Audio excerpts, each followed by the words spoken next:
everybody, and welcome to the Finals Grand Major 2025. It's day one here for EMEA. I'm your host, Artie IRL, and I'm here joined by the beautiful, the illustrious casters, Jerry the Music Man and Rio Shouts. Thank you so much, Artie. Oh my God, what a joy it is to be here, finally alongside my true Americans. I've been casting with you guys for months, years now, just across the continent, and now we're finally here side by side. I cannot wait to get started.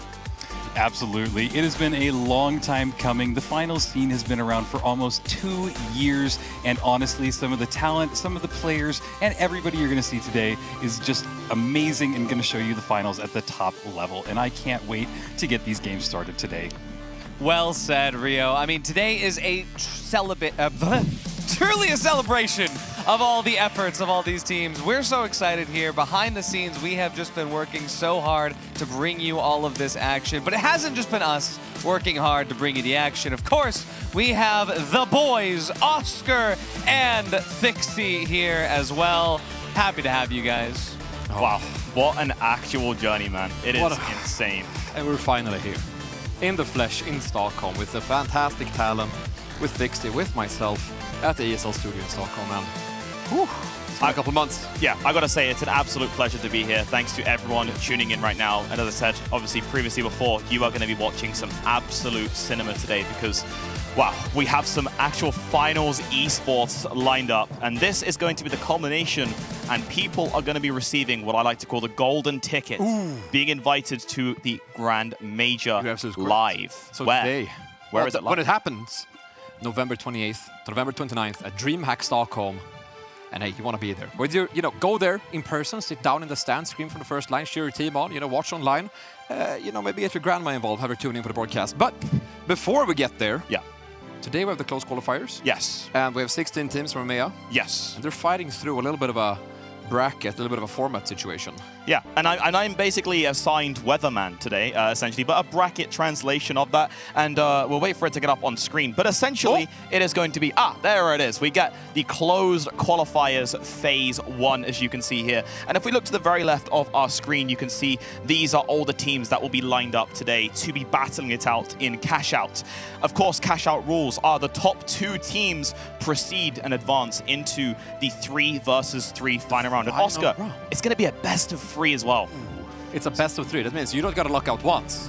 You're going to be consistent and luck out twice. And I'll say, the stakes are on the line as well, because in the very first best of 3 that the top 2 teams get from the cash out round right here, they are going to be fighting for what we call our first kind of golden ticket procedures. They are invited to the Grand Major if they win that best of 3. So getting a good result early on means that you don't have to go through the stress and worries of facing in all this scramble down here. Now, hey, don't worry, all this stuff down here, for now, I'll guide you through it later on. But the only point is right now, the only thing to worry about is these all the way on the left here. We have 4 groups. Each of these is 4 teams. Group A, Group B, Group C, Group D. And of course, we'll guide you as that proceeds. If you lose in this final round, you are skipping all of this. All the way into phase 2. Yeah, all the way into phase 2. And if we do have phase 2 on the screen, then I can show you later on what that's going to kind of look like. As you can see here, we proceed into a little bit of kind of crazy mess. For people that understand brackets, as you proceed into this, the losses will get you eliminated from the tournament. It's going to essentially be the case of up here is your cash out matches into your final rounds. And then as you proceed, you will be earning your qualification. And if there's any reds, I'll let you know as you proceed as well. And as we go through this day, we're looking at an absolute marathon of esports. We're looking at an absolute endurance test, because we're expecting this might take 10 good hours of nothing but non-stop peak the finals esports action. But they're not only competing to advance to the major, because once you hit the major, you're competing for your slice of the pie of $100,000. And here's to talk a bit, about the breakdown of those 100K. I'm going to throw it back to my boys, over to the desk, over to Artie. Thank you so much, Oscar and Thix. We're going to be seeing a lot more of them throughout the day. Honestly, that bracket is insane. But the thing is that that's what we love about the finals, right? Is that not only is it a game show, but now we're in a game show within a game show, because everybody has to compete through all of that to finally reach there. What are they going to be reaching? Well, at Dreamhack Stockholm, like Oscar said, $100,000 awaits the winners. But everybody that wins today They only get the chance to compete for it. That's right. Here's the prize pool. This is going to be happening again November 28th and 29th at Dreamhack Stockholm, so don't miss it.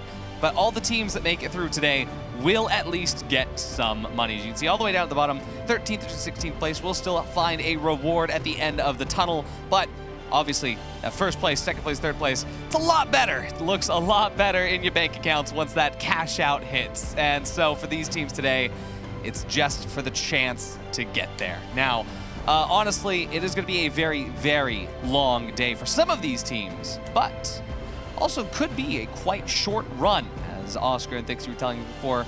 But again, this is such a big moment for the finals. It's such an incredible experience to be here in Stockholm, Sweden. We got to meet a lot of the amazing people at Embark Studios, some of the hardest working developers I've ever met. This very small team that just are so passionate about the game. And of course, this set, this studio here in person, this is actually built in a very similar way to the finals maps themselves, in that this is also fully destructible with a sledgehammer. Wow, did you bring one? Well, I did, but then Embark Legal reached out and said absolutely not. So unfortunately, I left that at the hotel. Yeah, it would be quite costly, I imagine. Yeah, but that's what the cash outs are for. True. And yeah, this first stage of the tournament, we've got that possible shortcut route for the teams that gather the most money immediately. So, like you say, a quick day for some and a very long day for others. Yep. And I mean, Rio, we were talking about this a little bit earlier, the fact that honestly, this entire competitive esports environment for the finals has grown so much over the last couple of years. And seeing teams really understand the meta, learn what to do, it's not just up here where it's all happening. No matter if you're a quick globe, the maid outfit in a sledgehammer, if you're a skeletal sniper trying everything out, or if you're a Ruby grinder, there is a lot to learn today, right, Rio? Absolutely. And, you know, talking about the history, I said that the finals has been around for almost 2 years. And going back to the very origins of the scene, we had games where you had to stream snipe each other to even get into a competitive match. Moving forward, we started to have events like Breakout as soon as we got private matches, but even those, we didn't have spectator slots. So the scene slowly evolved and turned into more communities and organizations popping up like Ape Squad, Ruby Grind,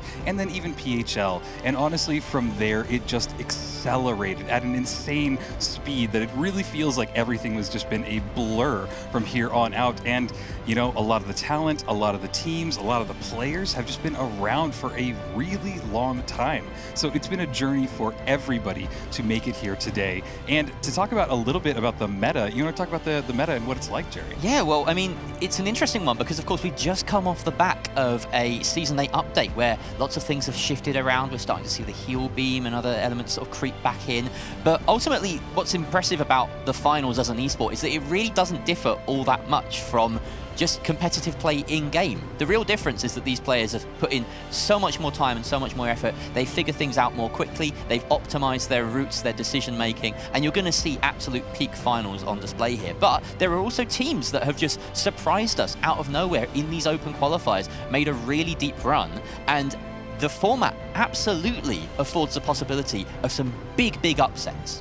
Exactly. I mean, no matter what you're looking for here today, I think the number one thing is teamwork, right? These teams have been practicing together over a period of months, weeks, for some of them years. And so, honestly, to see a lot of that teamwork come to fruition today, that's the biggest part of this. It's the biggest part of this all is to see how they're able to work together. For some, it's going to be just, hey, performing once, performing twice, and that's it. For the rest, it's going to be seeing how they perform under stress. And I can feel already in the vibes in the arena, a couple teams here and there shaking in their boots. Other teams, though, just vibing, thriving. In fact, we can talk a little bit about what the first teams we're going to be seeing today are. Let's go ahead and take a look at the first group that we have for you guys. That is, of course, going to be Pulsar Esports, 5 Fears, QDL, and Tweakers. Yeah, some really formidable teams. Of course, the standouts here being Pulsar Esports, one of the first teams to be signed in the scene, and with good reason. A telco, sort of a pillar of the community, and these players, Lasky, Perzone, so talented, and they've been together as a unit for a good few months now. Really impressive. They're definitely my favorites to go through. 5 Fears, another dominant team in the EU circuit, Joip, Jürgen, and Rabinski. And then Q de Love, who've really impressed me recently in cash-out tournaments, so they might be a little bit of a dark horse. Tweakers, a surprise entry, one of the lowest ranked teams in the open qualifiers. Again, could they cause an upset here in this cash-out format? You know, I'm really hoping that we see one of these teams kind of pop off today because there is a lot of potential. Yes, we have really well-known names and really well-known teams like Pulsar, but I think that it's important to really note that everybody has earned their spot here today. So there is a chance that somebody completely unknown comes onto the scene and just shows us, hey, this is actually what the finals is. And you know what? I would love for it to be in Group 1. So we're going to see as we get started into these matches in just a minute. Yeah, we got some time before then, so I mean, let's keep talking about it, right? As Jerry alluded to, we have had a lot of new things appear in Season 8. A couple of those being the new weapons, and now, of course, for the close qualifiers, those new weapons won't be here, but the new balance will. And so, as we see these teams sort of adapting to figuring out, hey, our mediums are going to be most likely playing on those heal beams. We're going to be having our lights choosing between some other, maybe more useful utility or sticking with the H+ infuser. Our heavies kind of in a weird situation right now where the heavy, for the first time in a long time, has a lot of options to choose from. Mostly, of course, the SA-1216 of Witchclaw still being absolutely active, but in Season 8, we have been seeing a lot more Mesh Shield, and we've been seeing a lot of Healing Emitter, haven't we? Yeah, and we've also seen the opening of Deagles come into the meta a little bit occasionally. Yeah. The Shack 50, a really awesome, my personal favorite assault rifle in the game. I love playing heavy. And yeah, I feel like you're right, there is a lot of flexibility in the heavy slot in particular. And then of course that one sort of light gadget slot that you just don't know. Are they going to bring H+ infuser? Are they going to be bringing a Vanish Bomb? There's certainly a lot of tools that you can imagine are really useful that fall by the wayside in 3v3s. Maybe you even see like thermal bores and snipers and things pop up. We will see some really interesting picks later down the line today. Well, and that's an interesting point too, because one of my favorite things about this season is the fact that the healing beam has come back. And as we mentioned, we do have lights that still run the healing infuser, but it has uncoupled it for some people like Uni or some other players that really just don't need it. And it has just changed the meta so much where the light is more of a light in my opinion. And I think that it really just plays well for this season. We're going to see a lot of matches where a lot of these fights are also drawn out a lot longer. In the previous season, these matches kind of met these flashpoints, and they would all just kind of clash, wipe, and then come back and do it all over again. But what we've seen in some early tournaments is basically, it is not a wipe. You heal the team, you go, you find cover, and also swapping out of the DMAT. And for Healing Beam, it's just changed everything so much. The pacing is upset. Yeah. It's so crazy to see just in the last few weeks how stuff has changed. But it goes to show the hard work that Embark Studios is putting in to make sure that this game is balanced. I mean, a balanced game is when you have the most options of a variety of things to choose from that are all equally viable. And I think that today we will finally get to see the culmination of a few weeks of Season 8 scrims and competitive results from these players, seeing exactly what they can pull off on these maps. Speaking of maps, let's go ahead and take a look at the map picks and bans that we've got going for you. It's going to be Tweakers getting the first veto. They have said no to Vegas Stadium. A very good pick, I would say, for them. QDL has denied Fortune from entering the arena as well. Five Fears, no Bernal. That's actually pretty surprising, given the fact that Five Fears had a pretty good performance on Bernal in the open qualifiers. Pulsar has banned Soul. So, with those four maps out of the way, it's going to be a randomized pick, bringing Skyway Stadium as our very first map here in the closed qualifiers for EMEA. Now, Skyway Stadium on Cash Out. It's going to be a very fun starter, isn't it, Jerry? It's crazy, but it's bread and butter finals. Everyone's played Skyway Stadium, and yeah, I cannot wait because, yes, it is a really challenging cash-out map in certain aspects. You've got these islands, especially on the default setup without the high-rise, without the other in-game events and things, that make it so easily defensible. There are just towers on the sides of the map. You can have these vantage points and watch for every single approach. So yeah, we're going to have to really keep an eye on those defensive setups, and particularly anyone that's defending them will want to be watching out for those quick spawns. Yeah, and really also the name of the game here is distance. We're going to see a lot of people fighting from the rooftops, try to just deal as much damage as they can, and then find that entryway into the other team, and then we see it all just spring into action. So it's going to be pretty standard good finals to get started with. I'm really excited that we're starting on Skyway.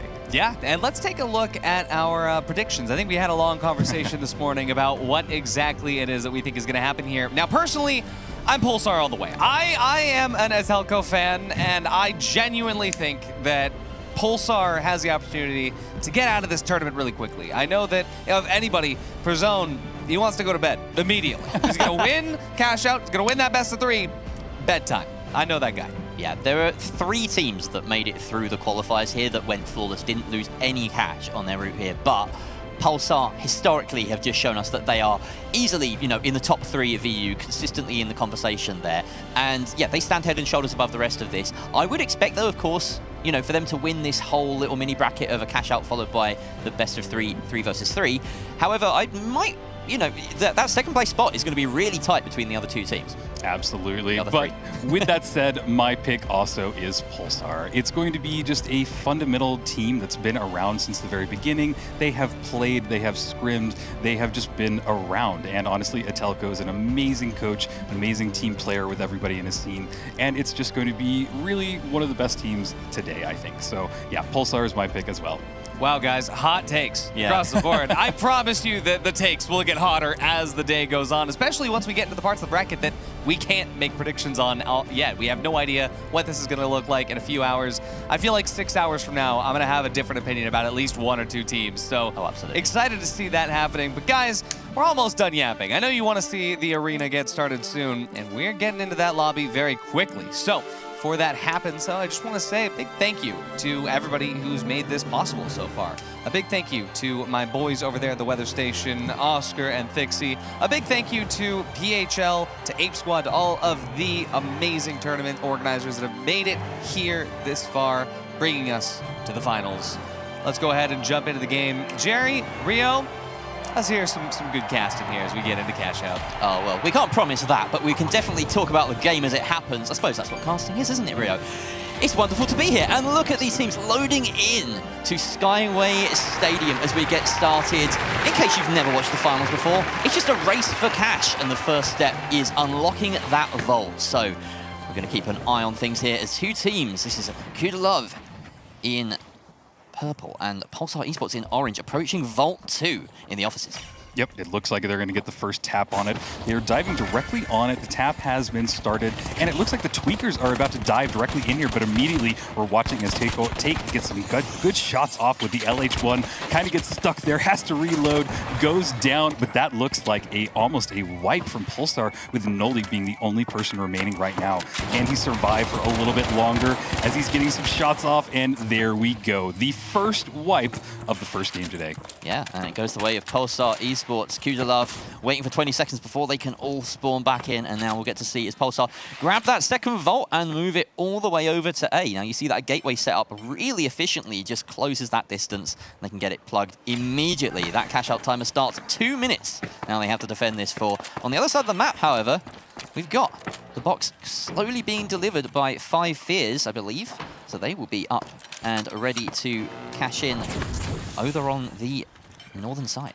Yeah, and we're really watching this setup right now from Pulsar, and I'm not seeing anybody kind of charging them on directly. I think that everybody's making the call to maybe go towards B. That might be the smart option because, you know, like we said, Atelko and Pulsar are just a very dominant force, and yeah, I'm just not seeing anybody come towards them. On top of that, it looks like Vault 1 is on the move, but still, it hasn't been plugged, and honestly, at this rate, by the time it gets plugged, this first cash out is going to be more than halfway done. Yeah, and feels as though, yeah, everyone is just ignoring Pulsar Esports. So Vault 1 seems to be where all the action is. We've got Kuda Love and 5 Fears fighting over it. 5 Fears reduced to just their light player, Rabinski. Looks like Kuda Love will finally get this plug, but it's going to be very staggered. Already the other cash out halfway complete. So this is going to lead to some very desynced gameplay in the arena. Lots of choices to be made for the teams attacking. Do we go A or do we go B? Yeah, and honestly, right now, I would try and go for A and then come over to B. And looking at that, it seems like that might be what's happening. Yes, we see that Pulsar is starting to get swarmed by the Tweakers, and basically everything has switched. Nobody wants to be here at B because of the timing. It just isn't where you want to be, because you have time to basically get both cash outs if you do this right. And now, Jerry, it looks like 5 Fears are making their advance. Yeah, there we are. There's the engage through the gateway, and they drop down a great winch, and they do get the follow-up kill onto Yoip. Perzon, no, in fact, Yoip is the one who goes down. Perzon finds a kill as well. And we have Pulsar all still very well in this situation. Dinis gets that res, so it is a 3 versus 3 once more. Speakers have recovered.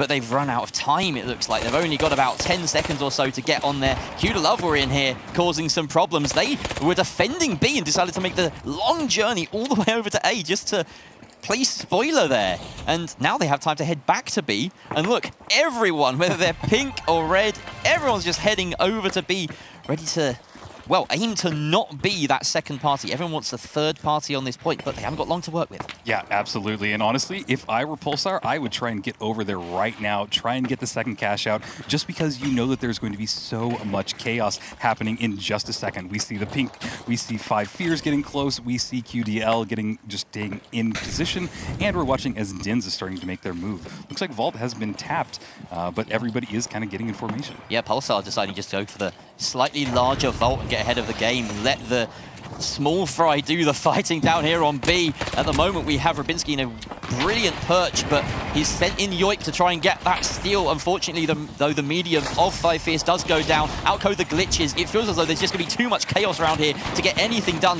Mac getting a couple of shack kills off the back of some kills coming out to Q2Love, but unfortunately, it doesn't look like anyone is going to be able to make that work. Takey Joe, the last light alive, a French player in the scene with Nolix and Pakalim, do get their share of the spoils there, and 13.5k each way across Pulsar and Q2Love. Looks like Pulsar are already getting their third Vault moving. Yeah, absolutely. Cool to see the top 2 teams already on the board, and really the last 2, the Tweakers and 5 Fears, need to catch up right now. Don't even have a lot of kills to their names, and we're watching as Jurgen and the rest of his team are trying to stay out of this firefight. Looks like Yoip's taking some damage as well, and Jurgen is just running out of there, wanting to get into a building, maybe get some health back up, and then go for the next fight. They also want to get Rubinski back into this battle as well, as it looks like on the other side of things, Cash Out C has just gotten started by, of course, Pulsar Esports. Yeah, and they've taken it to construction. Again, a very defensible part of the map. It feels like you can say that about most of these spots here on Skyway Stadium. 5 Fears taking a decent approach, though, taking a bank round to that northern side of the map, and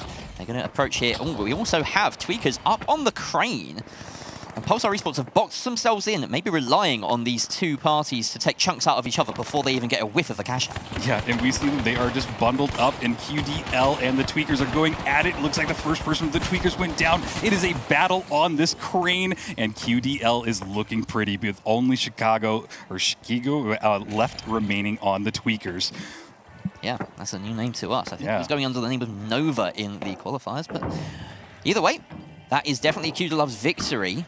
The question is, can they convert this into a cash-out push, especially with Tweakers lurking and waiting to come back in? Oh, 5 Fears, though, getting in on the action. That's the pink team getting in out of nowhere and causing some problems for a Telco and the gang on Pulsar. It feels like everyone wants a piece of the action down here. The shots come out of Telco, not quite doing it, though. He's the last one alive here for Pulsar Esports. He's grabbed that totem. It's going to allow him to get the res in safety. Drops a goo just to provide some cover for himself, but has conceded the cash-out in the meantime. Q2Love now on the defense. Yep, they have control, but it is still a third-party situation here. It seems like everybody is wanting to get it, and 5 Fears are here now. This cash-out has about a 4th left in it. The time is ticking down. Everybody is starting to swarm on top. I think that Pulsar is just waiting for 2 more seconds to let Prozone get back in here, but boy, there is a winch claw, and they pull that cash-out out. Right now, QDL is sitting pretty, and they are still in firm control of this, but everybody is here just diving onto this cash-out. Nice little gateway to buy themselves a little bit of space from QDL, but they have lost take in this battle. They need to hold on for about 10 more seconds, Jerry. That was an excellent kiting there by Taiku Joe, leaving Rubinski on a bit of a runaround, and I don't think this still has enough time here. Out comes the guns. Rubinski gets 2 for his troubles. 5 Fears get a bunch of kills, but it doesn't matter. Q2Love wiped in the process, but they have their cash and now sit top of the pile. Yeah, this is pretty surprising. It's a little heartbreaking for Pulsar and for them to get wiped right now, but they still have a lot of time left in this match, and they can come right back up and get some more cash on the board. But it is really interesting to see QDL where they are. Watching now as Vault 5 has been tapped, and the other side of the map, D is firmly in progress and getting close to about halfway there. As we reach a little bit of a lull in the action. 1:30 left on the timer. Everyone considering their options, of course. Really interesting here that Tweakers holding that cash, sitting bottom. That won't actually put them in second place unless there are a couple of wipes, a couple of kills either direction. Telco taking down Rubinski, and he's now the recipient of some returning fire from Yoip, that FAMAS on both sides of the spectrum doing damage to Pulsar and 5 Fears, but they're not fighting over anything meaningful here, just that vault. They need to get it up to that top floor. Really difficult to do with the way that Pulsar have them pinned back per zone. Now the last one alive as Lasky taken down. It feels as though Tweakers are going uncontested with their cash out on the far side. And with 57 seconds left, it's Jürgen who's tasked as the heavy to ascend all those stairs and finally get the plug going as soon as he reaches A here. Q Love very hot on his tail, very close behind. But there we go, that 1 minute and 44 second timer now starting as they're in overtime.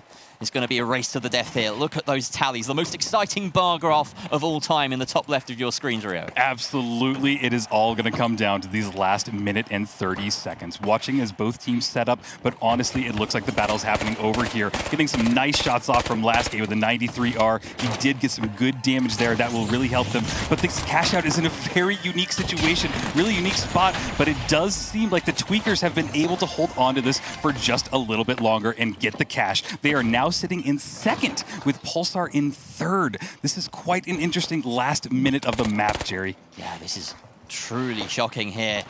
We were expecting coming into this map that Pulsar will be in that top 2 position. They need to get a steal off right now on A. It's the only option for them.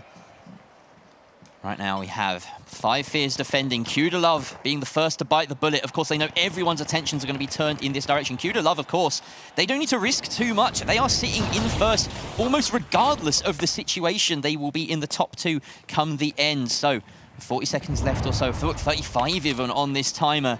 Is there even going to be a steal, or will we see a surprise upset already with Pulsar Esports potentially dropping down into that dangerous lower half of the bracket? It's going to be really chaotic because everybody is here and they need to hold that steal to be able to get it. And with so many people battling it out, it is going to be intense. But Dins is there. They want to try and grab it. A nice little shot went off and just blew up that mesh.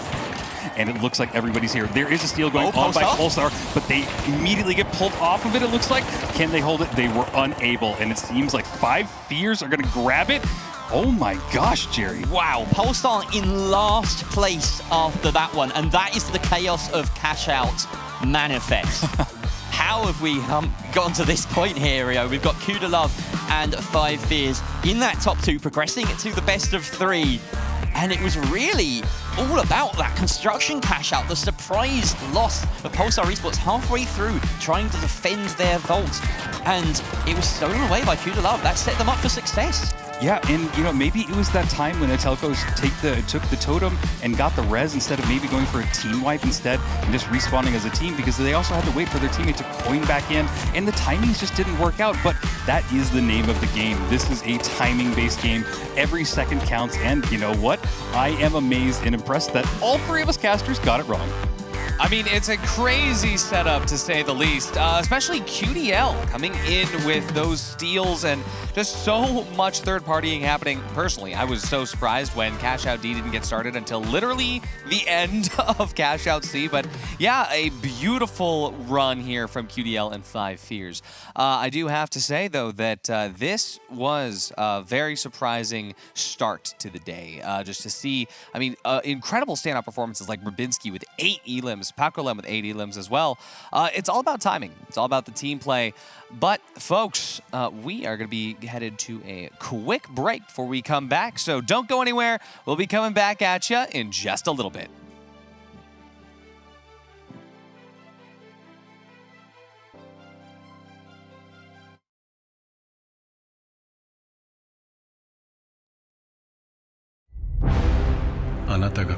We know you feel alone, but trust us, you're really not alone.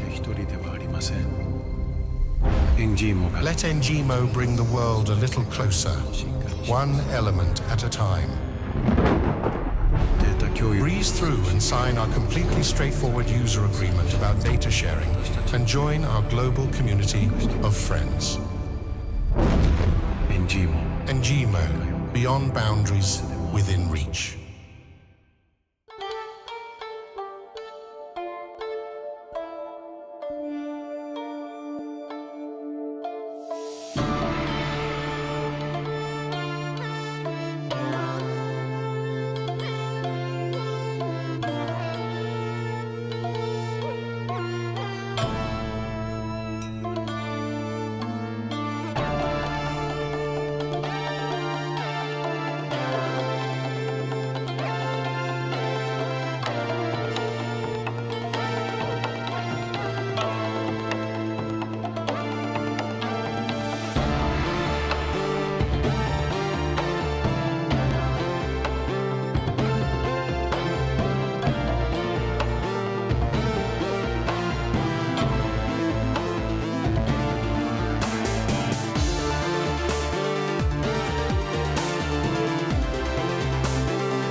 And welcome back, everybody. It seems like even here at the Major, we're not safe from the grasp of CNS. And although we might have to start sometimes with a little bit of stormy seas, we have Thixie and Oscar with the weather.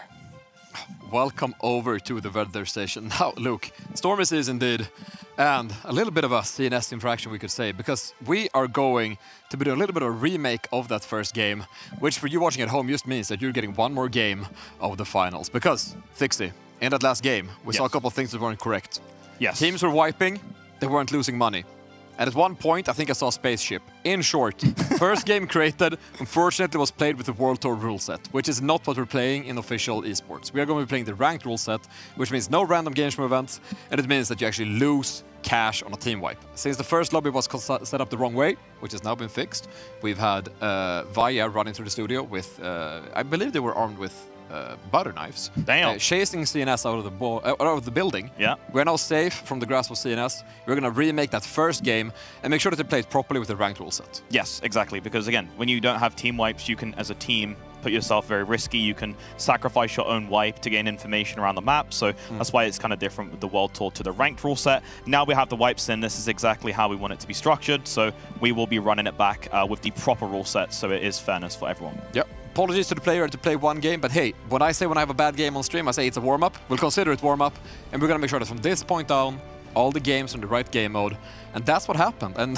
hey, to bring us back into game, to watch the same game, but in the right game, I'm gonna throw it back over to our friends, Artie and gang, over by the desk. Thank you so much, Weather Boys. Yeah, I've also just been in touch with our VIA PR chief officer that the X2000 chips that have been installed have just been updated to firmware 6.9.042. So, and now that we're kind of all updated and ready to go, guys, let's talk about some of the differences here with, I mean, we already heard from them, the differences between Cash Out and Ranked, but let's talk about how these teams are going to play a little bit differently now that, well, team wiping is actually going to matter. Yes, they're going to be a little bit more cautious, perhaps. We know that some of those players definitely spotted it as they went in, and yeah, it's a bit unfortunate. But the good thing is, for us, our predictions stay intact. All right, so we get another bet on Pulsar Esports, who would have gone out, and yeah, so now Cute Love 5 Fears. Unfortunately, they're going to have to retry, but we have seen that they have that potential to win fights and to really upset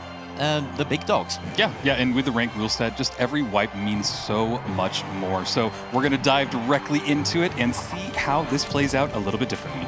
Here we go. For realsies this time. The first cash out of the tournament.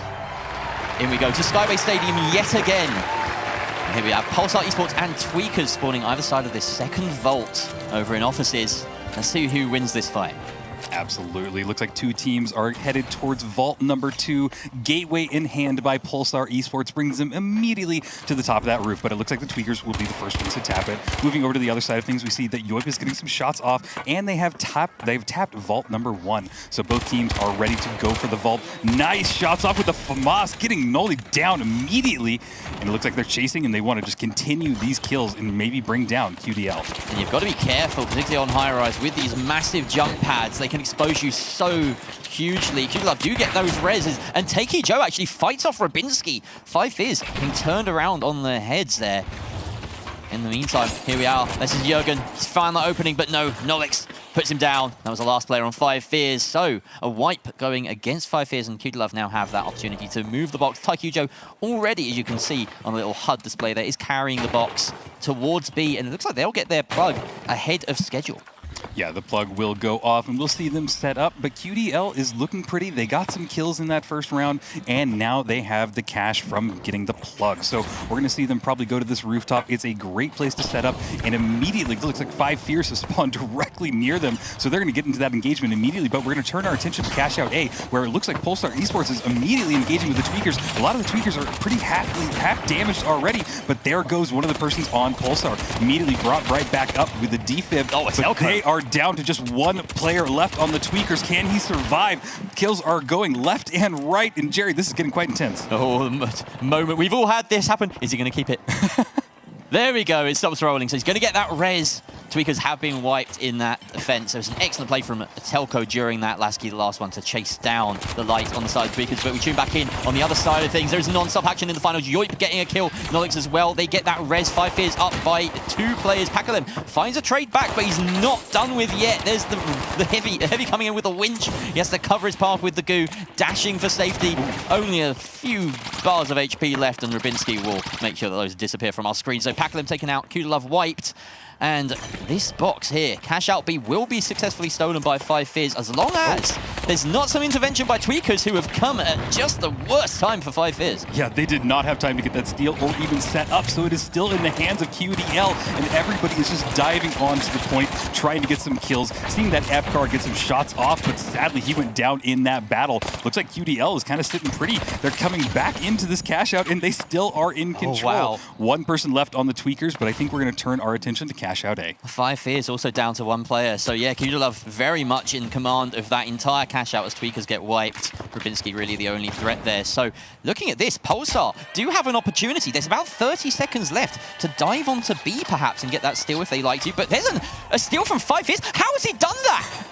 What? Did QDL just leave? Yeah, I don't know why they didn't go for that. They had the timing, they had the respawn, but hey, I'm not going to know what's in their heads, but Cash Out A starting to run down. Looks like Pulsar is in firm control. I don't think anybody even has the time to dive on there just yet. I'm still processing what I've just seen. 5 Fears have just pulled off the heist of the century, and we're only 2 Cash Outs in, Rio. This is insane. Pulsar Esports collect theirs and tie effectively level with 5 Fears. But for the fact that 5 Fears got involved in so many fights and got so many kills to their name, that's why their tally is so much larger. They also had that initial plug, I believe, or maybe no, they didn't. So yeah, just a lot of kills coming out from 5 Fears during the course of this game so far. Yeah, absolutely. And these two teams are immediately right on top of each other. Tweakers taking some damage. Looks like they have taken a lot in there. Mac going down as they're heavy. He is in that stairwell. And sadly, it is a bad place to be caught out at. One person remaining, but he is now on the receiving end of that 93R. Can the Tweakers survive with our last remaining member? The stairwell is not where you want to be, but it looks like they were able to get a totem. Can he get out of there? Nice little goo wall. I got to commend him on his ability to stay alive, Jerry. He's a slippery little snake, this one. Chigo just playing the runaround. He's finally taken down by Perzon, but not before Dinny's coins back in, or his res back up, in fact, because he's right in the thick of the action, and Perzon will easily take him down as well. That is a long delay and a wipe on Tweakers. That gives Pulsar a chance to move this box. In the meantime, we've seen Kudalov collect their own box and start on Cash Out B, but it looks as though there's a little bit of resistance here on Cash Out C. Rubinski takes out Lasky, and that already puts Pulsar a man down for their immediate defense of Cash Out C. Yeah, this is already intense. They have to get that res, but not yet. Yeah, they have to get some kills. They're taking some decent damage, and I think we're getting a replay. What a trap that they laid. This is impressive positioning by 5 Fears, deciding to wait right on top of the Cash Out, and they took down Pulsar. Now they have an easy steal. So great targeting, great forethought from the team in pink. Absolutely. Cash Out is now in their control, and they have one of the best vantage points on the entire map. They can see the corner over there where all of the spawns are happening, and really just the entire map if they wanted to. So if I were them, that is not the Cash Out I would go for. I would go for exactly this one. On top of the hotel, everybody is just going at it. One person went down, and the Tweakers have lost one of their first members. Can QDL hold on for a few more seconds? Both back up, though, in a 3 versus 3. Din is taken out. I mean, Kudalov have the edge here. But everyone has taken damage here besides Shigo the Light, and he's been winched in and taken out by the tag team of the SA-12, the Winch, and the AK. Incredible shots all round from Kudalov. They get that near wipe, but that should be enough to protect it for the time being. Only about 20 seconds left to defend here. Tweakers are still a man down, and they have to climb up with the zipline already taken out as well. This seems like an impossible task for them. They are running a DMAT, so can try and drop it down, but they decide it's not on and disappear into the night. So that's another Cash Out, this time going the way of QDL, so Tweakers the only teams yet to get on the board. Yeah, this is quite interesting. Not the way that we had predicted, but we still have basically 3 minutes and maybe a little bit more. Cash Out, the last fourth of it. Looks like Pulsar is here. They're in a good position, but have they just made the call to go a different route? I think so. They want to go from the top down, find a little bit of an entry, but there are three teams here. Great shots with the 93R from Lasky. He needs to get a few more shots off, get a kill, and then they'll finally have their entry. 5 Fears have been caught in the middle here defending their point, but 2 teams very careful, very anxious not to overcommit because they don't want to be the ones third-partied here. And they're going to attempt the steal here. Pulsar Esports dumping resources. In goes the defense, though, and that is Jürgen getting the crucial kill, denying Atelco the steal, and that should be enough with all the chaos around to confirm the cash out for 5Fears. They sit top of the pile, and it's looking like, at the moment, Q to Love in second. That fight for second place is going to be crucial. It's going to all come down to these final vaults, Frio. Yep, and we're watching Pulsar just trying to get out of there, trying to stay alive and not get that wipe and put against them. So they're just desperately trying to cling around to it. Looks like QDL is in it as well. They have gotten one of the cash outs started. They have a ton of cash to their name. And look at this, my favorite cash out spawn in the elevator. They don't want to play the elevator, though. They just yoink it right out of there. And now they're getting set up. I don't see anybody close to them, so they might be going to the other cash out. Yes, I'm sure everyone knows the elevator can be such a cheesy place to have to defend or attack. Pulsar Esports just casually getting a team wipe there onto Tweakers, racking up the kill money. It's not enough, though. You really have to get those objective scores to put yourselves at the top of the leaderboard. They're currently sitting in third. They hold that 6 vault, but they're being guarded against here, being shepherded around the map by 5Fears who are waiting on objective B. And this is a really tough approach. They have to climb the high-rise as well to get up there. So they're just deciding to throw that box out into the open, leave it as bait, not telegraph their movements. Here's the strength of that vanishing bomb, that real pocket pick. They're going to ambush Jürgen. They take him down with ease as Persson and Lasky just dive bomb him. They can see here Rubinski now taking the opportunity to try and grab that box, but it's bait. Down goes his teammate. Rubinski caught in midair, but this is a light. He's nimble, he's fast, he can escape, and he's going to go for the double on A, and that will guarantee 5Fears a first place spot. So he just needs to keep it on this side of the map. 30 seconds left, Brio.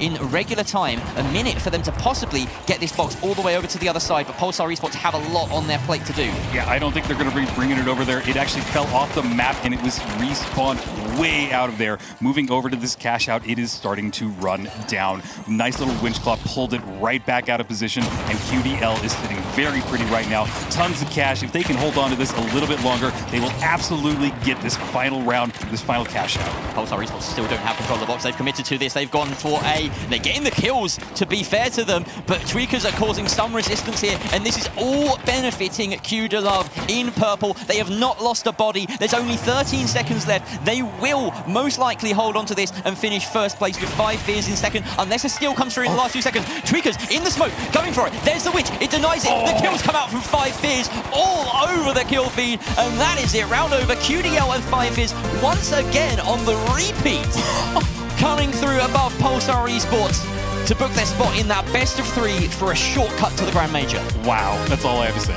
I mean, I cannot believe that. Just looking through this entire thing, QDL of 5Fears has proven to us they have what it takes to actually make this work, no matter what the rules said. But that entire game was chaos. I mean, clearly, teams were playing around, not getting wiped, and we saw a lot of survivability, but I think the entire round could be summed up by looking at that last set of vaults, where Vault 6 did not get a chance to get plugged, as 5Fears just survived with Rubinski running away with it and almost get the double over towards QDL. I mean, crazy circumstances here.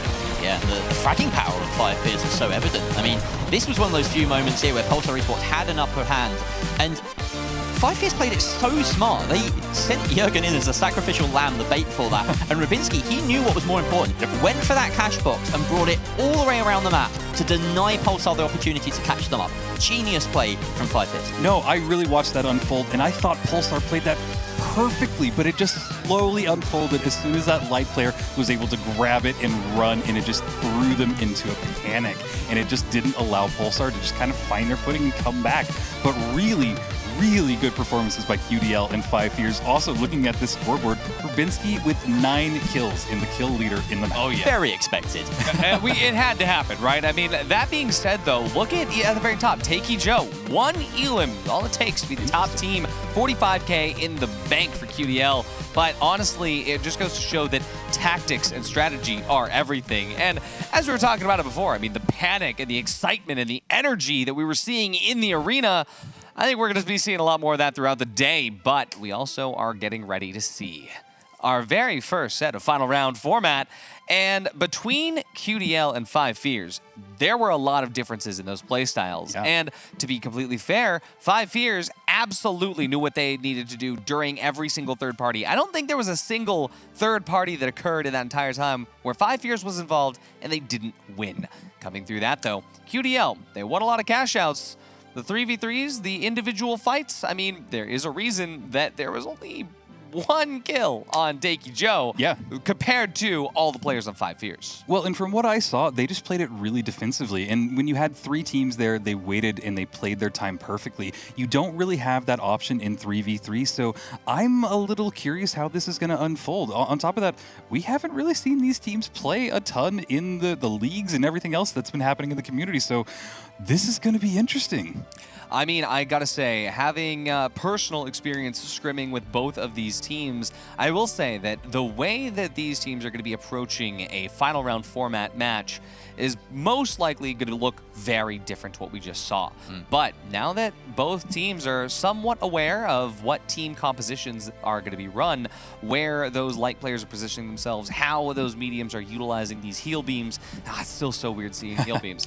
But the way that these teams are going to be playing together, it's going to look a little bit more condensed. Yeah, Jerry. and my prior impression of both of these teams is that there is a strength to both of them. But my knowledge of Q to Love is that they are really good at cash out, and they've just shown that, really upsetting the apple cart there.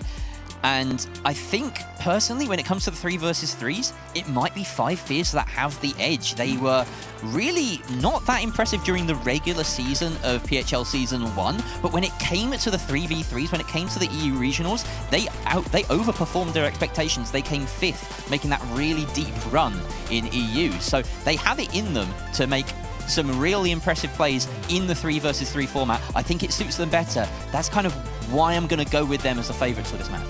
Well, and do you think that we'll see any changes in the way that they play, or even their loadouts as we switch over to 3v3? I don't think that we'll see any changes in loadouts to 3v3, but what I do think that we'll see is QDL tightening up just a little bit. Now, they did get first place in that cash out, don't get me wrong, but there were a lot of team fights there where Pacolem and Nolix were very far from one another. They weren't able to utilize that team play structure to its best, whereas Five Fears, I didn't see a single time where Yoip and Jurgen were very far from one another and able to get a lot of value out of that heal beam. They had almost identical stats by the end as well. They were really good at making sure that they collected each other's kills. There were moments I was about to say, and Yoip gets... No, it's actually Jurgen that gets the kill. They were just finishing each other's...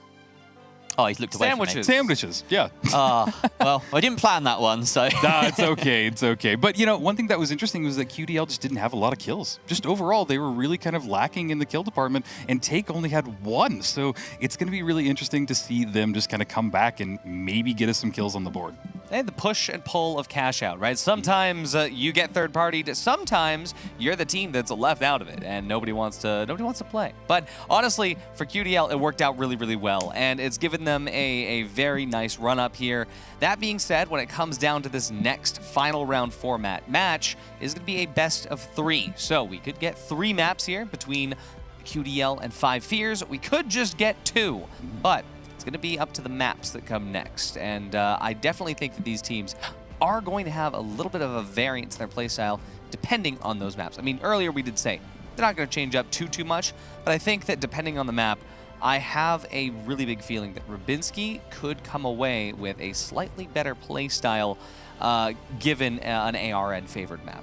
Ooh, that's a really good point, and it is going to depend on the map. I don't know if we'll get to see the bans and picks, but if I were them, I might choose something that has a little bit more of an open space. Maybe a Bernal pick. That would be kind of what I would hope for if I were them. It's turning into a kind of a favorite between the scenes, so it might be kind of what we end up with, but I believe it is just kind of randomized at the end. So we'll see what they ban, we'll see what they pick, but Jerry, what do you think that they would really excel on? Five Fears, I feel as though they are going to be, like you say, favouring those maps with long sight lines, a bit more play space, fewer kind of tight corridors. But I feel like in maps, a lot of the time, you have a certain amount of control over where those things are.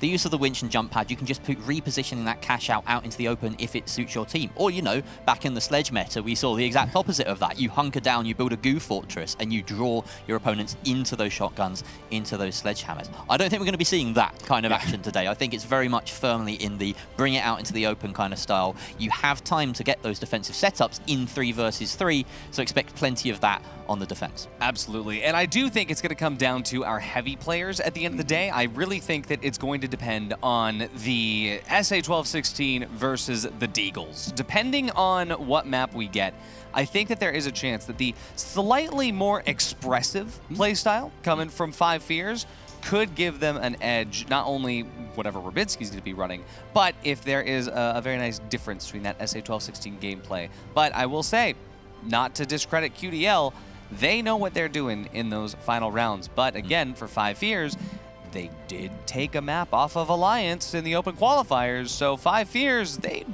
have a pretty good edge coming into this. And it's worth saying as well that QDL, there's less tape on them playing 3 versus 3s. There is. Less accessible, especially in recent months. So that could favor them. They go in with a bit of an element of surprise, whereas they can come in and see that this is Five Fears. Very much a known quantity amongst the professional players in terms of what you're going to see on the field. So yeah, QDL, having impressed me, having impressed us in the cash out format on the weekend, last weekend, this weekend now, when it really, really matters, they just have to prove that they can do the same in 3v3s. Absolutely. And I think just breaking it down a little bit further, I think that we might see the differences being QDL being just a very defensive team and Five Fears being a very aggressive team. And I think when you get those two in it, I don't know which one is going to be the better. I think that it's really going to depend probably on the maps. So let's take a look at what maps have been banned and what map we will be playing on next. Yeah, well, I already see Skyway Stadium and Bernal taken out from QDL. We look to see Five Fears and, oh, sorry, Bernal. Bernal is taken out by Five Fears. QDL taken out Vegas Stadium. Five Fears also has said no to Seoul. So, coming down with just a few maps left. First choice is going to be Fortune Stadium for QDL. Fortune Stadium, a very hot topic right now in the 3v3 topic. Going to be also looking to see Sis Horizon come through. Yeah. The last map decider being... What could it be? Nozomi Citadel, I believe, is the only remaining possibility. We'll find out. I'm interested in the fact that, of course, the way this banning structure works, there's a kind of chicken game with Seoul. No one wants to play 3v3 on Seoul. It's a really tough map to work. And it means that QDL has effectively got kind of an extra ban there because they've decided that they're not going to be the ones that ban Seoul. So you have to do it if you don't want to be in Seoul. Maps. Looks like... Skyway is map 1. Looks like production has just told me that there was a little boo-boo there. So no worries. It is going to be, you know, CNS. We will get them out of this broadcast eventually. But Skyway is going to be where we start. And hey, I mean, we just saw Skyway. I think there's a lot of Skyway Stadium, but to be fair, it is one of the best maps in the game. Open office, spawn trapping aside. Absolutely. Well, and I think it was interesting too that we got the high-rise variant last time. So that really played a little bit of a different style, and I'm curious to see if we get anything like that again. So it does matter a little bit, changes up your play style. There are some areas in the map that are a little bit more overpowered than others, as already alluded to, but I think that these teams definitely know how to overcome all of these challenges. Absolutely. It's going to be a very big first fight, I think. And that's kind of how these matches usually go, is that if that first fight is going to be a little bit more explosive, a little bit more, hey, we have a light surviving and running away, it sets the stage for the rest of the match. And like you said, one of these teams is a lot better at defense. One of these teams, as we have seen clearly, is a lot better at offense. And so it also comes down to seeing who gets to show their stuff first and foremost. Jerry? Absolutely. What do you have to say as far as predictions? Well, I think I've made my mark. I've sort of put my flag in the ground and said that Five Fears are going to be the ones to do it. But I am very open to being surprised by QDL here.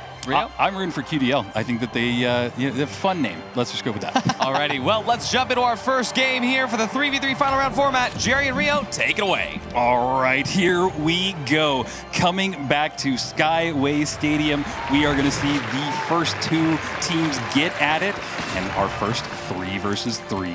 Let's get started, Jerry. Here we go. So, it's primarily French side of QDL coming out of that bracket. Very surprising here. And Pulsar with a very long wait ahead of them. They're just going to be watching and waiting, maybe grinding their teeth here. Five Fears positioning themselves. They've got that red barrel. In hand, this is Kudalov, in fact, on top of the building in orange. And we see they're just waiting. There's a lot more positing, a lot more positional play in 3 versus 3s. These long-range shots working out for Taeku Joe as he finds that LH1 pick onto Rybinski. That's the light down. Yoip and Jürgen retreating to try and get that res.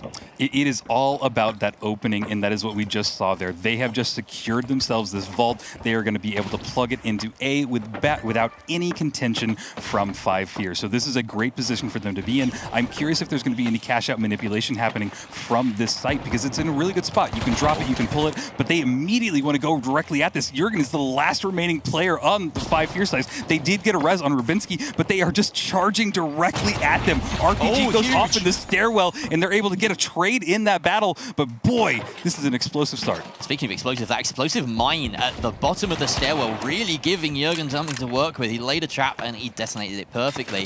Rybinski following up with the kill onto Taeku Joe, and Kudalov are turning this into a really long fight. We've got such a back and forth here, 2 versus 2. A lot of hide and seek going on. People trying to find their ones. 5 Fears now back up to 3. As are Kudalov. So, plenty of fighting around these houses, far away from the cash out. Lots of close range engagements. The AKM being brought out by Pakalem as well. An old reliable, but here's Jürgen just sensing an opening, sensing an opportunity to flip the switch, and he does get that steal off.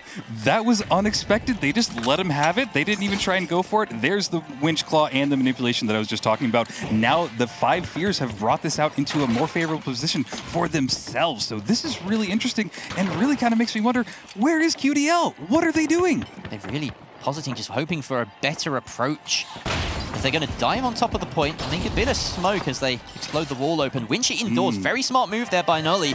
And now Yoip coming in hot with a kill onto Taeku Joe. That is the medium out, and that does not spell success for your longevity. Soon Kudalov are falling, as is the entire building. They've blown the roof off of this one here, and they've blown the roof off of Kudalov as 5 Fears find that team wipe. And that'll be a first cash out going their way. Gotta love that destruction. That was such a perfect moment as well. Everything just kind of happened in a flashpoint, and then the building fell. Could you ask for a better start to the finals 3v3s like this? Nice little manipulation here that we're seeing a replay of. That's a great strategy, but it just did not work out in their favor. They decided to go for the steal way too early in my perspective. Yeah, and 5 Fears very happy to collapse on Pakalem, just like the building.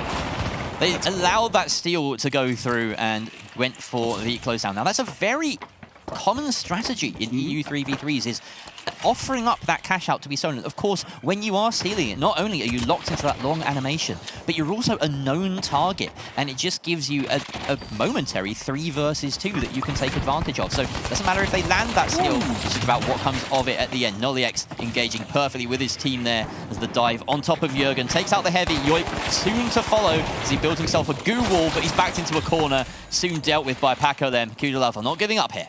Yeah, QDL is looking a little more aggressive than we saw in the previous cash-out round. So this is pretty exciting for me, and I'm hopeful that they were able to take this and really do something with it. Looking at this destroyed building, it's making this bounce pad really hard.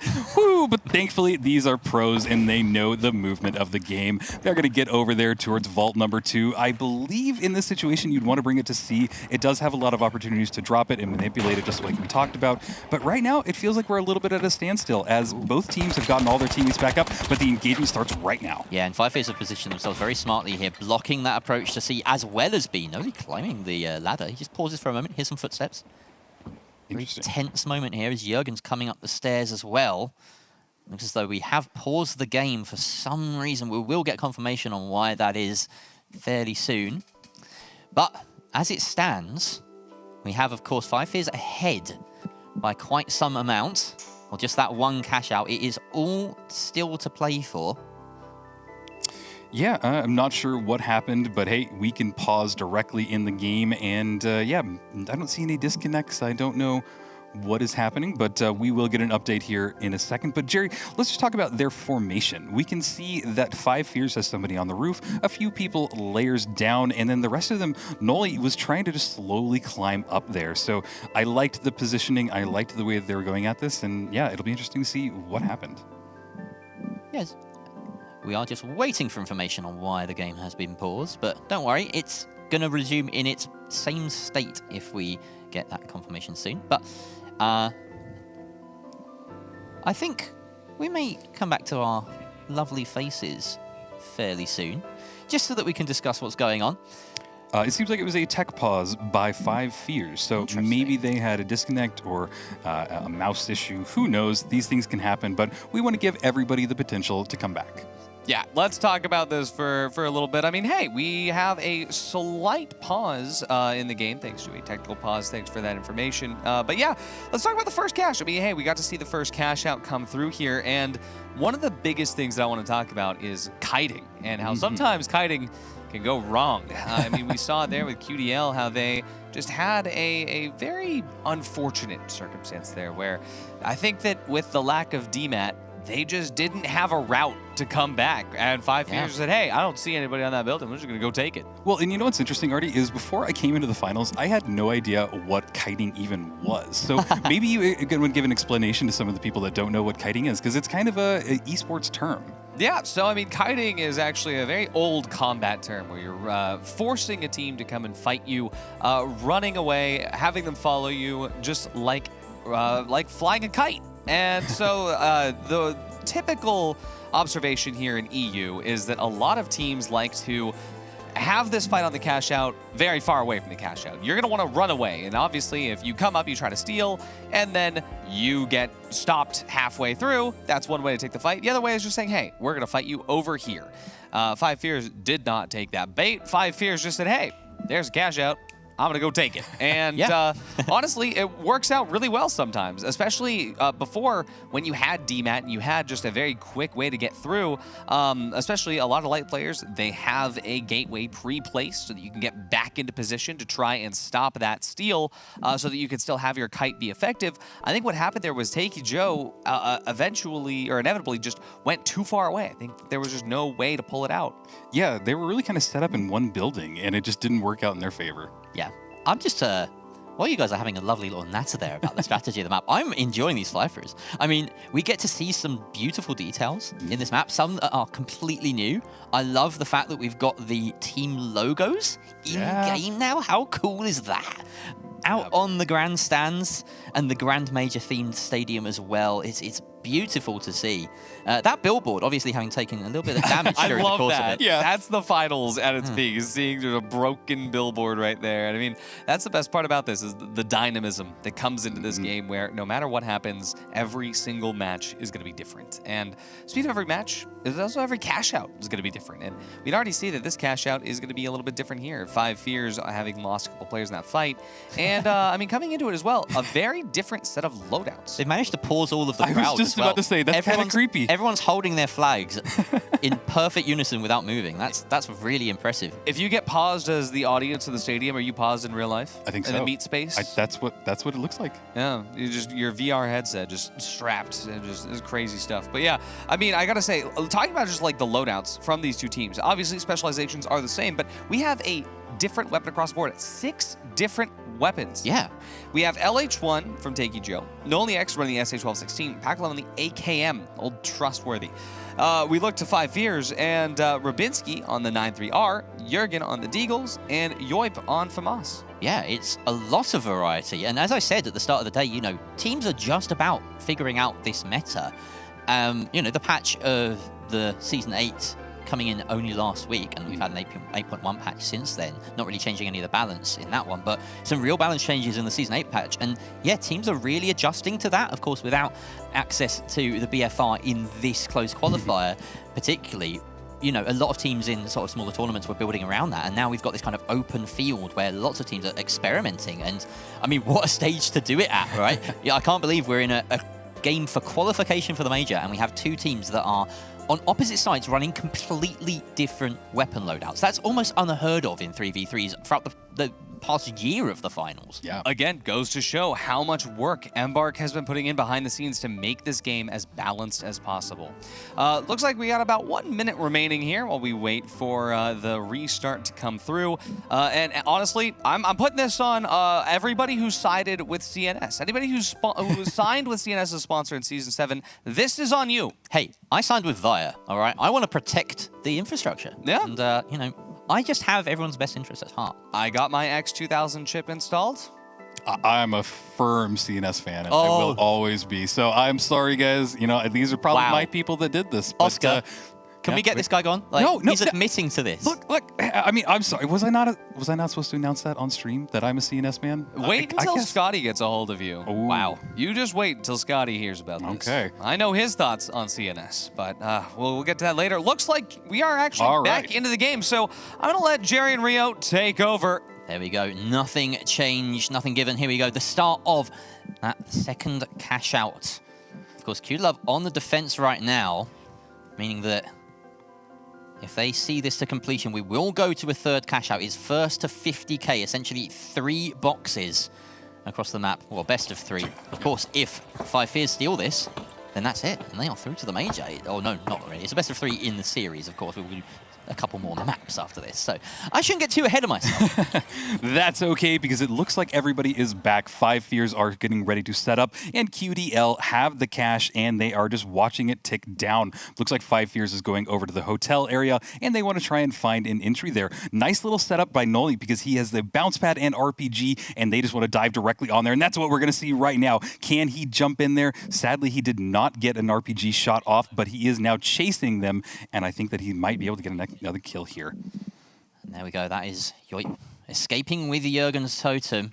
But he's being chased down there by Nolix, who easily collects that frag. And there's a pile of totems. That is the perfect scenario for Q-Delove on this defense. They know that they just need to guard that from Rubinski. Of course, the timer quite long. Yoip with a 15-second still timer before he can even coin back in. I don't think he's going to have any part in this remaining action. Jurgen comes back. It's going to be a 2 versus 3 on the point for 5 Fears to try and do this.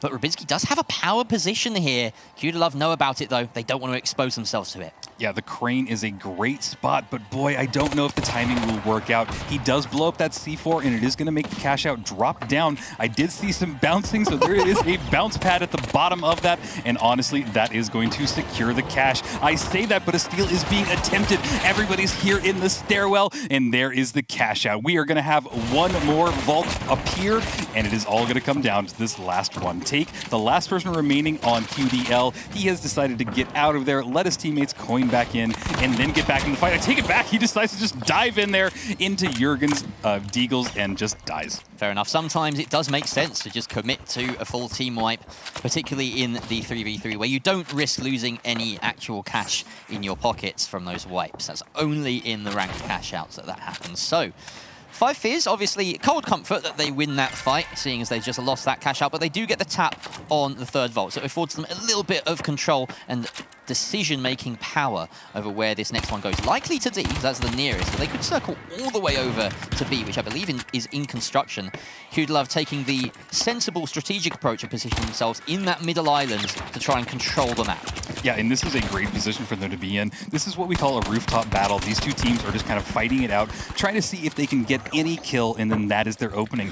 Yoip is pretty low, and it might be a little hairy for them to get over there, but the gateway just helps all of the teammates get over there without taking any more damage. So they know that the vault has moved. I think that they're going to have a little bit of trouble, though, bringing it over to B. They've got a long journey to get all the way over there. I mean, ideally, they'd take it to D, but you know that QDL is just set up right there. Yeah, they decided to drop this box because right now they've positioned themselves somewhere where they at least have options. They can pivot to B or to D now. But of course, 5 Fears, they do have the whole of Q-Delove in front of them, fighting from that opposite island. And here on top of the hospital, just waiting. And in fact, Q-Delove decides to go for the engage. They take a lot of damage on the way over, but they heal themselves back up with the H+ Infuser. That winch is fantastic, and the Deagles can unleash hell upon the Heavy, and they're going to follow up with a kill. Is it onto the light? Yes, it is. Rubinski cleaning up both of those, but make no mistake, that was a team effort from 5 Fears. Takey Joe is the last one alive, being chased down, grabs hold of a totem. I don't think he's got long to last here in the arena. It feels as though, yeah, they've turned their attention away from the wipe and are going to try and get this plug. Q-Delove have managed to get that res, though. What an amazing flashpoint. And yeah, it seems like UDL just wants to reset, get back in there, and I bet they're even going to concede this cash out, this vault for them in the initial startup. Oh, good shot. But I take that back because they are just diving into this. Rubinski taking a lot of damage and eventually gets wiped right there. But it seems like they have kind of slowed things down a little bit. The vault is always all the way over there on the other island. So things have slowed down a little bit right now, but QDL looks like they've grabbed the vault and might be in control of it. That really feels like a missed opportunity from 5 Fears, not finding that that wipe. Now QDL in control, and they do find Yoip in the building, and he's taken out, leaving only Jürgen the Heavy alone on the side of 5 Fears. And I think at this point, you just have to concede this box, allow 5 Fears, or allow QDLove rather, to get that plug. It's in the remnants of the building that we were in earlier. This is very unusual that we get to see this. Rubinski and Jürgen going for double drops. Like that is unheard of, but I think they just want the better positioning. They need to rely on a spawn to bail them out of this one. Also, they just don't have a lot of coins left. From that pause, I think that they were forced to use some of their coins. So there's only 1 coin remaining on all of 5 Fears. This is going to get intense. They are about to respawn in, and basically they have to either wipe or use up that last coin. So I don't know, Jerry, I'm at the edge of my seat. There's maybe 1 fight in this here. 1 fight left over this cash out, I would assume, unless there's a very quick death here from 5 Fears. They're going to position themselves over on that northern side of the map, but every approach is guarded against. Every approach is challenging, especially when you hang in the air during these jump pads, but they haven't taken any flak during their approach, and they can start to heal themselves back up. That is step 1. They've managed to close the distance. Can they find a pick at range? No. Taeku Joe continues his reign of terror with this LH1. And he finds a pick onto Rubinski. That's going to stall 5 Fears somewhat. Yeah, absolutely. Just having that one person go down, force the DMAT, force the res back on them. They're going to have to go at it, but this cash out is more than halfway done. They are starting to run out of time, trying to get some shots off with the Deagles. They do deal a little bit of damage, but honestly, QDL is in a perfect position. They are set up on top of this building, and they can see every sight line for anybody that approaches. Rubinski looks like he's found something in the building. He might be going after but there, we can see the health bars draining slowly on QDLove. They just need a couple of picks here, 5 Fears, to try and then commit to the steal. Rubinski does find that pick onto Pakalem, and now is the time to pull the trigger. But Nolix hits him with the C4, the pre-placed barrels, taking out Yoip. Jürgen, though, finds that trade. It's a 2 versus 1. The steal is going down. The glitch connects, but can he deny the steal? The shot come out. It's a double kill for Taeku Joe, and he steals the steal back. He keeps QDL on top of the money, and that is the first map going the way of QDL. Oh my gosh, that is an amazing way to end the very first round of 3v3s. What a wrap-up. What a way to start the final rounds. I mean, looking at this, it was a rough start for QDL. I mean, they had a very rough set at kiting, but they have shown us towards the very end that that was the right call. Their kiting on that last cash out was insane. I mean, look at these replays as well. I really do think that when Pakalem is able to hit those shots in the AK, there's a reason that that gun is known as old reliable in the scene. Not to mention that, but Taeku Joe on the LH1, absolutely phenomenal. Yeah, just what a performance from Taeku Joe. What a performance from the whole of QDLove at the end there as well. He really stole the spotlight, didn't he? And it did just feel as though there were moments that 5 Fears didn't capitalize on advantages that were presented to them. So I have to say that across the board, QDL were the better team here in this 3 versus 3 on the first map. And our predictions are really in the mud today, guys. What did we thought that Pulsar were going through the first round. Me and Ardy at least had 5 Fears as favorites. Rio at the moment. Hey, looking good. Sitting pretty, yeah. Yeah, I mean, honestly, though, I really am enjoying the way that QDL is playing. And just that last 10 seconds, to me, is what defines the finals. You are at the edge of your seat. Jerry and I were just watching with bated breath, or can they get the steal? Are they going to get it? You know that they're just holding out. I love when we can hear the team comms as well, because they are just screaming at each other. Just the heat of the moment, and it's really what makes the finals so unique. Absolutely. I could have said it better myself, Rio. I really do think that this is a perfect example of dynamism. The thing about the finals is that you never know what's going to happen. Every single match is different, and having 6 different primary weapons in a full setup here, final round, very first time, this is setting the stage for what we're going to be seeing for the rest of the closed qualifiers.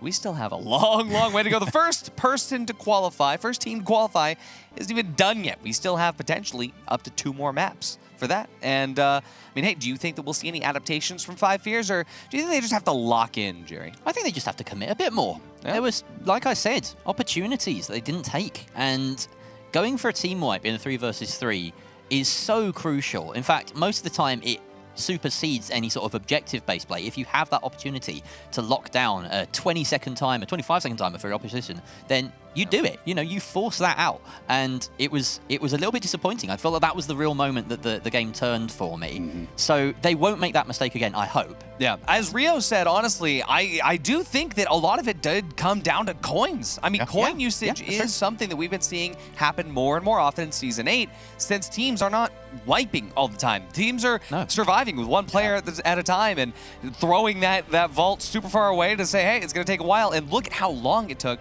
that third cash out to get started in the first place. Yeah. And I really think that a lot of that has to do with good macro. Yeah, without a doubt. I mean, macro and then positioning. And honestly, I do want to give a shout out to, as well, the building that collapsed on there because it just made a more unique playing field for everybody. They had to kind of jump around it. They had to figure out how to play around it. And then we got lucky with that last cash out just happening in the remnants of that rubble. So just a really fun way of changing things up. And I also got to say that QDL seemed way more aggressive than we saw in the cash out phase. So that's really playing into their favor. And like I said, I don't really know a lot of these names. We have been in the scene for a long time, and this is what I was hoping for today. I was hoping for somebody to do this. I will say, it was a very impressive match for me to see QDL come this far, because I've known these players for a long time, Noliex, Pakolem, and they have put in so much work to be here. I'm rooting for both of these teams to have a good time coming into this, but we have a couple more rounds away. But don't worry, because they're coming at you with the next map starting right now. Rio and Jerry, all you. Unfortunately, Rio, and unfortunately, Artie, this isn't a charity. You know, you gotta win. You gotta prove yourself in the arena. We don't give away spots for free. So here we go. Who'd love? Sis Horizon as well. I love seeing Sis. It is one of my favorite maps. These teams can get incredibly competitive on it because it is one of the first maps that was really taken very seriously in the competitive scene. Here we go. The initial engagements here across these long floors that you get all over the place in Sis Horizon. Expect some long-range gunfights no matter where you are here, whether you're inside or outside. Good love retreating down to that bottom floor, looking for a maybe slightly better approach. They've got this goo canister in hand as well as a red barrel. Really trying to define the terms of engagement here. So they launch themselves up. Qualifier is playing very passive as a block, as a unit. Both teams, in fact, really deathballing right now. Yeah, it's been a little bit of a slow engagement so far, but there is the tap from 5 Fears. They are going to get this started, and we're watching as QDL are making their approach. They're diving down a layer, but they're still playing it slow, playing it smart, trying to go for any information they can, throwing a glitch grenade as well to try and see if that lands on anybody. That does give you a lot of information, but the goo walls come down immediately. It looks like 5 Fears have just decided to grab the vault, get the heck out of there, and maybe take the fight on the point. Yeah, smart move, and a simple goo grenade on this bridge is enough to cover your ground. There's of course that zip line, but they are in a different building and they have that cover afforded to them. But across this big open area though, and it feels as though, look, Rubinski has gotten out ahead of them. This is some great positional play from 5 Fears. It's forcing QDL to consider going over to B, and their path will be impeded here, so very smart decision there.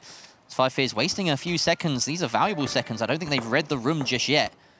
And it looks as though we are actually going to be hit with another pause as there may be some tech issue at play. Yep. Unfortunately, we have taken a pause. Really funny to see Pack in mid-air paused. That's going to be an interesting place to be held for a few minutes. But yeah, really interesting as we're going to find out what happened there. Just a tech pause. Just a tech pause as CNS continues to meddle in the major qualifications. And, well, Via, you're going to be reviewing that sponsorship contract. Via, we thought that we did pretty well for you here in Season 7, but I guess Via not being part of Season 8, maybe they pulled out a little bit. We'll see if we can get the, what are they called? The robotic units? Executors? No, what are they? I'm not sure. Devourers. Oh. Get those Via Devourers going right now. I mean, especially, we are on CNS's map, Sis Horizon. You'd think that CNS would want this game to be going. Yeah, this is their own map within the game. I suppose they have 1.5. They have 1.5. They've got the... Is it the Nozomi half? Nozomi Citadel. Half of Nozomi Citadel. Nozomi is the CNS half. Citadel is the Via half. Yeah, I really think, though, honestly, look at this. Of all the maps to get the beautiful shots on, Sis Horizon has to be the best one. I have spent hours getting B-roll in 4K on this map. It's such a vibe, it really is. And it's just kind of this like mix between old style and new style, and plus also like, you know, the game development when they're in like a blockout form of a map. So it's just like, it's early development, new, old. I love it. It's just a great clash. And the Season 2 music as well. Let's just pause for a moment, get rid of our voices. Ah, Beautiful. so peaceful. Chat, if you haven't listened to the Season 2 soundtrack, I highly recommend. It's on Spotify. Yeah, go listen. On all your favorite streaming services, Embark Studios. You know, I haven't met Carl yet. I need to go and meet Carl. The music guy. Oh, we're getting started. we have back. music. All right. Kicked out. Let's get back into the game. Get out of here, Artie. We were so blissfully unaware. I mean, that's what the music does to you. It's such a gorgeous soundtrack. And yes, QD Love resume their unimpeded march towards B. They're going to open up a hole in the roof. Of course, the destruction on Sis Horizon, slightly different from the destruction in most other maps. It has this pixelated, disappearing effect. You don't get as much debris. Things just sort of evaporate. Yeah, it's a different style for sure, so we won't really see as many buildings breaking in half like we did in that last match, but immediately Jurgen spots one of them out. He decides to chase them with that SA shotgun. Didn't deal a lot of damage, but Rubinski on top, getting some shots off with that 93R. Everybody has regrouped on QDL, and they're getting healed back up with that healing beam, as if nothing really happened to them. Throwing a fire barrel down at them, it seems like 5 Fears have made their way to the cash out. Interesting use of the C4 there, just to open up that sight line. Doesn't have it for the upcoming fight. The RPG out and ready here from Nolix, and he does land it. Just forces them off that steal. Re-engage their outside. Really nice pre-planned move there by 5 Fears to take that jump pad up, and the kills are coming in, but it's not for 5 Fears. Kudalov get the opener there, and a 3 versus 2. The heal beam comes out, and now it's Nolix's turn to dish out the hurt. Rubinski has found his way back into this run, though, with a res coming out as well for 5 Fears, but the kills do not stop for Kudalov.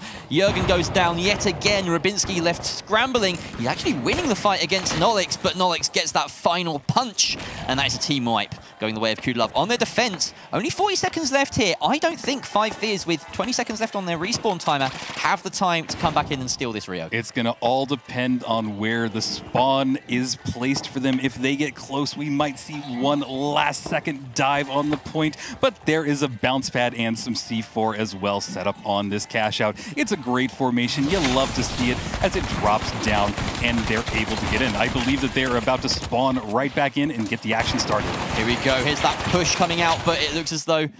No, we're still watching a replay. That's done me a befuddle right there. Here is the push. 5 Fears closing on it, and they built a goo fortress. All they need to do, though, is kill the one stealer, and they've done exactly that. Pack of them diving on top with the AK, and then they're going to see out the west with a bunch of kills, wiping 5 Fears yet again. Kudalov emerging as, dare I say it, the better team here. Ah, woo, those are some really strong words so far, Jerry, but we might be going down to our last cash out as Vault 2 has been tapped by QDL. They're going to make their way over to the other side of the cash out. Nice little replay here.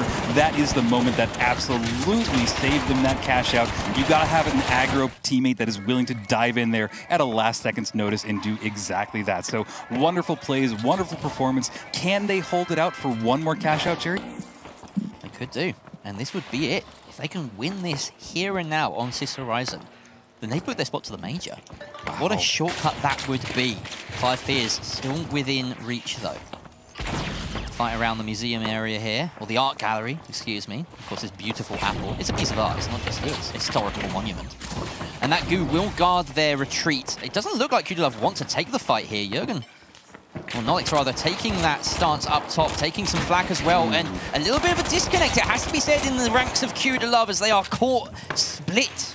And here we have Taikyu Joe doing his best. He's going to send that box as far away as possible, knows when the fight is lost. Good shots going off with the LH1, but yeah, not much you can do in that situation. He did just yeet that box all the way over to the corner. What that does is buys them just a little bit more time on the respawn clock. So you see, by the time that they make it over there, there's only about 10 seconds left for their respawn, and they will get back in there before they're even able to make it over to cash out C. So this is a great position for them to be in. He does yoink it over there as well, so he's going to bring it over closer to his teammates, and they're going to get the plug and get this cash out started. Very smart movement there and decision making. Getting it in the hands of Rubinski. Of course, the Dash Light is going to have slightly higher mobility than everyone else in his team. So yeah, some great little, what do we call that? American hand egg play. Like, What? It's you guys call it football, but I mean, like, you know, we all know what football really is. Hand egg. Yeah, hand egg. It's egg-shaped. Why is it called football? You don't even kick it that often. All right, well, while I digest what Jerry just said, I am watching this cash out as it's ticking down. The teams are going into the stairwell, which is normally not a great place to be. It just becomes an alleyway to be shot at, but it looks like Five Fears is in a great setup. They're a little bit off to the side of it. Nice little winch went off. It did not connect with anybody. On the other side, it did look like they got immediately reverse winched up. The healing beams are out. Everybody is here clashing on top of each other. Nolly went down in that first fight. Can they get the res off? It is going to be interesting to see how they adjust from this, but the fight is still going on. All down to Take as he's the last person remaining. He needs to get a kill here. He does, but immediately they get wiped. There's Five Fears keeping themselves in it. Still definitely an opportunity for Q Love to get another steal, but with 20 seconds on their timer and then another 10 or so to approach it.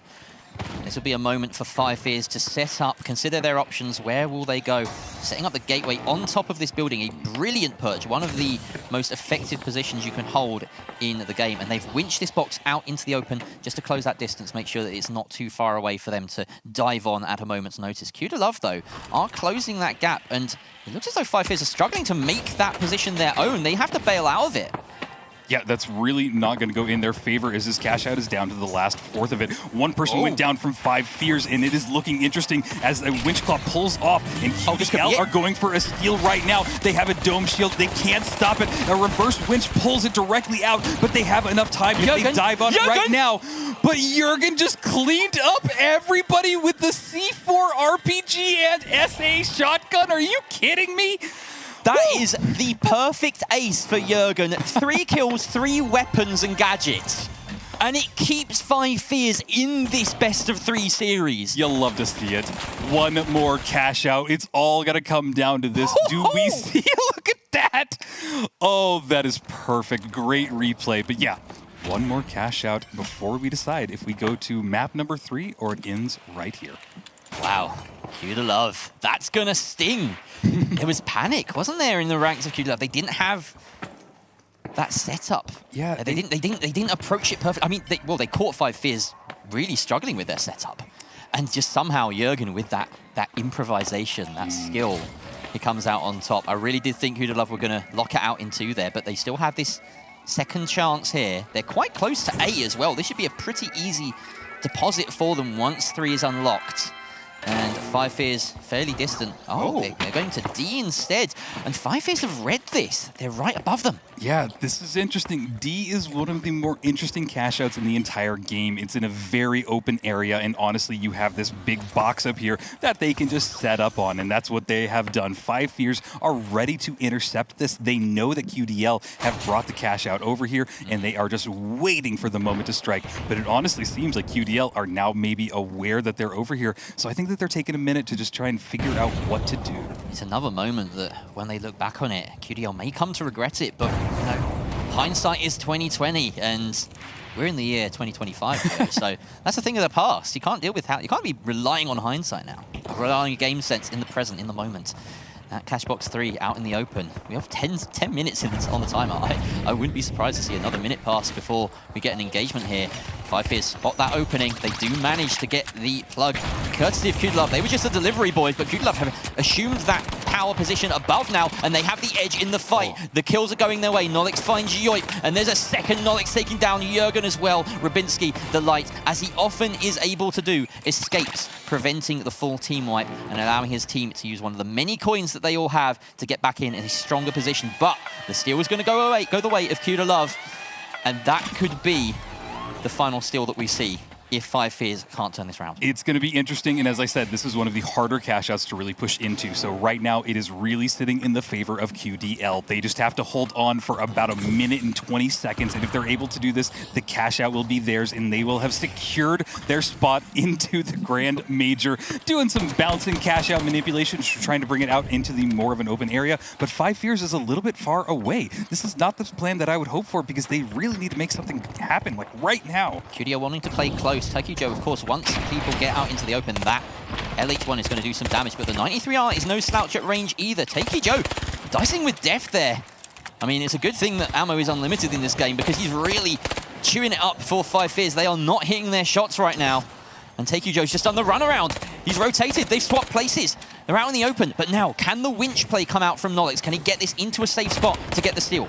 This is all going to come down to this. We're in the last few seconds. A steal is going up. Both teams are here. They're diving directly on the point. They were able to winch claw and pull that almost out of position. And it seems like everybody is in the smoke right now. The SA shotgun trying to get some shots off. Everybody taking damage left and right.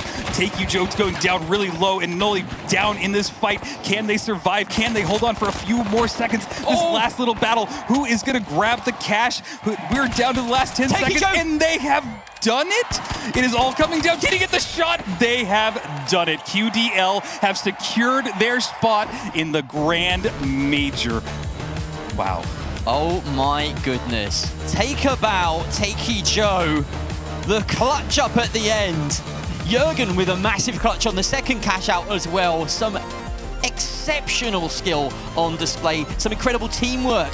And Five Fears stumbling at the last block here. I cannot believe what we were watching. I mean, throughout all this, it was just opportunistic fights. I mean, QDL, they know the timing. Look at that. I mean, even that replay, the timing of those fights is everything. And yeah, Five Fears, they wiped QDL a couple times. But it's all about that timing that matters the most. And this fumble here, well, QDL found themselves on the other end of it with Jurgen getting a nice clutch, but I could watch that. I could watch that all day long. Oh, It's yeah. such a good play. Absolutely. Jurgen's going to have a lot more opportunities throughout the day to get another clutch like that because, hey, they still got a lot more to go. But QDL, congratulations. Spot 1 at the Major taken. Absolutely beautiful stuff. I mean, look at the scoreboard as well. Takey Joe, 6 elims on the board there. A phenomenal show here. Do it in 2, but we have, well, a lot more coming later. A lot to talk about after that one. Yeah. I just can't believe. I was watching Oscar and Thixie, just insane reactions from them. Could not believe that it just finished just like that. Yeah, their eyes lit up. They were out of their seats. They were celebrating like they were at the World Cup final. And we're not even like a quarter begun yet. These are only a quarter of the teams that we've got planned to see today in action. That was 1/6 of the action. Yes. But I mean, honestly, that is a little bit misleading because Phase 1 a little bit shorter than Phase 2, especially considering the fact that we have a lot more to go. But we do have a lot more on the way. We have an entire new group of teams, 4 more teams to come through to see who's going to get the second spot. So, chat, don't go anywhere because we got more finals action coming for you right after this. The stars, distant, watching. When will they arrive? Will your family be disintegrated first or last? Will your family dog become their leader? With Holtau's alien invasion insurance, you don't have to worry. Alto, we got your back.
Welcome back, everybody. We are here with the finals grand major qualifications here for EMEA, and we just saw the first team punch their ticket. Now, all the other teams that you saw there, they still have a chance, but there's going to only be 2 tickets remaining by the time we get through all of the groups. So, without further ado, let's take a look at the next group that we have coming up next. Take a look at these here. We've got 4 more teams heading your way, and that's going to be Beamers, Sign Esports, Team Secret, and Emerald Grinders. Now, these are some pretty stacked teams, Jerry.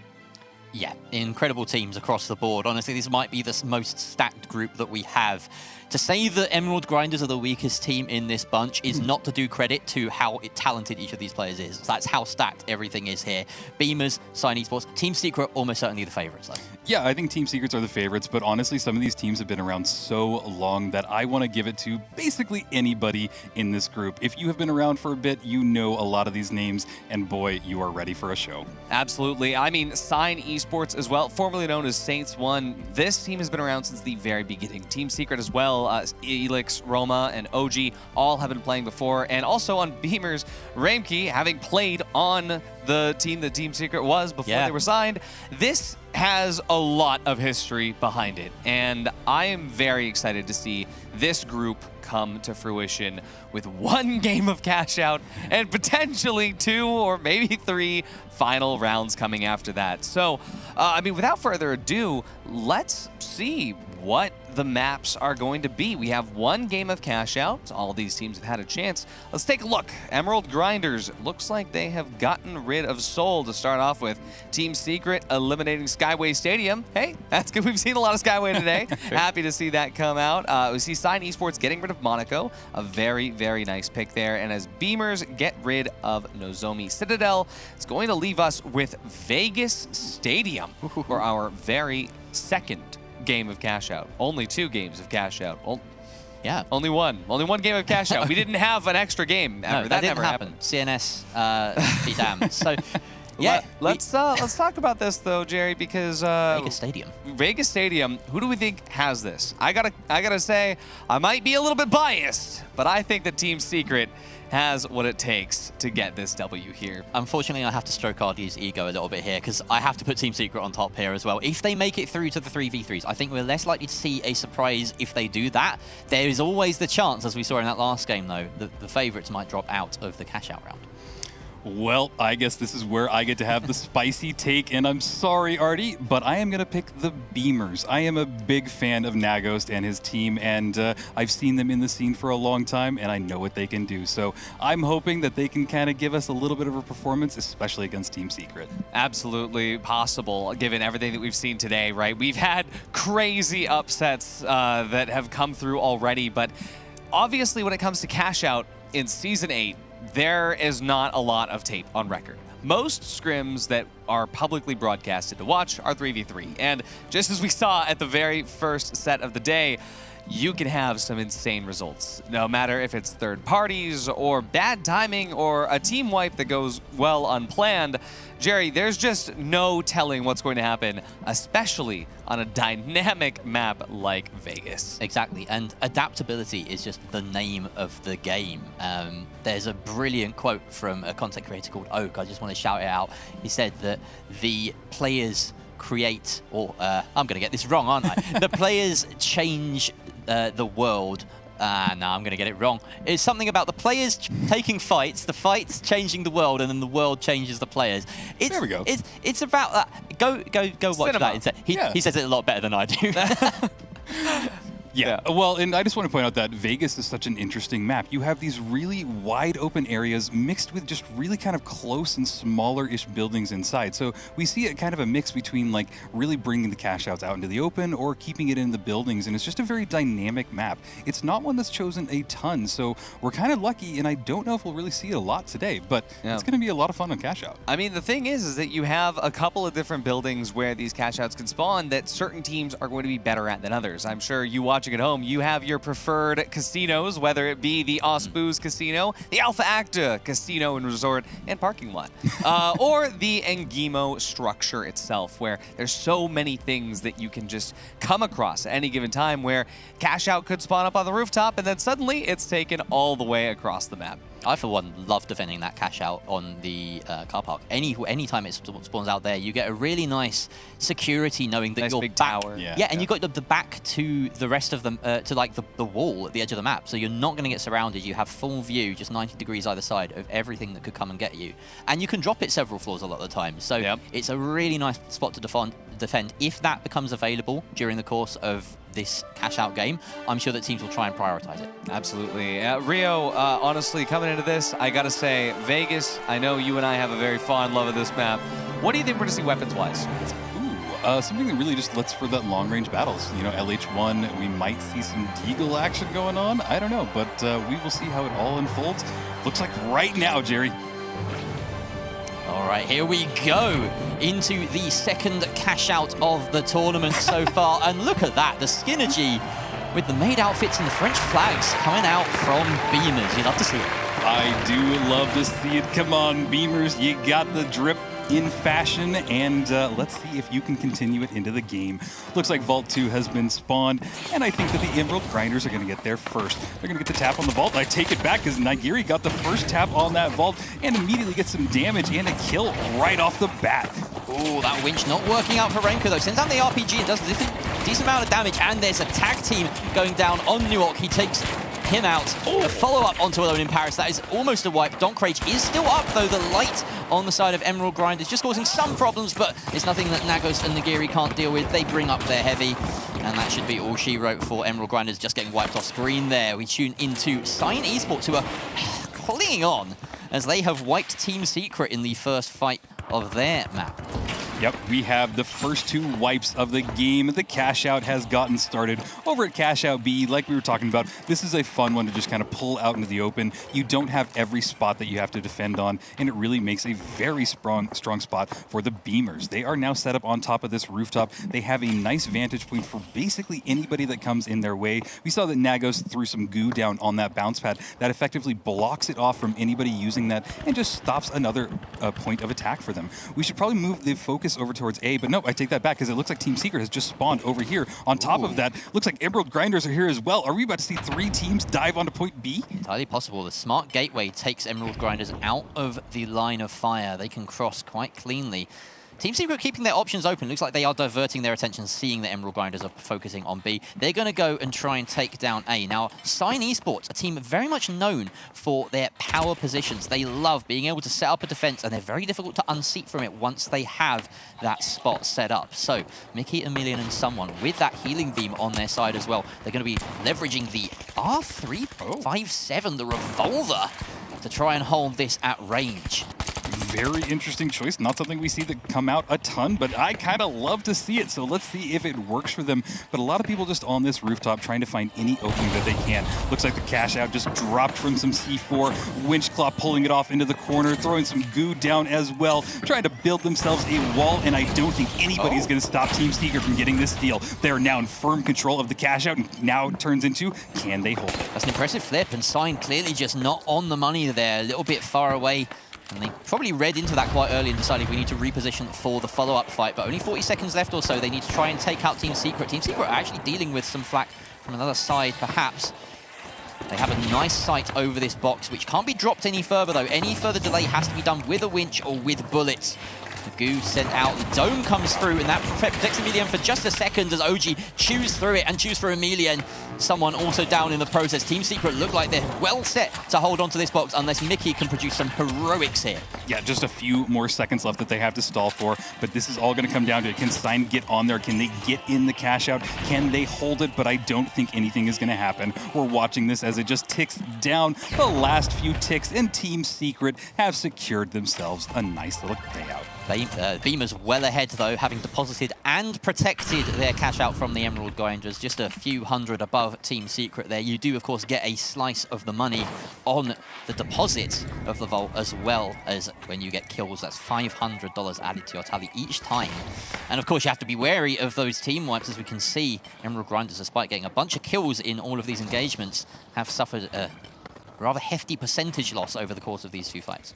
Yeah, moving over to the Beamers, they're taking their attention towards Cash Out C, so they probably want to intercept this from Team Secret. They are just here to set up and absolutely steal it when it comes in. Some goo went down. I think that they know that Team Secret is right outside of the door. Moving our attention to the Mega Dome, as it seems like Sign Esports are trying to set up here, maybe go for C, but it looks like Vault 3 really kind of not touched yet, just kind of waiting out there as everybody kind of turns their attention towards Cash Out C. Beamers once again getting a deposit as they start to pull away from the pack here, but they have now got Team Secret on their tail, something they didn't have to contend with before.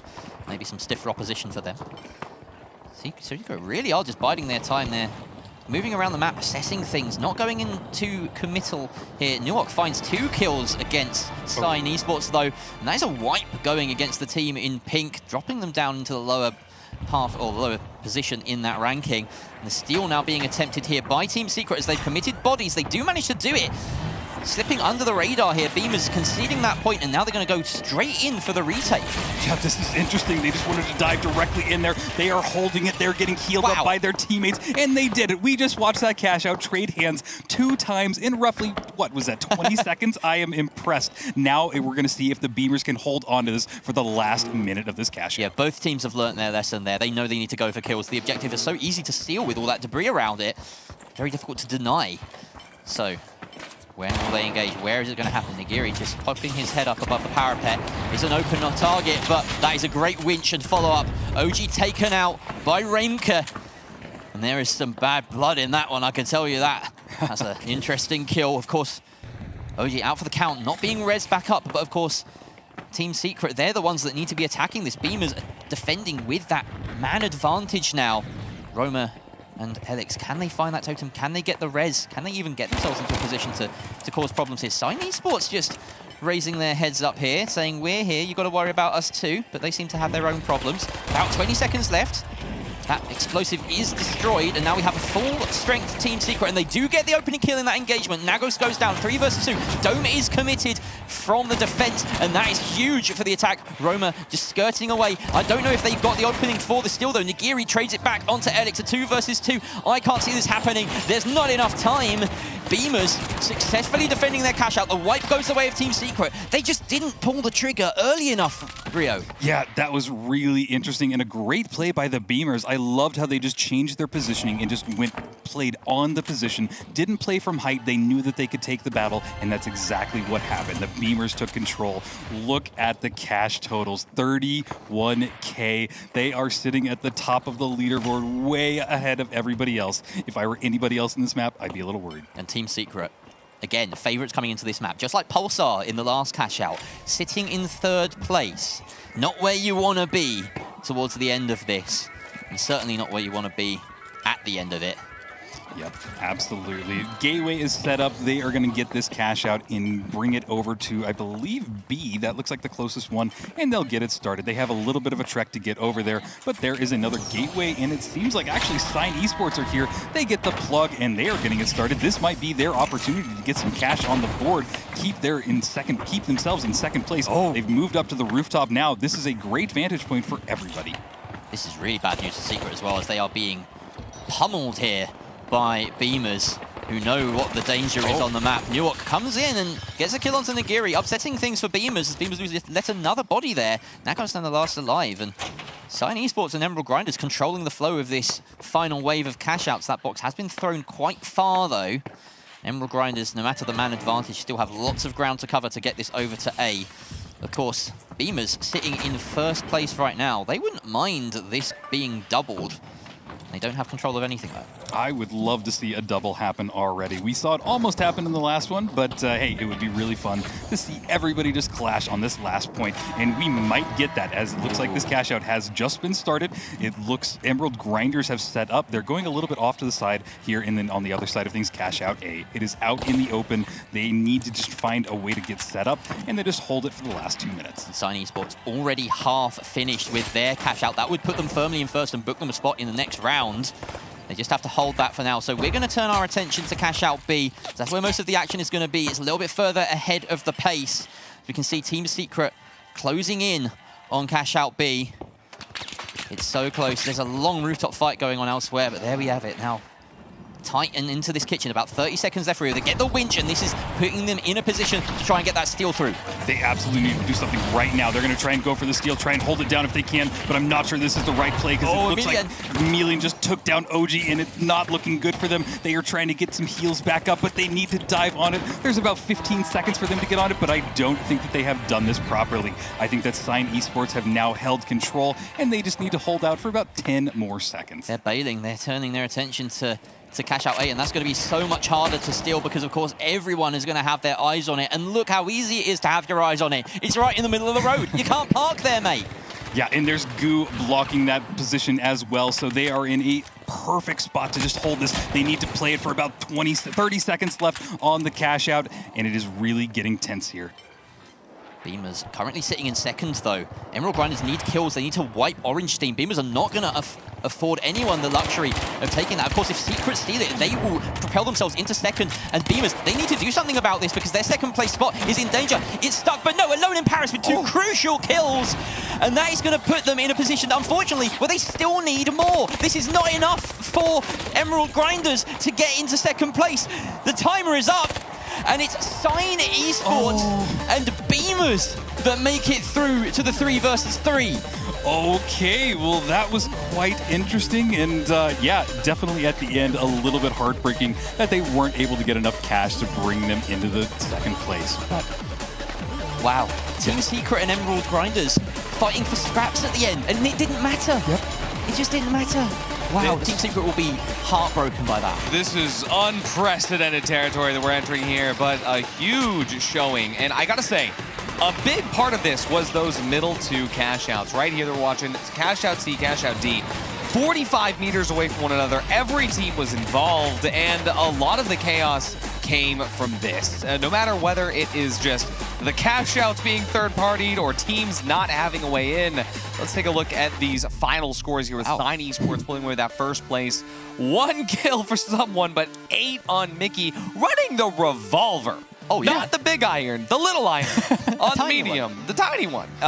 Beamers just doing a fantastic job here as well. And once again, we're looking at the top fragging team here in Emerald Grinders not making it through. That really goes to show the importance of objective-based play. You know, they got loads of kills at the end there, but it wasn't enough for them. Exactly. It's not about the kills. It's about the timing. It's not about the positioning. It's about the steals. It's about getting your team in the best possible position. And at least for Emerald Grinders and Team Secret, there's going to be more chances down the line, but once again, they're going to be fighting for only 2 spots that will remain later in the day. For now, it's down to Sign, Esports, and Beamers, and I'm starting to think that Rio has a better, at least not a caster's curse around him. I don't know. The day is early, so we will have a lot of opportunities to figure that out. But yeah, I've just watched the Beamers play. Like I said before, I think that they're a really well-composed team, so I'm happy that they were able to move on, and I really like to see them in 3v3. So this is where it's all going to be getting exciting, I think. It's really heartbreaking as well to see that Team Secret didn't make it on.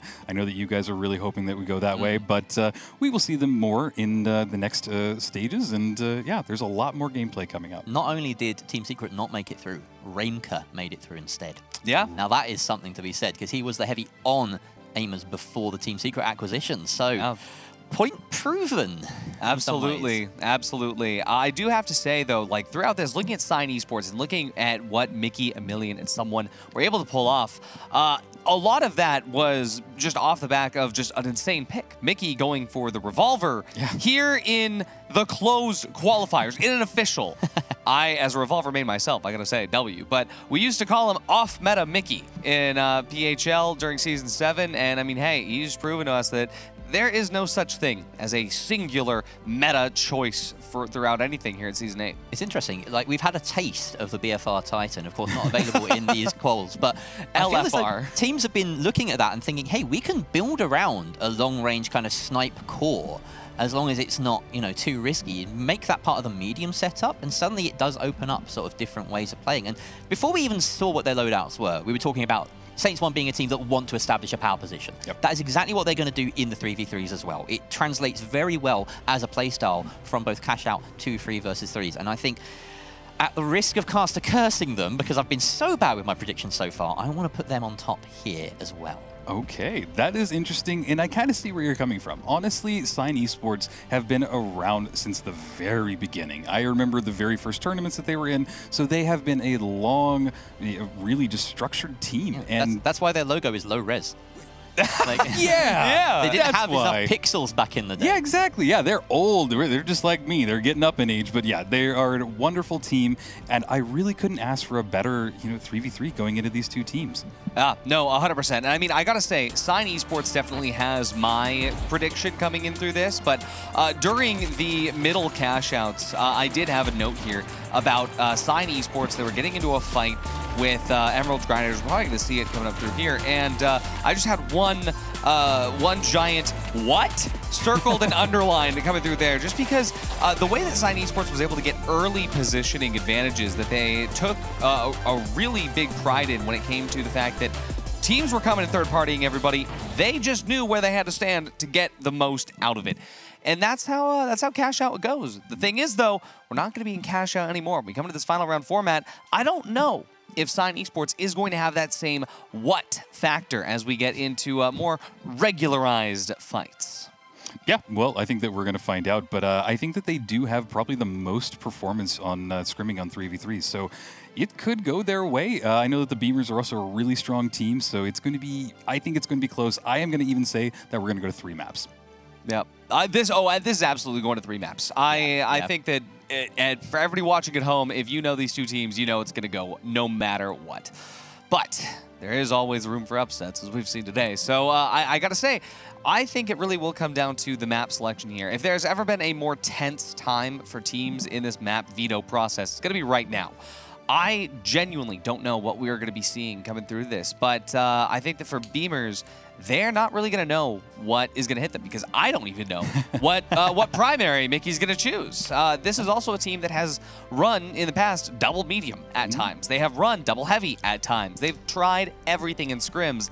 Having that data to know how Beamers likes to play and having the upper hand as far as Beamers having no idea what they're going to play, that could come into this as far as map 1 is concerned. Yeah, and on the subject of kind of team compositions and variety, we have seen unilaterally HML across the day. That is kind of the meta, not just at the competitive level, but also generally in the game. We've reached the point where you really want everything that the game can offer to you in terms of tools and weapons available, which is really cool.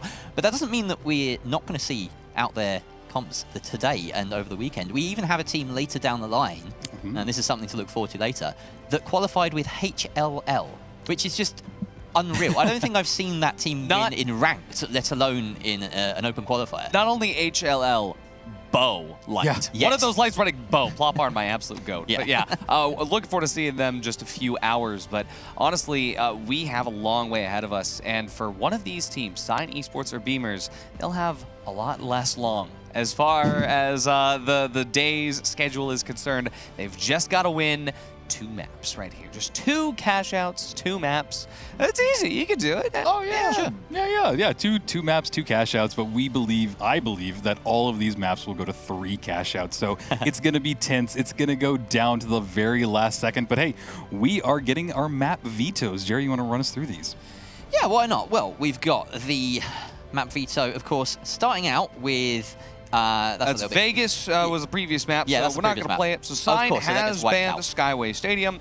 Beamers are going to be banning Monaco. Beamers then follow up the second ban with Seoul. Sign Esports ban out Cis Horizon. That's very interesting, very curious. Sign Esports going to be picking Bernal. as the starter as Beamers take Fortune Stadium. That means the third map would be Nozomi Citadel. Nice one. And that is going to be a very fun setup. Starting with Sign Esports pick on Bernal, this is where it can get absolutely insane because we don't know what Sign Esports is going to pull. If there's any team that you have no idea, it's Sign. We just saw the medium revolver in an official tournament. So anything is on the table here. And if I was Beamers, I would be a little bit concerned, a little bit curious even as to what they're going to go. But so for Beamers, they need to lock in on what they know best. And that's going to be, well, choosing between the Deagles and the SA-12-16 on a map like Bernal. Yeah, it's a definite choice to be made as well, because Bernal is one of those maps where you can choose to play those long-range weapons. You can even bring a sniper in and do some work with it if you're feeling a bit frisky. But it's also got the opportunity to bring things down into those really claustrophobic innards of the map. You know, you don't have many tall buildings in Bernal, so it doesn't take long for a long-range gunfight to become a proper skirmish in a living room or a dining room or a kitchen or somewhere. I feel sorry for the people living in these buildings. Thankfully, they've been evacuated, and it's all just a virtual datascape. So, yeah. Virtual arena, exactly. And speaking of virtual arenas, that music tells me that, well, we're about to jump into one, and I cannot wait to see what we've got going here. Folks, leave your predictions in the chat. I got Twitch chat pulled up here. I want to see what you guys have to say. So, without any further ado, Rio and Jerry, thank you so much for all the wonderful casting you've been doing today. Take us into another one here as we get started with our first 3v3, Sign versus Beamers here on Bernal. Absolutely, and Bernal is a wonderful map to see these two teams get started on. There are a lot of sight lines. There's only one really tall building, the Cathedral, so this will really play into each team's... Whoa, okay, nope. This appears to be Las Vegas Stadium, unfortunately, so there may be a pause incoming. We'll just have to wait and see. It's always the same. It's always the same. Ah, that's confused us a little bit, but we're going to roll with it. So, they do the same map twice in a row. Gotcha. There we go. I think that makes perfect sense, because we did Skyway twice in a row earlier. Now I'm getting it. See, there's some people here that read the rulebook. Well, see, this will be interesting because now we can see if Mickey is still running the revolver, because this will be a great opportunity, and he is. It did work really well for them. He got 8 kills last time, so this is a great position for him to be in. Cash Out B has already gotten started by the Beamers, and it looks like Sign Esports have set up on this vantage point, really just kind of gargoyling themselves above everything else, just wanting to find any opening. Yeah, and this is a smart setup, of course. They've got that red canister they can engage with. A bit of a burst should they meet Sign Esports. Everyone very careful to move around very slowly. You don't want to give away your location with sound. Of course, everyone has the best gamer headsets in this scene to be able to pick out every little detail from the environment around them. Million launching that RPG, giving his opposition a little bit of a clue as to where they're coming from. There's a quick reposition here from Beamers as they go up to that rooftop, avoiding contact with Sign Esports. Of course, Sign Esports, they're the ones that have to take the fight. Emilian goes through that gateway and is immediately chewed apart by the entirety of Beamers. That's a bit of a misstep from Sign Esports. Yeah, I don't know what he was thinking there. He just dove directly into all 3 of them, and really, the Beamers have a perfect position to be in. They're probably going to have to wait for Emilian to just coin back in, and then he's just going to have to wait. He still has 10 more seconds before he can do anything. This is not the position that Sign Esports want to be in. Someone, interestingly, taking that invis light. Something we haven't seen in the pro meta for a while, but definitely with the ARN, that high damage gun is going to cause some problems if he can just sort of gargle or find a nice perch to get an easy pick at the start of a fight. The problem is, though, Beamers, they're all hidden, they're all indoors, and they're not going to make that opening very easy for anyone inside of Sign Esports, let alone someone. And someone, of course, being the most confusing name to cast and listen to in the whole of the final scene. There's only about 20 seconds, even less than that, on this cash out, and I don't think Sign Esports have a hope. There's a trade as both heavies go down. We're talking about the mediums. Mickey, that's some incredible shots. Do they have the chance to steal, though? I don't think they do. No, Remake is still up and causing problems, and that is enough. As that defib mid-fight from Nagos really made the difference to keep Beamers in it and keep Remake just that little Well, I say little wasp. He's a heavy, a whole dang heavy in the way. No, they played that perfectly. They timed that exactly well, and it really just went in their favor. So well done, Beamers. It did kind of unfold in the end when Mickey was just getting shot after shot with that revolver off, but it wasn't in time. You can just see the cash out just run out there, and he's still getting the kills left and right. Now it'll be really critical to see if he's able to do this again, but when it really matters. It's exciting to see that Mickey can actually brawl with the revolver as well. You know, he's going to toe-to-toe with some shotguns, some assault rifles. It's not easy because it's a real skill check, that weapon, as I'm sure anyone who's used it will know. If you miss just a few of your shots, you're at a massive disadvantage. So yeah, these professionals, they can do it. Mickey is certainly one of them. It's interesting to note that Nagos is running the DMAT instead of the healing beam. It is kind of working in their favor. As you just saw, they were able to DMAT right into that roof, get down there instantly, and get the cash out started.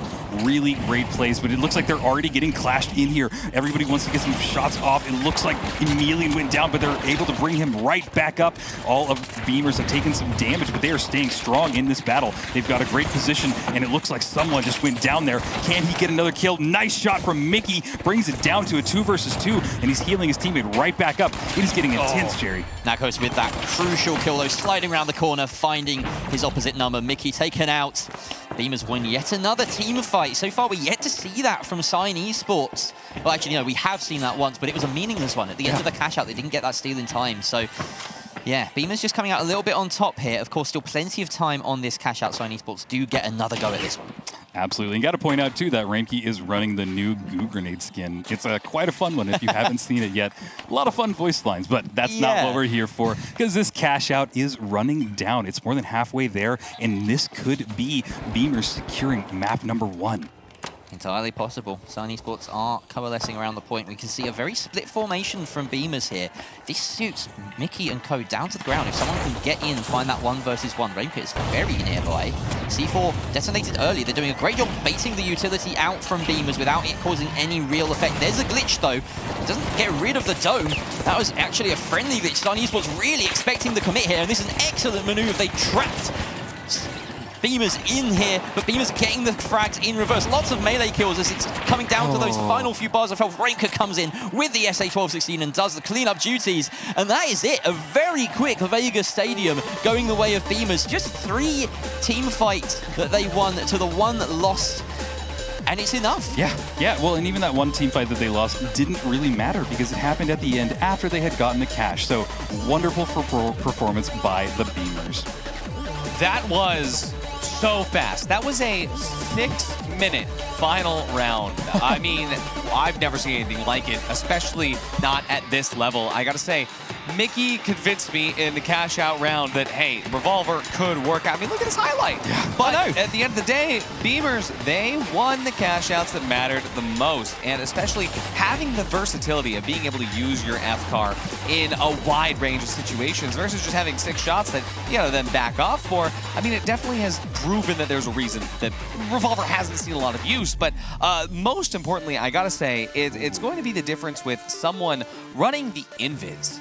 Rather than running the dash, which did not help Sign for moving around or having any sort of access to a lot of the fights that Beamers was winning. Yeah, and Beamers had the maximum mobility. They were running not just the gateway and the dash light, but also the dematerializer, which just allows you to move around the map so easily. On a map like Vegas, you need a tool like that.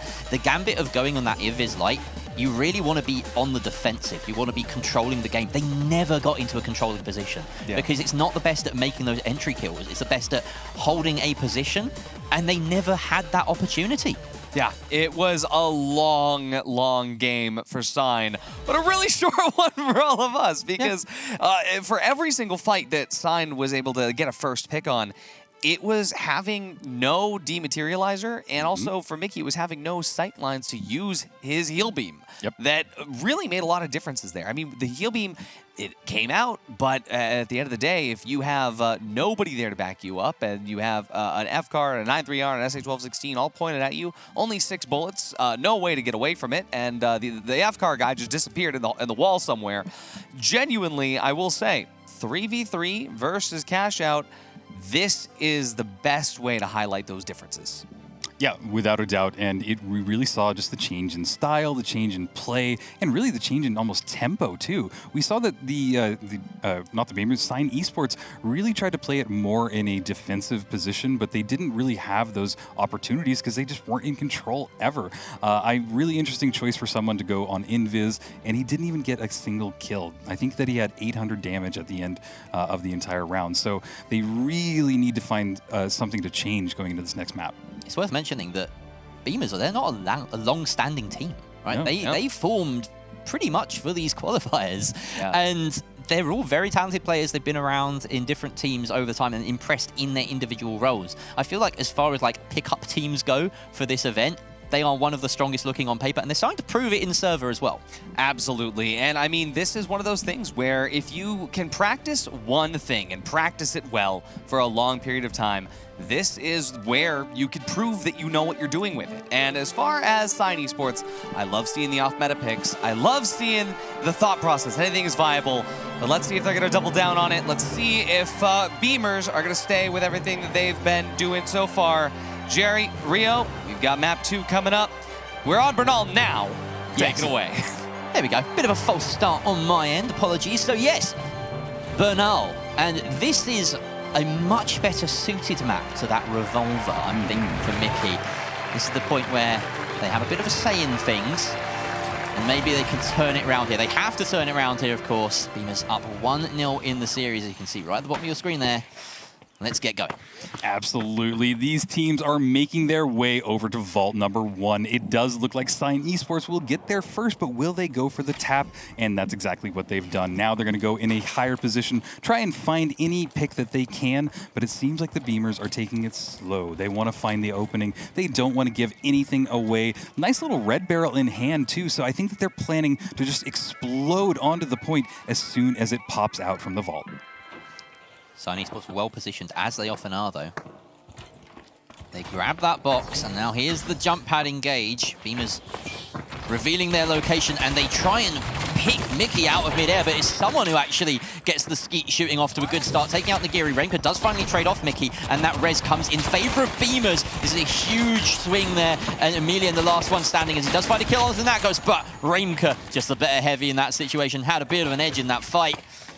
Yeah, that SA shotgun in your face is just brutal, and that's exactly what we saw. He got 2 amazing kills that absolutely turned the tide of the battle. And like we said before, there's only one high spot on this entire map, and it's the Cathedral. So they're going to take it there. They're going to have all the opportunity to manipulate and move this cash out, and it is really going to go in the favor of the Beamers for this first cash out. Now, can they hold on?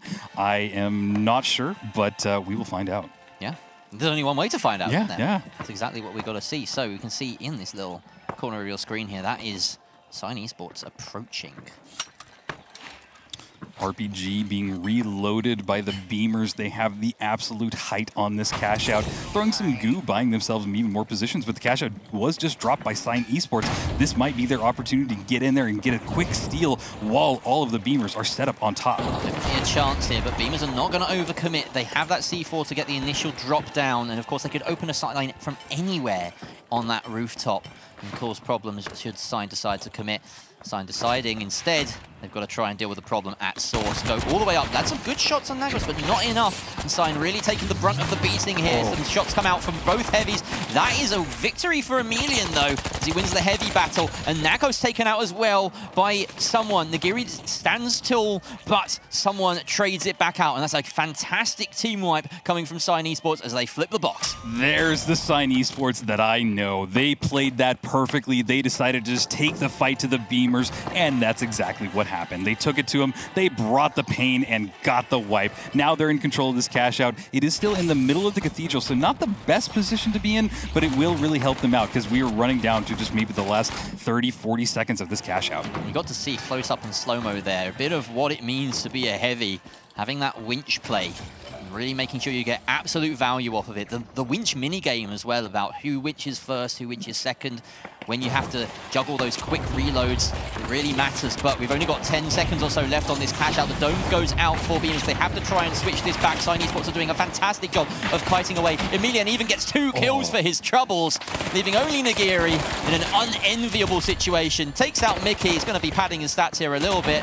But someone says, nope, that 1 on your tally is going to be matched with a 1 in the death column as well. Absolutely. That was a great performance by Sign Esports throughout the entire battle. They just took it and they got the kills. This is what you want, and it just feels like they're playing so much more aggressive than they were in this last map. So maybe they had a little bit of a team meeting and just figured things out and switched up their entire formula. I love to see it, and it seems like they're going to get the tap on Vault 2. With every single fight, they've sort of commanded the terms of engagement. Even when they had to attack and steal, they did it with such tenacity that it favored their sort of their setup. You know, they were still taking long-range gunfights after that dive onto the Cathedral, and they'll want to continue making those sorts of fights happen. Of course, you have so much control over how fights happen in this game. Suspended sponsor structures in Bernal means that we can see, I believe that's this Nakos getting on a bit of a perch with the F-car. Taking the brunt of a beating, though, has to retreat and doesn't really have a direct line of sight to his light, so that healing is going to just happen over time instead. And in the meantime, Sign Esports have that opening.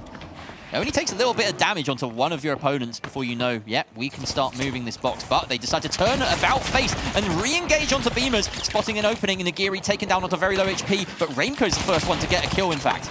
Yeah, and it looks like right now someone is just behind all of them, but sadly his team just got wiped out in that battle. It just seemed to unfold right in front of them. They got a little too spread out, and then the Beamers just turned on a dime and just focused all of their fire as a team. It feels as though every time Beamers have a fight in close range that takes a little bit of chaos into its consideration, they're the ones that come out on top. Sign Esports, I know I keep harping on about this, they want that control, they want knowledge of the situation, and that was a moment where they decided to act against their modus operandi. They turned around and said, you know what, we're going to take this fight in the open, just out of nowhere, and try and surprise Beamers. Beamers were so ready. Yeah, and interesting to point out that this is a cash out in a suspended structure. So Beamers in a really good position because they're up in the air. They can get on top of this box and just see directly down towards all of Sign Esports. They're going to have to throw a gateway, and they got a great gateway into this suspended structure. This will bring all of the team directly underneath the Beamers. This is where they need to be. That's the benefit of having your light on Invis. You can get that approach with virtually no contestation. So the roof, the stronghold for Beamers. They open a sight line to those doorways. They have a good angle here, but they're positioned very much a known quantity for Sign Esports to try and engage onto. Doesn't mean it's easy. They're going to hang in midair if they hit that jump pad, and you know you don't want that to happen. Someone trying to go for a flank here as Mickey and Rainco, or rather Emilian, do commit. There's a trade. Mickey wins his fight in midair. Now it's only Rainco left in the vicinity, and that's going to be a successful team wipe for Sign Esports. They steal the box, and that leaves Beamers with one chance to try and turn this round and wrap it up in 2. Otherwise, we're going to go to a third map. Oh, that just looked really sloppy from the Beamers. I hate to say it, but they just kind of just spread out and then died one after another. They didn't have that harmony that we've seen in so many of their battles. We're going to get a replay here as well. Good shots going off by all of Sign Esports. Really good performance, and I think that we might be taking this to map number 3. We may do. About 25 seconds left here. They're sending the Nagiri up on the jump pad with the dashes. Takes a lot of damage, but he does have that crucial gateway to move everyone forward, and they've gone up to the roof. Mickey smartly falling away from that. The goo and the dome come out. The drop comes out. He's managing to stick it through the drop. Is this still going to be successful? Yes, it is. Beamers, how have they done that? Nagiri, Rainco, they find kills on the transfer, and it's an easy cleanup for Nagiri. We're going to a third box, Rio. Oh, I love this. This is what I was hoping for. These are really evenly matched teams, and you can see it in all of the battles, all of the steals, and just the chaos that has been happening so far. I love it when a map goes to 3 vaults, 3 cash outs, and that's exactly what we're going to see. Looks like they are tapping vault number 3 right now and bringing it up. Sign Esports must be mystified. They were relying very heavily, it must be said, on that C4. Mickey with the heal beam, not able to get in close and dematerialize it. They'd use their RPG. They didn't have any further tools for Salt, and if you're only counting on 1 floor to drop, things like that can happen. Yeah, and just riding the cash out down can be really tricky, but it worked out in their favor. So looks like they have taken the vault. They're bringing it into that other suspended structure and going to get it started on cash out D. Beamers once again in control, oversight from one of these suspended structures. Such a beautiful place to hold it. They don't really have time to pull off the trick, which removes half of this structure. Makes it very difficult for anyone to approach. If they win this fight, they might be able to pull it off with a few red barrels, but they've got to turn their attention to the threat at hand. Shiny Sports very close. Remake already committing that dome, and Emilian on the other side has not. But the shots are going in someone's way. Despite that low HP pool, he wins the fight against the heavy. Renko res back up, and immediately the light dispatch moved by someone who gets a third kill in this team fight. The light is going ham. Emilian cleans up with the final kill for Sign Esports. And once again, Sign Esports are going to steal a cash out on a suspended structure and have to defend it. Yeah, that was really interesting. I just looked like Remke was out of position. His teammates were there, and then he went a little bit too far and got into the engagement with all of Sign Esports. Did not work out, and this is exactly what I was talking about. We're going to see him run in there. He didn't have his teammates there, and someone in Emilian just deleted him there. Look at the cleanup from someone as well. He was always on the back of Remke, who was dishing out a lot of hurt.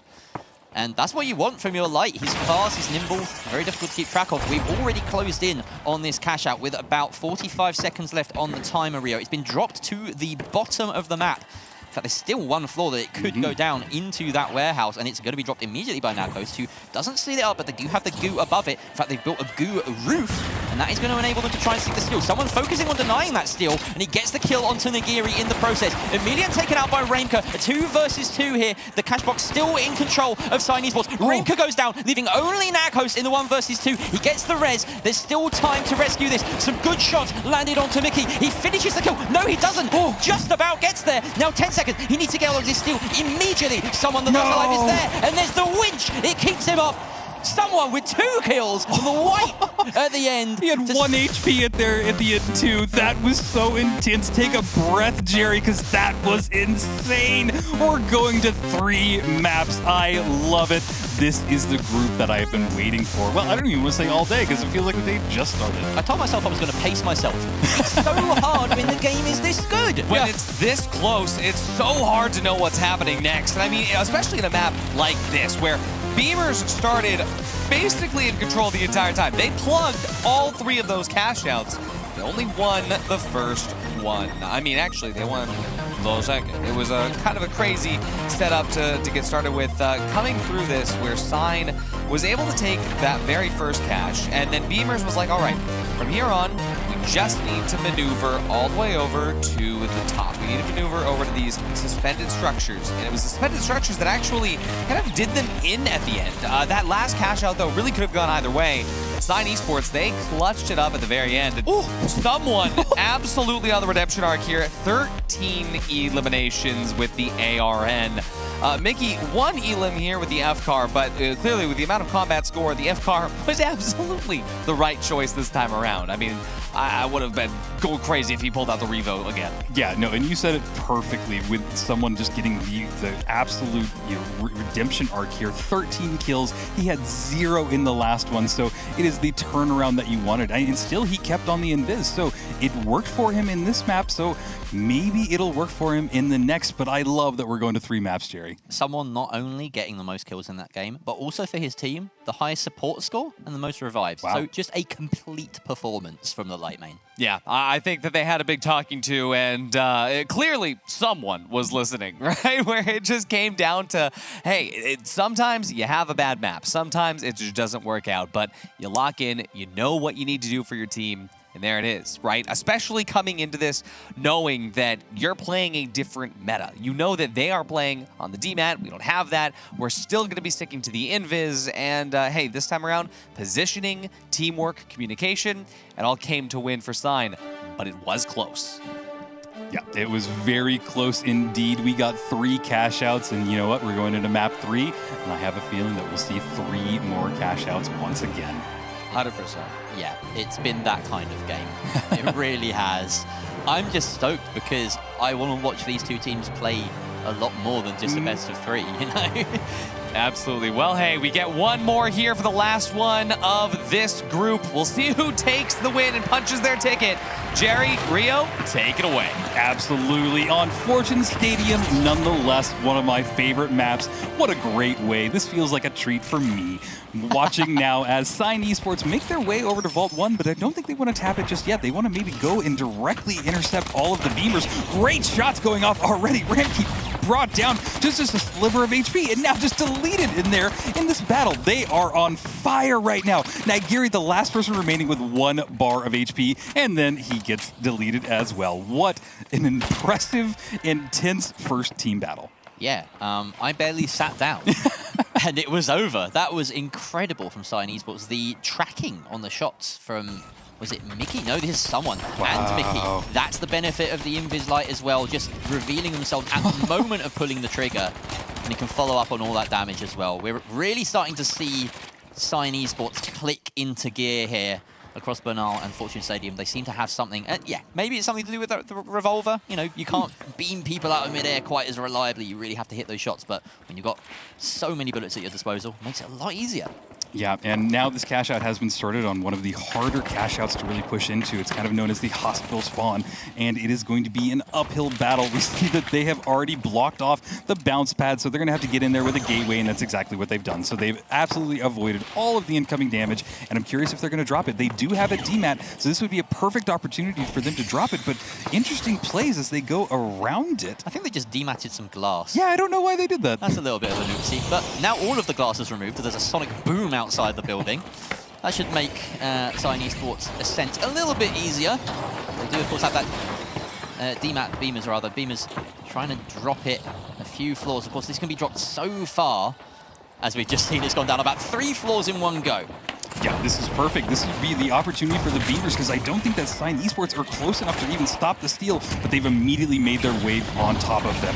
Here is the battle. They're all bouncing and dematting left and right. Mickey goes down in that first one. Someone taking a lot of damage. Maigiri went down as well. Can someone stay on? He got a great kill, but can he hold on? It is all versus Nagos and someone. Which one will take it out right now? It seems like someone wants to bring the battle closer towards Cash Out A. They get a res on Ramkey, but the battle continues. Wow, Nakos, incredible moves there. Has that defib to turn the fight in his favor.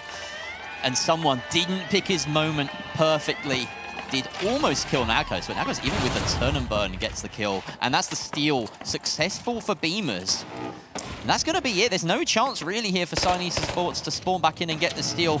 The time's just not in their favor, and that's why we can see Beamers already making their move towards the center of the map. Yeah, that is not going to go in their favor for all of Sign Esports, so they're going to have to turn it and look more towards the next vault. Everybody on the Beamers team has just moved out into the open, and they are ready to go here. But look at this. These teams are aggressive and just want to bring the combat directly to us. Bouncing up and down on top of the rooftop, RPGs going off, someone getting some kills, but Nagos getting 2 to follow up. It's all on Emilian, and he's at half health, and he does get a great kill, so it's Nagos versus Emilian. Winch Claw pulls him in, and the Beamers have been... God! What just happened? It's a direct trade. What? There's no one in the lobby. We're going to have a 20-second break. Oh, all right. Well, I'm going to... Yeah, all right, I've been screaming. That never happens. That's a frame-perfect trade. There wasn't bullet time or anything there. They were just shooting bullets at each other. Wow. Let's have a moment to take that in. I was about to say that Nakos has really stepped into the spotlight for this kind of opener.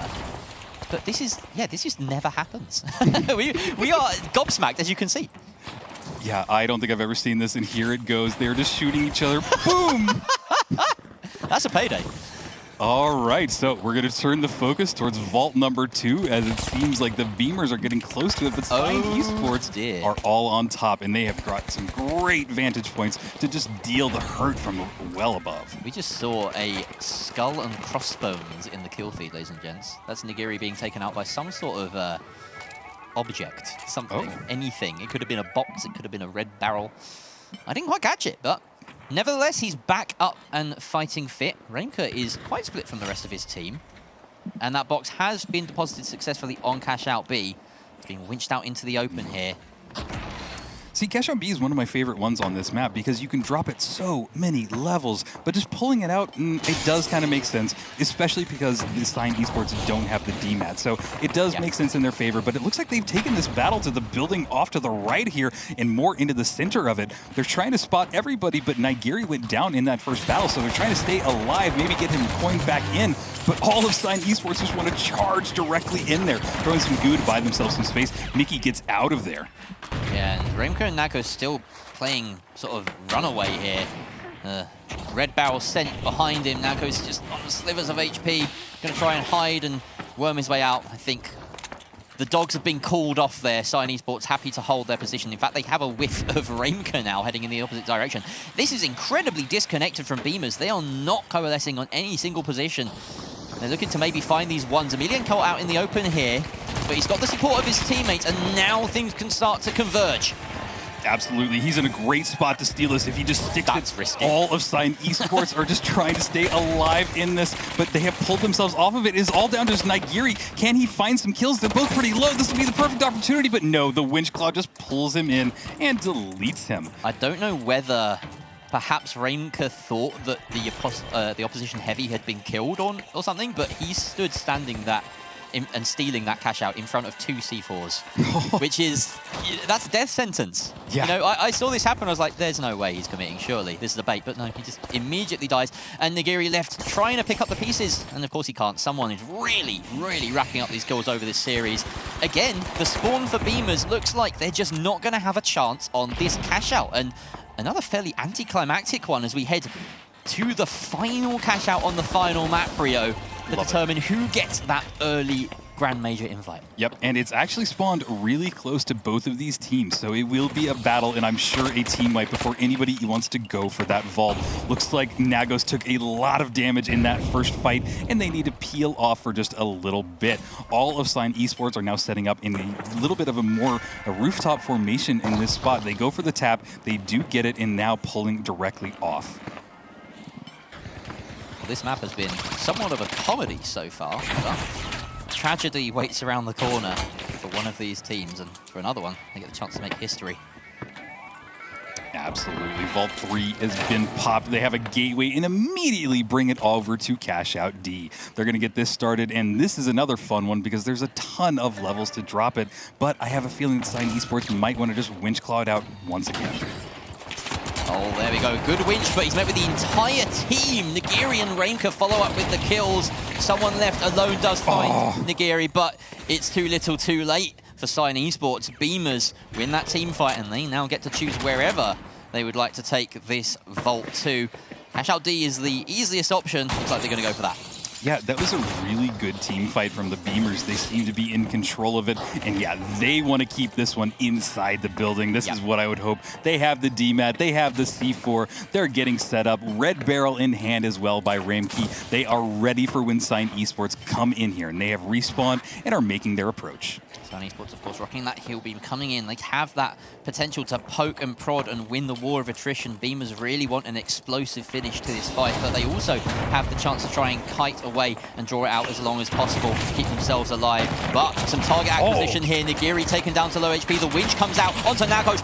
Huge plays from Emilian. Everyone on his team coalescing around him, but Remco gets the trade, and that totem is being brought out. Mickey reses Emilian. We're almost back to full strength on both sides here, but Remco taken out there by someone. Nigeri is going to try and res Nagos. No, he's not. He's committing to the fight, and he takes out Mickey, but immediately taken back down by someone. Was that the wrong call? The steal's going to come through. Sign Esports have control. Beamers have one more chance. It's all going to come down to one more team fight. That is not the play that I would have done. You had enough time to let your teammates coin back in. It is a shorter respawn time, but hey, they made the call, they made the play, and we're going to see if it pays off in this last team fight. Great RPG. I love when they connect like that, and he just pulled him in here. Really great plays. That really was something from Emilian. It dictated the pace of fight immediately, just landed everything he needed to. Some great positioning here by Mickey. Look at this perch. This is classic Sign Esports here. Finding that hiding spot. They have an inkling, Beamers. They're going to drop it all the way.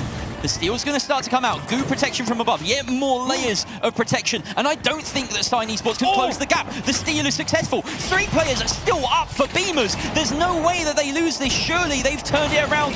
We've got Remke stuck in a wall. It's chaos. The kill's coming out for Narcos. Remke goes down. Does he? Yes, he does. But there's no time to steal. Surely they have it. The wipe is there. But it's not enough. Beamers, they've killed everyone and they take the money.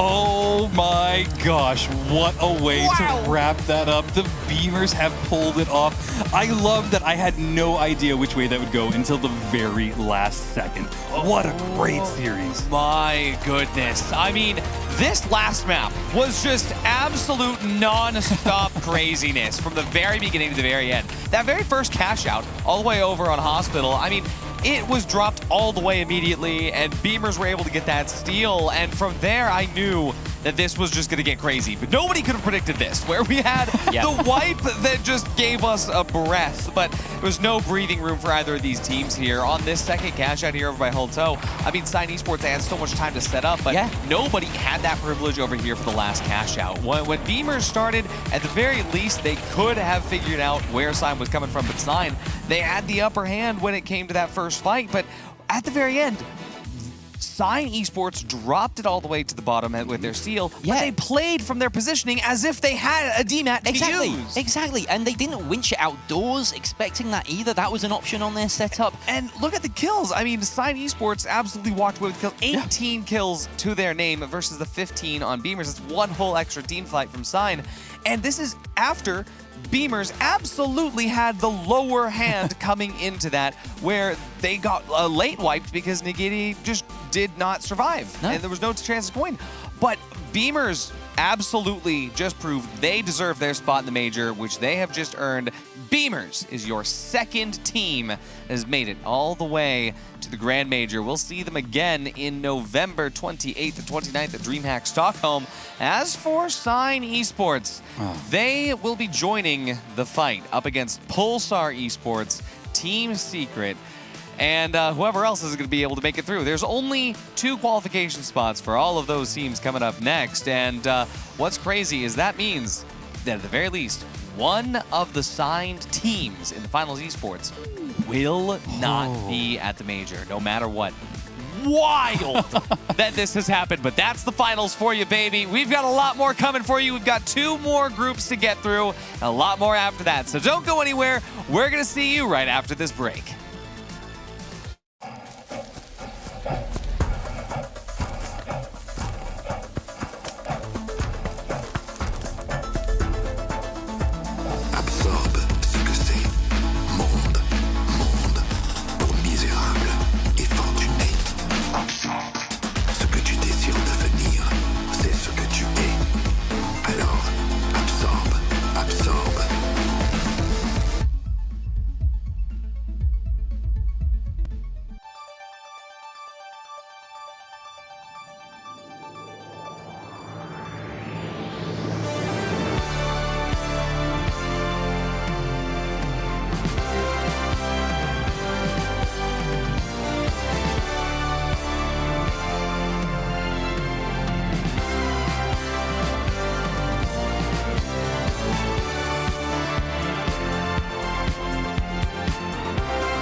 Hello, everybody, and welcome back to the finals Grand Major closed qualifiers for EMEA. We have just seen the first two teams punch their ticket to the major at Dreamhack Stockholm, and we have a lot more on the way. My name is Artie. I'm joined here with my beautiful co-casters, Jerry and Rio. And folks, we have two more groups where one guaranteed player team is going to be able to make it through. And after that, there's only going to be two more slots. So we have a lot of crazy stuff to go on. And to help you through seeing this bracket and all of its craziness, it's been a while since we've chatted with them. Let's take it over to Oscar and Thix with the weather. Oh my days. What a day the finals it's been.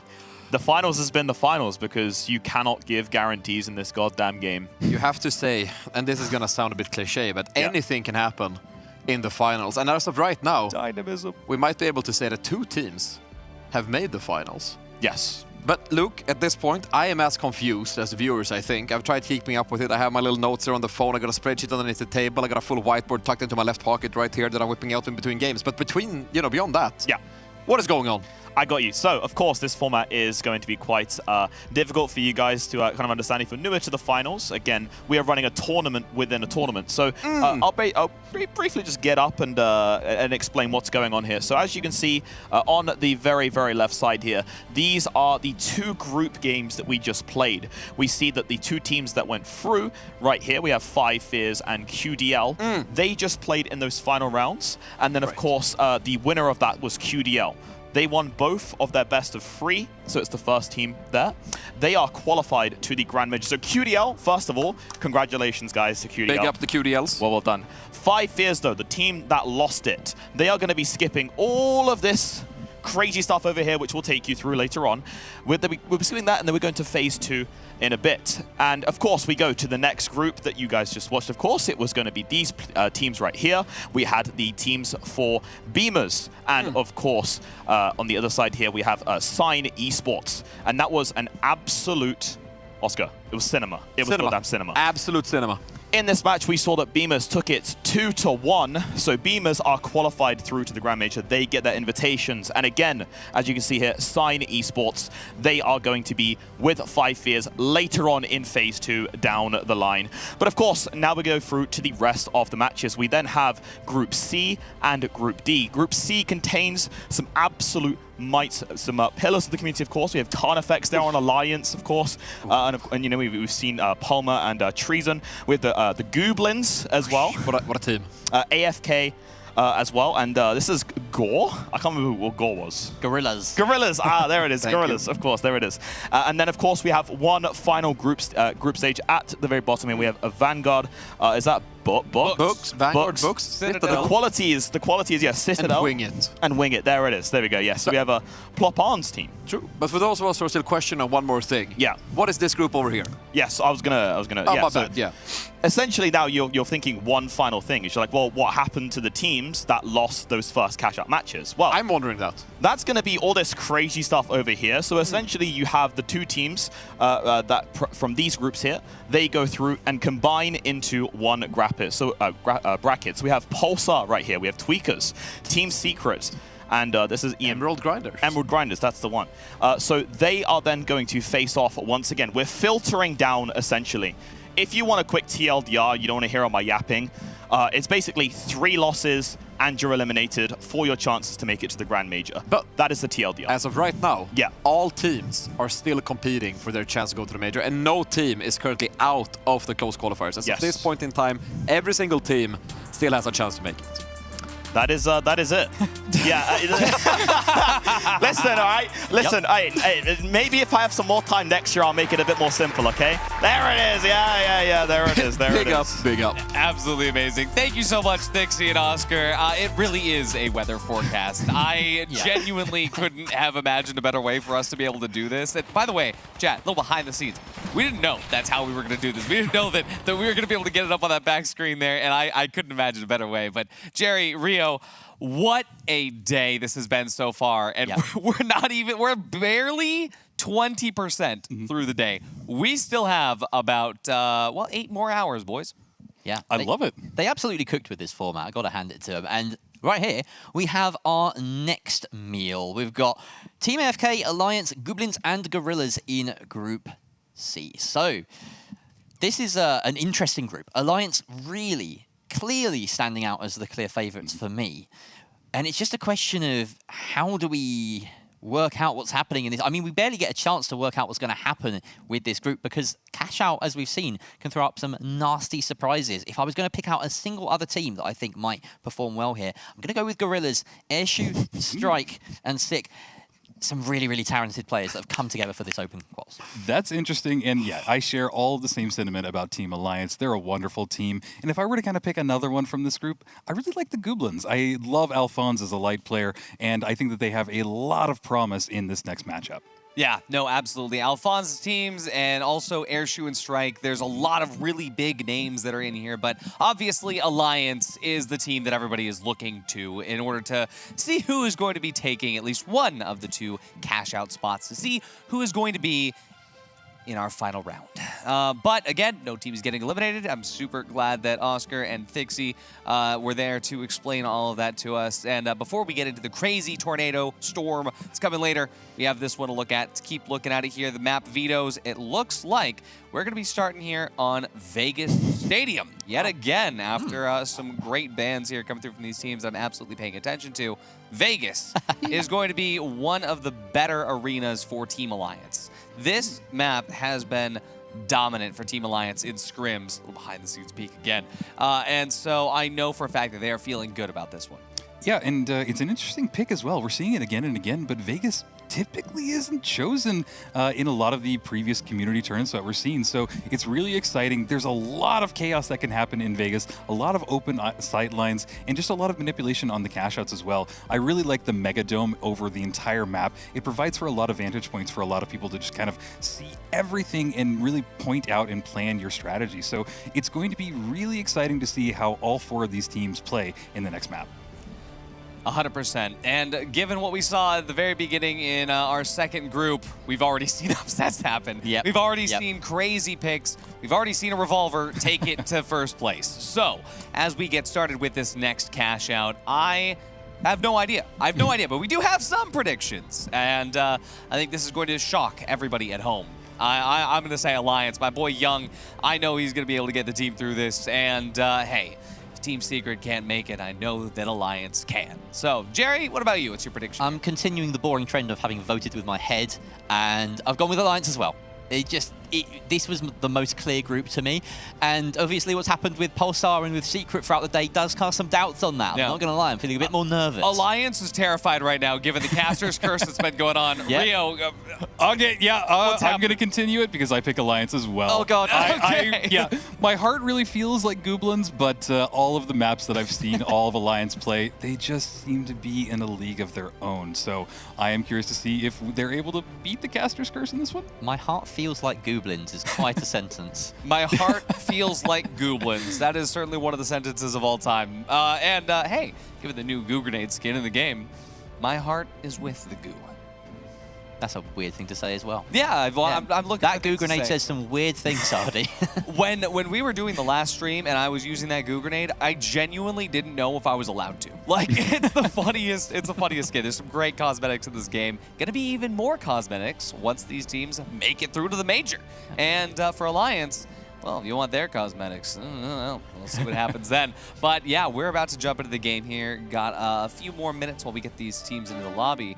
And getting started with this one, I have to say, so much chaos can happen in those 10 minutes. And I'm very thankful to have Jerry and Rio here to guide us through it while it's going down. Yeah, we can swim through that chaos and try and chuck out nuggets of information for you. That's the plan. And it's worth kind of noting that these teams, they had interesting journeys through the quals. All of them had very different routes, but we'll get into a bit more detail about that as we go. Yeah. But I'm starting to hear some very exciting music. I'm seeing some countdowns going out here, about to jump into the game. So without further ado, Jerry, Rio, take us away. All right, everybody, we are going to find out if Team Alliance is the dominating team that we have hyped them up to be, or if there will be some amazing upsets like we've seen so far. But with that said, let's all get started on Vegas. Yeah, we have the rare green team. Yeah. There's some different visual modes being activated in the game, so that just makes it a little bit easier for everyone to follow along. And we have the first tap of the vault coming from Alliance. Of course, this really, suits their team branding, doesn't it? That's a neat little change for them. Yeah. So, here we go. Rooftop control for Alliance. And they've got Gorillas on the other side of it. Now, interestingly, these two teams did face off in qualifiers. It was Gorillas that came out on top. As they dive on in, though, Gorillas not seeing the same level of success. They do win the fight onto Treason. As Strike finds his man. Carnifex, though, trading it out, and he's the one left standing. Strike almost taken out. There it is. Carnifex finds the kill. As we move on over to Alphonse, who is raising up his teammate. They've managed to take down Team AFK. Two teams sitting firmly on top of this lobby so far, as they both take their boxes in different directions. Yep, we're going to see Cash Out A be plugged right now by Alliance. I think they're going to let Treason just coin back in. They might be rezzing him, but no, yeah, they did go for a res. That's a smart play. They have all the time in the world. Team AFK hasn't even spawned back in yet. Gorillas just came back. They're going to plug it, and then they're going to move a little bit of ways away. We're moving over to Cash Out B and watching as the Goblins are in control here, and it looks like the Gorillas are about to dive on it. They're going for a steal almost instantly. This is an interesting play. Are they just going to hold it? I think they're going to hold it and absolutely steal it as long as they can continue to hold down this. I think that they were able to grab it. The Gorillas are now in control of this, and it seems like everybody's just diving left and right, trying to get some kills. Looks like Sick just went down in that first fight, but they immediately bring him back up. Their heavy is right in the battle, ready to get into the next combat. Alphonse trying to rescue this as Goblins. Once again, yeah, they are at that man disadvantage. Have to back away, having stolen this, having conceded this box. Now both teams, pink and purple, Goblins and Gorillas, on full strength. And we are having a quick tech pause, it would seem. I'm not too sure what this is about, but we'll get confirmation fairly shortly. Yep, but hey, look at that explosion. Somebody popped that balloon, and we're watching as the confetti and the fire barrels just slowly rain down. Nice little replay, watching all of Alliance trying to stay in this. Carney did get some good kills right at the end, was able to turn that battle, but moving now to Cash Out B, it seemed like the Gorillas were going to be able to hold that steal, and they did get it at the very last second, but this was right before the pause, so I'm not sure what's going to happen next. That's a very cool shot there we got at the end, but yes, and now we get to see some beautiful fly-throughs of the map. Akimbo F, in case we missed him, got the first elimination. I love that, and that will be his in-game skin as well. It's just a beautiful little engine we got rolling in the finals. It does everything. Absolutely. Well, and just also to point out that Alliance is green. The people that have never seen this before are probably like, oh yeah, they're green. But for us, we've been in this scene for almost 2 years, and I have never seen another color. So I really like to see it, and I love that it's on brand for Alliance as well. We've had a couple of people disconnect, which means that they probably are about to come right back into this battle. And I bet that we unpause this in just a second. I still can't believe we have a goo gun heavy. Yeah. I still can't believe that's happening. I mean, yeah, the green absolutely is so beautiful to see. I mean, we all kind of knew that we got the new colors in here, as well as obviously you see the team logos. But yeah, to see the green here, it's almost, to me, more surprising than the goo gun. Yeah, it's cool to see a goo gun. I mean, it's one of those things that I can literally name the players that run it. It is just a small handful of people. Which is surprising because it's so powerful. Oh, I know it. Goo in this game is one of the most fundamental things, and I have said for seasons, like, why are people sleeping on goo grenades? It's finally gotten kind of that mass adoption that I've been waiting for, but it took so long. It's an instant wall that you can throw down. I think the only thing that's really stopping it from coming into the heavy meta is just how good and useful winches are. You know? Yep. And even mesh shields have their say, but I would say, yeah, the goo gun coming out is I would expect over time more heavies to start really specializing in this specialization. Right. And making it, I've seen some incredible players do some incredible things with it. Yeah, you really need to have cash out manipulation here in this current meta with the Winch Claw. And I actually had a fantastic conversation with the Balance team about the Goo Gun, because they said, hey, the Goo Gun is really a powerful tool, especially looking at the data for all of the games that are happening in regular cash out, in World Tour, in Ranked. And the players that use Goo Gun, they have a really high win rate. And so Yeah, we'll talk about that later. We're about to jump back All in. right. CNS has been kicked out. Rio, Jerry, let's take it back. Cash Out B is ticking down, and both of them are about halfway there. We have both teams that have respawned. People are back in the map, and it looks like Fabi has coined his way back into this battle. Team AFK looks like they're going to Cash Out A, and it seems on the other side of things, the Gorillas are sitting pretty with nobody really charging them yet on Cash Out B. Alphonse just waiting here for an opening. As we can see now, we tune in with Cash Out A. Alliance positioned not too far from the box. That's only a couple of doorways separation, and then they have some long-range sightlines to A. But if Team AFK can lay down some goo, lay down some obstacles in their way, then this is definitely possible. They have to get rid of these gadgets first, though. It topples over, doesn't drop a floor. They set down that goo, a bit of debris cover comes down, but Fabier will drop down to the bottom floor, and Palmer will take him for dinner. Thank you very much, he says, and there's some follow-up as well. The M11 coming out from Carnifex as he wants to get into these close-range brawl situations, finds a second as Treason presses up Palmer. This is all Alliance all day long. Cash Out A has their name on it, or at least their initial, and that will be their money for the taking. Yeah, and Alliance played that so well. They were dipping and diving in and out of cover, and it really worked in their favor. Gorillas also securing that cash out, so we're going to turn our attention towards Vault 3 and 4. I'm not sure which teams are close to them yet, but it seems like the Gorillas have made their way to the Mega Dome. Like I said earlier, you can see for miles and miles from here, getting some shots off with the 93R strike popping off. He's now going for the tap on number 4. He has a gateway as well, so they'll be able to move that all across the map in just a moment's notice. He goes back up to that Mega Dome, resets, and getting close to his team. Alliance positioning themselves on top of that hotel. They don't really have control over the box. Of course, Gorillas having tapped number 4. Drop goes through. Sick and Palmer up against each other. It's not entirely clear where they are and how much they've done to each other, but it feels like they've evaded each other's notice for a lot of that. The DMAP really helping as Airshoe guides his heavy round. That's the primary aim, or one of the primary ways of using the DMAT in a team comp like this, is to make sure that you can get your team in and out. Some action, though, on the other side between Team AFK and Goblins. Both teams having lost a player, but Aimpoint is stepping up with 2 big kills as the Goo Gun Heavy. And he's only got 1 light to chase down. It's Kaudu, and there's very little that he can do to get away safely. There's the shot.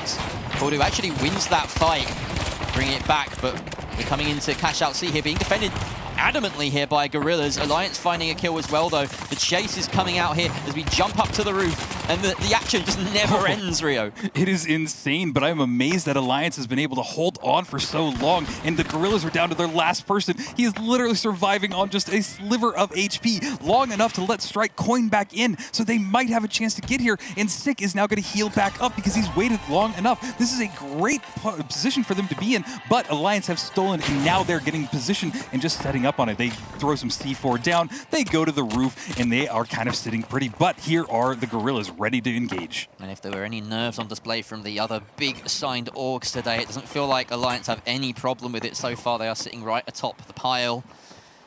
Goblins having plugged their cash out, but now there's a big target on Alliance's backs. Team AFK are honing in on it.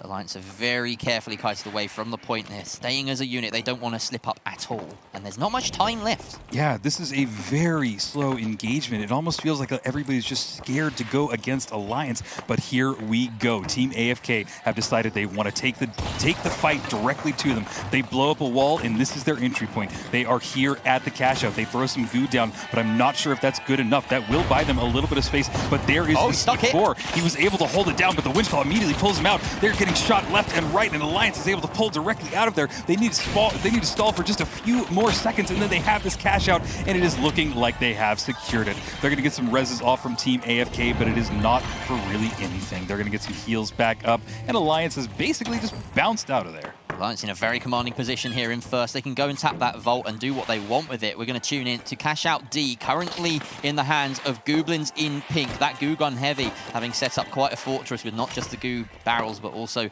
his own gadget. He's getting a little bit stuck there on the escalator. No problems, hopefully.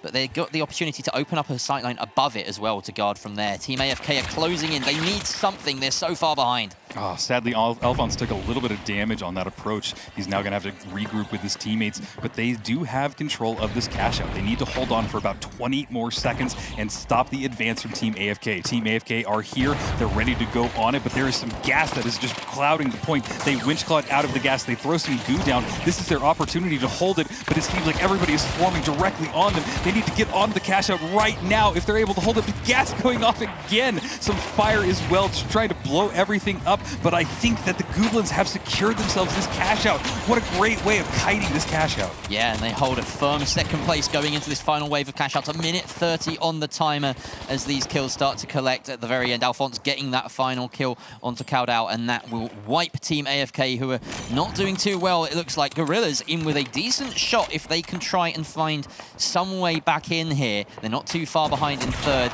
We're watching Carnifex, though, as Alliance get their third cash out rolling. Doesn't seem like they're going to meet much resistance either. Everyone fighting on the other side of the map as it stands. Yeah, they just kind of want to let them do their own thing. Vault 6 is where the action is at. The Gorillas have tapped it, but they are taking a lot of damage. Airshoe very low. Had to go and find some cover. Watching now as the Goblins, they're down to Ectos very low in this battle. Aimpoint reloading that RPG, trying to chase them down. They do have the goo in hand, and now they have taken the vault. They're going to get it plugged into B and get it started in just a second. And this battle for second place, so important between Gorillas and Goblins as it stands. We have Ecto giving chase, and this is a good opening here, that long-range sightline. It looks as though Team AFK are maybe finding a chance to get the steal, and they do so successfully. Not that it's going to bother Alliance with the cash tallies as they stand. In fact, Team AFK still need more kills, more money to go their way to get a spot in that best of 3 ahead of this cash out. Great kills. Goblins coming out with kills onto every single team in the lobby, one apiece, and that puts them in a commanding position going forward. The box is in transit, and it looks like it's heading towards A. This benefits Alliance massively, gets thrown out into the open by Team AFK. If this gets doubled, then AFK could find themselves back into this game.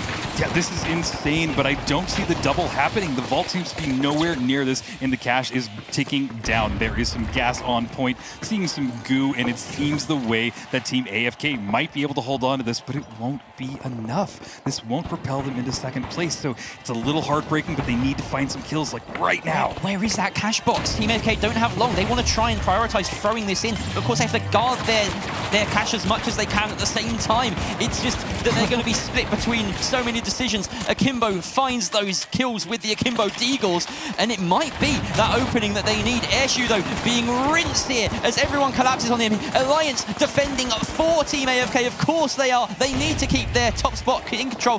Caudal finds 3 kills onto members of Alliance. Goblins are in no position to try and get a steal, but they don't need to because they're in second place, and that cash box disappeared. Not enough for Team AFK. They finish in third, so close behind second. What a game. Yeah, I think that we were really just 2 kills away, maybe 3, and that would have propelled them into second place. Yeah. My heart breaks for them, especially if they would have been able to get that vault, get the plug, and that would have easily brought them into second place. So what a wild matchup that we just saw. I mean, that's the chaos of cash out. I mean, as soon as Alliance got the plug from Vault 5 on a cash out A, they knew they were done. They knew that that was it.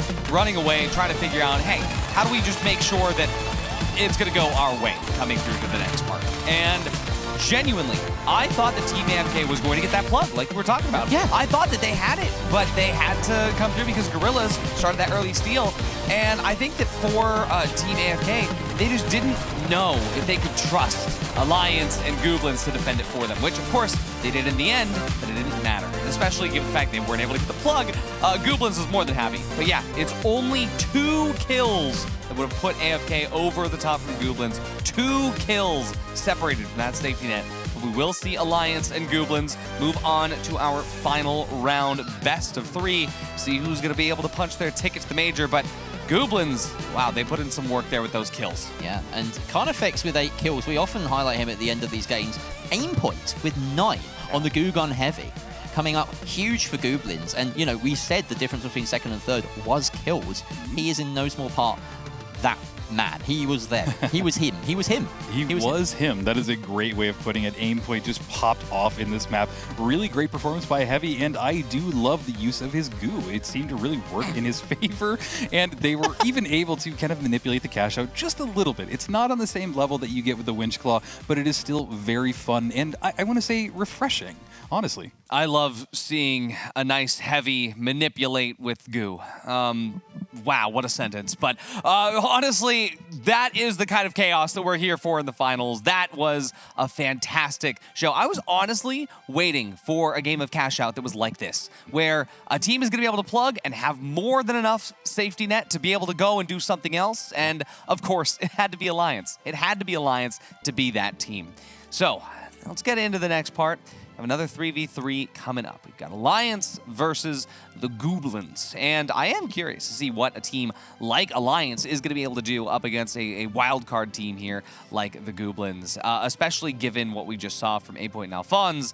But Jerry, what are we thinking? Well, you might think this is a mismatch on paper. Alliance, though, if we take ourselves all the way back to Open Qualifier 1, many, many weeks ago, they did not have a flawless seeding stage. They lost a single map, and that threw the rest of the bracket into disarray. Alliance lost their one game in that Open Qualifier to Goblins. Really? Yes. That is a great stat to bring up.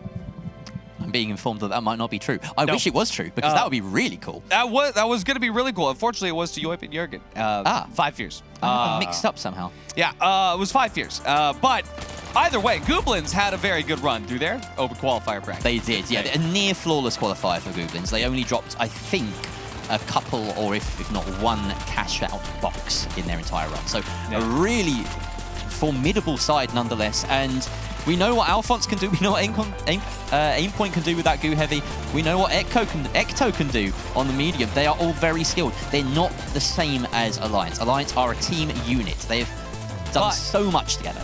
But I will say, if it were any other team coming through with Alliance, given the fact that Alliance is so well practiced in scrims up against some of the very top teams, they are practiced against teams that are running the meta, running a normal composition, right? And if, honestly, looking at Team Sign, anything that's to go by, a great performance can come through from teams running off-meta equipment and stuff that you don't normally get to see. And so seeing Alliance now being in a somewhat similar position where they're going to be going up against some off-meta stuff, I genuinely think that this could be an area where this could get a lot closer than we think, Rio. Yeah, I think that that's a great way of putting it. I mean, just having that off-meta pick is just throws a wrench into everything these people have prepared and planned for, and honestly having a goo gun main is quite exciting to see. So I am interested to see how these two teams get at it. But one thing that I want to highlight is from the last match that we just saw, it really felt like both of these teams are more defensive oriented. They weren't really aggressive, but they got the cash and then they just held back. They had their setups, they had their ways that they wanted to engage, but it just seemed more just reserved, if anything. So I will be really curious to see which team kind of prevails in this next fight. Yeah, it's the only thing that we can say before this is that Alliance are the team, sort of, they are favourites.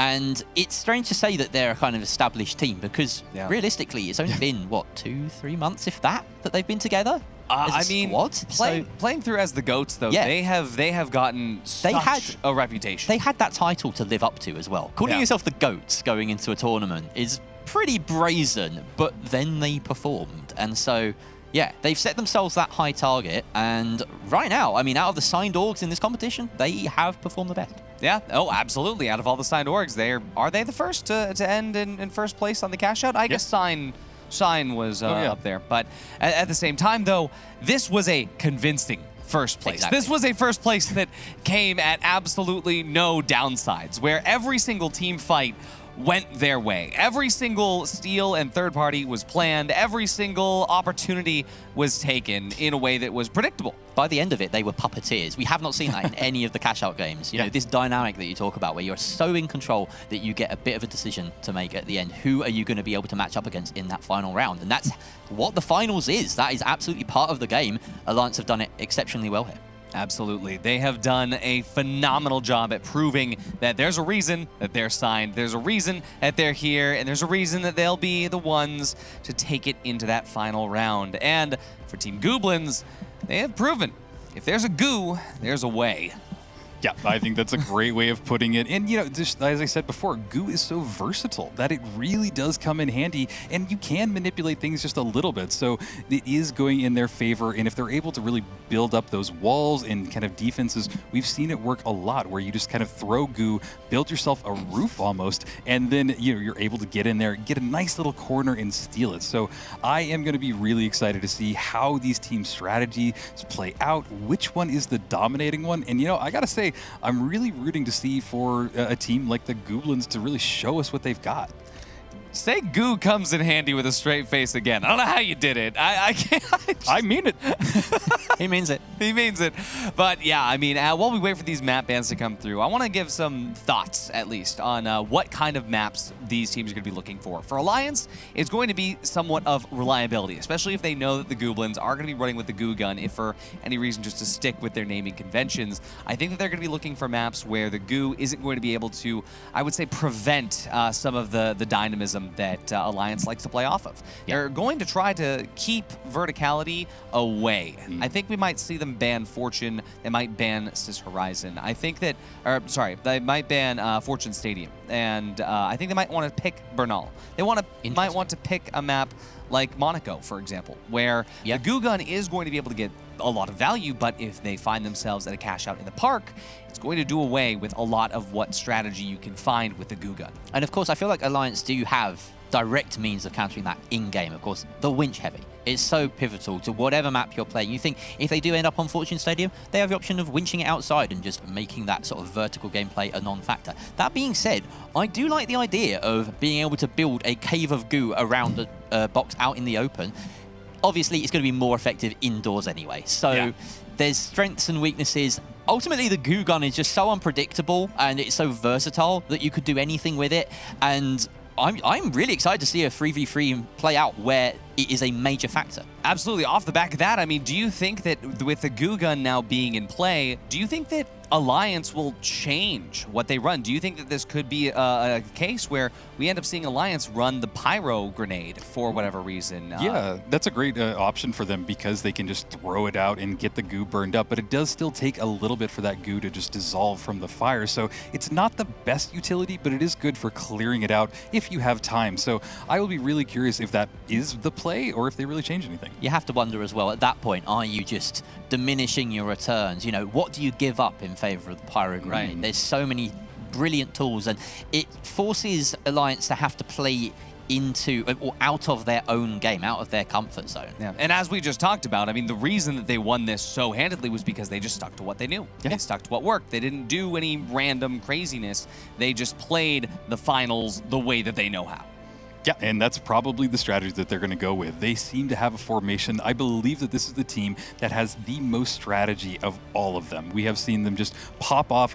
Just going back to that last map that we saw, they had the greatest formation I've ever seen in that little parking structure area. They were dipping and diving out of the buildings, and it was just great to see. Yeah, absolutely. But we're going to get into the maps here. Look, we're going to be starting on Vegas, of course, and we're going to see Alliance banning out Nozomi, Goblins banning Bernal, Goblins banning Cis Horizon, Alliance banning Fortune. That means that when we start on Vegas, our second map guaranteed going to be Skyway Stadium, and our third map, should we need it, will be on Monaco. Yeah, and I can see why Goblins won't take Monaco. There's so much you can do. You know, a single goo gun burst can block entry to an entire building. Yeah. There's so many narrow doorways in this map, and building traversal is probably more important on Monaco than it is in any other map. Because there's just so many apartments, so many houses, the cathedral, everything like that really favors goo. And Skyway Stadium is half Monaco as well. Yeah, that's right. And just going off the Monaco point, it will be interesting because we do have variants in here, and they could get duck and cover where it is just a big open area, and I feel like that would not go good for goo because they are kind of hoping for a little bit more building structure. Yeah, and as far as Monaco is concerned, while I did also put the example of, hey, it's going to be a lot better for Alliance if it does go out into the parks or into the forest areas, it could also be equally horrifying if it goes into that cave. And so I think that when we're starting here on Vegas, that I think this is going to be more comfortable for Alliance, and I think that Alliance has the bag as far as Vegas is concerned. Map 2 can go either way. Now, there's a player I really want to highlight before we get into this, because we did not really get a good look at Alliance close up and personal. We saw Carnifex doing Carnifex things a lot of the time. Yeah. I want to talk about Treason. This guy is a very talented medium player. What's he going to be using? We've seen him rock the pike in past metas. He may be on FAMAS. I think he was in FAMAS in that last game. Yeah, I believe so. And he's such a talented medium that I feel like in the 3 versus 3 environment, he has the potential to dominate the matchup. You can do everything as a medium, just a little bit of everything. Yeah. And yeah, he could be a real determining factor of how this game plays out. True. I do know that there is a possibility that we could see Treason running the model 1887. There is a really good chance that we get the medium shotgun coming out into play. And with that as well, that would also help out as far as the destruction of the goo, right? That is a gun that has a very good way to counter that stuff, but who knows? We'll have to wait and see. I hear that music playing up. Chat, you know what that means. We're about to jump in to the game. We've got the final round 3v3 coming up here, and yeah, Treason definitely going to be one of the players to look out for. On the other side of things, I'm going to look out for Alphonse. I also want to see that glue gun. But without any further ado, we're about to get back into Vegas Stadium. Jerry, Rio, thank you guys so much for keeping the cast flowing. Take it away. All right, thank you very much, Ardy. Oh, look. Oh, beautiful. The camera loves him. What can I say? Here we are, another best of 3, this time Alliance versus Goblins. Finally we see one of the big hitters make it through to a best of 3. Now, we didn't make any strict predictions, but I think this might be done in 2. Really. Do you really? I am going to go the other way. I have a feeling this is going to go all the way to 3. I just think that the Goblins are going to show us an amazing performance against Alliance. But with that said, it seems like Alliance have moved their way towards the Mega Dome, but immediately are taking some damage right off the bat from Alphonse. He is just ready. He is set up. He's got that sight line, and he's just controlling them. Nobody has tapped this vault yet, and now it has been tapped by Carney. Both of these teams only the similar, the only specialization that both teams are running identically is that evasive dash. Wow. So yeah, movement and schmovement and goovement very prioritized here by the Goblins, whereas Alliance, they probably want to hold up and post up, hold these really powerful positions with that heal beam at their disposal. Box thrown out into the open here, and that's just Alliance throwing down the gauntlet and saying, hey, we're going to fight you first, no matter what. Yeah, this is interesting. This is one of our first slowdowns that we've seen. Nobody wants to make the first move. It's kind of like awkward teens at a dance. Nobody wants to ask the other one out just yet. But here, now we're getting some little pick-off damage. Alphonse took some damage over there on the Alpha Acta building. But yeah, everything's just slow right now, Jerry. It is a very tense one, for certain. Coming out of cash out and going straight into one of the most considered and positionally played 3v3s we've seen so far. It's a real tonal shift. That's the finals for you, baby. But Alliance managing to find that route to the cash out without any real fight. Alphonse closing the distance, trying to get an early steal here. We've seen just how poor EMEA teams can be on the defense so far today. Alliance will hope to buck that trend.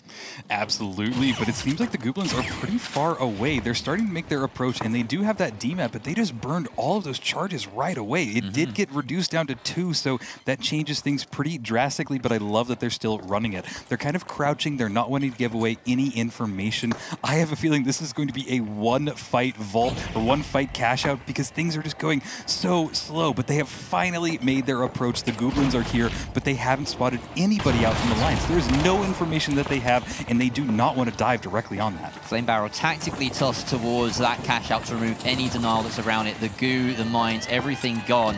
And now under cover of goo, here comes the steal from the Goblins. Dome goes out as well to protect the steal, and it is successful, but they're losing bodies on the transfer. Treason finds aim point. We highlighted him before this game, and he leverages that FAMAS to fantastic efficacy. Absolutely. We've seen some goo going down as well, but now the steal going off immediately by Alliance. They are able to hold it and grab it. All of Alliance is up, and it's all on Alphonse right now. He's the remaining player on the Goblins. He is running away, trying to survive, let his teammates coin back in, but it is going to be an uphill battle because by the time they come back in or even get rezzed up, it is almost game, or almost this cash out is over. So it's going to be really interesting, really tense as we get down to the last 20 seconds. Yeah, Alphonse throwing a little escape gateway there. Spots an enemy here, but doesn't pull the trigger soon enough after letting loose that glitch grenade, and Like we said, the timer just dwindling. Alliance surely have this in the bag now. Goblins looking to collect some kills on the exit and maybe make their next objective a little bit easier, but Alliance aren't making it easy for them and they disappear into the night. Yeah, Alphonse trying to find anybody out from Alliance, but they do just run away, and he didn't have the sideline. He might have another opportunity here as they're all going up the zipline. Get some shots off, but takes them in return. It's not going well for them just yet, but maybe they can turn this as we start to head towards vault number 2. The Goblins are in chase after Alliance, but Alliance is now set up on this Megadome. They get the tap and get immediately back up there. They are playing really well as a team so far.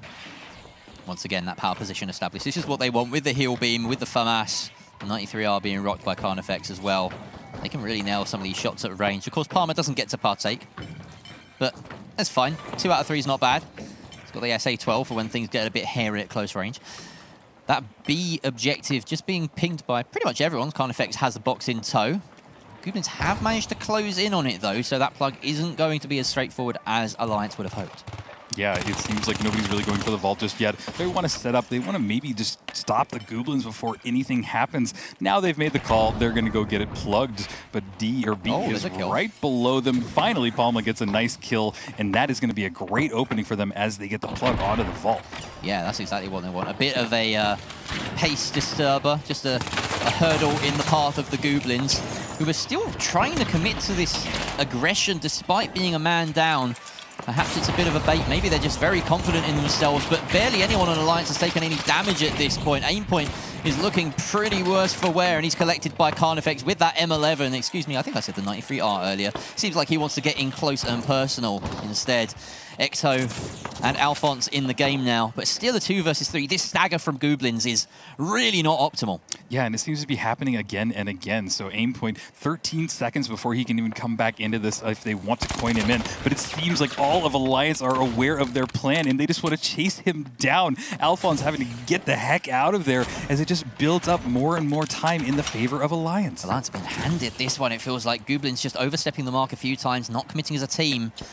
You have to find some form of coordination here. They can't slip up because it's such an unforgiving format. You really don't have time to warm into things. Alliance on top quite literally here, guarding the rooftop.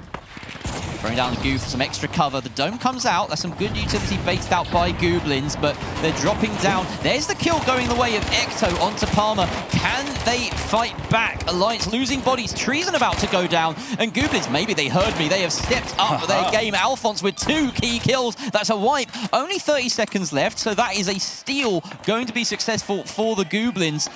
And we're going to go to a 3rd box. That's somewhat against the run of play, Rio. Yeah, this seems like they just turned a corner. Maybe they found some confidence. Getting that entry kill was pivotal, and it worked out really well in their favor. So, gotta love it. There might be one last-second dive from Alliance, but I'm actually not thinking that as the time ticks down. They didn't spawn anywhere close enough to that, and now we're watching, and they just get wiped. Right there, their first wipe of this match. Yeah, it just feels like an overcommittal from Treason, perhaps. He was the first to go down, I believe, in that fight for Alliance. Goblins very happy to gobble him up in the 3 versus 1, effectively. The rest of Alliance just couldn't save him, and they couldn't save their money either. So, Vault 3, who will go and untap it? It's gonna be Alliance. And Goblins just being patient here. And it really seems like the play here from Alliance is that they want to stay on this Megadome as much as they can while the vault is being popped, being opened, and it really just gives them every opportunity to take this either direction and find out where the Goblins are setting up. Box now unlocked, and where will it go? We've got Goblins. They have to read the room. Of course, they only get location pings on that box every few seconds or so, so it's already made its way to C before they even know what's happened. Some great pre-positioning of the gateway there, and great positioning of the cash out itself as Palmer winches it out into the open. Oh, some good shots coming out from Treason, but Alphonse ducks away and will regen very quickly as a light. Absolutely, but they need to find a better path to get there because they have all been set up on top of this Alpha Active building. This might be it. This is some good use of goo. Cash Out is there. They are building a little nest, a little shield, but it can come crumbling down just like that. They're wasting so much time trying to build this dome, and I'm not sure it's going to work out. And there is a fire barrel coming, landing directly on top of it. It is going to burn that goo? Maybe. No, I think it bounced just a little bit. Didn't work in that favor, but yeah, the Gooblins need to find a better entry. That didn't go to plan, and the Goo Fortress remains. It looks like a judge's wig. You know what I mean? In they go at some point. They're not wasting their time. They're spending it. The C4, though, has been sent out, and that will bring the fortress crumbling down. Gooblins have to reset, and all that time wasted, squandered. Alliance had the single gadget to unseat it. Another C4 goes out as it comes off cooldown for Palmer. They were very ready for that. Only about 50 seconds left here, Rio. Yeah, you hate to say it, but if they had that winch claw, they could have pulled it out. And it seems like all of Alliance is just holding this perfectly. Nobody has found an entry. Nobody on the Gooblins has gone down. This time is ticking down. Not even a lot of damage is happening right now. This is a very untypical way to end this final cash out, but it is all just running down. We're in the last 25 seconds of this cash out, and it doesn't seem like the Gooblins have found any entry. And we're finally going to get a fight, Rio. With about 20 seconds left, Gooblins decide that they can't just build a fortress. They've got to kill Alliance, and Alliance are reigning on high with so much protection. There's the lineup. Palmer with the C4 to finish it off. Out comes the winch. No chance for Gooblins as they get decimated piece by piece. A kill for everyone on Alliance. And was it ever in doubt? Las Vegas goes their way. Wild performance. It seemed to be really dominated by one team. Gotta say, that was a very fun one, but at the same time, wasn't just set and done. We did see Gooblins come out in control of one cash out here, which, hey, gives us a little bit of hope maybe to see what's going to happen next up on, I believe, Skyway Stadium. But yeah, this was dominant form from Alliance, at the very least, every fight except for this exact one right here. But Alliance did what they do best. They play macro, they play exactly where they need to. We saw Treason playing perfect heal beams on Palma the entire time. Palma playing for those winch plays, playing for everything that he needs to. And honestly, I will say that for Gooblins, I could tell what they were trying to do on that last cash out. Yeah, they wasted like 50% of that time in building a goo tunnel, but at the same time, are you really going to try to challenge Alliance on height? Are you really? And so, I mean, it makes sense what they were trying to do, but yeah, this is one of those things where Rio said it best. If you did just have a winch, that probably would have made your life a lot easier. I do see the vision, though. And of course, Alliance see that and they play into it. They play against it, knowing that it's just such an easy win for them if they play the objective. They didn't even really need those kills at the end. The timer had elapsed and the kills were just the cherry on top, a bit of stat padding for them.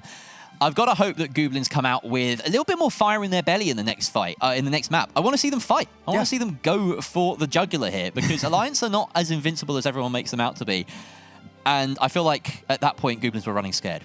Yeah, fire in their belly, goo in their hands, and hopefully Alliance turned into coins at least some point. We do want to see map 3. And hey, they got it. One cash out. That means it's possible. That means it's possible, chat. I want to hear your predictions. Do you guys think that Gooblins get one more? We don't have to wait very long because, guys, we're about to jump in. Skyway Stadium coming in just 20 seconds. Well, I said it would be done in 2. You say you want a third map? I say 3. I really feel, you know, I don't know. Because I'm watching Alliance and they seem to just have a counter for everything. It's not unimpossible for it to be unheard of to not happen if it wanted to. I couldn't have said it better myself. Yes. Let's go with that. But hey, guys, we are getting started. It is the matchup between Alliance and the Gooblins.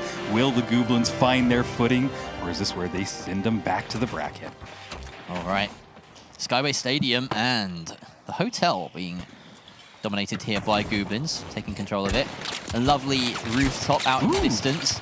And we see the repeater coming out from Treason now. We've seen a lot of interesting weaponry come out from this medium in particular over time, but with the Pike nerf recently and the repeater buff, it seems as though this is his long-range weapon of choice here. Carnifex finding that opener onto Alphonse. He just dived in 1v3 there. Gets taken out by Aimpoint, but it's 2 versus 2 now. The res comes through. Now Alliance need to try and capitalize on that early, maybe disconnected engage from Carnifex. in a 2 versus 3. Interesting setup. We saw the RPG, and he wanted to throw that C4 down right below. We saw that work in other games before, so it's a great strategy. Notching now as Treason trying to find anybody out with that repeater. He is just diving and dipping in between these buildings and these rooms, but he's not really finding anybody just yet. I think he's just trying to stall and let Carney coin back in. That's exactly what just happened. Vault 1 hasn't even been tapped yet, and we are almost a minute into this match. Yeah, I think that spells confidence from Alliance to be coining that early. Of course, you do get plenty of them in these final round scenarios, but we have seen coins be a factor in some of them. There's a fight going on between the two lights on that roof, but both of them duck out, deciding that neither of them are well enough ahead. So they hit the regen, hit the reset button, as both teams have effectively during this fight a number of times, being very careful not to stumble first. Yeah, that is it. It's really going to be who stumbles, who makes a mistake, and that is the opening. Nobody has really died yet in this battle, but it seems like it is just stalling. Nice use of DMAT to get out of there and go back and support his team. He's getting some great shots on Palma. This is a great entry for them. They need to find some more kills, and this will be a turning point for them, but everybody is still just fighting in this roof, in this building. Double defib with back up to full HP or full rosters again, and now Carnifex finds that post-defib kill, a really crucial entry in the middle of a fight, effectively. Alphonse, now the last one alive, as Carney once again puts aim point to the sword. I feel like most of the kills so far in Skyway have been Carnifex alone. Alphonse on 1 HP, left scrambling. Box in the hands of who else but Carnifex, as Alliance take the first dub. Finally, we get the cash out started a few minutes into this match. Cash out A is about to get started by Carney. He gets the plug, and obviously they're going to go to this rooftop off to the left here. It's a great spot for them to set up from, and it's going to make the approach for the Goblins that much more difficult. An interesting thing to point out, Palma is really out of position right now, but this could be a game changer if he's able to get even 1 kill on the Goblins. He has to look both ways before he crosses the road. I feel like Goblins might have smelled him, though. Heard a few footsteps lurking around in this building, and the funny thing is that this does work in Alliance's favor. It's wasting time. Aimpoint now out in the open, and of course the call will come to the heavy to try and maybe close that net. The Lewis gun being brought out here by Aimpoint to try and mitigate some of that ranged issue. Aimpoint does find a kill onto Palmer, so that heavy dealt with. Carnifex taking out Alphonse, as now Alphonse res back up again. Alliance very low, not just in bodies but on HP. That RPG just misses its mark. That was a cinematic shot if I've ever seen one, diving out the way of the rocket. But there's no time to be waiting here. Goblins, they've got to make their move quickly, otherwise Palmer's going to be back in. Yeah, they are coming directly to them, but I think that they're going to have enough time to get this steal. We're also seeing as Aimpoint is just holding everybody back. The cash out is now in their hands, and they needed to control this for about another minute. And if they do, it'll be great for them. There's gas mine on that point as well. Goblins have set, so adapting to some of the threats that they think maybe Alliance are able to enable these sort of last-minute steals if they need to. And only 30 seconds as time dwindles. That gas mine gets more and more effective, just waiting for its marks. And Treason's having a trouble just even crossing to the point as it stands. This is an excellent position held up by Ecto, just bursting people down. Alphonse on cleanup gets Carnifex. And I think this attack from Alliance is, well, it's dead before it's even started. They're bailing, and it's the first cash box, the first objective going the way of Goblins. Yeah, I think this all goes back to when Palma was way out of position. It just threw the entire balance of this match. They need to be close to each other. They need to stay close. Having this weird, wrap that you're wanting to do does not work in a map like this. But interesting to see as all of Alliance are now regrouping back up. They're trying to find their way to the next vault and basically just not even wanting to engage. They're wanting to get out of here. I could see the vision there with the setup from Palmer. But you'd much rather that be your light, you know, someone who's able to dart back to site if needed. Unfortunately, the heavy is big and chunky and slow. He can't run across an entire garden in under 20 seconds. It's just too much to expect of him. Absolutely. Now we're going to the rooftop in this battle. 2 of the Goblins have gone down. It is all on Aimpoint. He's trying to stay alive in this. He does have that RPG. He's waiting to throw it. It does get some nice connection there, but it only brings Palma down to half, and Palma just gets out of there, and with the healing beam, basically gets right back up to full. It's a classic move, that one. Chuck an explosive down behind you. Especially, I feel like every time I see that happen, it's on a staircase in Monaco or Skyway. It's the perfect trap to set for people, but unfortunately, no follow-up as, you know, Aimpoint is the only one left. Alliance moving pretty unimpeded to vault number 2, which was all the way over here. That's interesting. Yeah. So they just chased people into that district for a fight, for an ego fight, essentially. There's no reason to be over there. Yep. And now we're watching them as they get set up on B. They're pretty confident that they're going to be able to get that vault all the way over there without anybody intercepting them. We see some barrels going off. Nice little inspect animation as well. And he's now going down into... Oh, Alphonse died somehow. Yeah, yeah. A cheeky little pick coming out from Treason at range with the repeater. And it seems as though Alphonse must have been off by himself somewhere, because that totem is not being grabbed by his teammates. They're going to rely on the coin to come back in. With the game only having, you know, possibly a third elapsed, relying on that coin too heavily can come back to bite you. Here's that pick potentially midair. There it is. Beautiful shot in midair, but those jump pads, we know that those are a weak point. Yeah, especially if you have any player that can track as soon as you are in the air, it provides the perfect position for them to get on you and then on the downward return, just deliver all of those bullets straight into you. Watching now as they've pulled this cash out from the elevator, it's on the top level, which is a great spot for them to be in. They threw a bounce pad down there as well, bringing all the team up to this higher level, and now they have the perfect vantage point to see all of the Goblins on their approach. And Goblins having been stung once by that repeater in midair, they're making sure to approach from beneath. They don't want to expose themselves to the sights above, but this is Palmer and Carnifex's domain. Once the brawl gets going, that SA-1216 will do some damage for certain. Palmer jumping down, sensing an opportunity. He finds Ecto at half HP, and it's too easy for him. Throwing away that red barrel as aim point is under the kosh, and their setup is just not working for them. The gas mine works against aim point as it's delivered to his face, and that's an easy wipe. Treason finds yet another red barrel to end Alphonse, and wow, that was a dominant fight if I've ever seen one. Alliance should have this cash in the bag. Yeah, Treason is doing a wonderful job of keeping Palma healed up. As soon as he takes damage, you see the switch off to the healing beam, and it really works out in their favor. The Goblins are, we're watching a replay now, but hey, we will see their last approach, potentially. Oh, yes. Actually an opportunity here with that gateway and a decent spawn. There's maybe 10 seconds left on here. They need to be seeding it yesterday at this point. I don't think it's going to work, so they've just about read that, and Treason is going to collect some kills. Ecto as well. The mediums for both teams picking up frags. 2 versus 2 here. The defib's an option. Who can get to them? Looks like it's Alliance on top as Carnifex takes down aim point as well, leaving only Ecto. And I think I know who's coming out on top in this fight. There's the surprise arrival of Treason from behind, and it's easy enough to 1-2 pop that medium in the back. The repeater, not too bad at close range either. No, and I don't know, something about just watching him get shot in the back with the repeater sent a chill down my spine. Like, it's like, that's a terrible place to get shot, but hey, it works out in their favor. The Goblins are going to respawn back in. Vault 3 has been tapped, and yeah.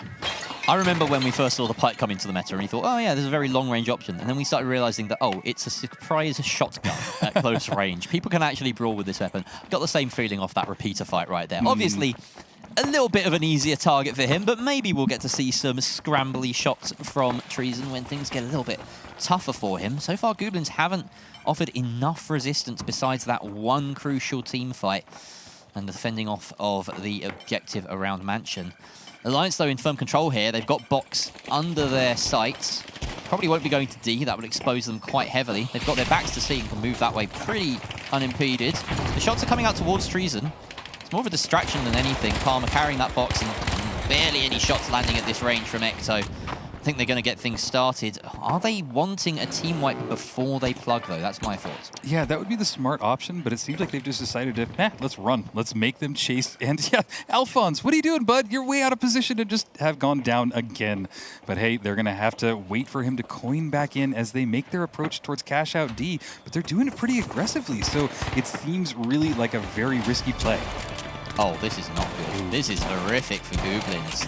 Learn from your mistakes, guys. Come on, Alphonse has already been picked off twice in midair by that repeater. Of course, they have to try and make an approach. This is a really tough one to do it, though. One of these jump pads is going to be their route up. Shot after shot being connected here. He only needs one more, but he's taking some damage himself, so decides to back off.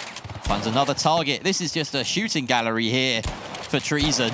We did say he'd have a dominant impact on this matchup, and right now it is just his playground. Yeah, Really, Oh, it's good gateway. very impressive, but here is the approach by the Goblins. They want to take this battle directly to Alliance. They are trying to get some damage off, but sadly Ecto goes down in that first fight, and Alphonse is trying to struggle to stay alive, but all of Alliance is swarming on them. There's an SA shotgun to Aimpoint's face, and it is all on Alphonse now. Can he stay alive? Let his teammates coin in? No. He decides to kill the barrel and let himself go down. Yeah, that's absolutely the right play there. Of course, that leaves them with over a minute as it stands to try and capture this point. And of course, if they don't, then that would see Alliance through to the Grand Major. So we'll look at the end of this fight. Of course, it's so long, Treason was just bullying them from range, and as soon as they came within Palmer range, it was his turn.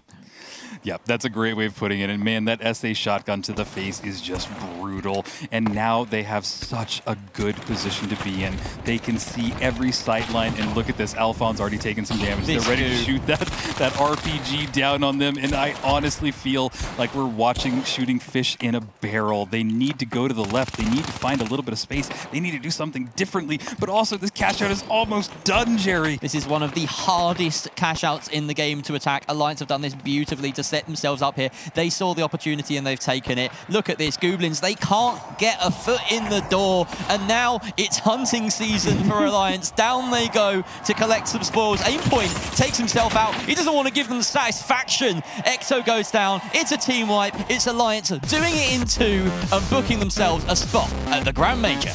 Wow, what a great performance by Alliance.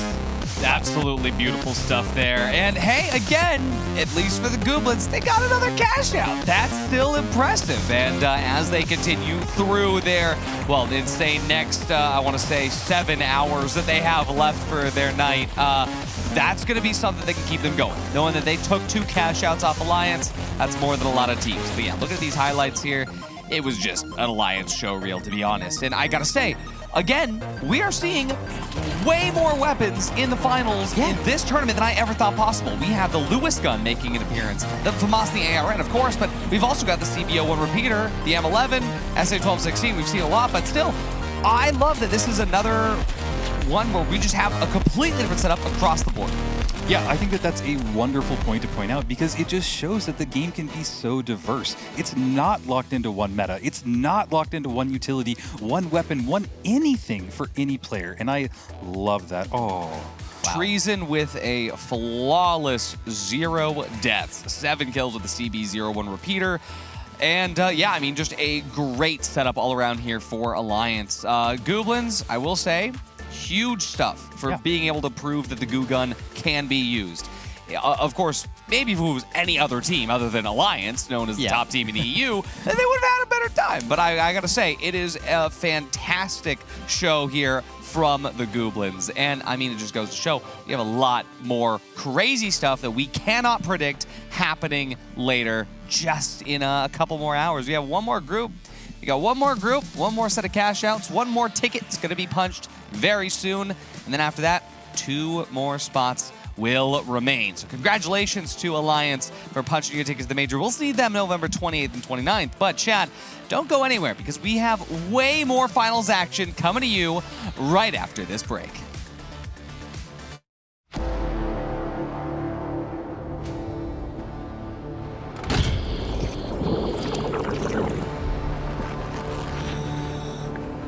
We are glad to do the dirty work.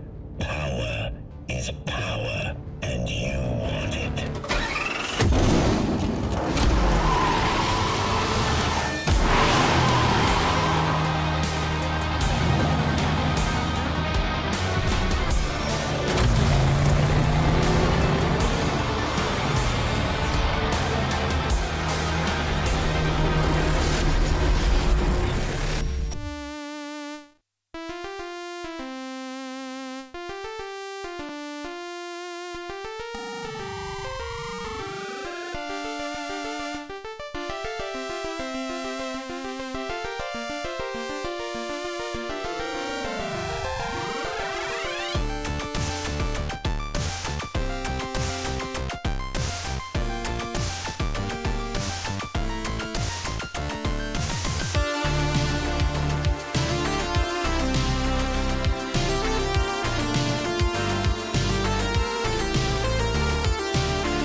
Hello, everybody, and welcome back to the Finals Grand Major 2025 EMEA Closed Qualifiers. My name is Artie, joined here with Jerry and Rio.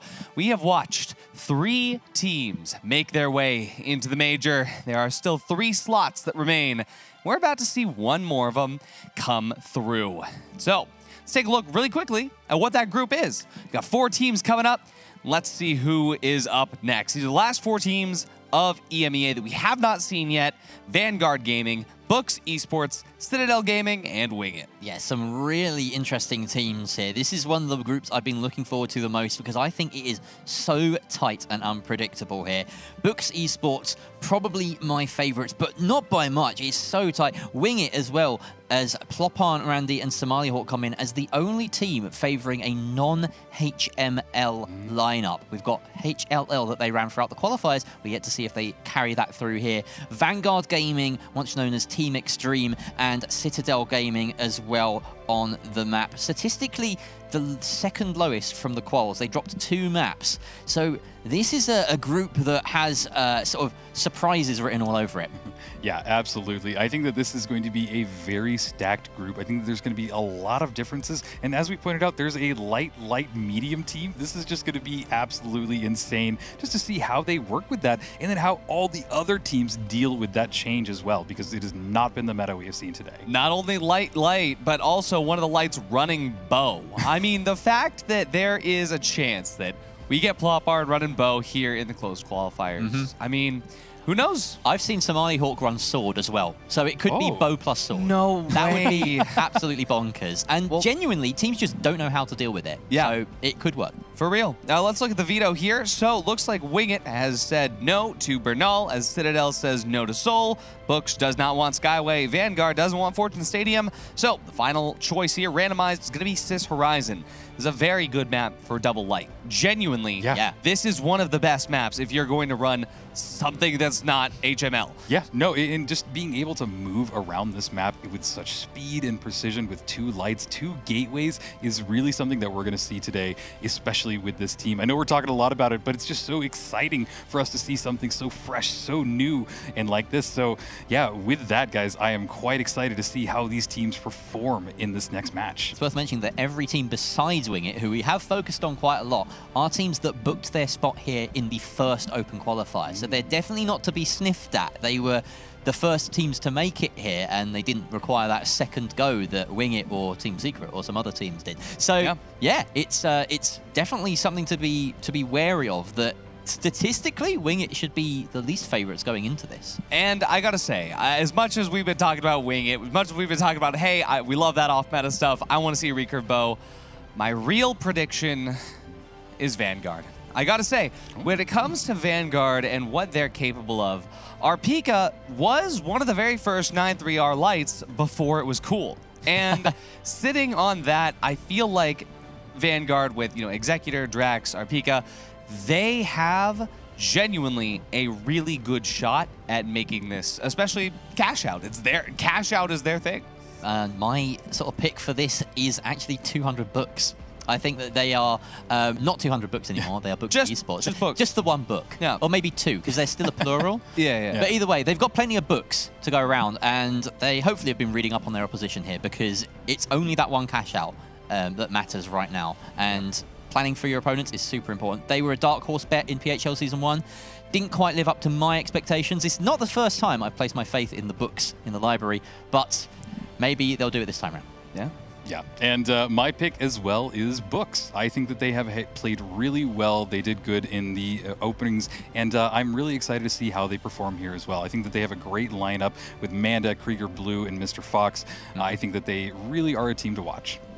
Honestly, every single one of these teams in here is going to be fun. Honestly, of all the groups, this is the one where we have no idea what's going to happen, as if we knew what was going to happen in the first 2. I mean, let's be real. But I'm so excited to see this. We have 4 phenomenal teams that are about to bring you some of the best finals action that we've seen all day on a map that is one of my favorites, Season 2's Cis Horizon, which we have gotten quite a bit of today, but now on Cash Out. The first time on Cash Out, right? I believe so. Yeah, it's going to be a fun one. So, as we get into this, gotta say, I'm looking to see some good tactics. I'm looking to see some good movements, clean rotation, good communications. I want to see some strategies come out, which, against two lights, I don't know. You're starting to sound like a coach again, Arden. Is this the pep talk all these teams need? Is this what you're doing now? I'm hoping someone's listening. But without further ado, we're about to get into the game. So thank you guys so much for listening to me yap. Now it's time for Jerry and Rio. Thank you. All right, and we're going to get started on Sis Horizon. This is going to be quite a wild matchup for Cash Out. Nice little drip on all these teams as we get started. Now, just to give Citadel their moment, there's a player on the purple side right now that I want to give a shout out to, Samkelbox, one of the most impressive heavies in the mix. And honestly, this is a team that could surprise us. Cartonis as well, very talented light. So yeah, we just didn't have enough time to talk about everyone here. Samkelbox really just getting in the thick of it straight away. Doesn't care about the damage he receives on the zipline, but Executor finds Cartonis on the approach. That Citadel Gaming advantage as the kills come in between Vanguard and Citadel. It is Vanguard that are on top. Our Pika finding Lovely, and Samkelbox finally dealt with by Executor, who sandwiches that team fight between two lovely revolver picks. Yeah, that was a really interesting play, and I want to point out for a sec that Vanguard is running the APS turret. We almost haven't seen that at all today, so it's really cool and refreshing to see something new like this, and it reminds me of old strategies back in the day when everybody would just group up around that APS turret and really play as a team. So maybe it'll work in the favor of Vanguard Gaming. It has some offensive utility as well. We might see a point where they drop that APS on top of a cash box which holds, you know, C4s, mines, what have you, and it will eliminate those without any problem. So it's a little bit of a high level tech that you see occasionally at this point. But here we go, Citadel Gaming defending their box from Books Esports right now, and yeah, out comes the H+ Infuser to juice back up the player that just took a ton of damage. Manda though trades out as Samkelbox gets his kill too. The Heavy's really carrying this fight. Lots of damage out onto Books Esports, and it's only Lovely who is the single medium up against some very low HP targets. There is clutch potential right here, but that heal beam is doing some work. Manda is not going to go down easily. Lovely has rezzed up Cartonis, and he's the bait now. Can Cartonis find some kills off the back of this? Yeah, this is quite intense as all of Citadel Gaming have just moved off to the right here a little bit. They're buying themselves time. They're trying to kite this as well as they can, and we're going to move over here towards Cash Out B, and that's a sword. I just saw a sword and a bow. What an amazing play. It seems like Wing It are just trying to steal this cash right now, but something blew up, and sadly Randy went down in that first battle. There is the bow trying to buy themselves a little bit of time. There is smoke all over this point. This is a great spot for them to be in, and they're getting a res on their Heavy. This is great, but sadly, Plopbarn went down in that battle. It's a lot of flash and style, but there's barely any substance to it. It feels like from Wing It, they just can't collect the kills, and they're going down very quickly. Vanguard Gaming have that on lock, it seems. We turn our attention back to Cash Out A here, and Books Esports are struggling. They have lost bodies. Citadel have an opportunity for a steal here. They're going to stick it. That opening is there, though. Krieger Blue finds the kill just after being brought up, or bringing back up his Heavy. And it looks like Books Esports might have this in the bag now. They still have a full-strength Citadel Gaming underneath them, trying to launch this assault. Yeah, sadly that bounce pad did not work in their favor. They got a little clipped on the lip there, but now 93R is just churning through them. He's having to run away, and Krieger Blue surviving on just a sliver of HP. Finally, he goes down.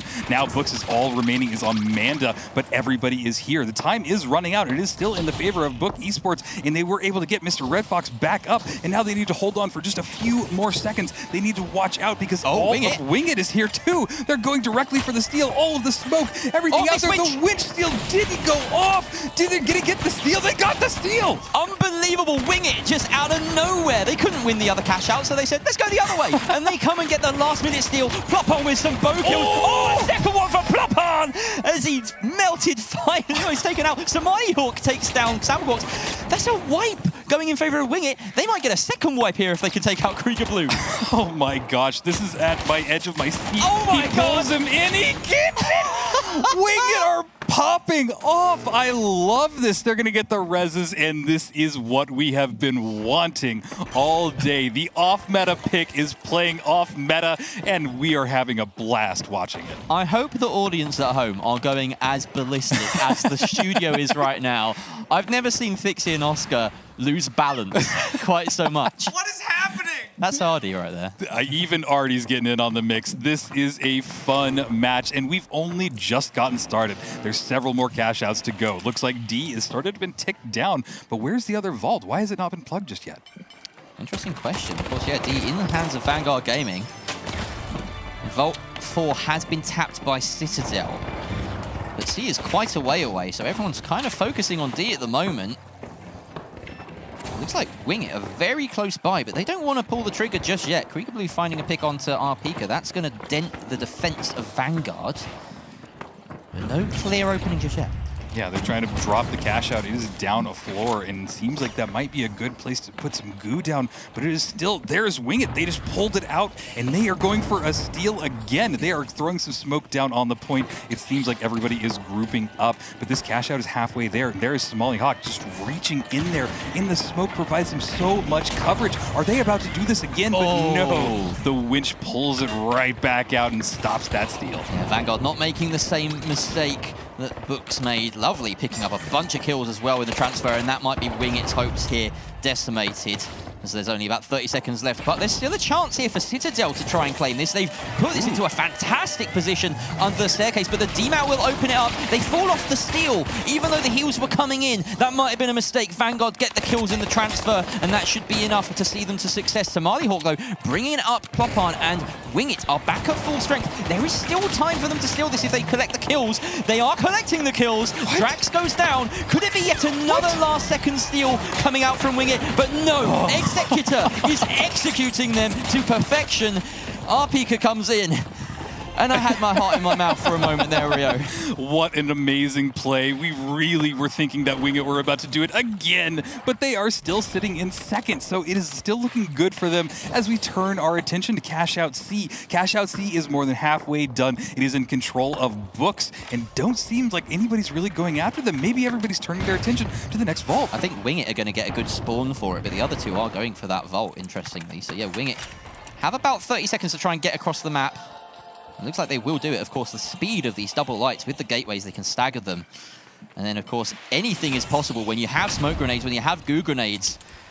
You can get that steal in the most unlikely of circumstances, and it looks like that's what they're going for here. They're not going to try and go for anything flashy in terms of kills. They just bring it down to the bottom, removing all sense of delay. And there's the winch coming in into the dome. Out comes the goo. Krieger Blue gets the kill onto Plopon, though, and that has delayed the steal enough. That money is going into the library, into the bank deposit of Books Esports, setting us up for a pretty thrilling finale. Look at how close these scores are, Rio. These are absolutely close, with Vanguard really dominating so far. The next vaults have spawned. Cash Out A has been started by Citadel Gaming, and this might be their opportunity to climb from third to potentially second. But look at that nice little shot off by Rapika with the 93R. He's chasing them down. He wants to continue this hunt. Mr. Red Fox just did not know that there was a team at the other end of that zip line, otherwise he wouldn't have taken it. That's put a bit of a stopper on their hopes. Of course, coin can come back in about 13 seconds or so. Citadel Gaming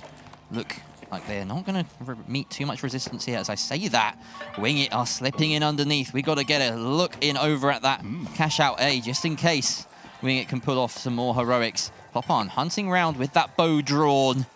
He just needs one head. This room is full of them. Somali Hawk, though, is the one to get the entry as he finds the sword kill. Randy follows up onto Samco Box. This could be a wipe in the making as Lovely has to dive on out. The shots are raining through, and it's a spotlight in your face. You never want that. But this is not easy for Wing It. There is a third party on their tail. The goo goes down. They succeed with the steal, but bodies are being lost. Amanda finds not one, but two. It's all up to Somali Hawk to delay, and he can't get back to the point. He has nothing to really delay this point with. He had the goo, but he couldn't find the angle, and now it's a 1 versus 3 for him. Books Esports sitting in the potential first place with about 30 seconds left for Rio. Yes, this is all going to come down to this. They might have one opportunity. Everybody is back in this battle. They are all charging forwards. Vanguard Gaming doesn't even want to be here. They don't want to die. They don't want to wipe, but everybody is just swarming onto Cash Out A. Rapika going for the steal. This might be a great opportunity for them, but they don't even need the cash. I still think the steal is going off, but he has been pulled off of it. It seems like everybody is just diving on it. It is about to go. 20 seconds left, and Wing It are attempting another impossible steal. They're going in. They're not dying, but it gets moved out of their way. Somali Hawk finds a kill. Everyone's swarming this cash box. There's no way he holds this. Surely not. Oh, so close, but Winged are wiped. Everyone's wiped besides Vanguard, in fact. And it's Books that come out top of the pile.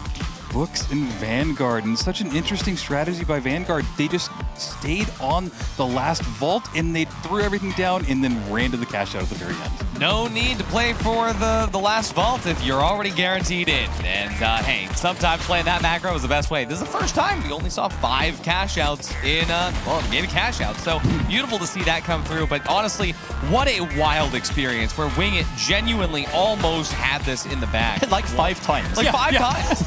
It was a last-second steal on cash out A. It was almost a last-second steal on cash out C. It was crazy stuff going for it as Winged just genuinely almost winged it through the tournament. But alas, it was right here where Citadel did come in. Though Vanguard did try to help them through, Cartones really just locked it in to make sure that, Winged went down with them. The sword light breaking double digits. Wow. Wow, 10 kills on the sword. Don't doubt the sword. I mean, I just see everybody in my YouTube comments saying, oh, Melee is dead within current meta. This is a sword getting 10 kills in an official Embark tournament. Yeah, Melee community's eating well tonight. Unfortunately, they have to wait to see them again. So not making it through to the best of 3s. We'll see them later down the bracket, but it's rough. For now, at least, esports enjoyers are going to be eating good. We got Books versus Vanguard up here.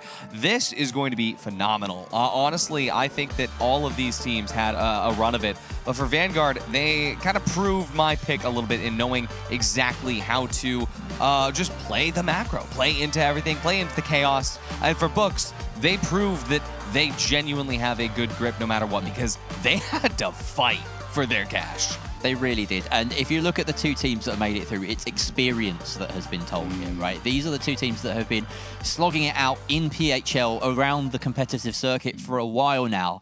And when it comes down to those split-second macro decisions, they were just a little bit further ahead than some of the craziest stuff we were seeing on things like Winged, on things like Citadel. Yeah, and I want to say that was one of the smarter plays I've ever seen. It just seemed like they were really just playing things at a different level. They had strategy, they knew when to engage and when to disengage from all the fights. So Vanguard and Books have really shown that they are wonderful teams, and I think going into this 3v3, it is going to be intense. 100%. And no matter what, I think that being able to see these teams go at it in a clean 3 versus 3 is going to be an absolute treat. I mean, we're now finally having seen every single one of these teams come through. With these being the last group, I feel like everyone was kind of doubting that, like, for whatever reason, even though it's random that we see these guys last, I think everyone's like, oh yeah, you know, we've seen the best of the best, all the really high names, fancy names. There are still a lot of names right here. And for these 2 teams, these are the picks that I think are the wild cards, where genuinely there are people that just don't think about them as you know, maybe as high on the list, but these are teams that have put in the time and the effort, and it's their time to see if they're going to punch their ticket. One of them is guaranteed. Yeah, absolutely. And looking at the lineup, these players are wonderful. You've said it before, that they've been around the scene for a very long time. So I'm going to make the prediction that this one goes 3 cash outs in 3 maps. This is going to be intense and really close. It really could do. And looking at these lineups as well, it's so difficult to separate them in a sort of power ranking scale. There's not a single player here that stands out for me above any other. It's one of the most even lobbies I think I've seen in a long time. Yeah, absolutely. I will say though, with when it comes down to figuring out exactly who has the best chances, I want to look at what Vanguard was able to do on Cash Out D, where with this one right here, where they were able to like successfully hold off from a lot of different teams. There was a winch stall that Drax was able to hit just at the very last moment. Then once Citadel jumped in, it seemed like Citadel was going to be able to take it, but Executor was there the moment he needed to be with the DMAT. And I do think that the DMAT is a little bit of a wild card in this meta, which we've seen it work, we've seen it not work, and to see that it kind of be that fight between DMAT and Heal Beam, I think genuinely watching Vanguard play with it has given me hope that DMAT is not hopeless in Season 8. Yeah, I think that the most interesting thing about DMAT is the fact that it only has 2 charges. And what we've seen is that teams really open the walls, but they don't close them anymore. And that's kind of been the biggest change, because now you're relying on goo to block the wall that you just DMATted. And I think it's a really good change because it's forcing everybody to play just a little bit differently. And those that can really make it work are making the DMAT work well. And also, quite importantly, you have the inability to flood the objective at a moment's notice. Your kiting has to be so much more precise and considered as a team. If someone starts dealing and you only have the 2 DMAT charges, that's a world of difference away from 3. In a counter to that, if you don't have a DMAT at all, it's going to make kiting really difficult. We saw teams lose fights because they are kiting as if they have a DMAT to get back in. We have seen teams today just not really figure out what the right play is. We've seen heal beams go unused in 3v3s. We've seen entire team fights where this heal beam is being brought for nothing. And so genuinely, I do think that it is a real skill test. It's a skill check for a lot of these teams. It's a question that has to be asked, and that's exactly where you want to be with the meta. I would love to see even the turret maybe find a spot, a niche, but I feel like that's a little bit further off, especially at this higher level. People tend to prefer their own aim to that of a little robot. I was chatting with this with the balance team of like, are we really at the point where we want to see a turret that is used by Ruby players? Like, that's strong enough where Rubies want to use it? I'm not going to touch that conversation. Embark, please don't get mad at me for that. But honestly, I will say we're in such a good spot with the balance right now. Yeah. The balance is showing that every single weapon is viable. Yeah. I love the variety, and it's just so entertaining. It's so fun. Even this battle that we're having right now between DMAT and Healing Beam, it really just shows just how diverse every battle, every gameplay, every team can play. And it's truly just showing why the finals is such an amazing game, and especially at the top level. Dynamism. Yeah. Dynamism through and through. We've almost got those picks and bans ready. Of course, we are going to be starting our first 3v3 on Assist Horizon, but time will tell what our next ones are going to be. So as soon as those cute little boxes appear on your screen, we'll know. But until then, I mean, I want to keep yapping about, for now at least, 9-3R, because our Pika, this has been absolutely phenomenal, because 9-3R still untouched. Our Pika feeling very well at home, given all of the options that are available for lights. The strongest one still seems to be their best. And for Vanguard, they've been playing together for a long time around our Pika's 9-3R. Yeah, and the 93R is just such a pivotal weapon, and if you're able to really just beam those shots with it, it is such a great weapon for the light user to have. And what Rapika does really well is he finds these off angles that you wouldn't expect to be shot with it. So yeah, it is interesting, but let's take a look at the maps. Yeah, so of course, starting with Sis Horizon, then we've got Nozomi Citadel for the first time today. We haven't seen this map yet, Season 7's map, my favorite. So looking forward to seeing that. And of course, we've got the very end of it, Vanguard has chosen Vegas Stadium, should we reach there. And I think that for any of this, I agree with what you said earlier. It has to go to Cash Out 3 on map 3. Yep. These teams, I believe, through both Ape Squad events, PHL events, I think we've seen these teams sort of get there, right? With all the performances that we've seen from both. Yeah. So genuinely, it's anyone's game. It is going to be that question of DMAT versus Heal Beam. It's going to be that question of 9-3R versus ARN. Jerry, what have you got? Well, I was just going to say I would appreciate the map vetoes, because it's a small way of rewarding the team that comes first. They get that first map pick. So unless it goes to a decider, then the other team that comes second doesn't necessarily get their map pick, right? So it's a little bit of a favor, but obviously, you know, things play out completely differently in 3 versus 3. So it's a really, really nice touch, I feel. And just to talk about these teams a tiny bit, you know, delve back into the history of things, right? 10th place in Season 1 in PHL from Vanguard during the regular season. But Books finished 6th overall in EU. They got through to the playoffs and then some. So true. Yeah. We'll see what happens. We're about to jump into it here. Sis Horizon 3v3. Jerry, Rio, take us away. Absolutely. Sis Horizon is a perfect playground for these teams that have a storied history in the scene. I am excited to see the strategy. I am excited to see the gunplay, the gameplay, and just everything that makes this the finals. So Mr. Red Fox rocking what is essentially the most default of light loadouts as we get a little look at him.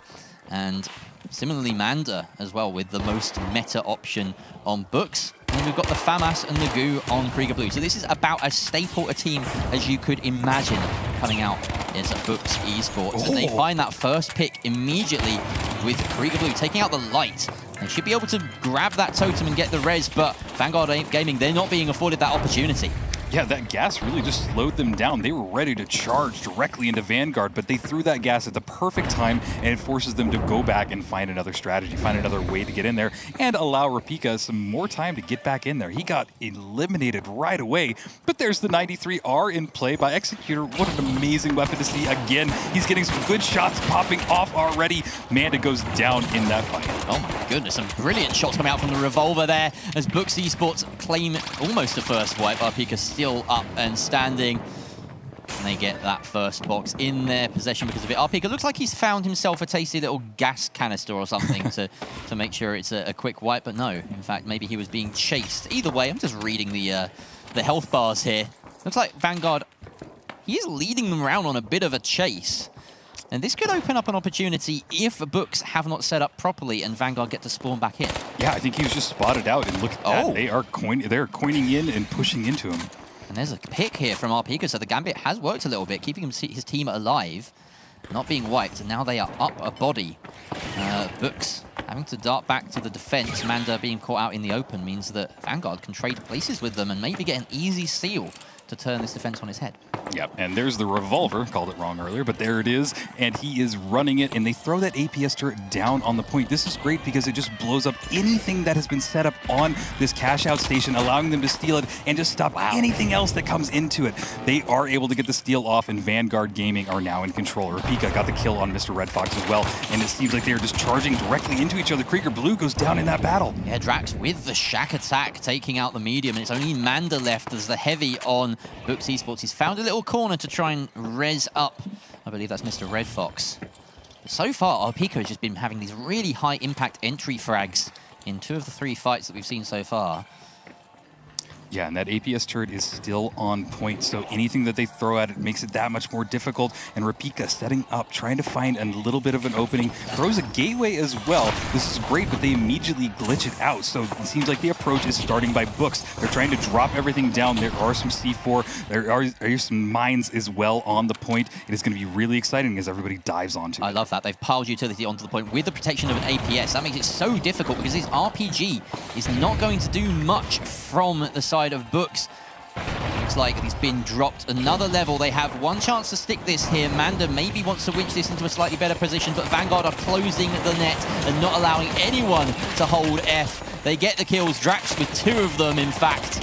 Mr. Red Fox, the last one standing, and Rapika will pick up the pieces.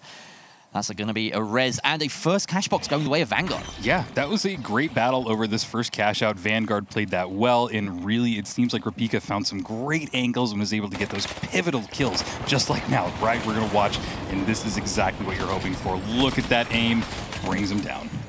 Yeah, that was Mr. Red Fox getting some kills towards the end and just not really working. Found 2 kills in that scramble, in fact. Really impressive from him. But he needs to have a little bit more impact in a macro sense. You know, you can pad your stats as much as you want, but if those kills come after a cash out has been claimed, then they don't mean too much. Executives are taking a bit of a beating there, has to hide and regen. Rapika gets the tap on the vault as they send only Krieger Blue over to deal with him. He just about scarpers away with enough HP to keep himself alive, which 1 HP keeps you alive. That's kind of how it works in most games. Absolutely. That would be very weird if it worked any other way. But Vault 2 has been popped. It seems like they're slowing things down just a little bit. Nobody wants to go out and grab it because it's very out in the open. I love that they're taking shots through these tiny little windows. Moving back, Rapika just found him in the back and brings Krieger Blue down. Seems like this is going to be their opening as Mr. Red Fox goes down as well. That revolver's hitting hard. Oh, wow. Manda landing an important RPG there to take out Rapika, but he's still now in a 1 versus 2. And some good shots onto the medium, but he's suddenly out of resources as that was more of a delay of the inevitable as 2 bodies swarm him. Vanguard once again winning a team fight. Oh, that's a reposition to get this res. You don't want to stand in the gas while you're doing that. Yeah, but it's going to slow everything down just even a little bit because now by the time that they get this vault, it will be a little bit more time that they have burned up and allow the other team to just come back in. So it's going to be interesting because I think that we're going to see one more battle before this is even plugged. Yeah. No, there's the plug.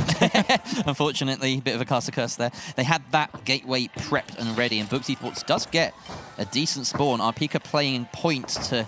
Well, on point. He's at the point of the spear. That's what I'm going for. He's away from the point.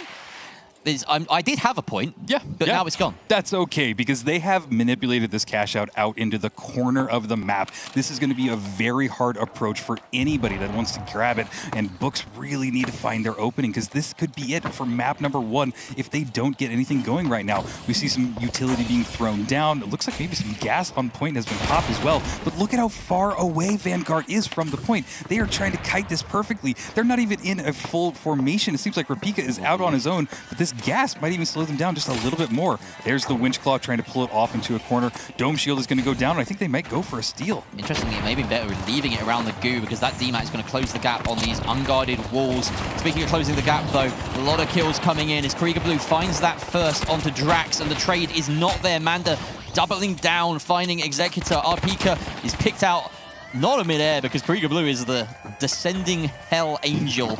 And a trade of objective there as Books Esports do get the steal. And with about 40 seconds left, there could be a mad dash from Vanguard Gaming to try and close this out in record time.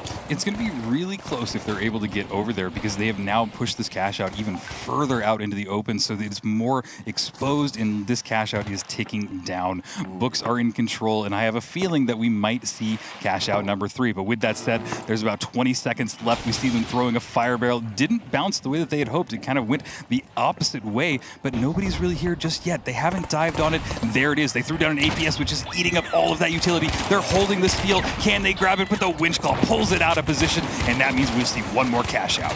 Keeping an eye on that defensive heavy with the Winch Claw. So important, and unfortunately Vanguard Gaming couldn't do anything about it. No goo to prevent the sightline. Really, that would have been the silver bullet in that situation. But having the APS means that you're not necessarily bringing all the goo that you want. I don't know exactly what the sort of loadout is from Executor, but I have to imagine that that final slot is in favor of the APS. So yeah, it's just one of those moments for you. Yeah, I don't know if the APS is working as they had intended. It's fun to see, but you know, there is a reason why nobody really runs it that much in the competitive scene. But hey, I'd love for that to change. I'd love for us to see a use case for it today. But with that, Vault 3 has been tapped. These teams are dealing a little bit of rooftop damage, a little bit of distance on each other. They want to poke and prod, find an opening, but yeah, they grab it, and they're going to get it plugged in the cash out deep. Nice speedy approach there, but some great positioning here by Vanguard, who are up and on top of Books Esports, just running away to that stairwell. Out comes the APS, clearing the objective. Really nice move. We got to see that in action. And he's going to stick it. I don't think there's an answer to this from Books Esports. They allow the flip, but now they can circle above Vanguard Gaming. It's trading positions. A lot of EMEA does this all the time. They will forfeit the cash box just to get a better position in the transition.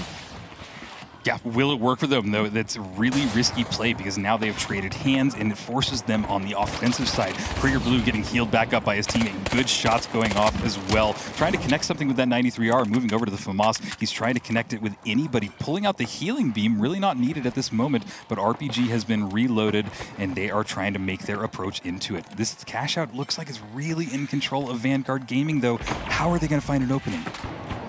Clear off that APS, and they want to get rid of the gas. Of course, they're going to winch it or drop it. Either will do out of the range of it, but it just stays where it is. That's less than ideal for Books, who now need to turn their attention to just getting kills with about 50 seconds left on the timer. Yeah, unfortunately, Manda shot that RPG, and it just did not connect with anybody, and now they are stuck in the stairwell, which is often destined for anybody that charges in there. Looks like some trades are going off. Rapika went down. Manda taking a lot of damage. Mr. Red Fox is trying to get res back up by Mr. Krieger Blue, and the rest of them are just taking a ton of damage.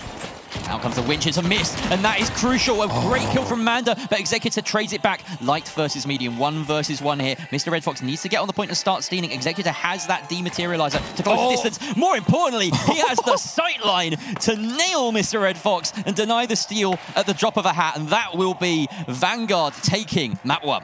That was a great shot, and I just love that the revolver is in use, and maybe we'll get to see that one more time. Look at that sight line. Red Fox had no idea. 1, 2 down for the count, and that secures map number 1 for Vanguard. Beautiful camera work at the end there as well. Crazy stuff. I mean, hey, Revolver for the 3rd time of the day? I mean, what a treat. But honestly, crazy stuff to see here. A lot of good macro from both teams, especially that second cash out. Seeing Books really lock it in when they needed to, but when it came down to it at the end, the cash out D over by the workspace, it really was just Vanguard holding in those tight hallways. Look here, this was just such a good movement here. Manda unfortunately couldn't lock it down at the end of that fight, but honestly, I think Books was winning a lot less fights than they should have, given the fact that with the fact that Executor is not running the defibs. And Books... Is that what he's dropped? Yeah, he dropped defibs in order to bring out Abby the APS. And for Books, I think that they were playing around a lot of these picks as if Executor was about to get a res, and they were pushing a lot faster than they needed to, which ended up with Books just losing team fights they absolutely shouldn't have. Yeah, and that trade-off just isn't worth it. I saw 1, maybe 2 applications of that APS that made me go, okay, cool, that's really how it works, but not in a trade-off for a defib. Are you kidding? You could have saved your team. You really could have gotten back in there, and that might have changed the battle. I'm curious if they stick with it for the next map. I mean, they won with it, so I think they will. I think that given the fact that those 2 times that was useful proved a lot better than the, well, I guess 2-ish times that they could have used the defibs. But again, I mean, it comes down to figuring out how you're going to be playing around these different picks, how you're going to be playing into the other team, and I don't know what's crazier, the Abby the APS or Revo the Revolver.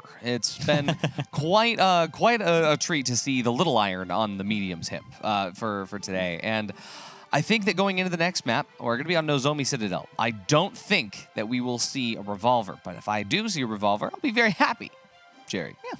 You're an easily pleased man. No, that's not what you are. Yeah, I would love to see Oscar's face was phenomenal.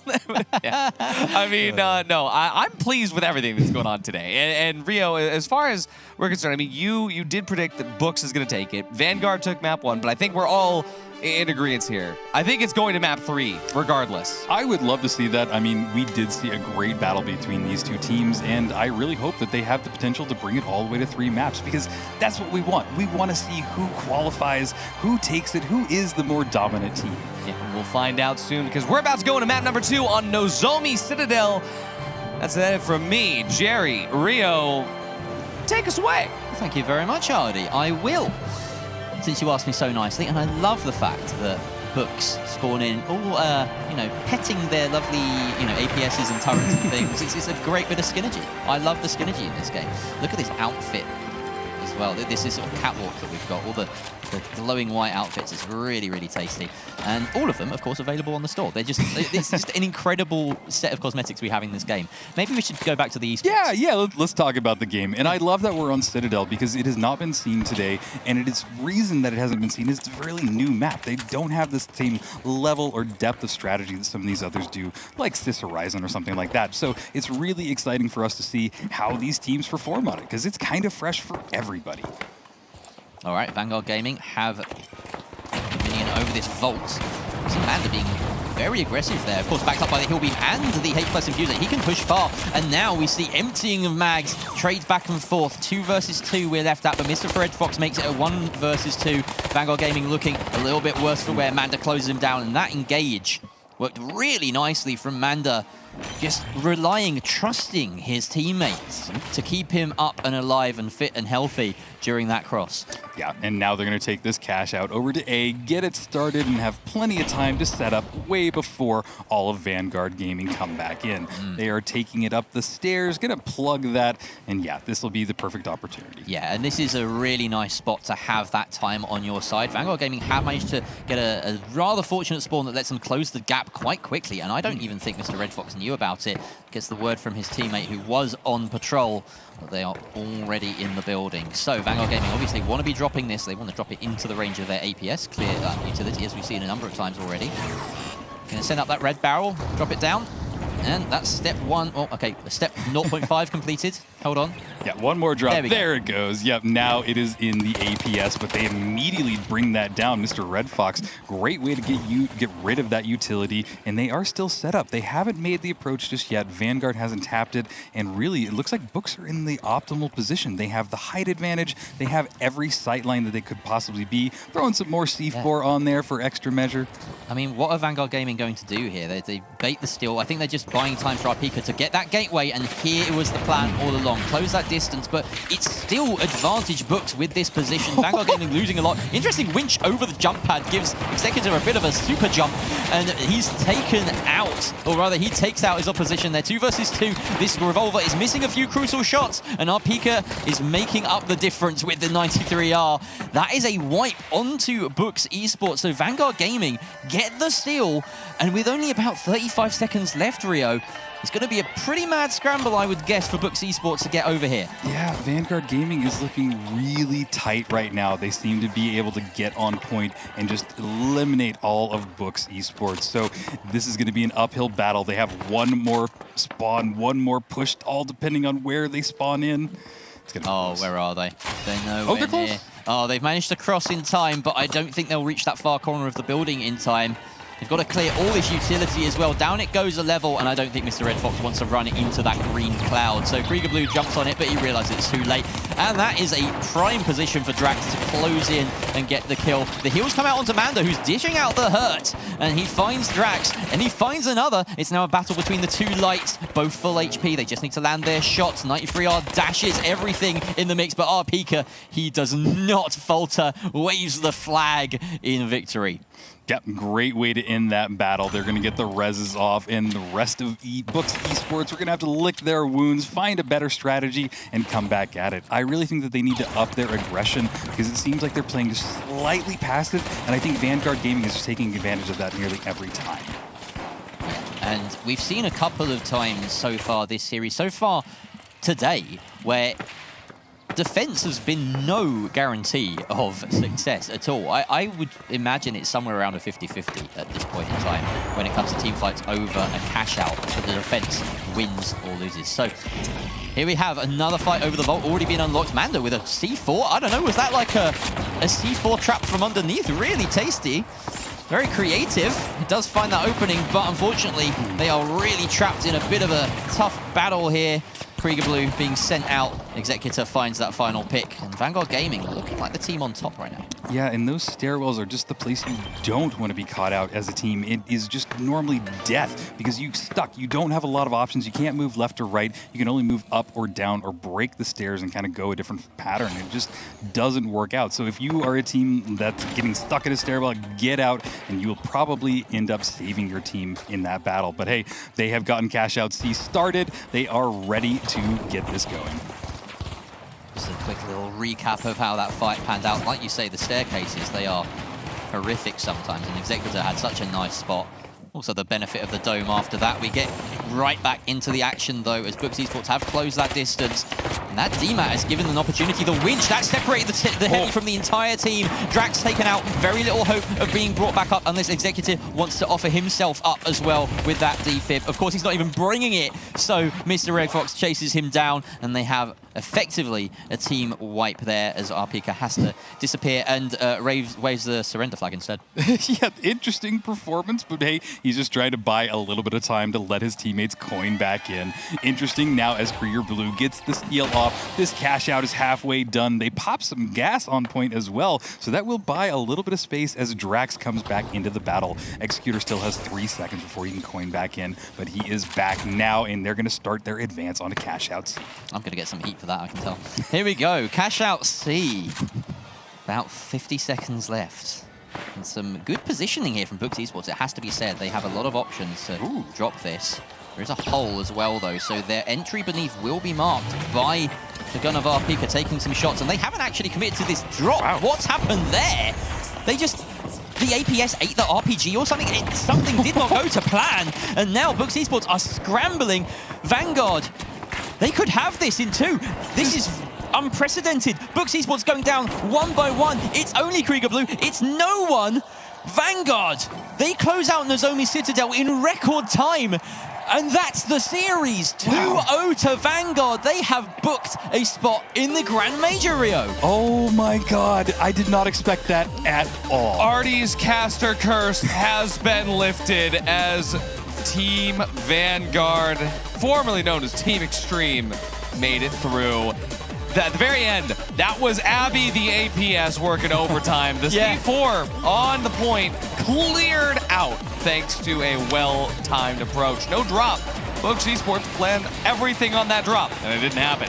But look at this. I mean, seeing the Shack and the R357, the Revo, I am just shocked at how well this is working in the 3v3 environment. It is impressive, and I mean, we had our back and forth about the APS, but it won them a match. It really did, and it was just the silver bullet against a team that aren't bringing DMATs, that only have limited ability to drop the box. It does the job, and it does so many other jobs that just maybe go unnoticed. Such a valuable tool. Absolutely. And I mean, this is so similar to what we were seeing earlier with QDL, right? Where we had a lot of different team fights that were happening the entire match, going back and forth, but you win the team fights that matter the most, and you go a little bit aggro. Maybe you get wiped when you still have another chance to run at it, and this just goes to show it really does matter exactly when you're taking these advantageous duels. And for Team Books, they are going to have another chance later today to prove that they are worth it. I think they have. But for now, Team Vanguard absolutely convincingly has punched their ticket to the major. Yeah, and we do gotta, I really feel like it really did pivot on that APS turret. It really changed the battle, and it's quite a way to wrap up that series. Yeah, I mean, hey, the very first 4-player team. Wow. Got our Pika, Drax, Executor, and Abby, the APS. It's 4 players. Yeah. Just goes to show. It's very, very impressive. But, Jad, we have a lot more finals action waiting for you. This has been phenomenal. You see the first 4 teams punch their spot. Still 2 more slots remain. The Grand Major in November at Dreamhack Stockholm. So don't go anywhere, because we have way more action coming to you from the virtual arena right after this.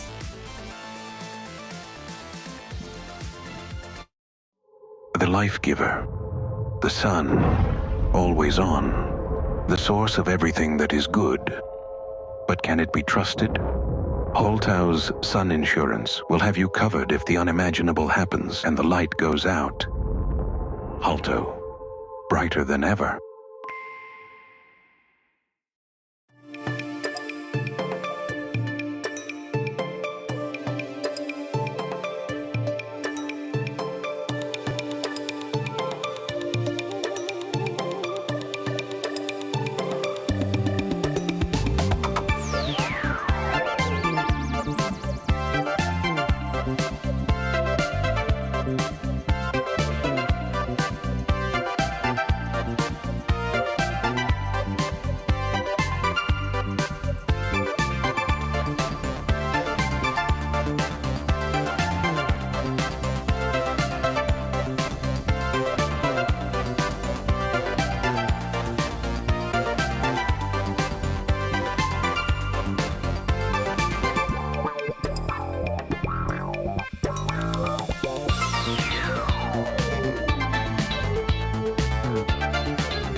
Welcome back, everyone. As you've noticed, Artie has swapped position, or maybe his hair just grew shorter. Still on the desk, we do have Rio, as Jerry's getting some well-deserved rest after all that intense casting. But to start us off now after the break, we're actually gonna throw it over to the weather station, aka format station, with new special guests. So, over to Thix and Cora.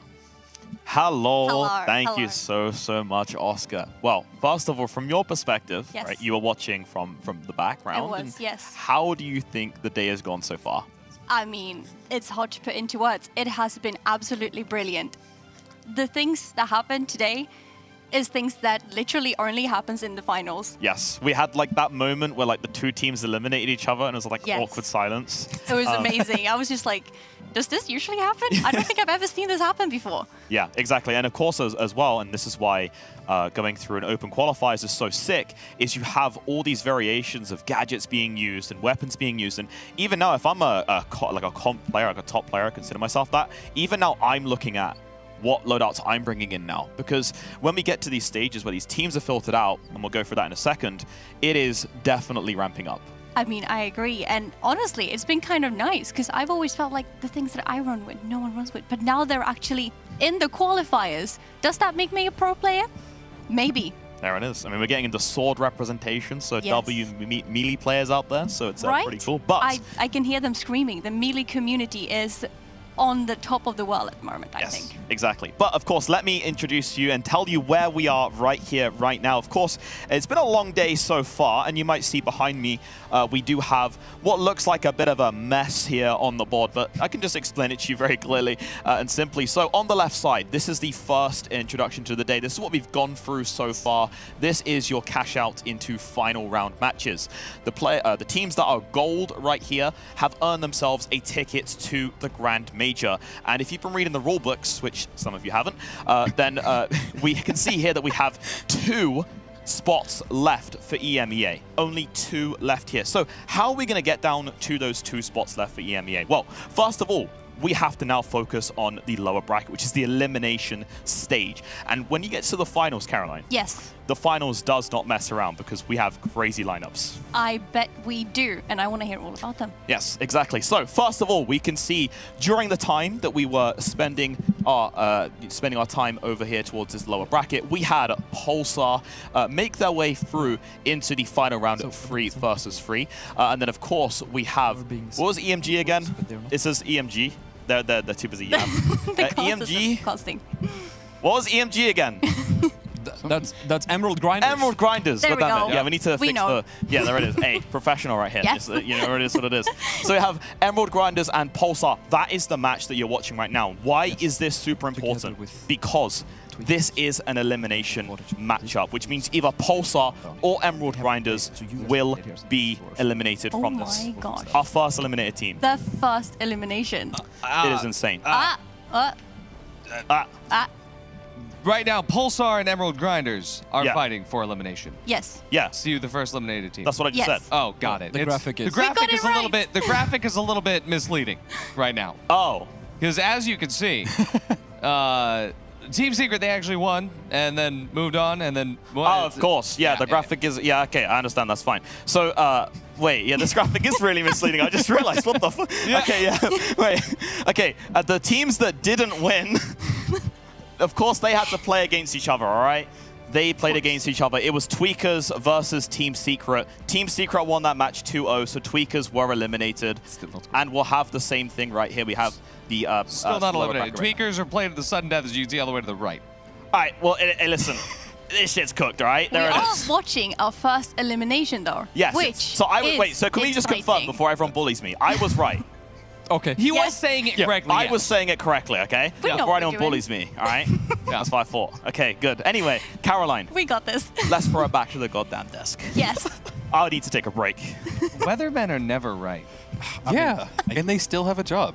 That is Hey. correct. We are about as accurate They right say, now as they say SM cloudy Hawaii. with a chance of sunshine or rain. And in this case, Luki with a chance of a correct bracket. Hey, Just getting close. me with a chance of running on stage and taking your goddamn chair away, bro. It's not fair that I was up here hosting for like 5 hours and you dropped the best banger I've heard. In like, Well, I'm after 30 recharged. seconds. I've been waiting. Hey, maybe if the budget was a little bit better this year. Okay, yeah. cut him off. Cut him off. Either way, I lost where I'm going right now, but we are heading up to head into our next game, and I believe the game we're heading into is actually the first elimination match, where we actually will learn which team is going home, and it is between Emerald Grinders and Pulsar Esports, and this is a bit of a weird one to me, because if we recall all the way back 6.5 years ago when we started this broadcast, all three of you and Jerry actually picked Pulsar as your favorite in that first Group A, and now Pulsar find themselves up for elimination. It is wild that we're in this world. I mean, hey, everything from the last 5 hours or so has just been a blur. A blur, an insane upset of carnage of coins. Yeah, absolutely. We have no idea what's happening next, and to see Pulsar now fighting for their lives, Rio, it's wild. It's wild, and I genuinely don't want to see either of these teams go away. They have a stacked lineup, people that have been in the community since the beginning, and it is going to be heartbreaking when we actually send home our first team. Absolutely. And I mean, both of these teams, none of them are any newcomers to the scene, like you said. You know, we recognize players on both sides of the coin. And it's just, you know, beyond just the fact to talk about Pulsar, something else I want to mention is that they were actually the first org that officially announced they're resigning. But now we're going to find out what they're playing. And if we look down, oh, it's my turn to interpret the pictures. We are seeing a map ban on Monaco. Correct. Nice, good nod. We're seeing a map ban on Seoul. We're seeing a map ban on Skyway Stadium, and finally Fortune. And we will be playing Las Vegas and Sys Horizon and Bernal. Yeah, great maps to really be playing on for these teams. Thank you. Absolutely. I mean, hey, Emerald Grinders choosing Vegas was not in my bingo cards today. So, I mean, I'm hoping for good things out of Emerald Grinders. I mean, if I know anything about Alone in Paris, well, sometimes we get to see them alone in Vegas, but I guess they've been working on that. Absolutely. I love that all the teams have been really favorable towards Vegas today. It's just not something we've seen a ton in the community streams or in the scene, so I don't know what has changed in the past few weeks that have made people just go, oh yeah, Vegas, that's where I want to fight. That's where I want to fight it out for the major. So it's really interesting and really kind of fun. Absolutely, and I think that's lovely to see as well that me and Luke were talking to this earlier. We've seen, are we at 6 out of 8 maps currently in the pool being played today, which is actually quite a variation, and other things have just been so varied that we weren't really expecting. We had a game where we saw 6 different primary weapons on 6 players. We saw a game earlier where we had 5 different specializations on 6 players. It's been a day with so much more variation than I actually thought we would see at this point. It has been crazy. Absolutely, and to be honest with you, I think that's going to continue. That trend should be continuing. Yeah, no, it's really what makes the finals so unique, in that the esports scene even more unique. There is not a set meta, and today we are just showing that again and again. Yeah, and with that said, it's time for me to sit down, catch my breath, hand it over to my friends Artie and Rio. Take it away for Game 1. I am so excited to actually get to yap during the game now. Yeah, and with you, Artie, I love that we get to cast. We had some fun just a week ago in the Ape Squad event, and we're back again, but in person. Yeah, and Rio, we had our very first finals cast together almost 1 year and 4 months ago. Wow. Isn't that phenomenal? And it is. Now we're here at, well, the closed qualifiers for the major here in Stockholm. And now, Emerald Grinders and Pulsar, they find themselves on ulti height for the first team fight of the game. Yeah, this Mega Dome, they want to bring this battle directly to them. It looks like Lasky has already taken a lot of damage in this first fight, but Alone in Paris now getting the return of that, surviving on just 1 HP. There we go. Donk Brage is down, and there are the Emerald Grinders wiped already by Pulsar Esports. They just clashed directly in that battle, and it really seemed like a convincing performance by Pulsar. Hey, Rio, I'm back. I was just taking a quick sneeze break. Where'd Emerald Grinders go? Weren't they just here a second ago? Poof, they're gone. Oh, I mean, hey, that's a very convincing start from Pulsar. You can tell that they are not about to let another loss run away from them here. Take a little replay on that. Oh, thanks, producer. Just showing me exactly how it went down, but you know, clean shots overall. But really, it's the distance that Lasky and Perzone had to one another. Right? We're gonna see Emerald Grinders come back once again, coming off from the Alpha Acta building, and well, off the back of Junior McJohnson's build, we'll see see them head all the way over to D where, or sorry, cash out B on the Ngimo building. It seems like the battle today is over this Mega Dome. They just want to bring the battle right there, right on top, and it seems like already a lot of damage is being brought on the side of Pulsar Esports. Nuke taking some little bit of damage in that, but goo walls just going down on both sides, glitch grenades as well, and really nobody fighting directly on the cash out, and the cash out is ticking down. We're almost halfway done with this cash out, and it does seem like Pulsar have made the call to pull themselves closer. Yeah, this is a good kite from Pulsar. They get the early fight, they get a couple of those cooldowns out of the way, and then they're pulling back. Get close to that cash out, play off of that C4. The second one to place right there underneath. See how this one works out. Boom, C4 gonna drop it.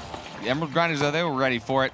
Don't know exactly where Pulsar is going to be coming from. They flipped up to the rooftop. Already the shot's going out. Donk Rage getting healed back up to full. Same with Lasky. Now Atelco pulls the team back, calls to go once again towards the cash out. Already been dropped, so now it's on max bottom, which means they don't have another time to stall it out. You see Alone in Paris get ready to jump through. Goo gonna block one side, jump pad ready to flip the other. And now as Pulsar comes back down, Nuok gets taken away immediately. LH1 on Donk Rage. Gonna be chunking out some damage, but it's dealt with immediately. Prezone taking out Alone with Paris. There we go. Lasky takes out Nuok just up to Donk.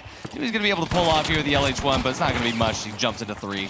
And there go the Emerald Grinders, wiped again. That was a really good play by Pulsar Esports. They kited it. They have been in control of this cash out the entire time. And then the second that the Emerald Grinders thought they had a setup, they threw some goo and were starting to steal. And you could see the call come out from the Pulsar team, and they just swarmed on top of Emerald Grinders. That is the type of performance that I've been expecting to see from Pulsar. Oh my god, and we're just going to stay on ulti height here. We're going to stay on the Superdome. It's just Vault 2 already there. But Pulsar doesn't look like they're in a rush to tap that vault, as they shouldn't be. We see Emerald Grinders about to try to make their way up to the top of ulti height on Alpha Acta, and for now, see Nuok try to, at least get a little bit of an angle here, but SA 12-16 it'd be kind of difficult. They figured out, hey, Pulsar is going to be all the way up on height already.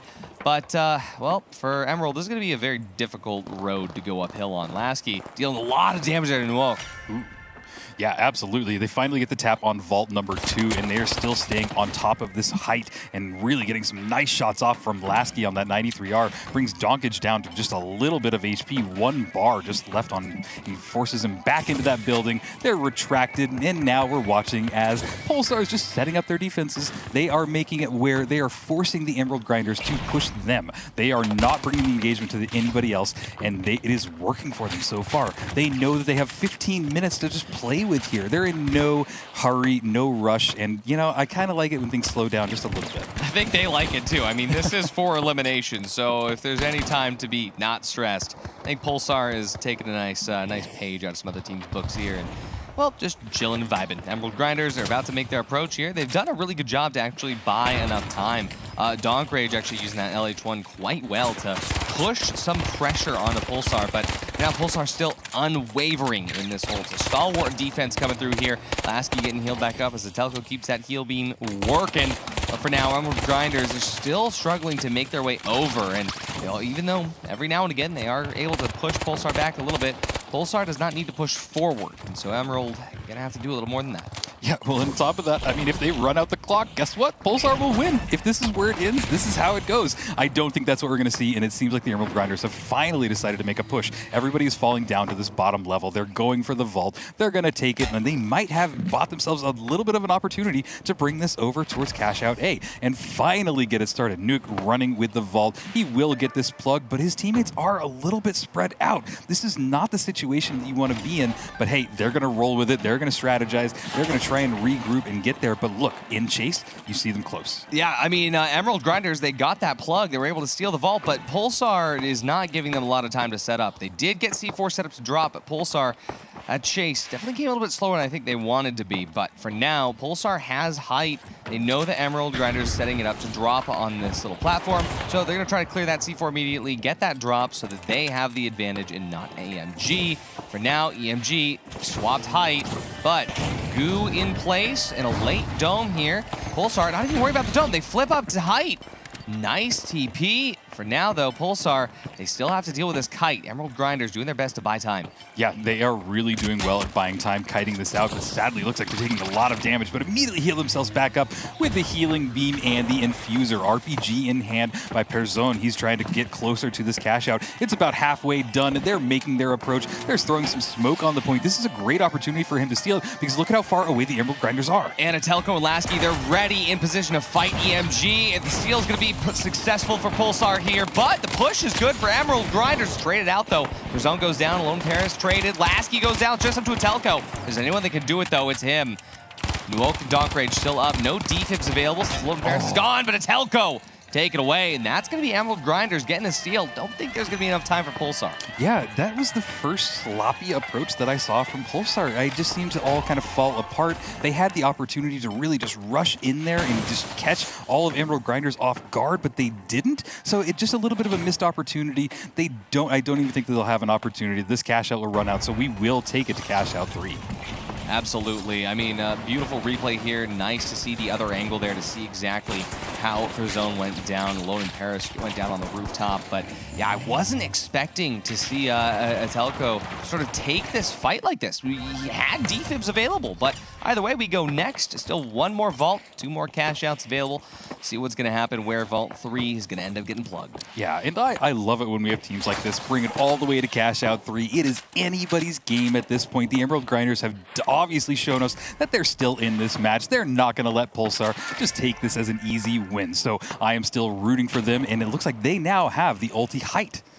Yeah, now finally up on the Superdome. It's going to be EMG, and it looks like they do not want D to get plugged in. But either way, D and C are both so close to one another over here on the Alpha Active side of the map. No doubt Junior McJohnson dabbling in things he shouldn't be, but we do have Pulsar trying to run this vault over, and I'm curious as to where they're going to go because, remember, Pulsar still doesn't have to get the win. They also could just sit for 11 minutes and then it's fine. So, I mean, I don't think that's going to happen. They're already headed over to C. Yeah, they're definitely going over to C, and it looks like they might have even gotten there without anybody really intercepting them or stopping them. So it's really cool that they're just running there. I'm not sure what the Emerald Grinders are doing. They're staying on height, but really, this cash out is really low down. I don't even think there's a drop in this cash out. Yeah, I think there's one level. Okay. Yeah, one level to drop, but definitely going to be a weird approach here. So Lasky is opting to use the gateway immediately to make sure that this cross is free. EMG makes sure they're not going to be able to come over, but there it is. Every member of Pulsar is now underneath the Alpha Active building where EMG's ulti height doesn't matter. So for now, Emerald Grinders has a choice of how to take this approach, but no doubt Pulsar is going to be kiting. They have at least one drop. It's going to be an interesting approach. Yeah, and Pulsar is playing really close together, so they can do the exact same strategy that worked on them for Cash Out 1. They just need to play time, kite it out, and then swarm on them the second that Emerald Grinders makes a single move. And you can see that they're taking a very strategic approach to this. They threw some stay forward down. They want to try and find an entryway into this Cash Out, and they've just been spotted out. This is a perfect opportunity. RPG goes on, and it hits Perzone for a lot of damage. Now the chase is down. He's trying to get close to him with that SA shotgun, but it's not really doing enough damage to him. They have to pull off Alone very low as well. He needs to heal himself up, back up, but he's about halfway there. Yeah, I mean, EMG, they were the ones that initiated that approach, but they were the ones that definitely had the most hurt on them. Now, that drop did come a little bit early. Pulsar, though, they were waiting for it. Donk goes out early. They know that that trophy is about to get res, so Pulsar uses this as an opportunity to reset their approach, moving in. The winch is going to hit first for Nuoc here. Perzone down to half, but there's two beams healing him up. But that same healing power is on EMG as well. Both heavies get all the way back up. What is happening right now is Perzone actually is on the back foot, running away. But SA-1216 can continue to chunk out. Perzone goes down, but Nuoc isn't done yet. He's going to take out Lasky as well. Perzone getting defib back up. One more winch ready to go. Perzone down again. Nuoc has 3, but Atelko still stands. No more defibs. But this could be where EMG flips this. EMG going to be getting the steal. Atelko comes in, tries to get the goose stall. He's not going to be able to. He's held off enough by Nuoc. That's EMG. I don't think they have this, Rio. No, it's 13 seconds before their team comes back in. Atelko couldn't get a res off. The time is just ticking down. You see him panicking, running in there, but there's the wipe. Oh, it feels like they just fumbled it right at the last yard. Whew. All right, but hey, that was 3 cash outs. We have more maps still. Wow, I mean, Pulsar one map away from being removed from the major? I mean, it is a situation that I don't think anyone would have expected or predicted. I said this earlier, that my predictions for today were out the window about 4 minutes into the first cash out of the first game. So we find ourselves again in a game where just the finals shows that dynamism is at the core.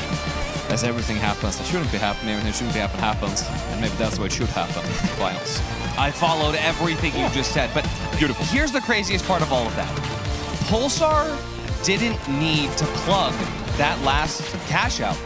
They were the ones that actually sealed their own fates there. Yep. That's wild. Yeah.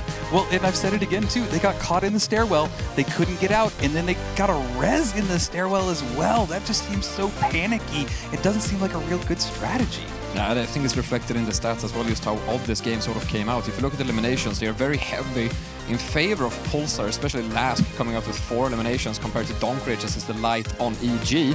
But ultimately, it's about playing the objective and getting the cash outs, and that's what happened. 50,000 in the hands of EG means 1 map closer to staying in the tournament. Yeah, I mean, even then, the objective score was higher on Pulsar. It also was, that's true. The numbers don't even make sense at this point. We've left logic behind, but that is what happens in the finals. Absolutely. Yeah, and yeah, they have one more opportunity to prove that they can go to 3 maps and bring themselves back into this battle, but one of them will be going home, and I really don't want it to be Pulsar yet. I think you could say about either team, and I don't think any team wants to be the team that leaves yet. It is far too early for anyone to leave the tournament, and the fact that we've been live for 6 hours, and this is when we talk about the first team leaving, is also insane and talks about what a marathon and endurance test this tournament is. But I think everyone's going to be surprised to see either one of these teams actually head home this early. 100%. I mean, no matter which team it is, as many teams as there are left, everybody that's watching this, no matter if it is going to be Emerald Grinders or Pulsar, no team expected it to be one of these, right? And I think that everybody else that's watching that is also about to face elimination, they are realizing that they are in for a long night. Very long night indeed, Rio. How are we staying awake? We're feeling energized? Oh, absolutely. This game's just energized me like nothing else, and I believe that we're about to load into our next one. I believe so indeed. It's time for me to sit back down again, take more notes, figure out how this actually works. Let the pros handle the pro stuff. Already in Rio, one more game.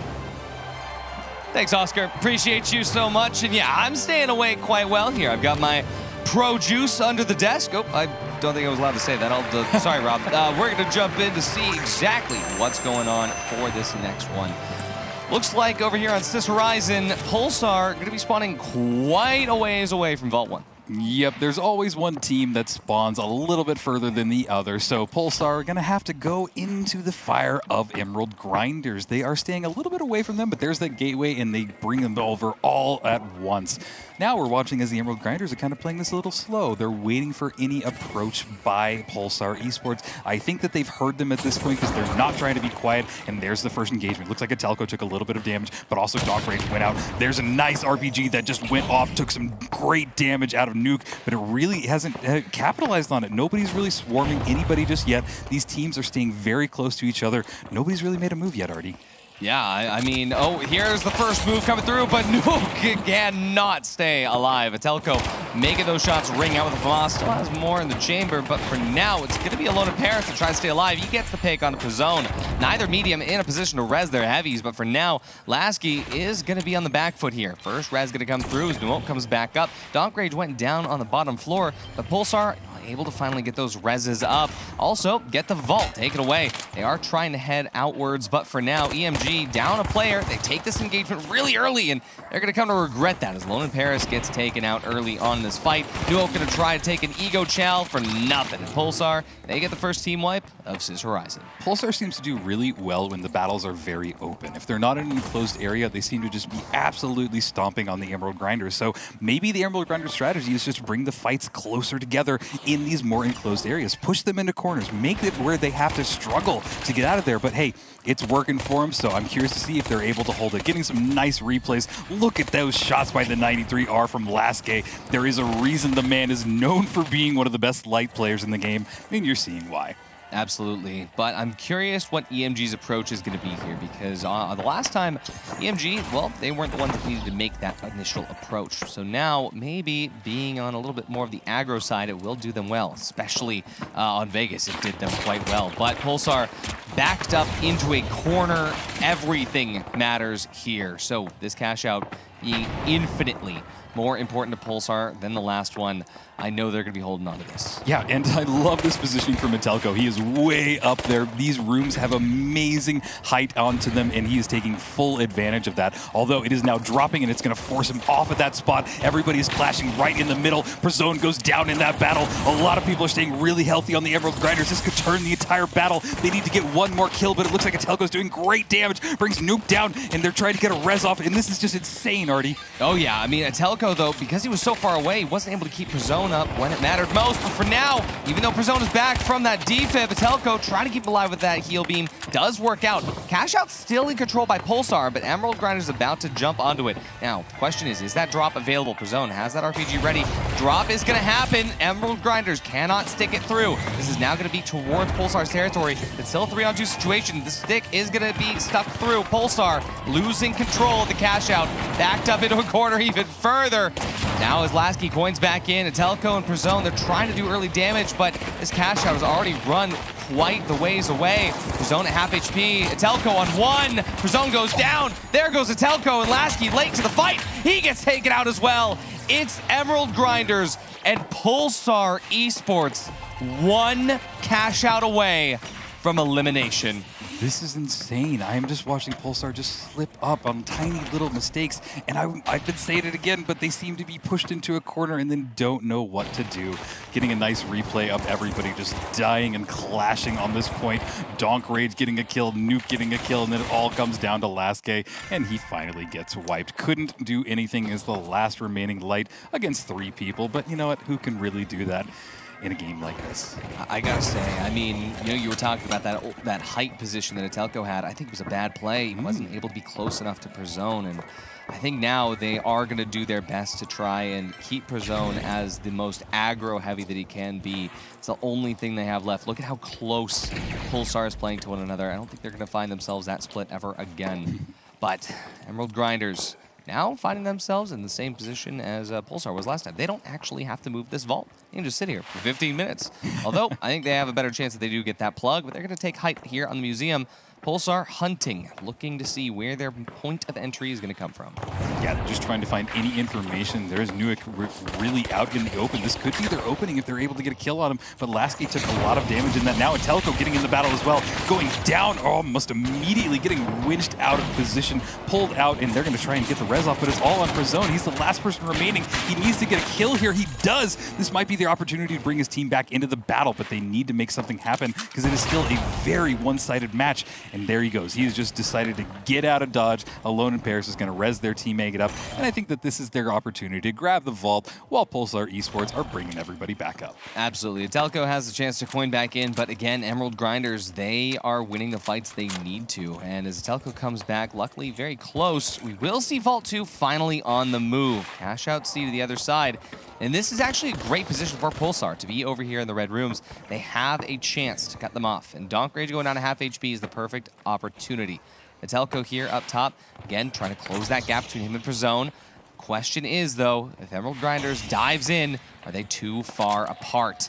Looks like they actually haven't read where Emerald Grinders is coming from. Prozone, no doubt, has heard the footsteps, but doesn't matter. They do have the gateway to take them away over towards Cash Out C here in Workspace. Now holding this ulti height, they need to not make the same mistakes, Rio. Absolutely. This is their opportunity to bring it into one more cash out, save their potential to bring in themselves into the major. Getting some good shots from Metalko. He did deal some damage, but immediately they heal it back up. They're gooing everything off, trying to stop any advance that they can. All of Emerald Grinders right now are in the stairwell. They're trying to find an opening. They're playing it a little slow. Have some C4, breaking that goo. This will be their entry point. They took a little bit of damage on that Alone in Paris, but he immediately gets healed back up by his teammates. But again, they're in the stairwell, which could be lethal. Absolutely, and Pulsar knows that healing util is going to be on cooldowns. They're going to swap to try to take that engagement, but in doing so, they don't read that Emerald has also swapped back up. You're going to be able to take this jump pad up to match the height, but the dome is definitely in favor of Emerald Grinders here. Everybody back to full health except for Pulsar. This is a rough one. Luckily for Pulsar, Cash Out still in their possession as they trade rooms back down to the boardroom underneath, but Emerald They're on the sidelines. They're in the way. Lasky goes down first. Nuuk going to start the steal. Double C4 possibly going to hit this drop, but wait, they don't. Emerald, they just get the steal for free. Atelco, Prezone, what are we doing? They didn't drop it. They had the C4 on point. They could have dropped it 2 levels. Oh my God. Lasky is down. They got to bring him back up. They got to get him in this fight. Or no, they're just waiting. They're waiting 10 seconds. This is not the play. What are they doing? If Pulsar loses this, that's it. If Pulsar loses this, that's it. And it's 30 seconds left on the cash out. Lasky's going to be coming in, and as soon as he does, they have to start. The double drop going to happen now. Prezone, he drops it 1 more level, given Emerald Grinder's own C4, but it's now or never. Atelco, you have to make this push. Huge difference for the RPG. Huge dome here. This is exactly what they needed. It's Dawnbreaker goes down. Nuuk goes down. Alone in Paris is still up. But Atelco, he's here. Lasky is here. They're going to be able to get the steal. Pulsar is safe for now. And Alone in Paris, he's going to get wiped out here. And Pulsar, they've got 1 more cash out in them.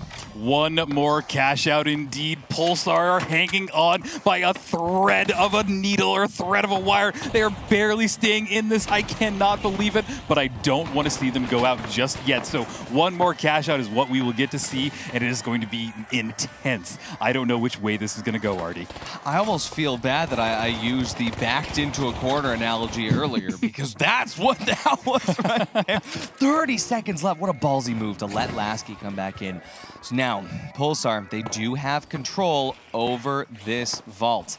With Vault 3 being in their hands, they can choose. We do see Emerald Grinders heading up on top of campus already. That's where Pulsar decides to go, but Emerald, they're here. They're not going to give them time to set up.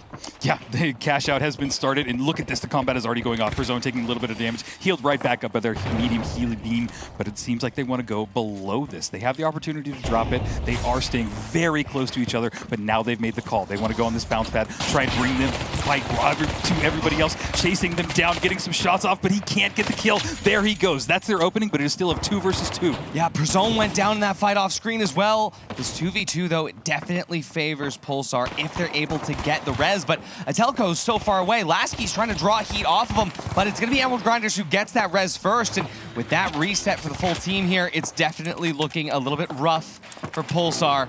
Lasky underneath, trying to make sure that he's going to have an angle to stop this steal should it come to fruition, but for Emerald Grinders, they are doing their best to start this early on. Prezone comes back up. Lasky gets the res. They're jumping in now. The steal's going to go the way of Emerald Grinders. They get healed up fully. It costs them nothing. Pulsar Esports needs to make their way in. We've got 1 minute left. Absolutely, time is ticking down. Atelco and his team need to get on it. They are at the point, but this would be such a risky steal for them to go for it. They do drop it down. They need to buy themselves a little bit of space, get 1 kill. Don't go directly for the steal. This is not the play to do, but they are gooing it off. There's some gas on the point as well. This might be the opportunity. They pull off of it. This is not the play. We're down to the last 4th of the cash out. Here it is. 30 seconds remain. One of these teams will be going home, but we'll see what's going to happen now. Pulsar, they don't get this steal yet. They're going to hold on. They're just outside the range of that gas. Emerald Grinders, they think that it's not going to happen. The steal is working though. Pulsar has it. Now, Dog Rage is out. Atelco at half HP. Prezone down. It's just down to a 2v2. Lasky and Atelco, they're going to go up the top. But what is this? A load of Paris, he's stealing. Lasky stops him. Nuuk, he's holding. And Pulsar's still in it. They get 1 more map. Oh my God. All right, but if this shows anything, it's why Pulsar are here. It's why they can come back, and they have 1 more opportunity to do it. Chills. Yeah. How does one even begin speaking after what we've just witnessed? I somehow ran out of breath while being silent, just gasping for air, trying to keep track of what was happening as we look at all the highlights. It's absolutely insane. We saw so many last-second moments. We saw a 30-second remaining on the clock steal when they were just waiting for Lasky coming back in there to get it. And then we see this last one going back and forth 2 times, 2 sneaky steals behind the wall. It goes all the way down to the timer.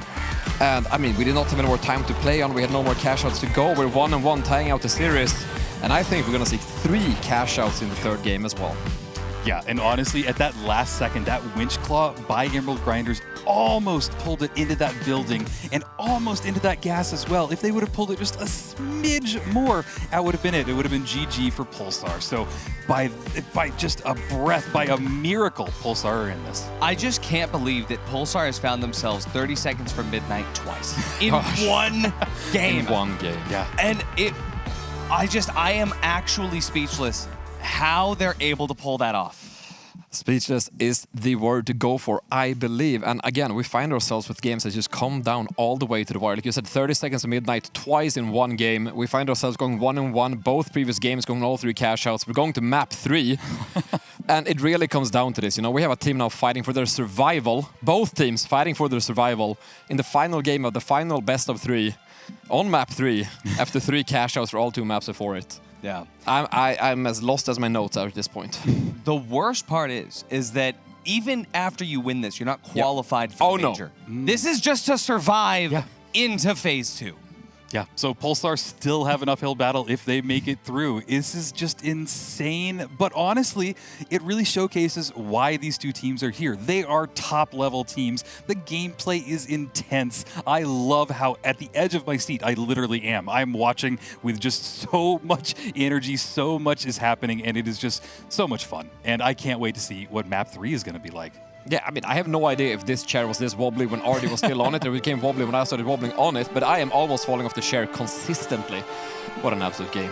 Any final words before we hop into map 3? Well, I mean, if I hit a blood pressure PR on map 2, I don't know what's going to happen on map 3. Oh, maybe we blow the cap right off. Anyways, heading into map 3 for some more castings, more games. Last chance for both these teams. My friends, let's get to it. Absolutely. And we will get started with these two teams. The last chance for each of them to stay in this bracket. We will be saying goodbye to one of them as we get started on Bernal. Foggy, misty, a haze has come over the arena in the same way a haze has clouded the minds of both of these teams. This has to be the most stressed either these teams have ever been. And immediately, Emerald Grinders, they turn the stress into aggression. We start off with Polestar getting taken away from their own vault that they were rushing into. Wow, that was fast. Yeah, Telco just got wiped immediately in that battle. He didn't know what hit him, and then he was down. So really good start for Emerald Grinders. They get the tap on the vault. Yeah, I thought that in final round we weren't supposed to have any game show modifiers here. Why is meteor showers happening? Immediately. Wait, it's just Telco gets hit by a meteor that is Nuok off the rip. Yeah. That is a great way of putting it because he did get hit by a meteor, and now they are setting up. Emerald Grinders have the vault. They haven't grabbed it just yet. They maybe want to wait for this first engagement. They do spot Lasky out, and he does deal a little bit of damage, and Perzone taking some damage as well. They're having to push themselves a little bit back off to the corner of this map. Now they're going through a gateway. They want to bring this fight directly to Pulsar, getting some shots off. Nice shots from the LH1, but Atelco brings him down. There's 2 kills for Zone, and there's a third one. All right, they are revved up and ready for fighting. Wow, I mean 1 HP in a dream for Perzone, but that is the Pulsar way. I mean, what an explosive battle immediately though. Donkrage, he found bullets coming at him from every single angle. Nuok as well, unable to clear it. What a great hold from Pulsar up on that rooftop. They're gonna get this plug on a cash out B over to the sidelines, and for now, as Emerald Grinders respawns, they're gonna have to figure out how to deal with this height. Yeah, and watching them, they winch clawed out. They didn't get it off of the building, but it did get it out into a little bit of more open area, and they do still have the potential to drop it. So it's a good spot for them to be in as all of Emerald Grinders are starting to make their approach. We see them trying to spread out just a little bit. It looks like their light player went off to the right. Maybe they're creating more of a pincher formation. They want to try and find any opening that they can to really bring down this fortification by Pulsar. They're looking for an opportunity to use a pad RPG fight here. Oh, not a pad, it's going to be a gateway. Wait, it's a fake gateway. They fake this over here so that the entirety of Pulsar is going to be looking eastward towards it. But the attack is coming from the west. See what's going to happen now. Emerald Grinders, they're going to take the long way up there. Last game, he's taken out immediately by the LH1. Atelco and Perzone, they're going to be on the back foot there. They swap locations. For now, Donkrage, he's still alive. But the trade comes through as Lone in Paris is taken out. So is Perzone, just down to Atelco. He can't get the res. EMG. They're going to get this fight here. They're going to be able to get this flip. There's about less than 1 minute left for Pulsar when they come back. It really seems that if Emerald Grinders are able to get 1 kill and maintain all 3 of their teammates, it's over. It seems like that turns the battle, and this is where it happened right there. Lasky got caught out mid-air by that LH1, and it is just lethal in the right hands. Love to see it, but boy, this is starting to look not so great for Pulsar Esports. I mean, EMG is pulling everything out of the bag right now. I mean, I didn't expect to see a fake TP immediately, but hey, Pulsar's done this before. They're about to do it, see if they can do it again. 20 seconds on that cash out. They're going to make this fight as fast as they can, but Alone in Paris, he's not going down. He is just making sure that he can kite off the sidelines. Pulsar knows there's no way they're going to be able to get this here. Nuo dives onto the point here. Lasky's taken out. Telco, 1 HP. He's out as well. Zone finds one. Finds two. He couldn't find another. He doesn't. That cash out's going to go to Emerald Grinders, and once again, Pulsar Esports is one cash out away from elimination. Yeah, I mean, this is kind of what I wanted. I wanted to see how far this can go. These two teams have been battling it out, and this could be the last cash out. Vault 2 is spawned on the top of the cathedral, one of the more difficult locations to really get to, because as soon as you get up there, you do have a nice vantage point, but everybody can see where you are. So I'm curious to see who gets there first. It does look like Emerald Grinders are really kind of making their way over there, but again, now it seems like a gateway, and boom, now all Pulsar Esports are up there. Yeah, beautiful motions here. As soon as they respawn, they make their way up. For now, though, having this height, and not only that, but they have the entirety of the map behind them. Emerald Grinders, they know this. They're going to, instead of moving for that vault, they're going to move for an advantageous position, but it's going to be difficult for them to get in between Cash Out A and Pulsar Esports. Lone in Paris trying to take an angle off the sidelines. Well, Donk Rage tries to use that LH1 from the opposing height across the street. But Cash Out A sitting on top of the Assault Hotels. Emerald Grinders knows that's where Pulsar needs to go. Absolutely. There's that LH1 trying to bring Lasky down. You do bring him down to just one bar, and it's a little bit of shots off in Prozone's way as well. So it's really doing good damage with this LH1 Donk Rage, showing that he has the good positioning, and this might be what changes the entire battle between these two teams. We're here on the Assault Hotels. Pulsar, they start off with this plug. Lasky taking some damage there from Donk Rage. Lone in Paris goes down to half. Nuok super aggro. It's actually going to be pulling some heat off of his teammates from the sidelines there, but look at how aggressive Nuok is. Lone in Paris, though, he's going to go out. Lasky finds a good angle to the side. Donk Rage unable to clap back in the same way. They're going to try to let Lone in Paris coin in. Yeah, this is a regroup, pull off, re-go at this. You have time. It'll be better that your team doesn't wipe. So 15 seconds on the clock before they can get their teammate back in there. And we are watching now as Pulsar Esports is just doing the setup. They seem to be watching more towards the north, and I don't know if they're ready for the advance from the south. So it's kind of looking the wrong direction, but again, they still have plenty of time, but now all of the Emerald Grinders are back up. Yeah, even if they were, I mean, we could get Donk Rage do another fake TP, but it's going to come down to this. There genuinely could just be one more team fight left, but we'll see what happens. Pulsar does have a good advantage. Emerald Grinders, they are going to take this opposing height. Nobody is opposing them at this moment in time. The TP over the top. They're on ulti height. They know that they're playing for the drop there. Use that C4, drop it down to the bottom immediately. Pulsar, that's their cue to move. It drops twice down. Nuok's to hold the seal, he gets pushed off. Prozone taking the angle to the side as Telco goes up to the side here on this alleyway. Oh no, he's caught out! Telco down, no defibs remain for Pulsar Esports. This could be it, Lasky, he's on top, he stays alive. Prozone needs to try to find a way in, he's just hiding, he's playing for this stall. All he needs to do is stall the steal, he drops up the top, he's gonna be able to get the winch kidnap. There's good damage on Nuok, but no, Prozone, he goes down, it's up to Lasky. Only 10 seconds remain. Lasky can do it. Wait, the goo, did that stall him out? There's a way in, there's a way out. Nuok, he's gonna hold it. Did they get it? They got it. Pulsar Esports is wiped out. Oh my God, the Emerald Grinders have taken it. Pulsar Esports are no more. Our signed team is gone. Not coming to the major, but the Emerald Grinders are still in the bracket. Wow, what a matchup, Artie. What an absolutely insane game once again, and once again all these last second moments, you know, that's still happening the very last second, milliseconds left on that steal, and it goes through anyways. And there's so many pivotal matches in this game, like we see right here, the LH1 picking up Lasky alone to set up and steal that, and the LH1 used in general being absolutely devious this entire game, and so many important picks that just led into stalls that just secure cash outs. But we are in an absolutely massive situation right now, and we are saying farewell to our first team of this entire tournament, and we are also saying congratulations to EG, who are still fighting for their chance.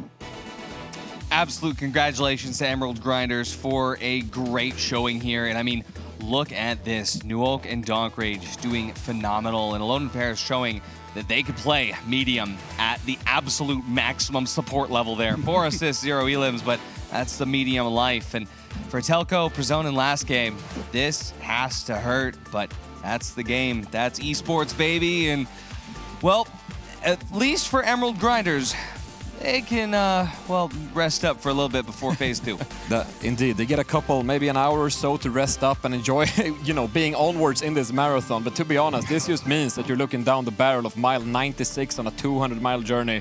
It is far from over, except, of course, for Pulsar. Rio, how are we doing?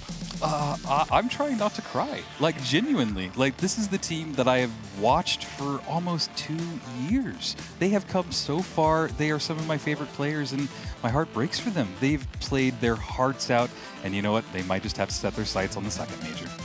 I mean, absolutely. I mean, that's the place you gotta be right now. You gotta have a mentality that allows you to just accept the loss. In Swedish we say, bryt ihop och bryt again. You know, break down and then come back stronger. That's all you gotta do. You know, take the evening, be sad, and then come back stronger. Expect to see the boys screaming on Monday again, to be honest, and looking forward to the next one. Terrifying situation, to be honest, but here we are. Here we are. I mean, seriously, it's hard to, like, not be full of tears right now. I mean, Atelco being such a pillar of the community, having hosted the first ever finals LAN. Atelco. Yep. And I mean, it is just an absolute crazy storyline that we have for you tonight. And there's going to be even more, I guess, Oscar, because this is the very first elim of many more. In an insane way, we enter the day with 16 teams, and for the first time in this entire day, we now find ourselves with less than that, being down to only 15. But hey, it's a long journey to go from that to the next thing. And speaking of the next thing, we are actually about to go straight into the action again to find out what other team we're saying farewell to and what other team is making it through to phase 2. The action never stops.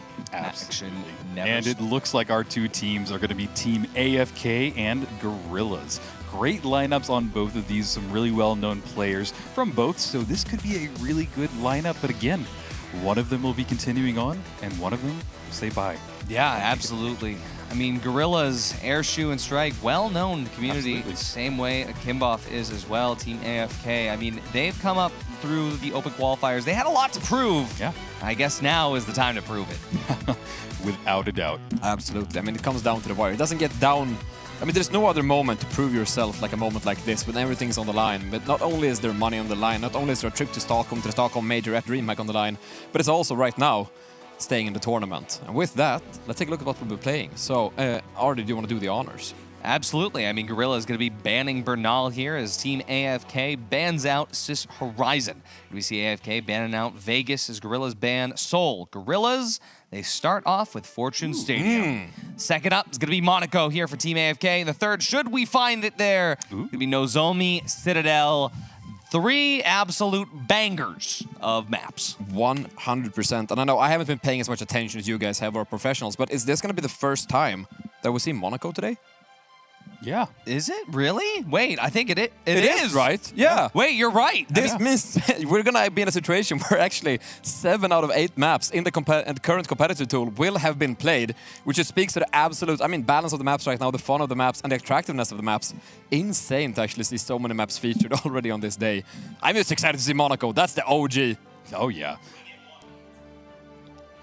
And we just got to report that Wingit just won. Wingit has won their final round after their kidding? 4 cash-out game. Just as a quick explainer, because you guys are probably seeing why there's elimination games are happening right now, we are fixing the bracket stuff in the background, but essentially the teams that lost their first cash-out match were playing against each other off-stream, and the team that had won all the way and their final round is Wingit, so Wingit will be going to phase 2 of the bracket, which we'll catch up with you guys later, but this is absolutely unprecedented. Plop on the bow and the sword, if you guys were wondering earlier. Bow and sword. The bow and sword combo is still alive here in the Grand Major, and this is insane. So, I am so ready. Caroline, this is insane. I know. I'm losing it. I can hardly breathe. I'm sitting at the edge of my chair, scared that it's going to roll away from me because this is just too much to take in. And I have my laptop notes here, so I'm just going to quickly tell you guys this context.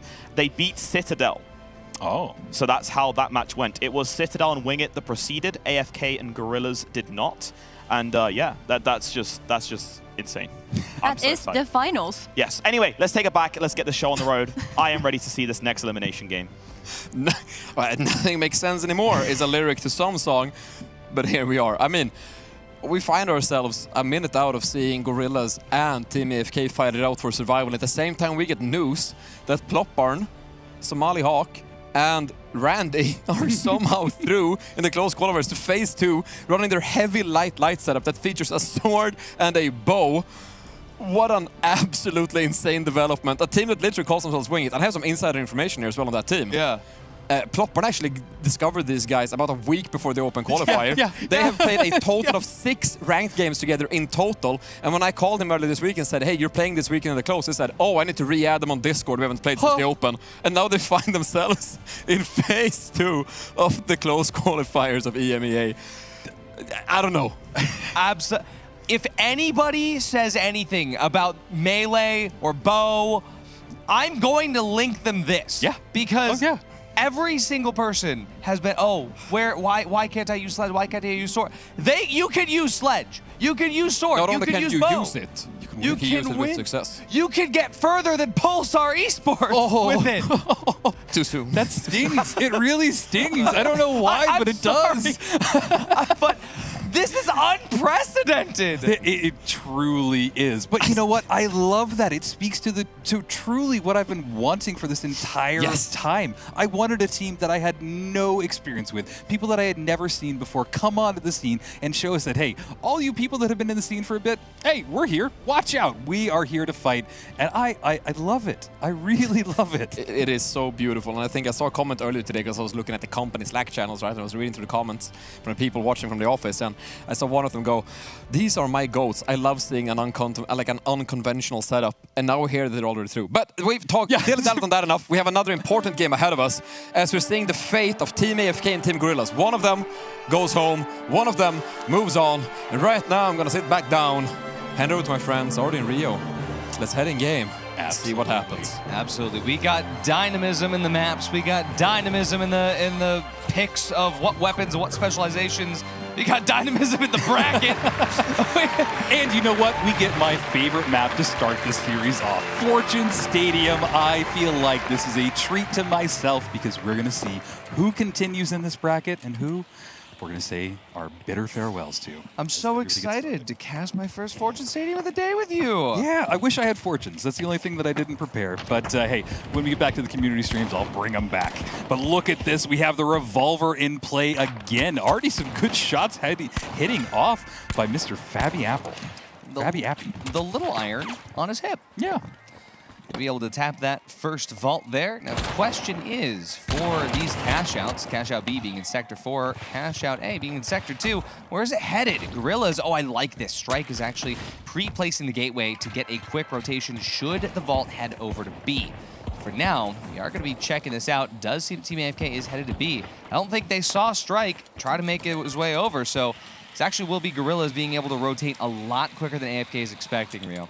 Yeah, they will be basically on their heels, but this cash out will get started at cash out B. I love this one. Tons of opportunities to drop it, tons of opportunities to manipulate it, and honestly, this whole arena area is just set up so cool. But wow, now we're watching as the Gorillas are starting their approach. An RPG went off, but didn't really connect with anybody. Some heals going off by the Infuser, keeping his teammates nice and healthy. Team AFK really set up to kite this perfectly. Oh yeah, now here's the Deagles dealing a lot of damage there. Sick, almost goes out. He's gonna have to take a breath over the sideline here. Doesn't seem like we've got enough healing util to keep him back up. His Airshoe, first to go away. Cowdo finding a great opportunity to use that M11. Baby Appy, let's see if he can get close enough to get the finishing shots onto Sick. But Sick, he's gonna peek without even being at full HP. There's 2 bars remain. There he is. Oh. 1 player remains. Strike. And that's be 3 strikes. He's out. Team AFK. They're in control. Cash out B for now. Yeah, it really seemed like they were in full control of that entire fight. I didn't see them waver a little bit. They might have lost one teammate, but they got him right back up. And honestly, that's a really good performance by this team. So now they just have to hold on for 8 more seconds until they respawn, come back into it. Yeah, we're getting a nice little replay here. There's that winch claw. Didn't connect with anybody. You see him trying to get some shots off with that revolver. Didn't work just yet, but as soon as they pop out, boom, there's one, and it all goes down to strike. Alrighty, Gorilla's going to be taking this approach from underneath here. You see this? This is where I would start destroying those silver poles. But we're going to see them move in thusly.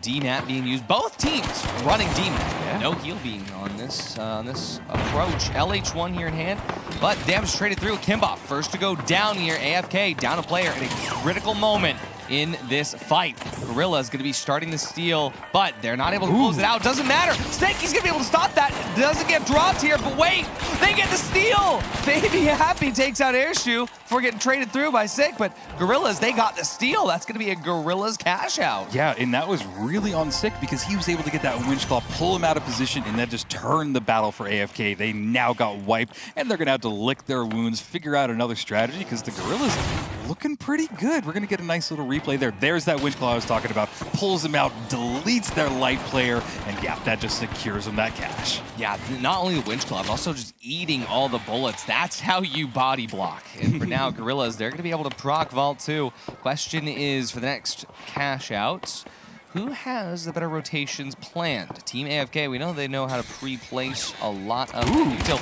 Nice DMAT! He knows exactly where they're coming up from, and that early damage is going to force Team AFK out the sidelines.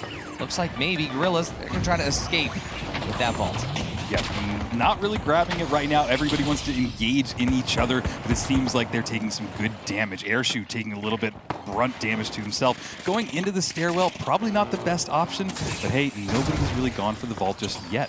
Things have slowed down just a little bit. Maybe they're starting to realize the weight of the situation here and what they have to do to really get out of it. What FOV is that? Oh my goodness, we're super zoomed in to see this vault. Beautiful shot of the vault, I will say. But Gorillas, they're taking this fight absolutely as they should. Cowdo gonna run his way over to the Engimo building and over here to the recreation of Soul's data center. And we'll see AFK actually opt to take the fight early off the sidelines here. But Gorillas, they take no damage. Pad placed, RPG pad, Ape is gonna happen. Baby Ape, he goes down first. Kimboff follows soon after. Now Cowdo has the chance to plug this, but why would you? Instead, we're gonna see Cowdo, as zoomed in as he is, gonna try to find the opportunity to throw that away the right moment. There it is. Yeah, he has bought himself a ton of time, but boy, what an interesting way to do this. But yeah, now he gets wiped. The vault is way over there. They're going to have to scramble to get it, and pretty much by the time they get there, they should have bought themselves enough time to spawn back in. But I gotta say, Gorilla's looking really strong. Team AFK seemed like they're struggling to really find a breakthrough through these defenses of the Gorillas. Oh, and Gorillas, they were able to use that same gateway, but no, they're not going to Engimo. They're taking it to Hospital. So even though, yeah, Team AFK, well, they're going to be right ready to respawn here. This is a close approach because before they actually get the plug, wait a second, Team AFK, they could cut them off. They do. Team AFK, they're going to be landing before Strike even gets a chance. This is a good opportunity for Team AFK here as they take the jump pad up to the very top. Sick still finds the first shots onto a Kimboff. Already, Team AFK take this approach without their heavy. Baby AP, no chance to find the opportunity to get that res. As Sick tries to follow through. Baby AP getting chunked out with the SA-1216 as Cowdo already finds himself removed. Baby AP somehow still alive, but I think he's not long for this world, Rio. There it goes. There it is. Yeah, sad to see, but boy, the tracking from Sick with that SA shotgun, truly one of the best I've seen so far today. That was just lethal, and yeah, it is really turning the tide of this battle. Gorilla's looking very strong. Maybe it's a map thing. Maybe they just love Fortune as much as I do, and they just really have the best strategies on it, but I don't know, Artie, what do you change if you're Team AFK? I mean, come back to the keyboard at some point, but at the same time, they have lost pretty much every team fight, except for one. They won one team fight at the very beginning of the game. And for now, I mean, obviously it's the first map of a best of 3, so there is still a lot to learn. But they do have this approach right. They're going to be sending Cowdo all the way over, and, well, as soon as this gateway hits, question is, will they be able to get this approach onto Gorillas and clear out one player at a time? They're going to be dropping this cash out here, clearing the C4 off of it. It's a good start. Here we go. They found Strike off the sidelines, but can you find Airshoe and Sick? It's going to be Cowdo who actually starts the bait here, baiting Strike and Airshoe back to the point. They will bait them, but are they ready for it? There we go. Sick going to get chunked out immediately. Huge damage from the Deagles. Kimboff, though, has to take sidelines here as Fabi AP goes down. Cowdo chunking away. No HP remains. Strike, Airshoe, Sick, they're all up. Strike goes down. It's a 1v2. Can he get the finish off to Sick? Can he get his finish? He does, but Airshoe still beside. But they haven't gotten the steal. Wait, they haven't gotten the steal yet. Team AFK, you still have to do one more thing. Wait a second, that's Gorillas. They've just taken map 1. Yeah, Gorillas done it. That was a little bit of an interesting performance towards the end, but yeah, the Gorillas have taken it, and I'm a little bit speechless. It seems that they were just fumbling. Just every opportunity, AFK just could not come out on top of the Gorillas. I mean, Cowdo has proven that they can take this fight. He almost won a 1v3, but you also have to steal the cash out. It was almost one of those weird moments where, as I watched this, I was just completely certain that they had already stolen the cash out. Yeah, exactly. I feel like I was watching this thick. They had already stolen it. Now they had to do defense, the 1v3, and then as we pull to an end, it's almost like the players also realized that, like, wait a minute, this cash out isn't stolen at all. And they almost paused their engagement, realizing that, yeah, we're out of time. Here we are. Like, looked at each other for a second. It was like, wait, I still lose. but I did everything. We pull up the score screen, and what are we looking at here? We're looking at a very, I mean, dominant is one word, but it is 50,000-2-0, and a first map goes in the hand of Gorillas. And I will say that they also did win, it's like you pointed out, every team fight except the first one. So you have to call it a decisive victory when you see it. I want to give that last team fight to Team AFK. Yeah, fair enough. Is that fair? I agree. Chat, let me know if you agree with me. But for now, we're still going to another map. We are indeed the number 2 out of potentially 3. But for now, talk about having your backs against the wall. Team AFK find themselves a single map away from elimination. And at the same time, Team Gorillas are finding themselves a single map away from Phase 9 hours more of the finals. Which is a reward in itself. Who doesn't love playing the finals? Yeah. I want you to be real for just a moment. Yes. What else would they have done with their Saturday other than play the finals for 18 hours? I've seen these players stream. Maybe they'd watch the finals. You're right. If you don't play the finals, maybe you watch the finals. If you don't watch the finals or play the finals, maybe you're sleeping and dreaming about the finals. And if you're not doing that, maybe you're just stuck in the finals. Either way, I think all these players do is the finals. Yeah, absolutely. Yeah, no, that's great. I'm wondering how many times we can say the finals basically in one sentence. I am intending to say it so many times that I forget what it means. But with that said, I'm starting to hear some music cue up in the back of my head. A little bit of soundtrack going, which I think means that we're about to head into Game 2. A very decisive match, a match of great importance. One stays, one goes home. I go back off air.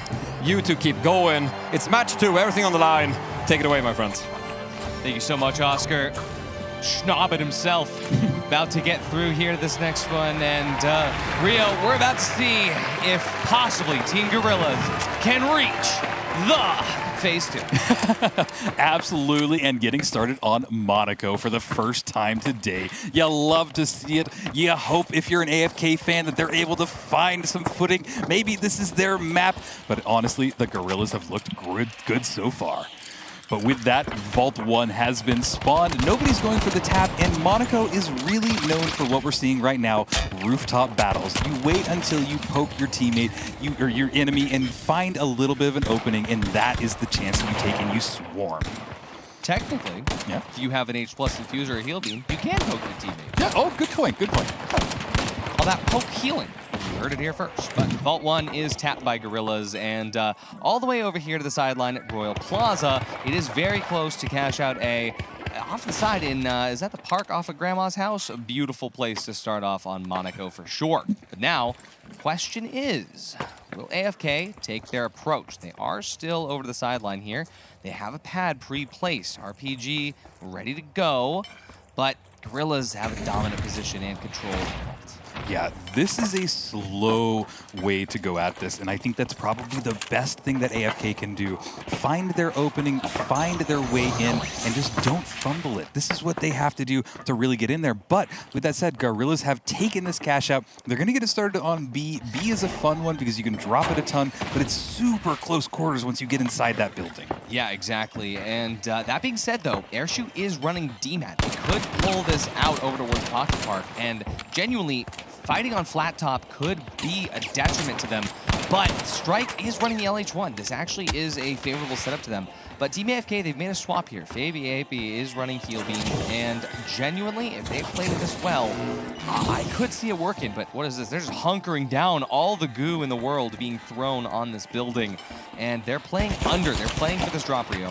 Yeah, absolutely, but they do have Strike a little bit away from his team, and this is a great way to just stall and kite as much as they can. And look at that, they're not even going for him. They want to go directly onto this cash out, and this might be the play. They're trying to drop it, but the engagement is starting right now. A winch clock gets pulled out, and one of them goes down immediately. FabiAP going down a lot, trying to stay in this battle, but he gets wiped as well. The last person on AFK gets down as well, and Gorillas are continuing to look like the strong team. Yeah, I mean, that is perfect positioning at every single second. And hey, Strike, yeah, he played super far away, but you got the LH1. He forced AFK right into the palm of Airshoe and 6 hands. So a great start to this for them. AFK still has one good approach left on this cash out. Let's see if they're going to be able to take it. They spawn close enough to be able to use this. Now, the question is, will they take this team fight early, or will they try to just go for a cheeky steal? There's the pad, there's the dash, here's the gateway. Cowdo makes his way inside, 30 seconds on the clock. Let's see if they've got it in them. Kimboff trying to see if he can scout the first side, but Sig, Airshoe, Strike, none of them are giving any quarter. They are not allowing this fight to happen. Strike has an angle from the other building. There's no way that they can even start the steal if they wanted to. Team AFK, they're being held off the point, being dono-walled. Sig actually ends his own life because he doesn't need to be here. But wait a second, Team AFK, they're holding it. And they can't do it. Gorillas gets the first cash out here, Rio.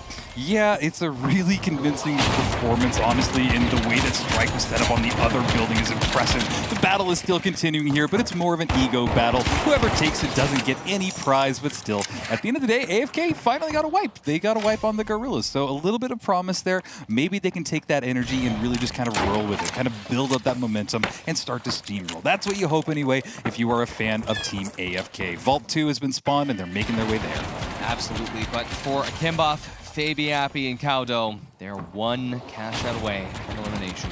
Beautiful shots here from Kimboff. The question is, can he keep them coming? Can we win a team fight at a time that matters, Rio? It's all going to come down to it. We might be one cash out away from the Gorillas continuing on. We get a nice little dancing penguin. Okay, production. Yeah, I see you. I see you. Vault 2 going to be spawning here. Pocket Park over near the corner, sponsored by Trentilla.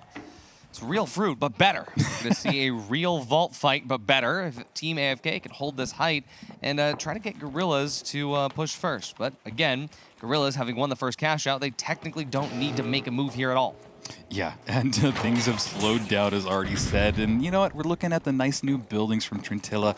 I wasn't a huge fan of the green at first, but it's really grown on me. And you know what? We're just waiting for somebody to make a move.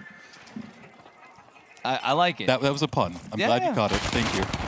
Absolutely, and just like a lot of tendrils after getting some GMO tiger fruit, everything is growing on me here as we see Team AFK. They lose a Kimboff immediately. Strike, Airshoe, Stick down to 1 HP each, but it doesn't matter. They're going to win that fight over against Cowdo. FabiAP, he's looking for the opportunity to get a defib, but he's running away. 23 seconds for the coin for Cowdo, and well, they'll try again soon, Rio. Yeah, this is an interesting play. I would maybe just wipe, let them get the plug, and then go for the offensive play. I just think that they're playing this just a little sloppily, but maybe they have one more opportunity. But with that, the Gorillas have started it, and they have started the potential for them to end it here and continue in the bracket.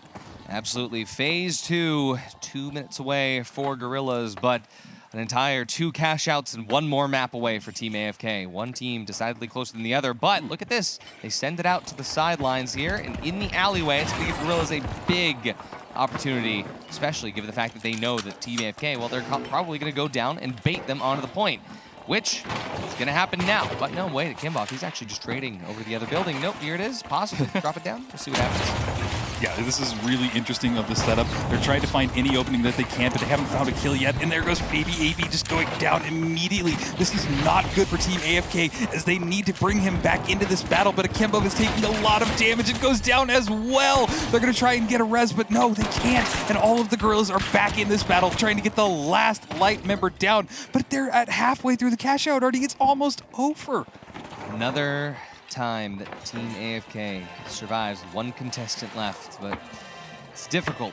Because for Kimboff, after they come back, 10 seconds. Oh no, Kaudo gets what? That's it. We'll see what happens now. We've got Airshoe and Sick and Strike holding on to this cash out for them. This is all they need. Fabi, AP, and Kimboff, they're going to be back here. Kaudo now 20 seconds remain, but that's all that's left on the cash out. They have to make this push without him. Yeah. Are they going to? They have to. What are they doing? Are they waiting 9 seconds? Are they really going to wait for this last second push? This is intense. Time is running down. They have to dive on this point if they want to do anything, or have they just contested it? Have they just given up and ready to go on? And as they go into the point, Gorillas, they realize that that's all they need to do here. Team AFK, they start the steal. They're not going to be able to finish it. For now, Team Gorillas, they have progressed over to phase 2. We bid Team AFK an absolutely timely farewell here on Monaco, but what a game for the Gorillas. Indeed, what a game for the Gorillas. I mean, they take the series 2-0 pretty, with a lot of confidence as well. And unfortunately, that means the end of the road for Team AFK, who now get to, I suppose, live up to their names. I'll step away from the keyboard for a moment. However, Gorillas are just getting started as we have another 68.5 hours left of the final tonight before we get to go home. Some fantastic replays happening on screen right now. I just love the replay package to begin with. Just like taking a look at what happened and led up to this moment. A lot of awkward fights in these staircases. In fact, I saw one of Grandma's chimneys. I thought I saw Neon Guts head poke out of it right there, hoping it was gonna, coin flip that building. It looks like it didn't. So that's all great. And just here, the final last push that just happened a little too late, and maybe it was even a little too late. As we see Gorillas taking on the series. But, as Rio and I like to talk about whenever we see teams that are somewhat underdogs coming into our community tournaments, for Team AFK, this is a great learning experience. I mean, to make it all the way to the closed qualifiers is not to diminish all the hard work they've done to put in, to come here to this point. But for Strike, Airshoe, and Sick, their sights are set slightly higher, but only 2 qualification slots remain from Phase 2. They have a long road ahead of them. And that is something to talk about as well. I mean, we said there's 2 qualification spots left. We have 4, of the slots already taken. We're now limited to 2 teams. That's 16 teams. Eliminate 2 teams. That's 14 teams. 4 of them already qualified. 10 teams. We have 10 teams left fighting over those last 2 spots. With, if I'm not awful at math, means that we have 20% per team-ish. I don't really know. With that said, I might need to take a moment, grab myself a little pro juice, maybe reactivate the brain cells and get ready to go back into the action later on today. So I think with that said, it's time for all of us to go on a little bit of a break. And we will catch all of you once that break is over. Don't go anywhere. We're literally just getting started. We aren't even past the first half court. I guess maybe we're sort of past the half court right now. But don't go anywhere. We will be back right after this break. Clarity, unity, progress. Naturally you want it. Naturally we provide it. We refine instinct, polish doubt, erase contradiction. You'll feel it, not as restriction, but relief. A version of you that doesn't question, doesn't falter, only moves forward perfectly in sync. Together, we are the immune system of society, the antidote to chaos. We are the architects of order. Naturally, you understand that obedience can be beautiful. You are not being controlled.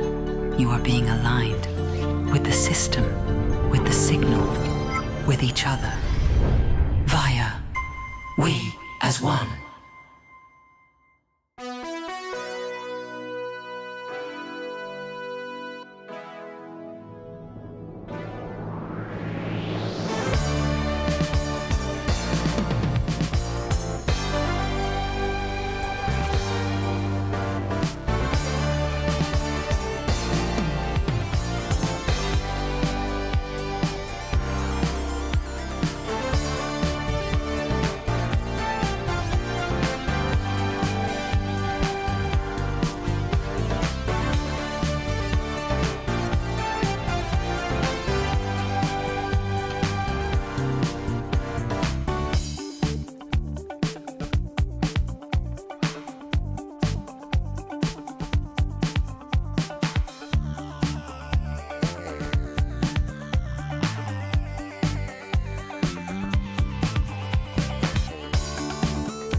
Welcome back, everyone, from that break. What a series of games it's been. And just before we go on a slightly longer break, so everyone here gets a chance to rest their legs, eat some food, have another produce, we are heading to one final game of Cash Out. And here to explain just why that makes sense and why we're playing what we're playing, we are going to deliver everything over, the camera included, right over to Thix and Cora for a bit of an explanation. Yo! Thank you so much, Oscar. So, of course, so far, Caroline, this has been pretty, confusing, of course. Very confusing and exciting. It's fine, but we're going to, together, hopefully, right, we're going to explain why the heck we're at this stage right now, because, of course, we are now at the end of Phase 1. Got it, good. I was a little unsure, but now I feel more confident. And I want to say thank you to production. We have managed to get this all fixed and ready to go. So I'm going to stand up the stance right here. I have this wire that's attached to me. There we go. And hopefully we can get the Phase 1 bracket up on the screen. Or it's a lie. Guess what? I just wasted your time. So guess what? Your time has been wasted and you're going straight back to Oscar. The long and short of the entire thing is that we're gonna go straight into this game because here's the thing, these teams now have fought through various games of Cash Out of 3v3 and now we're actually down to the final 4 teams that need to decide whether they're heading into Phase 2 or if they're heading home. And Luke, would you nod for me if I'm correct or wrong? 2 of these teams are going to Phase 2 and 2 of these teams are going home. And that's all she wrote, that's all we need to know. We're gonna start getting into a game right here because we're finding out which 2 teams are taking a ticket back home and which 2 teams are taking a ticket to more games today to eventually, maybe, perhaps someday, hopefully for them, punch a ticket through to the Grand Major. Absolutely. Take a look at that bracket here. Here is the matchup. Emerald Grinders, Tweakers, Gorillas, and Citadel Gaming. The last 4 who have no idea what awaits them in Phase 2. Yeah, and just looking at this lineup, we have seen really good performances from every one of these teams. There is a reason that they're in this elimination match, and they have played really well. Honestly, though, probably the strongest team, the one with the most confidence, I would go for Gorillas. Artie's pointing at Emerald Grinders, but from the last performance, the Gorillas were doing great. Emerald Grinders knocked out Pulsar Yes, Esports. they did, but did you? Yeah, okay.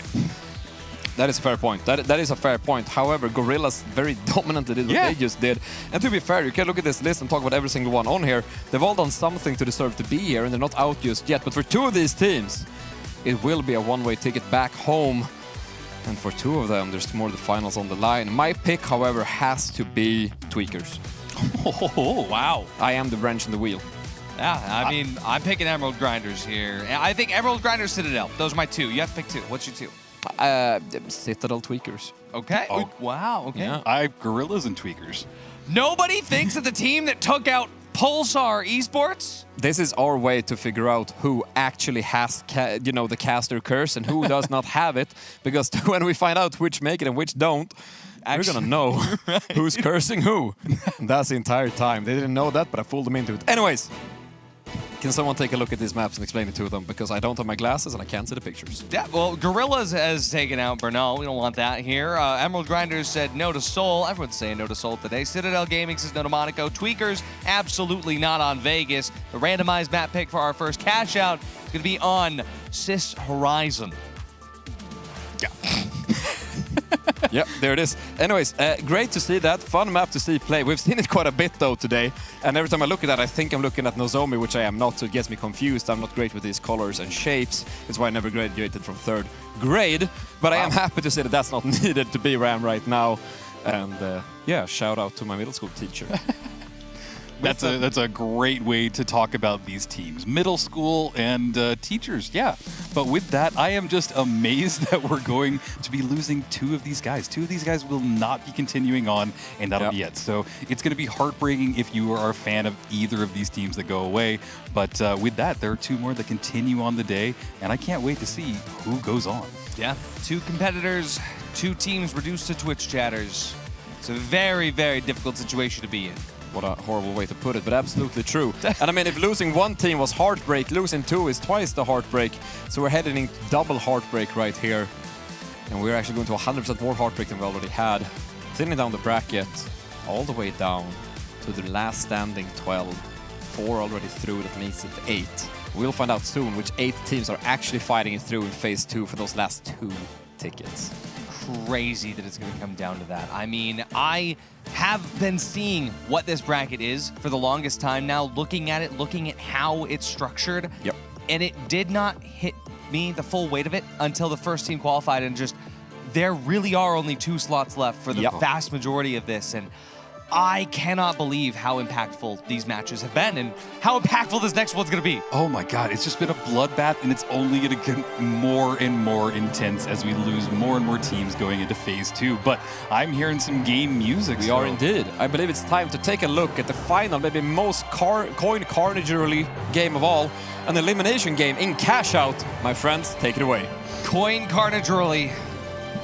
Absolutely, and I can't wait to get started into this match. If you are a fan of any of these teams, please let it be known in chat. Show them your love. There's 2 of them going on.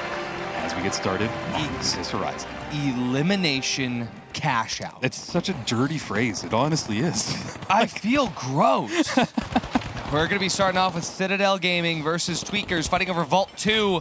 Very, very interesting start as both these teams realize who it is they're coming up against, and both these teams varying levels of aggression about them. And for now, it does seem Tweakers is backed up into a corner. Looks like Citadel Gaming gets the first pick. They're going to get the second as well. Mac 1 live takes an RPG shot. Citadel are alive for now. Just holding on, and there is Mac taking on more damage, and finally the Tweakers get wiped. On the other side of things, the Emerald Grinders have gone down as well, and the Vaults are in control of both of the teams, Citadel Gaming and the Gorillas. But for a second, we have to pause, because something has happened. CNS, stop meddling in our affairs, but we will listen to your music, CNS. We're very happy with that. Well, and I love that, like, every time we've paused today, somebody has been mid-air. This time we get Strike mid-bounce pad. Look at that. And he has the Vault in hand as well. It's a really cinematic pose. And now, oh, he just bounced forward a little bit, and now he looks like he has very, very tiny arms. Wait, did they just unpause and repause very quickly? What happened? Why are his arms so tiny? Wait a second. Hold on. I think I know what's happening. So when you pause a game like this, it's not actually fully paused. It is still technically going at just 0.0001. And because he's also mid-dash, everybody is still technically moving a little. You can only tell when they're in midair. That's so interesting. Oh, here we go. Players reconnected. CNS has been kicked out again. Via chips updated. We'll jump back into it here. Absolutely, and the teams have brought the brought the Vaults to the cash outs, and they're getting them started. This is a great opportunity because it looks like the Emerald Grinders have spawned right next to the Citadel Gaming, so we will see a clash happen in almost a second. Oh yeah, starting here, cash out A, Citadel Gaming, they have a really great position for it, but Emerald Grinders, they're not here to mess around. Nuok going to start off early, taking out Samco Box.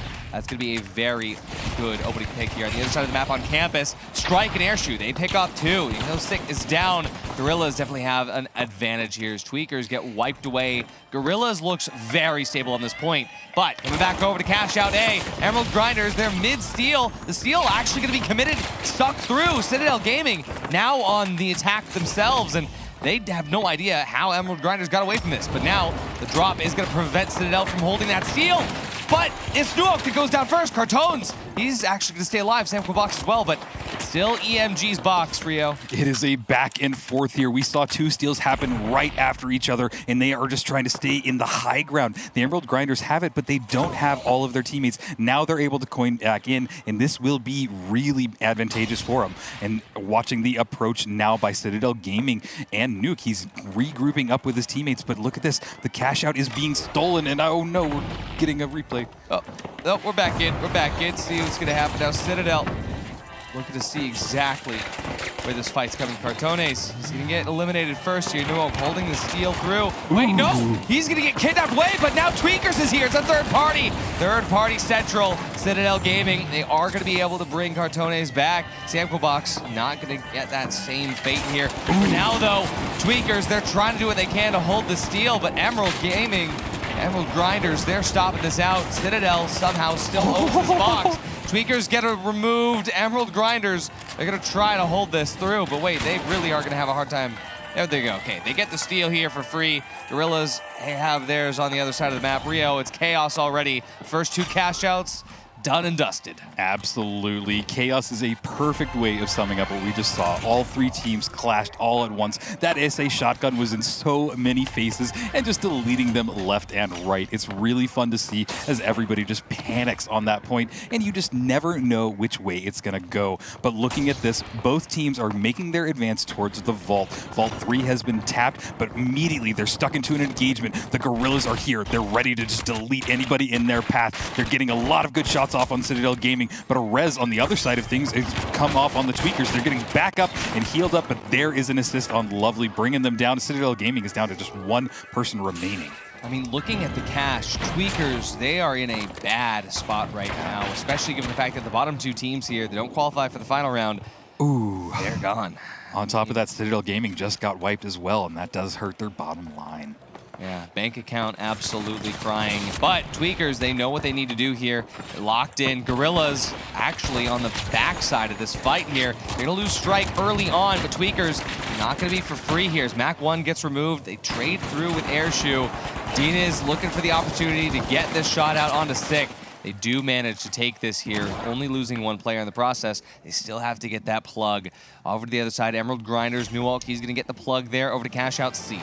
Yeah, interesting that the Gorillas finally got wiped. They weren't able to hold control of that cash out, but Emerald Grinders now have gotten the plug on C. They're going to the height advantage. This is one of the best spots in the entire map for them to be. But on the other side, Cartones just gets 2 kills on Dins and Kigo, and immediately they're going to go for the steal. This is a perfect opportunity for them to grab it and really set up here. This cash out is a very strong one and a very hard one to steal back again. So we're going to turn our attention to cash out C, as it looks like Strike and the Gorillas are making their advance on the Emerald Grinders. Oh yeah, here we go, coming from underneath. Airshoe cuts noise here. Emerald Grinders holding them from the ultimate height here on top of Workspace, but it's going to be a very interesting approach here for Gorillas, depending on if they're able to pull that cash out away. It looks like they weren't able to do so. Instead, just baiting out a little bit of the util from EMG.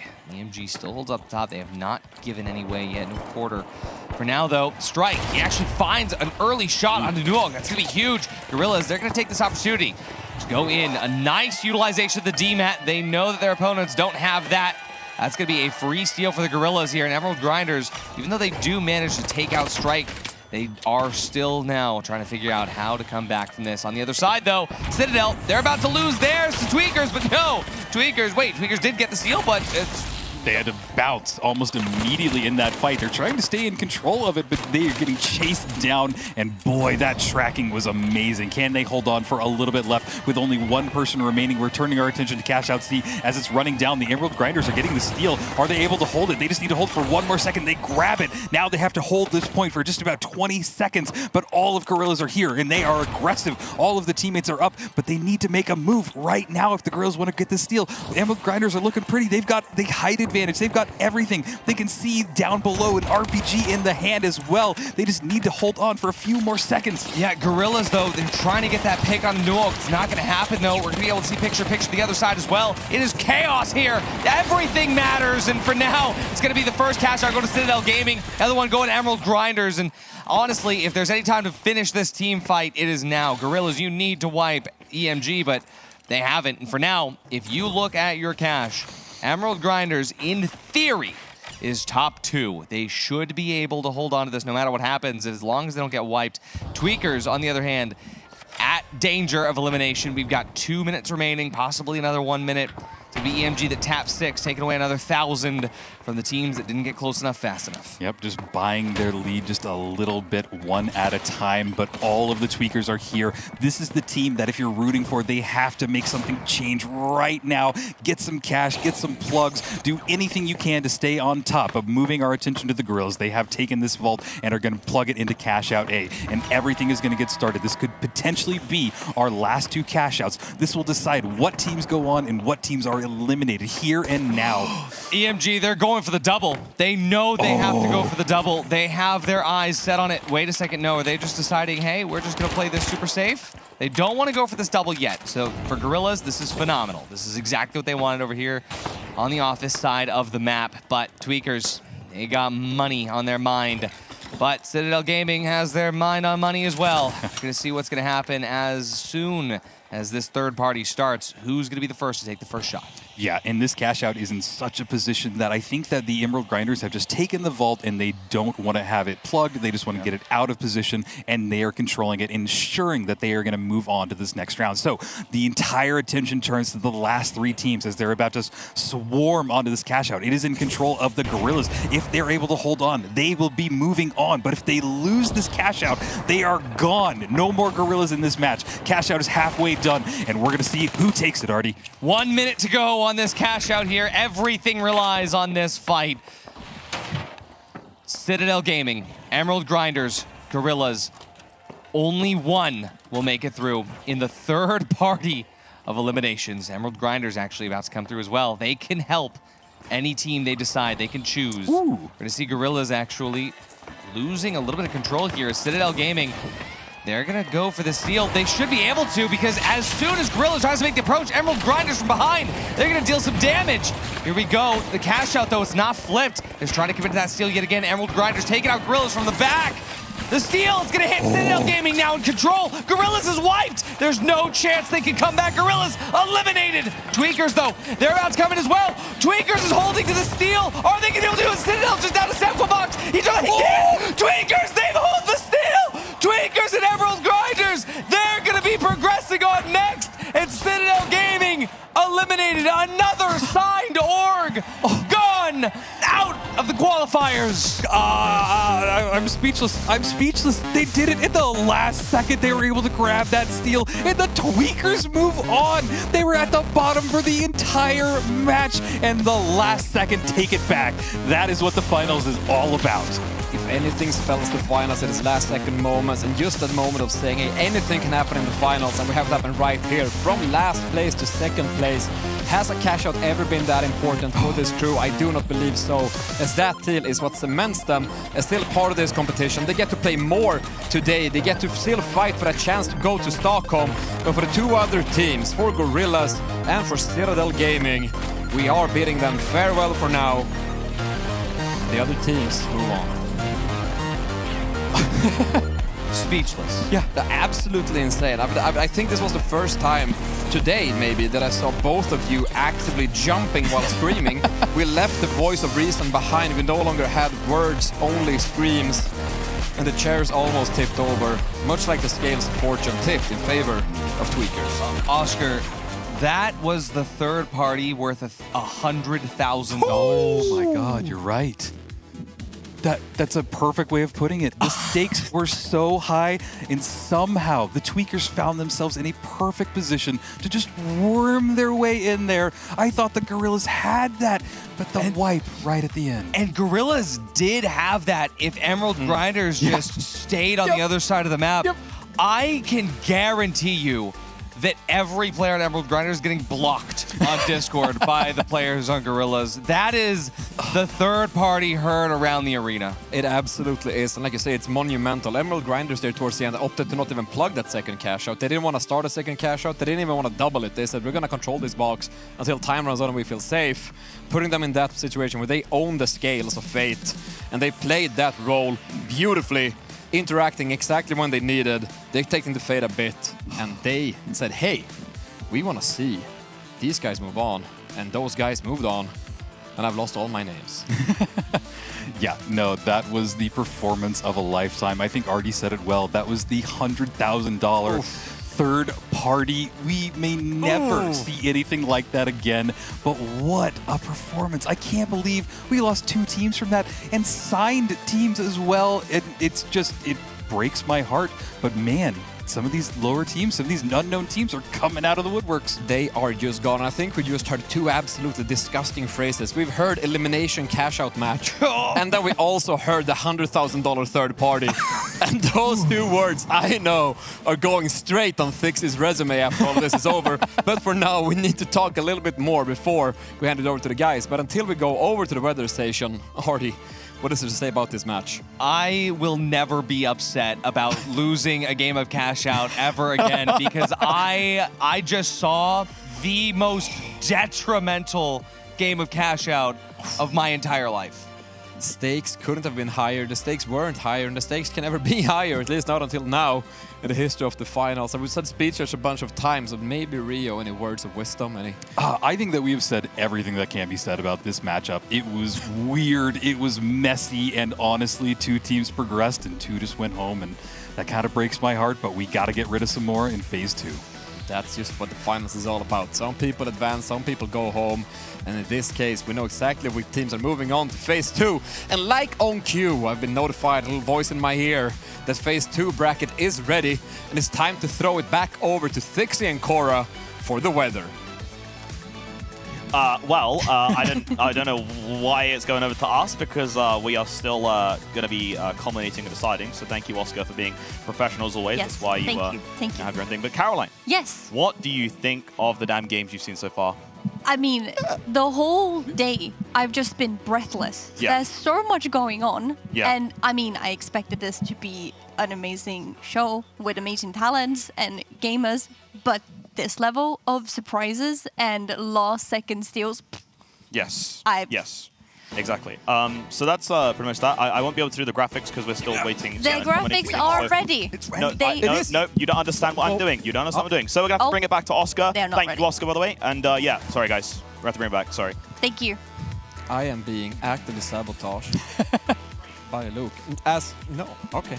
I've been hearing back and forth the graphics are done, the graphics are not done, and now we have head referee actively pulling at his phone, pulling out his secondary and tertiary phone, making phone calls left, right, and center. I believe he might be talking straight to Scotty and June at this point in time. But I believe instead of telling you what's happened, we're gonna build a little bit of suspense and instead head into that 30-minute breaks that allows the talent here to have some food and allows all of us to enjoy a can of Ospius, maybe sit our legs down and take a breather. And we will be back in a moment longer than the moments before. We're talking about a 30-minute break. Don't go anywhere. But if you go anywhere, go to the bathroom, go to the fridge, grab a snack, grab an Ospius, maybe grab grandma, get it down on the couch to watch Phase 2, because we will be back with way more of the finals just after this break. We know you feel alone, but trust us, you're really not alone.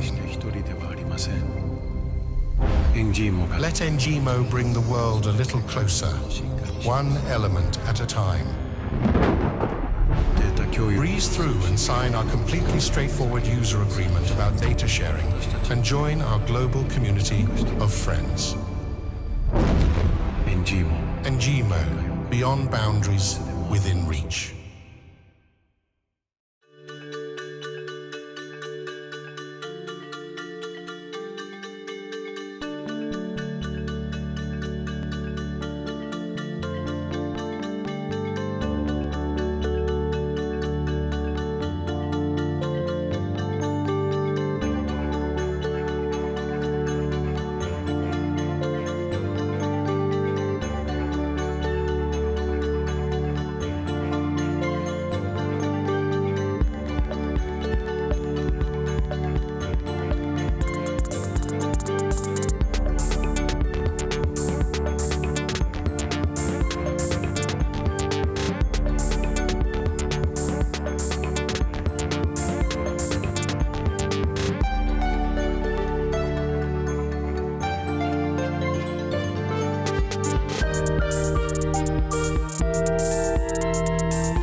The code recalls eternally.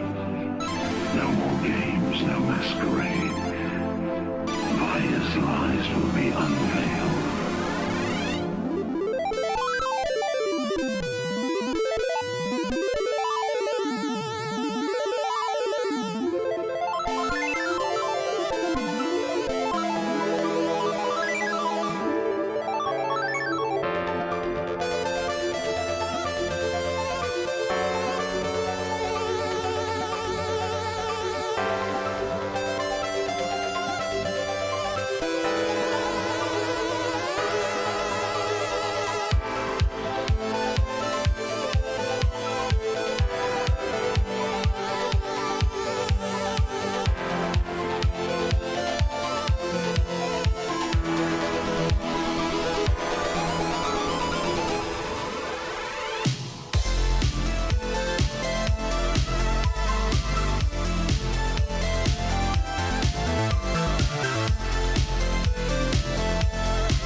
Welcome back, everyone. It's time to get into some more of the finals. Specifically, we're heading into phase 2, and I'm joined now with a slightly different cast.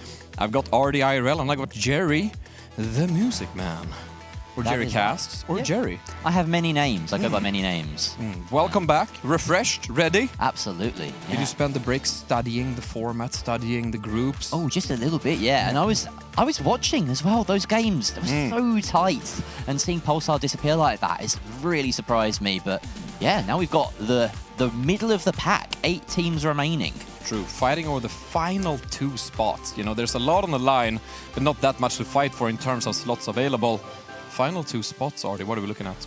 We're looking at 6 teams about to get Thanos snapped out of the arena, and to be honest with you, not a single person was ready for this. Even though we all knew it was coming, nobody was ready, because we still have so many orgs in this list, and only 2 of them are going to survive. That is absolutely true. We are down to, what do we say, 8 entire teams, 2 tickets left. Quick math, it's not looking good for about 6 of them. Yeah.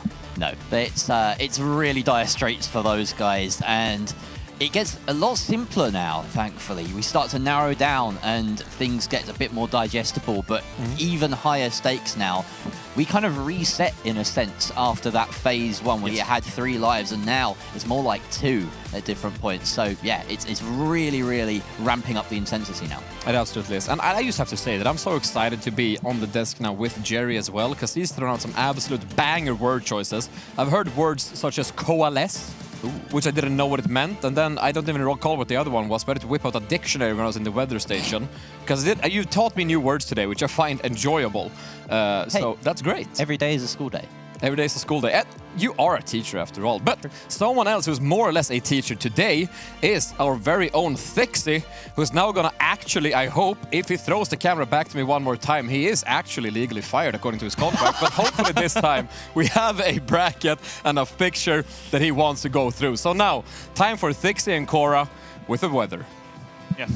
Thank you. Hello. Welcome back to the weather station.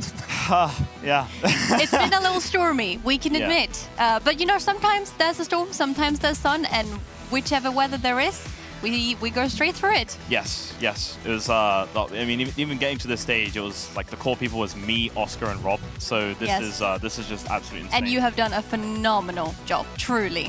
Thank you so much. All right, so we should hopefully be ready to go here and pull up this infographics, because thank you, production. Maybe we get it again. 3rd time's the charm.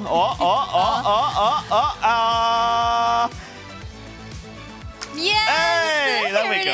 Oh, damn. Holy moly. Okay, so as we saw earlier on the stream today, we have the left side here, which culminated all the way to the information of the right side. TLDR, the teams here in Golden, they have gotten their invitation to the Grand Major. They'll be playing here in November at Dreamhack Stockholm.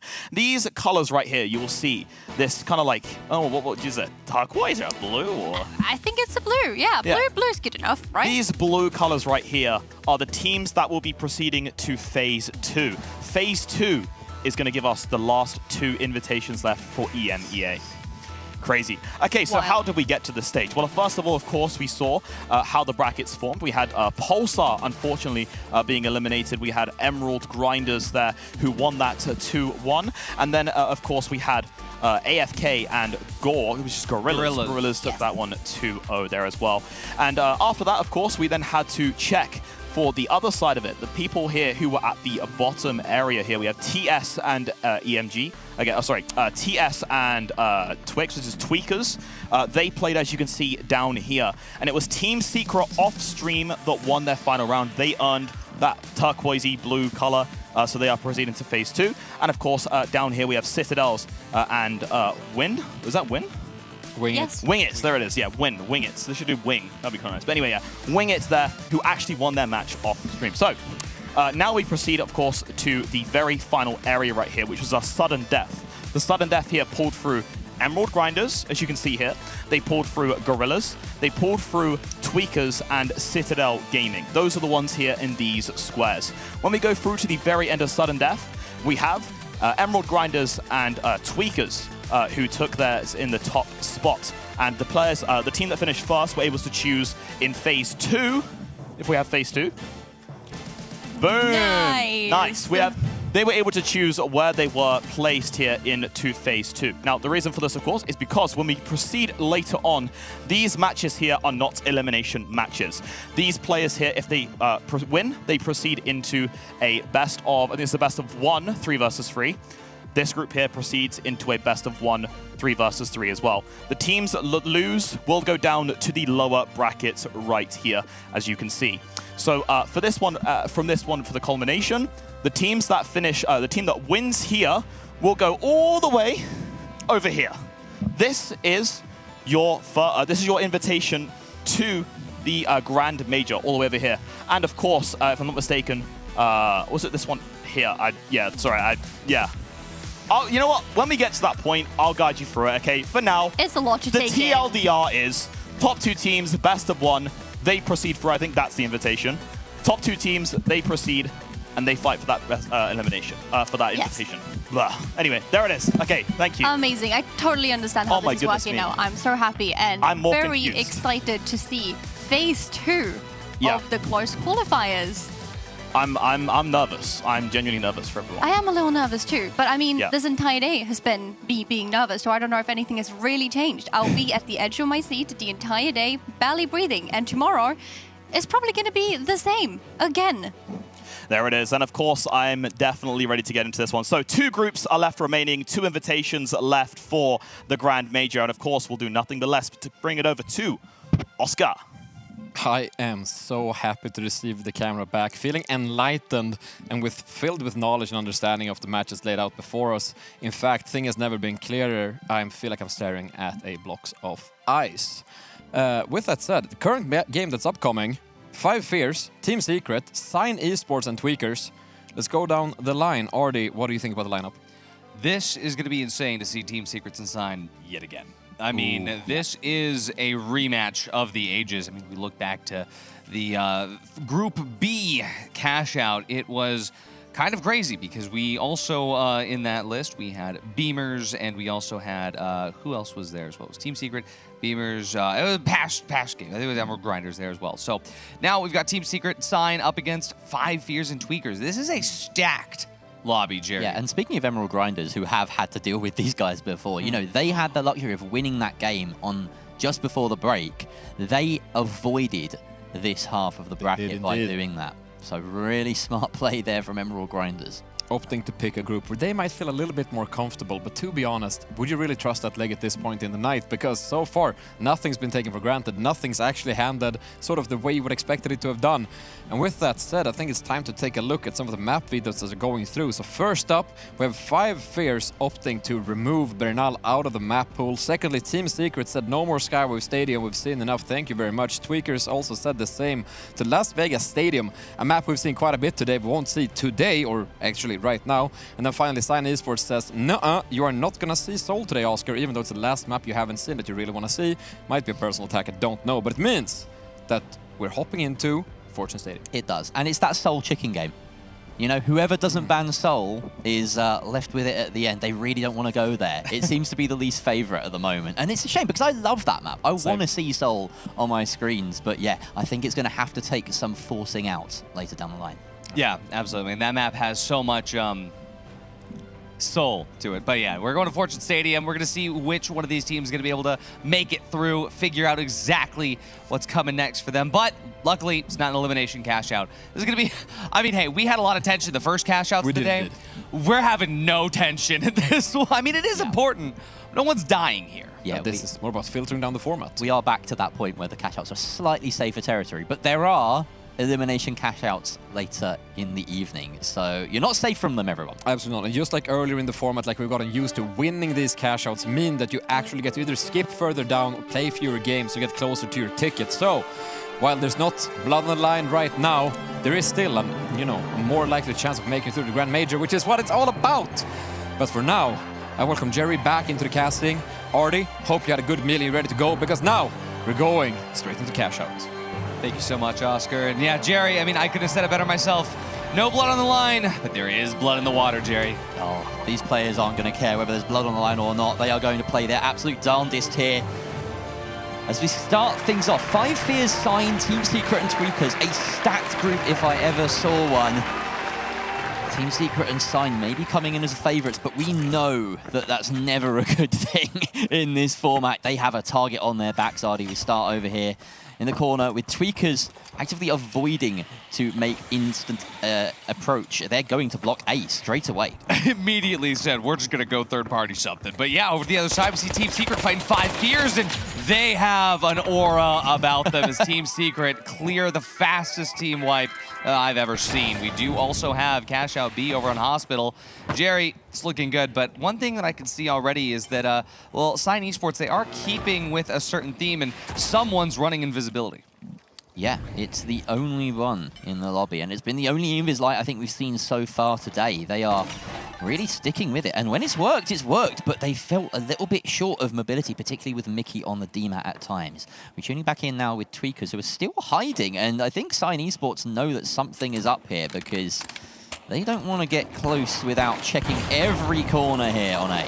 Oh yeah, I mean, I don't blame them, because they know that something was up and they didn't have to worry about that vault fight. But here we go, Million.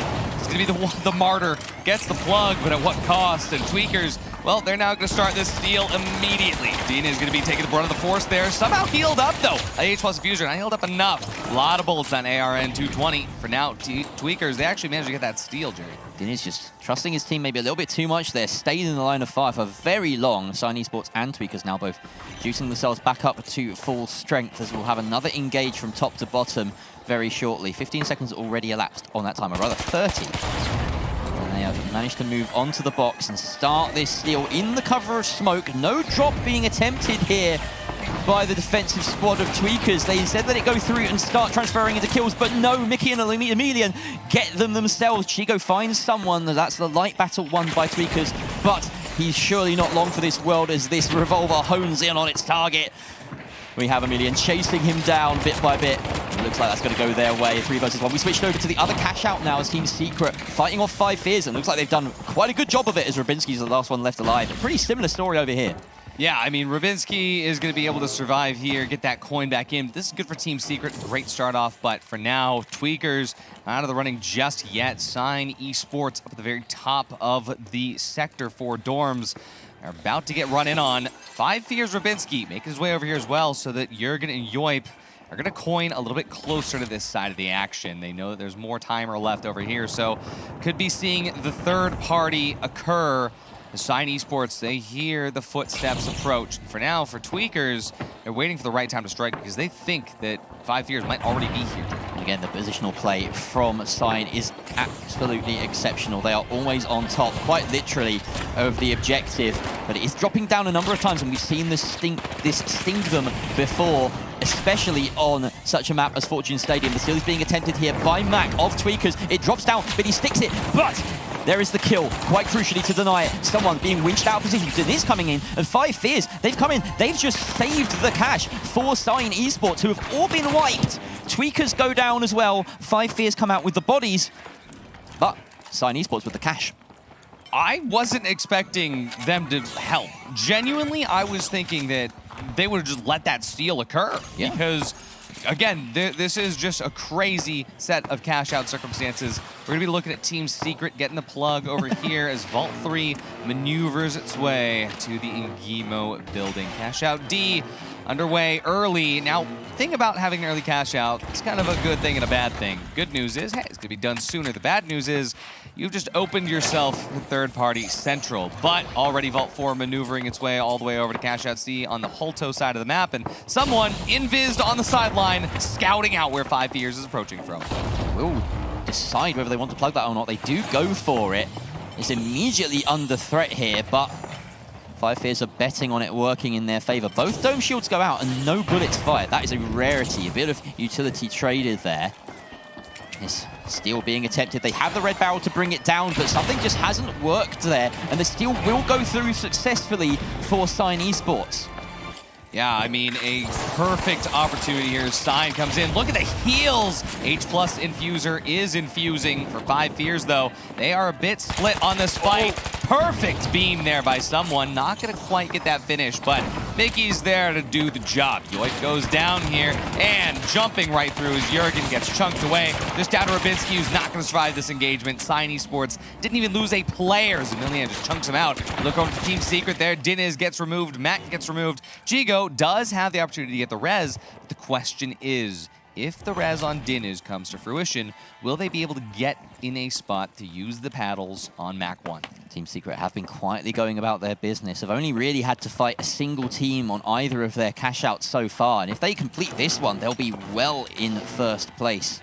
Very well set to continue in the bracket, which is exactly what they'll want.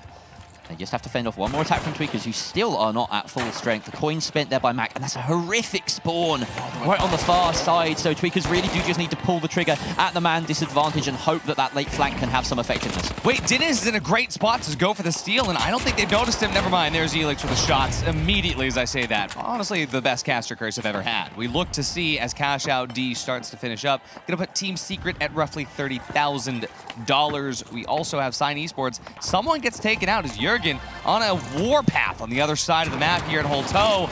But through this, though, Emilian and Mickey, they are trying to recover. Mickey needs to play for stall here. He finds one to Rabinski, but as the last player standing, 3 bars remaining on his health, he needs to use this goo grenade to hit a stall. The goo stall is going to work. Oh, but there might be enough time left. No, there isn't, as they decide to fall off it. That has done it. Mickey, with only time on his side, so many teams bearing down on that position, manages to get the cash once again for Cyan Esports, and this is a cash-out game with 2 clear leaders at the moment. Team Secret and Cyan Esports in commanding positions. Both of the lower placed teams, as well as Secret here, may favor from a double. That is dangerous for Cyan Esports. Oh yeah, this is one of those places where it sucks to be in second place. And for Team Secret, they've already got the plug. That should, in theory, already guarantee looking at 3 and 4. If this gets doubled, it's going to get further into that. Sign Esports trying to survive this up against Tweakers, but as Emilian goes down, Din is not going to get finished. Mac 1 getting healed up on the sidelines as Tweakers, they're putting the damage in. They chase through to Mickey. Someone, last player remaining. Sign Esports, they will survive, but this is a crucial moment for them, a moment they won't be able to take advantage of. That was such an important fight for them. They needed to get that box out of there and have control over Vault 6. They're just going to put it in the corner. Now, this is interesting. They could choose to plug it and get a bit of extra cash to their name, but of course, someone being the last alive doesn't really want to risk that percentage loss if there is a team wipe. Offers it up to Tweakers, who, of course, will want to go and double this, but they might not have time. In comes Jurgen. Of course, 5 Fears need to try and get control of this as well. Everyone wants a slim chunk, a small piece of box 6. Yeah, I mean, as 5 Fears gets wiped away, Team Secret, they know that if they double it, they're going to be safe. For Sign Esports, they know that if Team Secret doubles this, it's all going to hinge on this one now. Ooh. Now, this is the worst case scenario for Sign Esports. Even though Team Secret still holds it, 1 minute remains, and if anyone comes in control of this box, Sign Esports is gone. And OG's donated a bubble! He's No going way. to allow this to be stolen! Team Secret donating the box to Tweakers. What a wild turn of events. And Sign Esports must be kicking themselves, because this is the exact scenario they were trying to avoid. Emilian taking flak from every direction as OG finishes off Roma's damage. Sign Esports, they need to claw their way back into this. They can only do so with a steal. Some kills going the way of Team Secret. They don't care who they kill at this point. They're still being attempted here by 5 Fears, but it gets dropped. Only about 20 seconds left, Ardy. Jurgen doing what he can to try to come in control of this box now. He's pulled it into a corner. Seemingly nobody is trying to stop him, but as it gets dropped down to the bottom floor, it's another story as Diniz takes him out. Mickey trying to get the res onto Emilian. Secret going on a warpath. Someone, Rabinski, they're all down. Diniz as well. Every team is fighting every other team. Sign is taken away. And as that box goes towards the Tweakers, it's Tweakers in first, Team Secret in second. Nobody's eliminated here, but feelings were hurt. Wow. Sign Esports being done dirty there by the double at the very end. And we did say being in second place in that situation is super dangerous. Absolutely. It's one of those situations where you find yourself there, you know what's going to happen, and all you can do is really try to prevent it. You know, if the team in first manages to plug that first cash out, they're extending their lead. If they plug the second on the same one, you are up for grabs, and you're fighting against the rest of the lobby, and that is exactly what happens. On the top of that, again, we find Team Secret playing a bit of the master of the balance, dictating a little bit of bubble here and there to try to tip the scales of favor in the favor of someone else. And in the end, Tweakers are the ones that Team Secret smiles upon donating that bubble. Yeah, the one bubble. Oh my goodness. I mean, $36,000 bubble, $100,000 third party. We're putting values. We're putting values out today. Where values should never have been appointed. And if we take a look now quickly at the scoreboard, we find ourselves looking at a couple interesting things here. I mean, I want to point it out, not to kick someone who's down, but Robinski coming through with a 0 and 6 is not typically where I'd find him. I know him to be a bit of, a little bit of a beamer, not the team, but in terms of accuracy, it doesn't come through this round.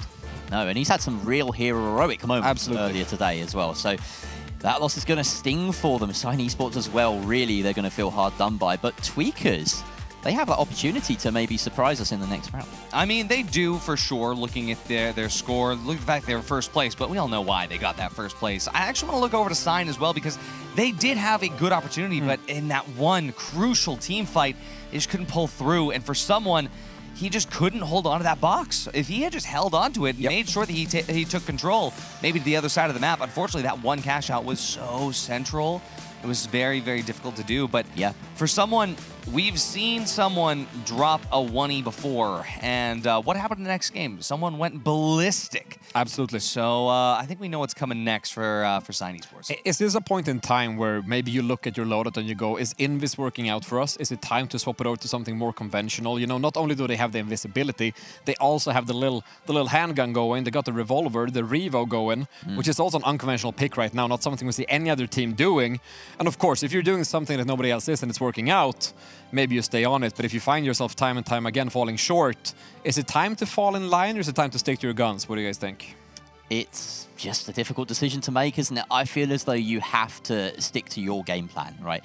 And adaptation is an option throughout these tournaments, but of course there's so much chaos, so many other factors in play that when it comes to a cash-out game in particular, I think you really want to just make sure that you are, as a unit, the most cohesive that you can be. So I can give them some credit for sticking to that. Of course, it hasn't worked here at all. Absolutely. And I mean, as far as everything goes, I'm a Revo main myself. I get it, especially when you get a new mouse pad. You just want to stay on it. But hey, enough about that. We'll check in with Sign Esports later. For now, we've got a final round, best of one. That's one map, 3 maximum cash outs here. Team Secret versus Tweakers. And for Team Secret, we're about to find out if there's a reason that last bubble was donated the way it was. Absolutely, we are. And, did it dictate the scales of favor in the right way or did it go the wrong way? Only time will tell. Fate will be decided and skill will be checked. And hopefully skill will be found and not find ourselves in a skill issue. But who knows where we actually are heading right now. And to dial back to that question before, Artie, I'm interested to hear if you actually step into that coaching's shoe for a moment, which you slip into rather comfortably, would you in this moment actually recommend that change on that revolver? Would you stick to it? Jerry voted in favor of sticking to your guns, working out your strategy. What would you have them do in this case? I definitely think it depends on what they've been practicing this week. If they've been running this loadout all week, then there's a reason. Stay on it, absolutely. And we've seen someone drop close to double-digit kills with the ARN and Invis earlier today. But the question is, are they actually sticking to what they've practiced? Because when it comes down to being in a cash out, I know that they've been practicing their 12s this week. Have they been doing what they were doing in those scrims? Because right now I can guarantee you, this amount of third parties did not happen. This amount of chaos did not happen in those scrims. And if they didn't practice that level of adaptability that they need in order to be ready for this, then maybe you do swap off of it. But if they can really check in with what they've practiced, what they've gone through this week, if they're actually putting themselves in the situations that they practiced for, stick to it. Otherwise, go back to what you know works. Absolutely. Jerry, any comments on that? Well, I feel as though enough's been said about Sign Esports. They have to look towards the next game. And here, Team Secret up against Tweakers in this best of one. If they could have chosen an opponent to come up against here, statistically the lowest ranked team out of the open qualifiers, Tweakers, who have taken some scalps today, but Team Secret versus Tweakers might be the biggest mismatch we've seen so far. It might be, and you said if they could pick who they came across, and to a degree you could say that they indirectly did. Yeah, exactly. Which is, you have to say that they're probably confident in the match they're heading into, and even then, we have to think about it as well. As we all know, or maybe all of us know, but Elix makes up the other half of the finals twins, with the Telco being the other half to his half, and only one half remains. And so that's got to be somewhere in the back of the head as well. You're playing for more than just a ticket right now and more than just money. You're playing for family at this point. Absolutely. And I will, sell myself a little bit here by saying that as Team Secret's coach earlier, I did send a message after Pulsar got eliminated to Elix. I said, Elix, it's not about us anymore. I need you to win, not for you, not for me. I need you to win for him. And there it is. There it is. There may be sort of, comments of favoritism, but we're all human. Like, that is just it. That really is it, right? It's emotional, and it's really important for these players. I think that genuinely, a telco getting eliminated is the #1 thing that actually is going to allow Team Secret to get this. It might be. I actually thought Team Secret didn't have this before a telco got eliminated. When a telco got eliminated, I'm like, yeah, Elix isn't losing a fight. The fire's going to turn on. This is the first time I think I've seen a tournament with both Pulsar and Secret in that they haven't met. Yeah. We are usually treated to a matchup of the ages between those two. And speaking of matches, we are heading in game right now. Tweakers versus Team Secrets. Jerry and Artie, take it away. And we're going in game. Going in game here, of course, we are going to be back on Fortune Stadium. Fortune favors the bold. Fortune favors the brave. Jerry, Tweakers. Yeah, and a best of one. I believe our first best of one final round today, because of course the winner of this progresses to a much more important match. This is not an elimination, this is not a qualification match, so we just got to zip on through. Tweakers, positioned right by the vault, and they will try and get a tap on it, of course exposing themselves to wherever Team Secret might be, and they don't have knowledge of that yet. No knowledge yet, but Same, bro. Same. I'm actually doing that pose right now. It's true. Yeah. I'm not doing what Mac's doing, though. He's doing this weird kind of creepy dance. I wish I was. Maybe I should. We're just vibing. We're just thriving right now. Oh, this is smart play by Secret here. They're guarding against the move to cash out B. Yep. They don't want Hospital to be plugged unless it's them. So this is the best sort of situation. I do believe it looks like Roma has pre-placed a gateway as well to make sure that if they do head over towards A, they're ready for that early rotate. Ooh, nice little, no, you don't defib the box, you tap it.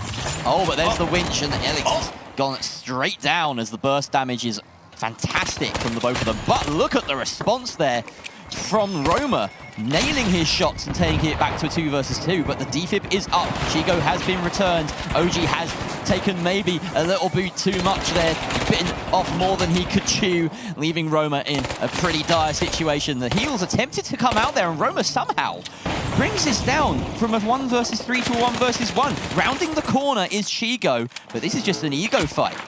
An ego to Chigo, but he's got an XP 54 in hand. A definitely different take. Roma about to make the approach. He doesn't know. Oh, he's just... Oh, there we go. The pre-placed gateway. There it is. They were 5 steps ahead. Yeah, there it is. Actually, the gateway wasn't pre-placed. He definitely just made that yeet over the cross. Well, they were 1 step ahead. Yeah, headed over to Sector 4, cash out A. Team Secret back from the coins here as, well, again, we come back to this whole Season 8 survival meta. I love that we're kind of already here. Tweaker's actually putting up a really big fight against Team Secret. I'm kind of hyped for this. But they just didn't stick the landing, and I can't believe Roma pulled that out of nowhere to make it essentially a secret victory. Now, they control the box, and they've decided not to go across the hospital. Instead, they're in this corner of the map now with a bit of an approach coming here. There's lots of points of entry as options for Tweakers, but Chigo already being taken out. The dome committed with not much of a response there. OG finds Chigo, and he's turning his attention now towards Mac, who's low on HP. The heal beam coming out from Elix is enough to secure that one. Elix transfers over to the FAMAS and finishes off Dinners for breakfast, lunch, and dinner.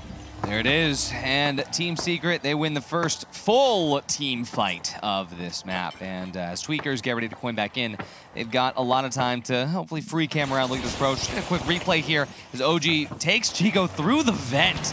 Yeah, look, just playing perfectly around that bubble there. Din is on the sidelines, definitely not in the spot where you want to be able to, not get used to that heal beam, but it is what it is. Tweakers definitely have another chance to come through here. 1 more minute on that cache. They spawn close by at Holto. That's probably the best spawn they could ask for. I feel like looking at that. Oh no, is that a gone Chigo? Did we just say bye-bye to Chigo? No, we did not. He managed to make it across. There was a scary moment on the zipline that caught my eye. And we thought Chigo, she went. Yes. Exactly that. Only about 40 seconds left on this cash out, and that last fight really did feel like a heavy diff. OG making some big moves, landing shots where Mac couldn't. So let's see if that repeats itself. Mac with the SA-12-16 has a big part to play in this push. Has to try and get the dome down, rely on the goos from his teammates to stick the steal, but this is out in the open. Yeah, Team Secret have kited all the way over to the Holto building. They flipped over with the TP. Now they are going to try to dome this into a spot that they can steal us from with the goo. But Team Secret, they're closely making their way over. OG has the spot. Wait, the steal! Oh, wait a second! Chigo is going to be going through, but wait, there's no time to get the steal. They stuck the steal! Perfect play by Tweakers. Don't write them off. And as said, Mac had a huge role to play there. Everyone did. The goo, the dome, the winch, the positioning, and then the heel beam to deny the steal. Body blocks as well. Everyone just piling in, making it impossible for anyone to land the shot. OG winched Diniz, but it was Mac that was stealing. Was it? I think it's the other way around. No, yeah, he winched the heavy, but it was the meaty. It was Diniz that was stealing. It was the other way around. Absolute cinema on your screen right there. Vault 2 already opened up by Team Secret, hey, well, see what's going to happen. This is a best of one, so Team Secret possibly one cash out away from losing a life. Yeah, you only need to win those fights at the very ends of cash outs to see yourself to victory in the finals. Everything, all the dominance that Team Secret had been exhibiting up to that point for naught so far, as they are still at square one. In fact, they're back a step. They need to be flawless here to avoid Tweakers sending them into an elimination zone. Good RPG comes out, but Mac turns and burns, and OG goes down. Elix, the next one to meet him, and where was Roma in all that? Where was Roma for real? Because now we have Tweakers about to get the plug on Hospital. This is unprecedented as Tweakers is making a generational run here. Team Secret, well, Elix and OG, they're gonna have to coin back in, Jerry, and well, these coins are worth a lot more than 25 cents. They certainly are, and thankfully for Secret, they've managed to get quite close to this push without Tweakers setting up a bastion. They're not holding at range, which a lot of teams would prefer to do, so that's a pretty unimpeded approach. Remove the goo on big pad, make their approach a little bit smoother as well. They're already all up at the top floor, and really, you could say they have a positional advantage in this fight. Oh, absolutely, but we can see that Tweakers absolutely knows what they're doing as far as kiting is concerned. Take away that C4, drop it down. We're now 3 floors from the bottom. See exactly where Tweakers is headed. Although Tweakers, they do hold a little bit closer to the cash out than I would expect. This might be better or worse for Team Secret, but look at that. Diniz and Mac already half HP. Roma finds himself underneath, looking for the angle to deal some damage. Diniz is going to be getting the team healed back up. As Diniz comes back to full HP, now Tweakers swap to the height.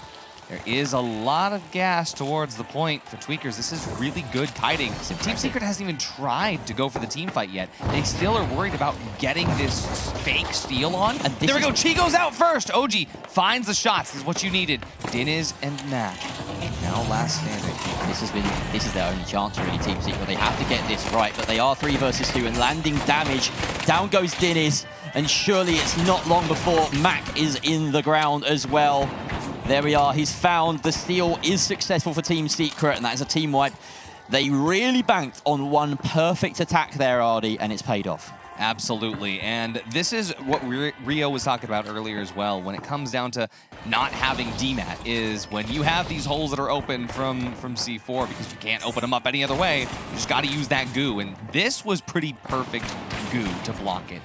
I gotta say, for Team Secret, that was a very, very questionable approach. But for now, we've got Vault 3 up the top. Not biased, by the way. We've got Vault 3 up the top here. Sector 4, the dorms. We all know how fragile this building can be. Let's see how fragile this team fight's gonna be. Oh, lots being chucked in the direction of Team Secret here as they're being surrounded on all angles, but some nice positioning and shots coming up from Roma, almost managing to take down Mac. Immediately, though, healed back up to full by the tag team duo of the H+ Infuser and the Heal Beam. So much healing in the meta right now. They're going to move this cash box all the way over to C and get it started immediately. Team Secret back up to full strength, and they're right on top of Tweakers. Right on top of Tweakers, indeed. And with cash out C well underway here for the Tweakers, unfortunately, getting that plug in the first place put them at such a wild advantage. Nice set here for Team Secret where they're able to just kite everybody out into these individual 1v1s. For now, Team Secret, every single player got a pick. There was a defib moment in there. Don't know if you caught it.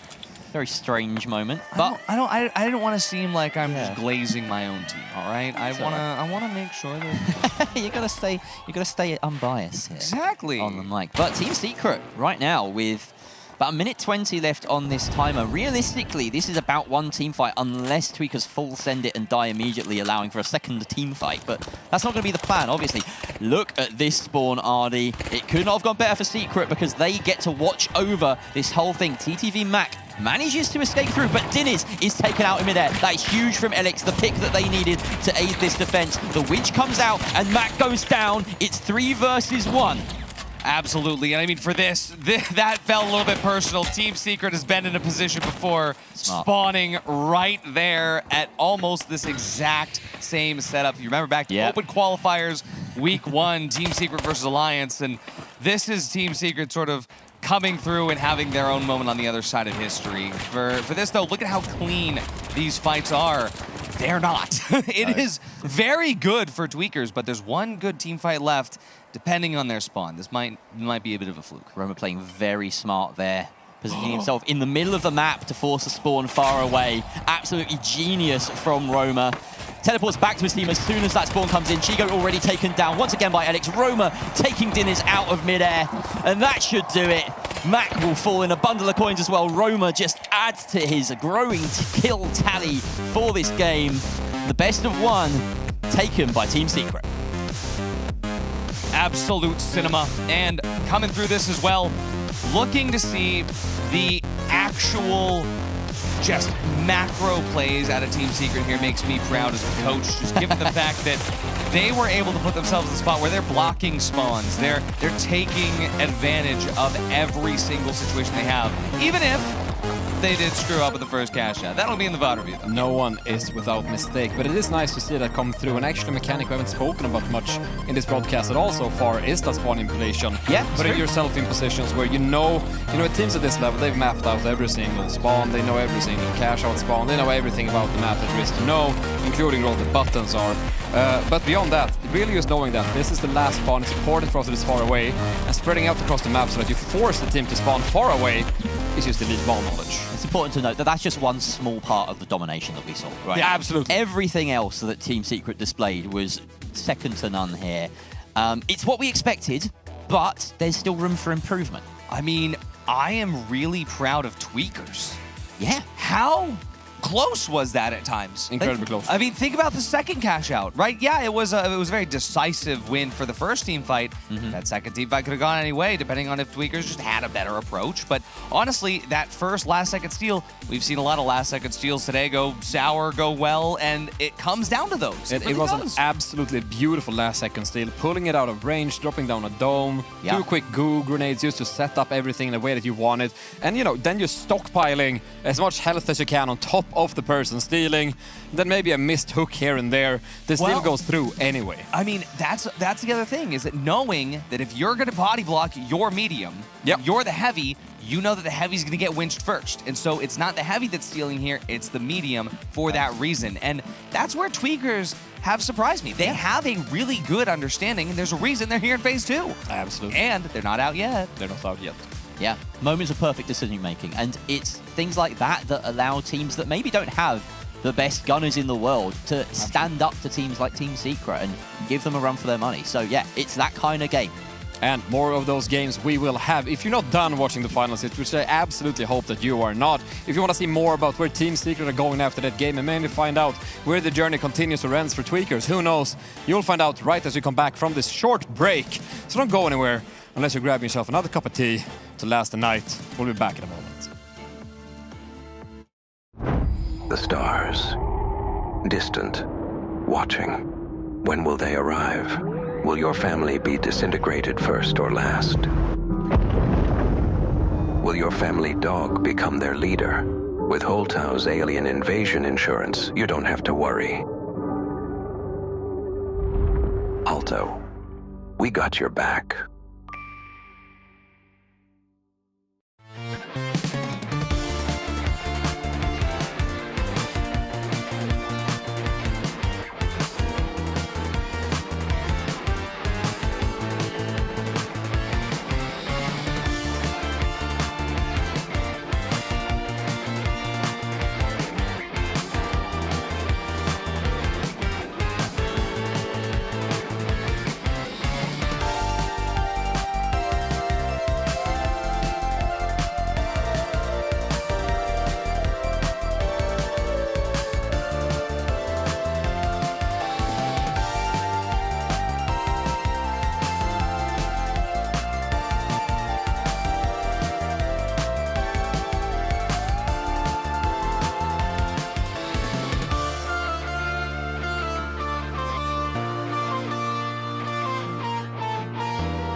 Welcome back, everyone, from that break as we just wrapped up the first little part of phase 2 of this marathon of a day, this endurance test of the finals. I'm joined currently still at the desk by Artie and Jerry, who will be here actually hunkering down for the rest of the evening.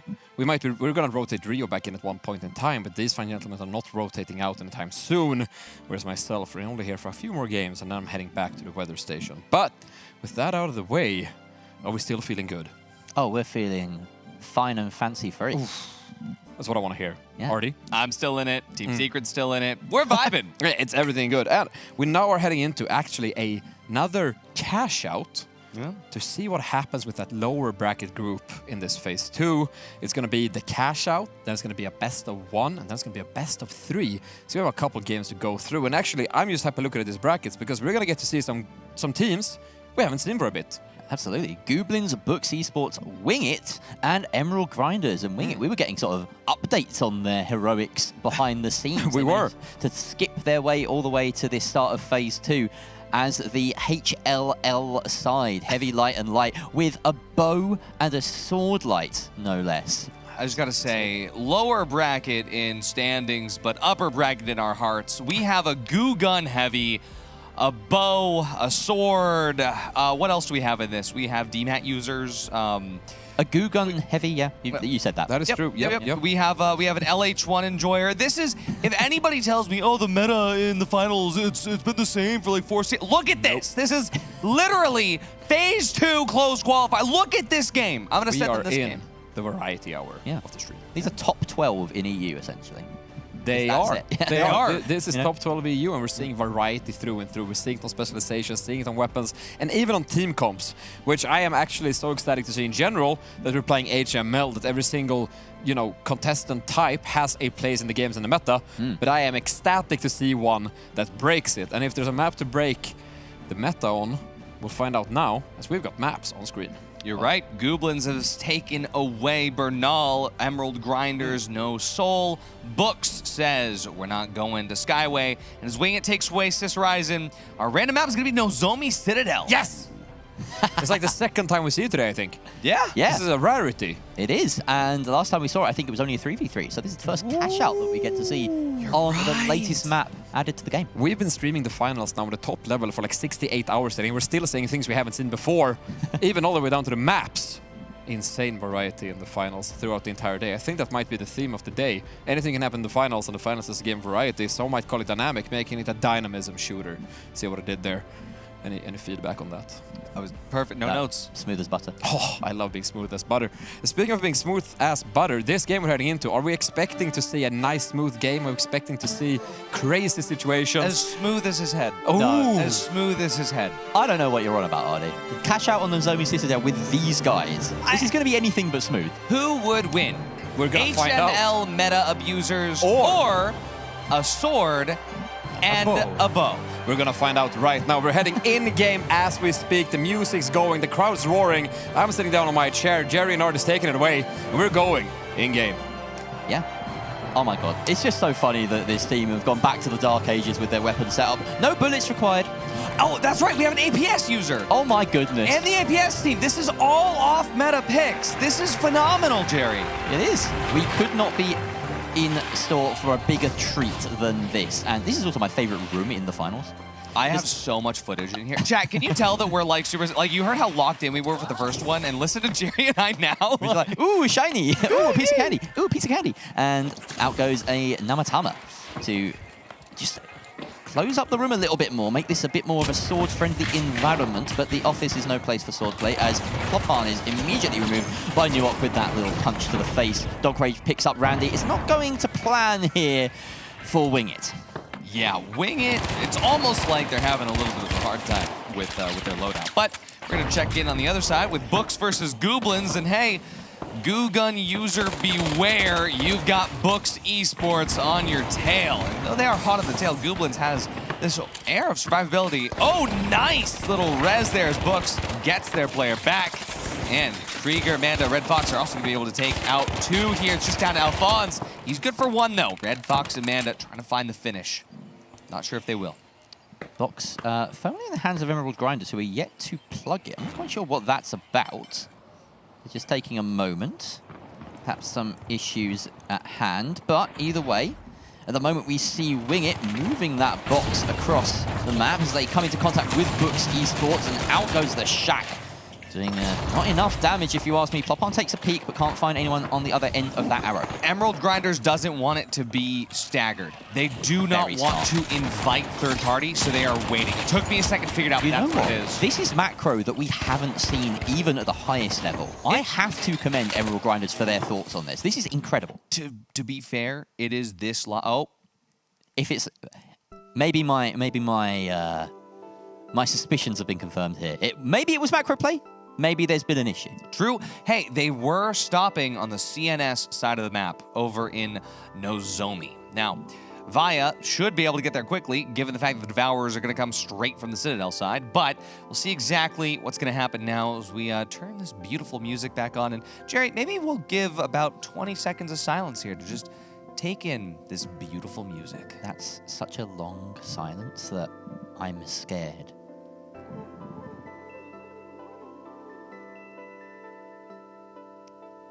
Oh god, I can't do it. I'm so sorry, I couldn't do it. Both of us cracked it at the exact same time. Exact moment. We weren't even looking at each other. Yeah. But maybe we bring Oscar back in here, get a little chat, especially just thinking about, you know, what just happened at the very tail end of the action. Yeah, I mean, at the very end of the action, the thing I saw just as we faded into pause was just Somali Hawk dead right across the monitor, a sight no one should have to see. But we are looking at a state right now where Wing It are very much not alive, other teams are alive, and one of the pink players is just wonderfully cruising down a zipline, I believe, in beautiful pause mode in the middle of the map. And, you know, I think this is a beautiful track to pause to as well. This looks like a wonderful shot of Goblins freshly respawned as well, in formation. Absolutely. And I'm just interested in finding out here, you know, what is going on? You see, Alphonse actually has some dual blades on his back. Of course, they're not in use. It's just a cosmetic. But actually, the dual blades are the ones that are the upper back. The lower back ones is actually two Tontos, which are not currently in the game. Nerd. What is a Taunt? Well, we got Tonka T apparently in the arena, which is great. We are actually having a bit of a tech pause on behalf of Goblins, leading into a rehost with just being informed. So we are going to make the map once more. We're gonna have to see what happens once more, and we'll see if Emerald Grinders decides to stall it out that long once more. And if we're really lucky, I'll fit that word in. Once more. And with that out of the way, I believe we are back in studio. Hey everyone, welcome back. We barely had time to stand up again, but we are live from the studio here in wonderful ESL Studio Stockholm. And should we take a moment to just consider how beautiful the studio is again? We haven't done it for like 8 hours now, but wow. Absolutely. And I mean, we can also see how beautiful our weather station is. That we're not going to use them for anything. We can say hi, at least. There's someone here. Hi. Hello. Hello. Here we are, weather station. Yes, it's beautiful here as well. Yes. The weather is nice. The weather is... Waters are calming down. Yeah. We're having some deep breaths, enjoying our coffee. Yeah, we just basically... Yeah, the weather's great. We had a tornado. Yes. As you can tell by my haircut. And, you know, we somehow survived at the other end of the tornado. We did, and I'm very proud of us, actually. My house is gone. It's fine. You can live in mine. Okay, well, there it is. I had no father but 8. That's also gone too. And, yeah, oh, wait, what the heck is going on in the background? You just I didn't realize, bro. That's why I started laughing. That's CNS! CNS again! It's CNS! Via, this is why you're not a sponsor this season. This is why I knew I shouldn't have signed with them last season. Oh, hell no. Flip. You gave them money? I did. I'm realizing my mistake now. Multico's going to have a word with you. Yes. I think this is going to end up on my performance review. I have it someone will staring indeed, at me. as I'm the one conducting the performance review. This is going on. It as a benefit, as I also signed with CNS.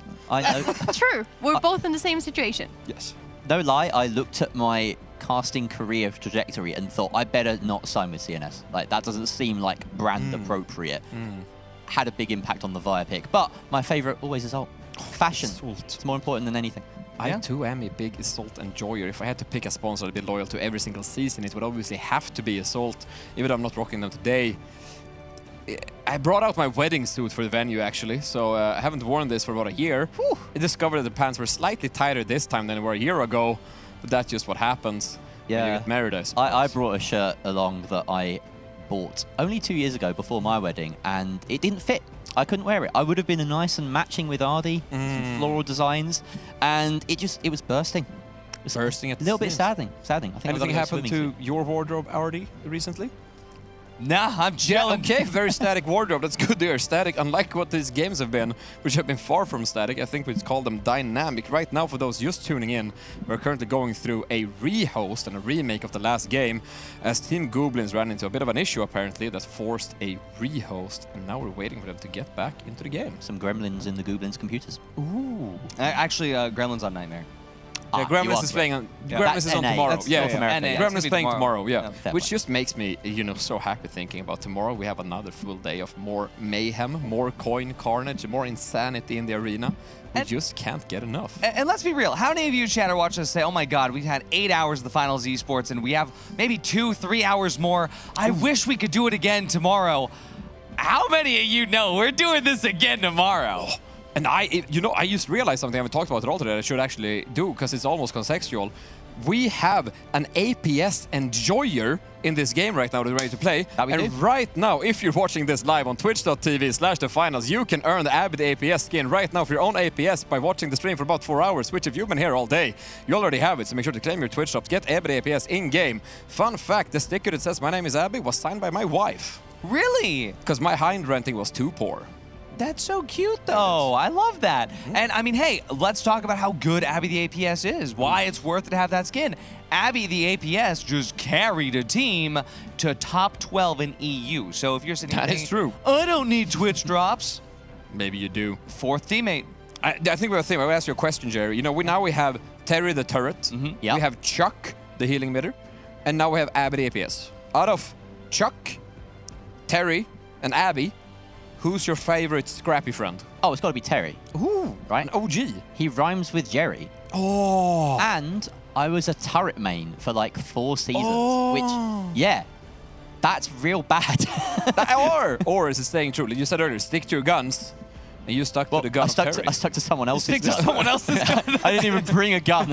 I would bring a riot shield. So Whatever works out. Well, who's your pick in the 3? I mean, I am a Chuck enjoyer.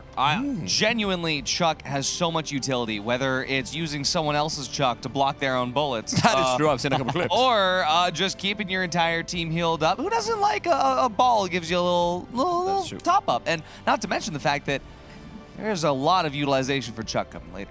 It is absolutely, and to be honest, I've utilized a lot of Chuck recently because I started falling behind a little bit on my sponsorship journey this season. Signed with Trentila, real fruit but better, grown in the North South Pacific, Atlantic. South Atlantic, landfill, exactly, real fruit but better. He works for Emma. I'm sorry, I messed up I didn't know what was happening. I'm sorry about that. But here it is. My point is, I've been farming fans recently in Power Shift. And if you want to farm some points in Power Shift, my trick to you is get on the platform, you bring a barricade, you bring a dome shield, you bring a healing emitter, you bring your heavy, and you just sit there and you win. Flamethrower. We have as well. Abby the APS, Terry the turret, Chuck. Can we have Barry the barricade?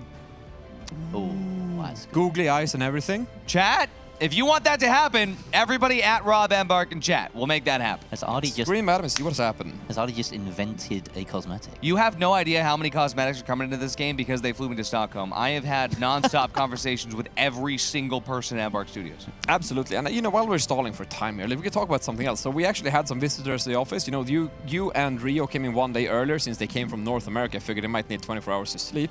They did not take that opportunity. Instead, they spent that time pestering every single developer in the studio, which means that if Season 9 looks lighter on content you'd expect it to do, it's because Ardi and Rio took out a full day of development. But during that time, it was also partially productive because Ardi actually spent part of the time chatting to our destruction team and pointing out a couple buttons around the arena. Yeah, so given the fact that I spend a lot of time in custom games, either just grabbing B-roll or grabbing whatever it is that I want to grab, I just play a lot with just nobody else in the arena. What else to do than use RPGs and red barrels? And I've found quite a few buttons that we can utilize where you just throw one red barrel and an entire building crumbles. And, well, beautiful dancing. Thank you, Caroline. But yeah, I mean, I got to chat with the Destruction team and say, hey, you know what? Here is how we do a lot of the stuff that we do. And talking with a lot of the members of the community who've shown me a lot of these things where this is some crazy stuff that we're able to take advantage of with the Destruction system in the finals and help to iron them out. So if there are less fun buttons and less pagoda bottle flipping in the future, I do apologize. Yeah, I found it fantastic because I saw, and I had, maybe Jerry, you've cast a bunch of games, you might have seen this in the past, but I learned during that office visit that a single red barrel at a specific point in Hospital in Fortune just brings down the entire thing. Wow. You found the Achilles heel of an entire Not building. me, I got shown it for the first time and went, huh. The button. The button, apparently. That's what you're talking about, Yeah. the buttons. That's dangerous tech and knowledge. Yeah, one RPG. That probably shouldn't be shared. Well, we say that, but then we showed it on stream 4 hours later in the latest community stream, which featured these talented people as a little pre-event for this event that we're in right now. I knew that was going to get removed, so some I point. wanted to share it with as many people as I could. And I think the funniest part as well was when I was talking about this, like, hey, I have like 4 or 5 of these spots across different maps. The person that's behind the destruction in the finals looked at me and said, that doesn't work. That shouldn't work. That shouldn't happen. It's like, I'm like, yeah, you just use one red barrel, take out the whole building. He's like, no, you can't. And then we went in game. And he said, oh. Down went it went. It just went down. He said some words in Swedish that I've never heard before, so. Happens. Well, that's just some good bug testing. I'm impressed. I believe we are now actually at a point where, after some beautiful stalling, appropriate given the stall meta, I felt like we were all throwing goo grenades and winching cash boxes left, right, and center. We are actually at a point where the game is starting to load up in the background, and we'll soon be back in the game that we just watched part of. Last game, that was technically this game just in the past, making it this game, but last game, also this game. Anyways, teams behind me are the teams that are playing. We're going to see how it goes for Gobliners and the rest of the gang. Special shout out to Team Wing It. Can we see a sword triple kill? Maybe a bow mass mayhem? Who knows? I've never yapped this long in my entire life. We're gonna go in game. We're gonna hand it over to professionals. Jerry and Artie, let's take it away once more. Let's see what happens. We're gonna sit down. Let's head in game. You've done the community streams. That's like 2 hours straight of just you, Oscar. Yes. Less pressure. It's a different beast, this, isn't it? It is. It is. And speaking of beasts, let's take a look in game. Take it away. Well, we'll see what happens. I genuinely don't know what we're going to walk into here, but I know we're going to be walking into Nozomi Citadel, and I'm hoping that these teams have a little bit of, niceness to them where they'll kind of let whoever was in control of the vaults stay in control. You think these teams are going to be nice? There is a chance. So I'm going to wait for the first, 30 seconds to call because we might get some non-fights. We'll see. I don't think any gentleman's agreements would have been met in the time that we've been gone. Certainly not between Books and Wing It, as already both of their lights are 6 feet under. Yep. Although Books tapped Vault 1 last time, they did tap Vault 1 again here, so it's looking pretty good. As they get the wipe onto Wing It, well, I guess Ploparn's bow isn't as hard as it was in the past. But now we look to see Emerald Grinders versus Goblins. While Emerald Grinders, they were the ones that grabbed this tap. Nuox one to take out 2. Wow, almost gets triple, but Donk Rage took it right from him. Donk on the 9-3R on this map and not the LH1. Interesting.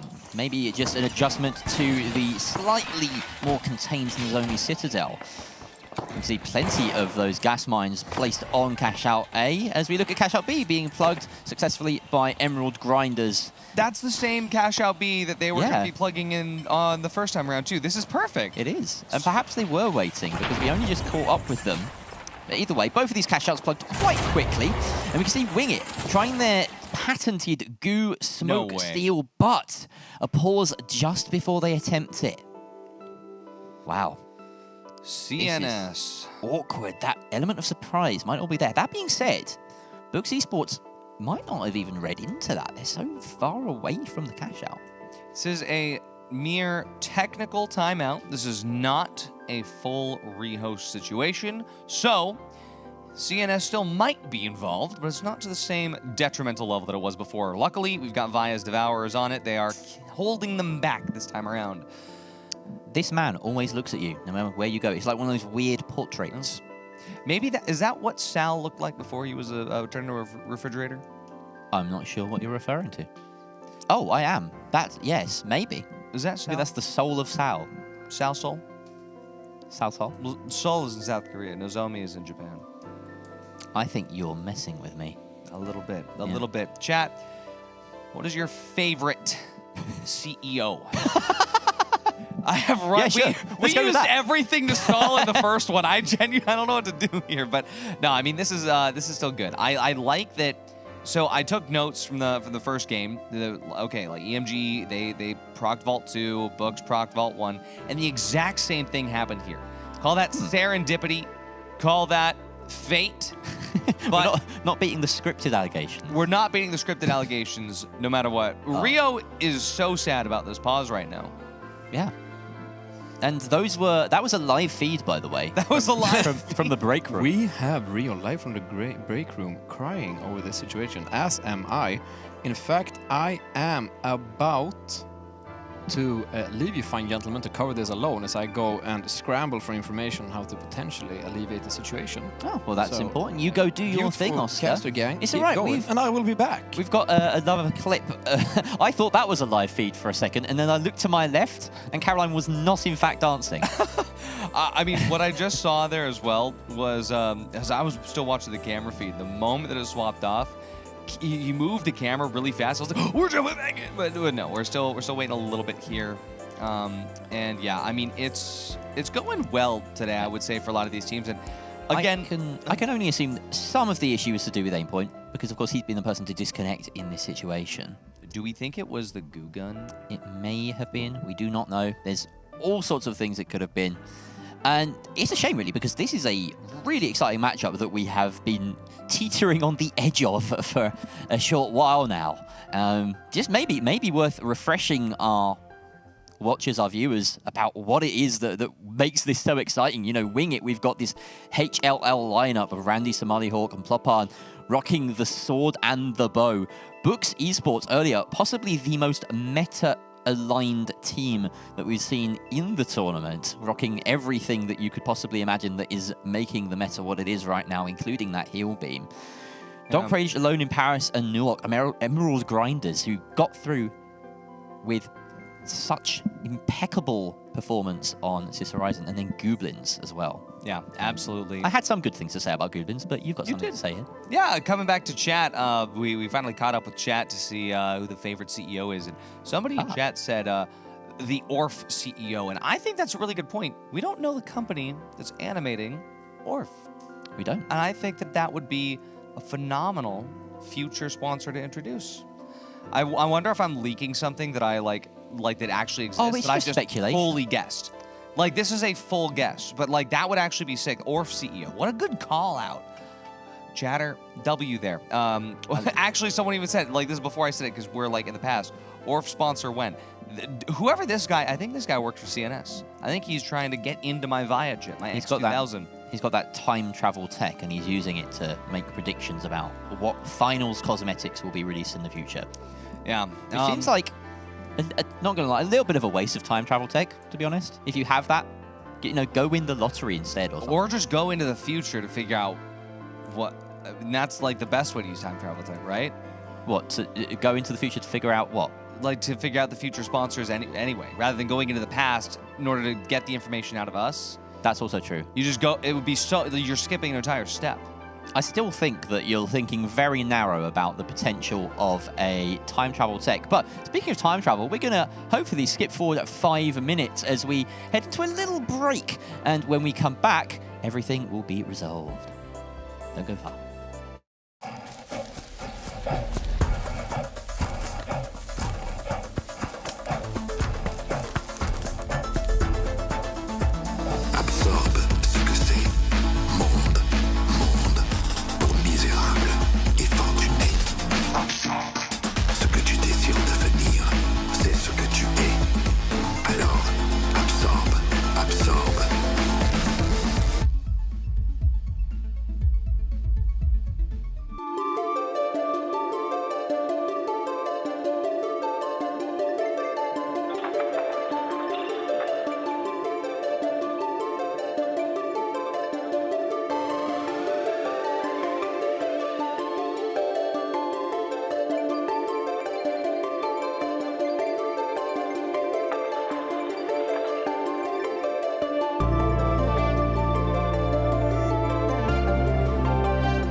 Howdy, folks, and welcome back. We are straight into the action here in Nozomi Citadel as an attempted steal is coming out from from Wing It, and they have successfully gotten that steal down in the midst of that rehost just as they came back.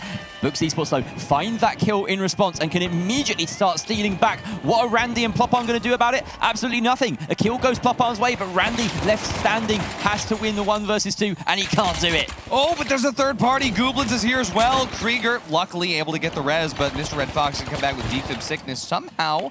Able to survive here. Goblins, Alphonse, and Ecto chasing him down, but unfortunately, he's not going to be able to go far. So Books, they will lose that cash. There's Goblins get that steal. But over here on the other side of it, over on the Nozomi side, we got Emerald Grinders vibing, thriving, moisturized in their lanes, unbothered. Almost losing a steal to nobody there. That's crazy. Yeah, they're living their best life. And I don't know if you caught it there, RDB. Ecto on the side of Goblins, rocking that repeater. If I'm not mistaken, he was on something different earlier. Is that, yeah, he was rocking CB. Was he? Oh, well, I wasn't casting that game. That's my mistake. I think I was, and that's just an excuse. But out comes the bow. Great shot from Plopon. Can he connect with a second? The steal is on, potentially, in a 3 versus 2. Oh yeah, we've got Somali Hawk here ready as well with the sword in hand. Aim point though, gonna take out our bow user buddy, but for now, you also see that on the other side of the map, Books and Emerald Grinders going at it. Emerald Grinders a bit more successful, but here we go. That's gonna be Goo Gun versus Sword here. Randy gonna be holding the steal and Somali Hawk gonna be protecting. Oh, what a goo. Perfect goo grenade! Does he hold the steal? Looks like he doesn't, unfortunately, and that is going to be going to Goblins there. Almost a perfect steal from Wing It, but wow. I mean, if we got to see that from aim point's perspective, we'd be screaming right now. Because he played that absolutely perfectly. Kiting away, avoiding contact with Somali Hawk, blocking the doorway with the goo, and then managing to surmount the goo. They tried to use goo against him. What were they thinking? This is the Goo King. This is literally the Goo King. And, I mean, hey, the fact that we are actually at a point where we could see Akazo and NA versus Goblins here if they make it through in the Grand Major in November 2025. Wild stuff. But they have to make it first. They got a qual. Goblins, we're rooting for you. That's what's going to happen here. Coming into the next fight here. Vaults are procced. You have Books Esports surviving here. Aim point goes down there. Looking at some great shots from Trigger Blue. Looking to see as Goblins are on the recovery arc here. Red Fox gets traded away, Jerry. Yeah, Alphonse winning that fight, but Krieger Blue bringing him straight back up. Does mean that Goblins are still under the cosh here in a 3 versus 2 against them. Being chased down here. Alphonse has 2 bodies circling. He's trying to find a room to get this res off from, but Mando will close him down. Books Esports looking solid as ever as they hold on to that 3rd box. Newok on the other side of the map. Emerald Grinders just being left to their own devices, and they can get their cash out started quite freely here. It's an interesting dynamic that's emerging in this lobby as Somali Hawk obviously just pops up in our kill feed with a random kill onto Red Fox. Right? I mean, so this is what's crazy, though, is that I didn't expect to see a game like this in the Major where it's just all third parties and one team comes in for free. Because that's what happens in ranked sometimes, is where one team will just permanently be on their own.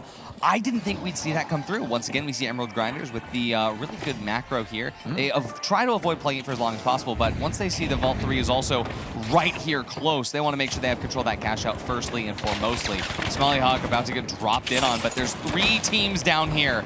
Currently, Wing It is faring the worst out of all 3 of them, but Goblins also not having much of it. It was an interesting gambit there by Wing It, bringing the box as close as possible to try and go for the double. They are, of course, quite behind. That's not the kind of move that you often see on a 2nd wave of cash outs, more like a 3rd. But either way, there's still some action going around about cash out C, and it is Emerald Grinders holding firm and steadfast, taking down Ecto. Looks like they're going to have aim point in their sights, but of course, it's easier said than done with a Goo Heavy. You can just keep walling up and causing problems. Newok does finally find that kill, but it's stalled enough that Books now have a decent opportunity to 3rd party over here. Wait a second, how's that happening? Books have their own. I guess they're both over here on the other side of the gap here, across the divide. And for now, though, Emerald Grinders, they did lose 2 players to Books Esports, who now has a chance to come in control of both cash outs. So it looks like they're not opting to just yet, but maybe, just maybe, because as Wing It comes back, Randy finds one, Plopon finds another onto Newok here. Now Emerald Grinders, they're down to just 2 players. On the other side of it, Books down to 2 players. and Wing It has all 3 up and standing. The question is, where is Goblins going to enter the mix now that they're back from their respawn?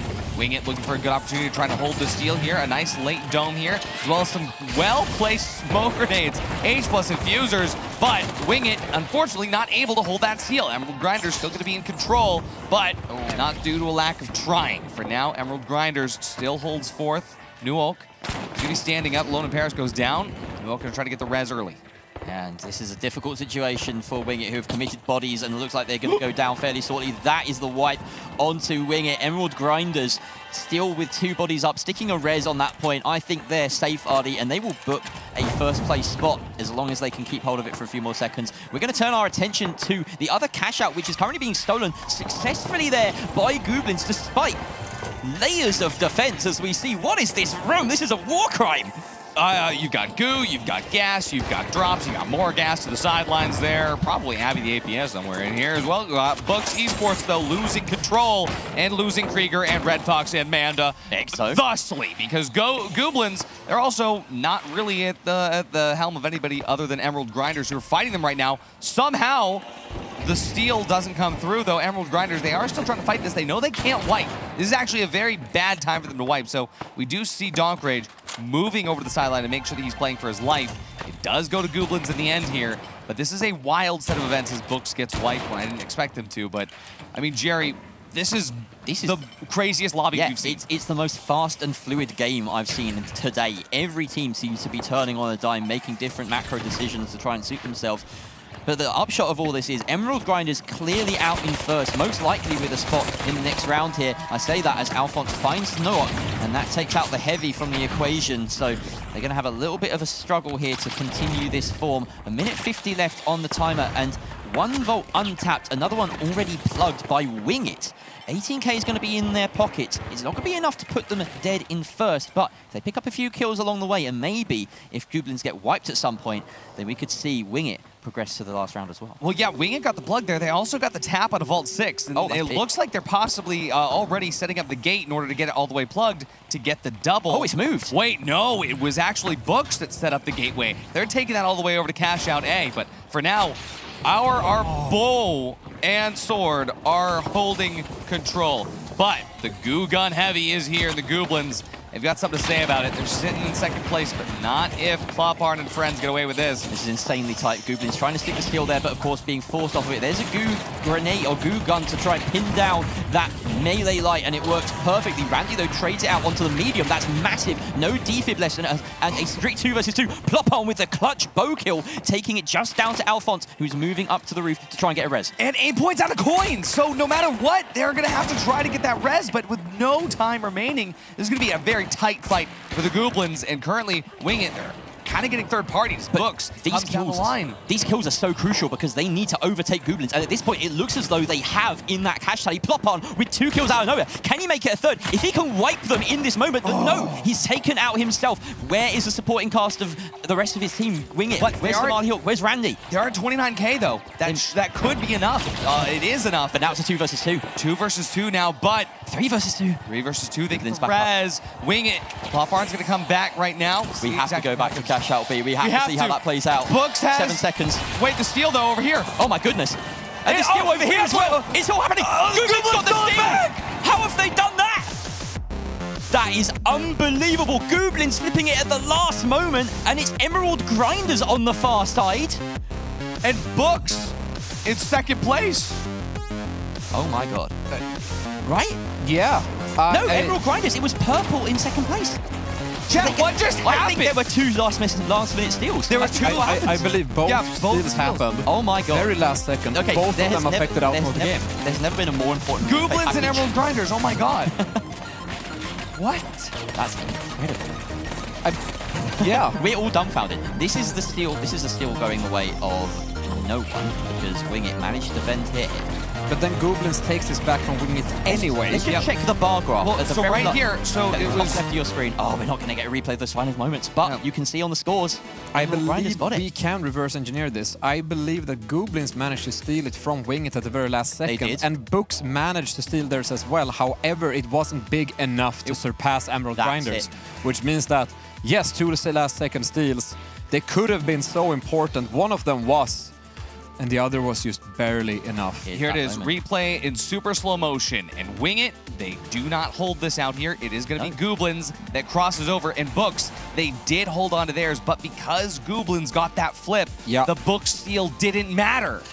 That is unbelievable. The most complex bar graph that we've ever had to read.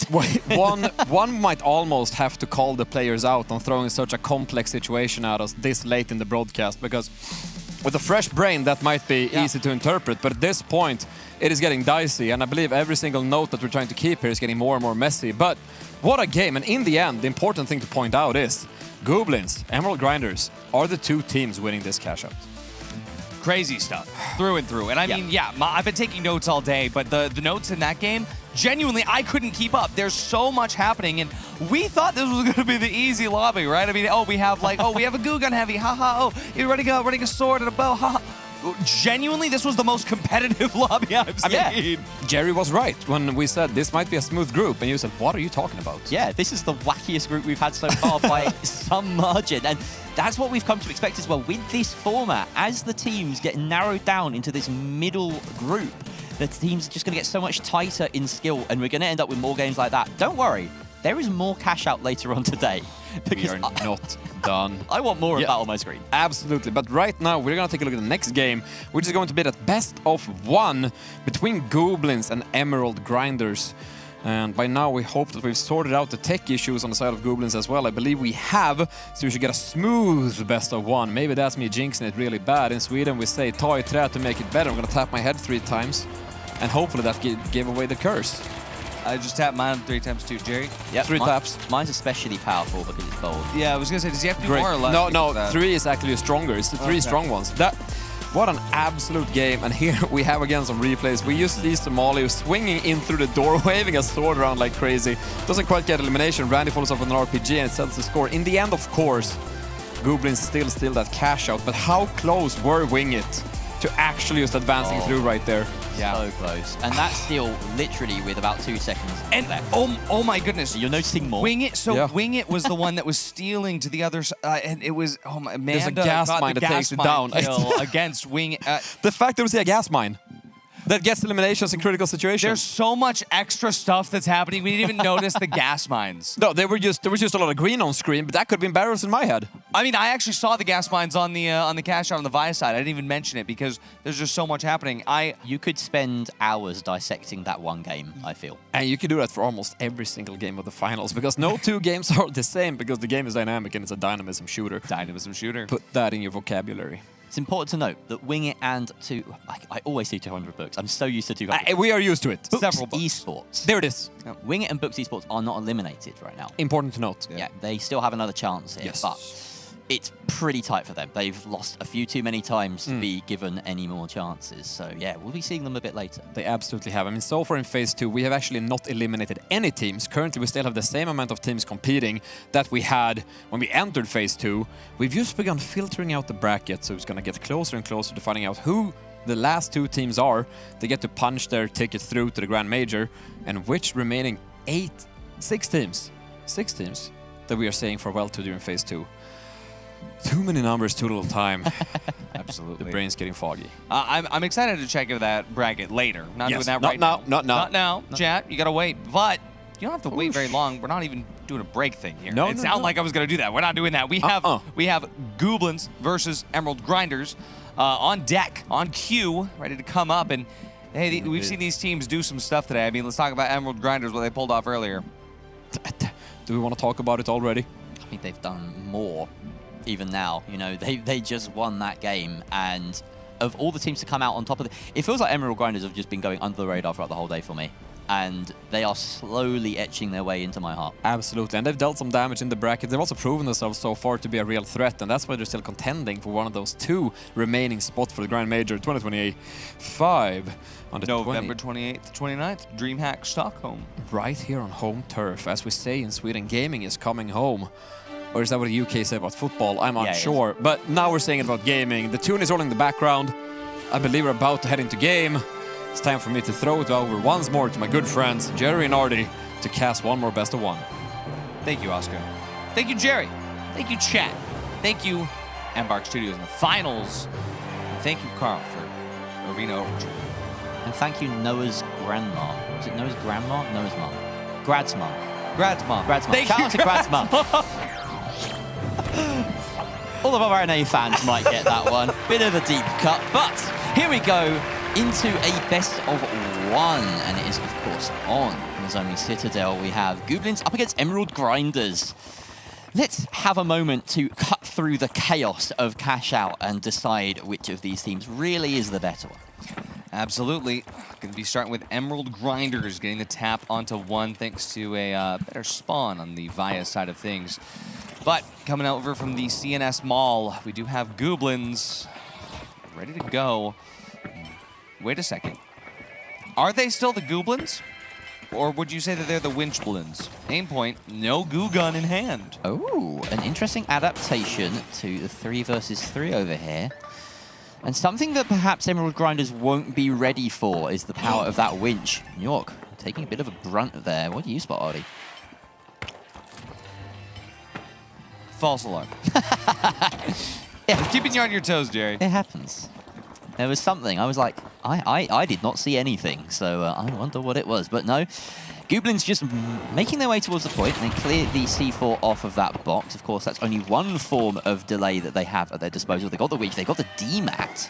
Emerald Grinders deciding... no, in fact, sorry, got my teams the wrong way around. In goes the attempted steal. The Winch is really impressive. Yeah, I mean, a straight up unfortunate event there is aim point. Oh, never mind. Yeah. That happens.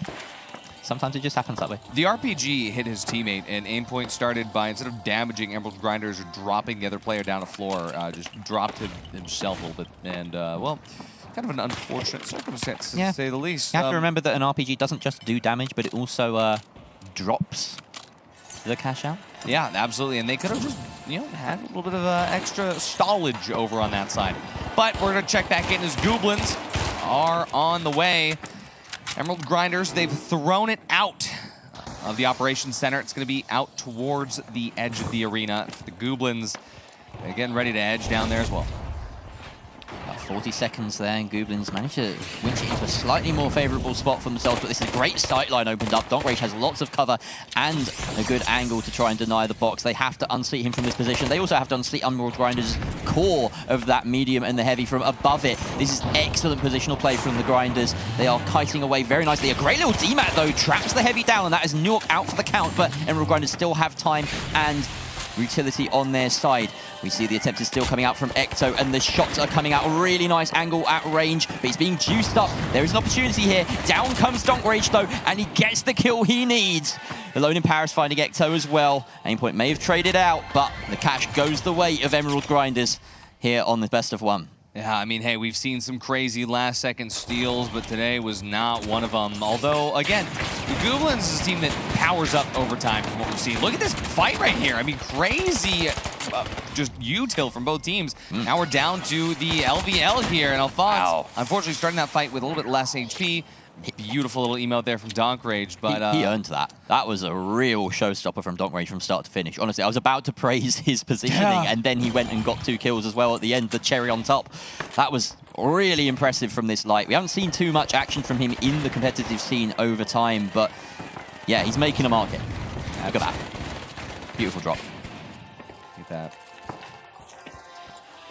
And so, we'll move on to the next cash out. The Vault 2 going to be started here by Nuok as he closes on in, and he's got that goo as well to block off any entryway. He just wants to wait for a bit of a read on Goblins, see where they're coming from. He's gonna goo the Goblins. Of course. He's gonna, Oh, but the Goblins still goo him. No goo gun in hand, but they shoot the goo that was in his hand. We're gonna see now as the Goblins set aim point a little bit closer up to see Emerald Grinders contest this, but as Goblins now get ready to hold on to this vault, the question is, who opens fire first? And Goblins, they open fire first, but Donkrage clapped back a little bit harder. Now, as Alphonse has now been removed from the fight, Ecto and Aimpoint, they're not in a spot where they're going to be able to revive him. No access to that trophy, so they're deciding whether or not they want to try to pull this away. But as they do, too little too late. Aimpoint caught out Donkrage on a warpath right now. Finds another one, and he's looking to get a third here. Jerry is Ecto. Comes over those crosshairs the wrong way, and Donkrage. Again. Cinema. He's just making it his own. This is his lobby, and everyone else are just pawns at his disposal. A little bit of a smart move there from Ecto as he fell, which is just throw the cash out just a little box, just a little bit further away. But this B site on the CNS side of the map, very favorable if you can get yourself set up quickly. Of course, they're going to leave Alone in Paris to do that run over to the box and then try and watch for the spawn. Yeah, we've seen Cyber Cafe have a cash out and get plugged every single time we've been on Nozomi Citadel. Oh, love it. But already Gooblin's going to be jumping in here. Alphonse, 1 HP and a dream. Aimpoint actually grabs the first frag onto Donk Rage. Absolutely beautiful here, but his Aimpoint goes down as well. You see Alone in Paris locking in for a team when they need him most. Nuwak healed up to full HP. Ecto going to take a little bit of damage, trying to get that res out on Aimpoint. The paddles hit. Bullets hit a little bit harder. Aimpoint goes down yet again. Oh, Alphonse, though, he's alive. He's dealing damage. Nuwak and Alone in Paris, 1 HP each. Alphonse, he can clutch this if he wants to. He's going to be able to set away to the sideline. He does have the trophy. Nuwak hunting, but he needs to be rezzing. Donk Rage going to coin back in instead over the side. Question is, will Alone in Paris get res here? Nuwak already realizing that, well, that fight a little too late, but Goblins, they need to steal this now, Jerry. Such a back and forth fight, and you're right. They do really only have one chance to stick and steal this. If they die right now, maybe they get one more attack, but that's unlikely. They're going to commit. Here we go. That's still successful from the Goblins, but Emerald Grinders are right on top of them. They have to rotate to a safer spot here. Alone in Paris, attempting to start that steal, but it's just a bit of a bait. They reposition up above. Gas is going to deny some part of that steal, and it drops even further. Emerald Grinders need to find a pick here before they can commit. Yeah, Ecto running that D-mat really allowed them to hold that because they were just going to commit to that steal. They had the H+ infuser through the gas, and Alphonse, he commits the shots onto Nuwak, is dead. Alone in Paris, though, he finds 2. Ecto, he's going to be able to stay alive. I hear those defibs ready to go here. And they were Alone in Paris' defibs. Even though Ecto did get the res, it's just Alphonse. 3 bars. That's it. That's the game there. Emerald Grinders, they're going to be able to come up and get this steal. No time, unless... No, they've got it. There we go. The gas causing a little bit of a momentary scare there, but of course Emerald Grinders do have plenty of time to confirm this cash out and win the best of 1 moving forward in this bracket. Absolutely. I mean, that being said, Goblins will also move forward in this bracket. They're just going to be moving forward at a slightly slower pace. Forward and downwards. Forward and downwards. Slightly different trajectory, I believe the word is, although I don't, natively speak English. That's the right word. That was very perfectly used. Could we even say that these remaining teams are now beginning to coalesce on the final tickets? I see what you're doing here. Did it work? It did. Yes! New word acquired. Thank you. That's going to be half my personality for the coming 2 weeks. I will use it abundantly. But what a game. And it's just a best of 1 that has now met its fate, and it winds up being in favor. Yeah, no problem. I gotta say, I mean, for Goblins, or Winchblins as they are now, since they swapped off the Q-gun onto the Winch, they had a pretty decent approach here. I like the fact they were able to make use of the verticality by getting those D-mats in a place that mattered, but unfortunately, they weren't able to play off of them in a way that mattered. So, Aimpoint and Alphonse, 3 kills each. Ecto, I mean, you have access to his passport. Is his name Owen? Because he went 0-5 here, unfortunately. Oh, my Lord. I don't want to comment on that, but I will throw a question over to Jerry, because now we actually saw Team Goblin swap off their goo gun, and earlier today, when I asked about should they swap off their things, you said, no, you should stick to your guns. In this case, they didn't stick to their goo gun, and they didn't stick through with a victory right here. Do you think they should have stuck to the goo gun, or...? Shoot me. I don't know. I'm being run around in circles here. I can't have one rule for everything. They could have done anything, and I'm starting to lose it now. I feel like that came across a little bit meaner than it was intended. I'm just saying. You said maybe stick to your guns. Yeah, and they didn't. I think the difference is, though, is that you can stick to your guns, but the goo gun is supposed to stick to you, right? Ooh, so maybe this was, it just came to them in a vision. Unfortunately, that vision. The goo gun wasn't that sticky. Yeah. There's some internal logic there, I will admit. Yeah, that's fine. That'll work. Fantastic, fantastic. I mean, what a game we now wrapped up. That's the second best of 1 we've seen. It's all wrapped up. The bracket is progressing nicely, but we won't go to it. That's not too short on words, but I tried. Just yet, we're actually now beginning to load up to prepare for a best of 3 as the next thing coming up, I do believe, if the internal voice is correct for me. And what we're gonna see is actually the victors of the last best of 1s. The graphics says best of 1. Text is updating in real time. It's gonna be a best of 3 between there we go. Team Secret and Emerald Grinders, and whoever wins right here punches a ticket through to the Grand Major 2025. And it could not be more poetic, because Emerald Grinders are the team that earlier today sent out Pulsari's. And of course, Team Secret with Elix being the twin brother of Pulsar Telco. This is either where Emerald Grinders commits Siblicide, or if Team Secret Elix can come in clutch for his family. We are looking down on... we keep looking over to the replay screen we have on the left that is currently just speedrunning my face back and forth, and it's getting a bit distracting for the couch here, but now we're on to looking at the game instead. Either way, we need to focus on the next 3 games that are between these 2 teams, and maybe we haven't talked about that for a bit, but should we pick predictions for this game, who we believe are going to pull it all the way through? Wow. Hardy, standing here as a man of pure, not indifference, but whatever the neutral word is, who are you picking for this game? Genuinely. Yes. Unbiasedly. This is That's what I look for. Taking my past and my current position away. Out of the equation. I genuinely think that Team Secret has what it takes. Understood. Not only because of just the differences in what these teams do, but because Elix has that fire inside him. Jerry, who are you picking? Yeah, it's hard to say against that. Honestly, I have to go and vote Team Secret here. And at the risk of cursing them, because I'm not even voting with my heart here. I'm voting with my head. This is pure, on paper, you expect Secret to win this. Across a best of 3, a 3 versus 3, all things aside, even without the Revenge arc storyline, I think they got this. I will actually tread down a slightly different path here once again, trying to be the contrarian just because I can. But Emerald Grinders, to me, has been surprising throughout the entire tournament. And they've delivered, and then they delivered, and they've delivered, and they've delivered, and they've done upsets before. I don't see them slowing down, to be honest. So I am actually going to side with another crazy upset.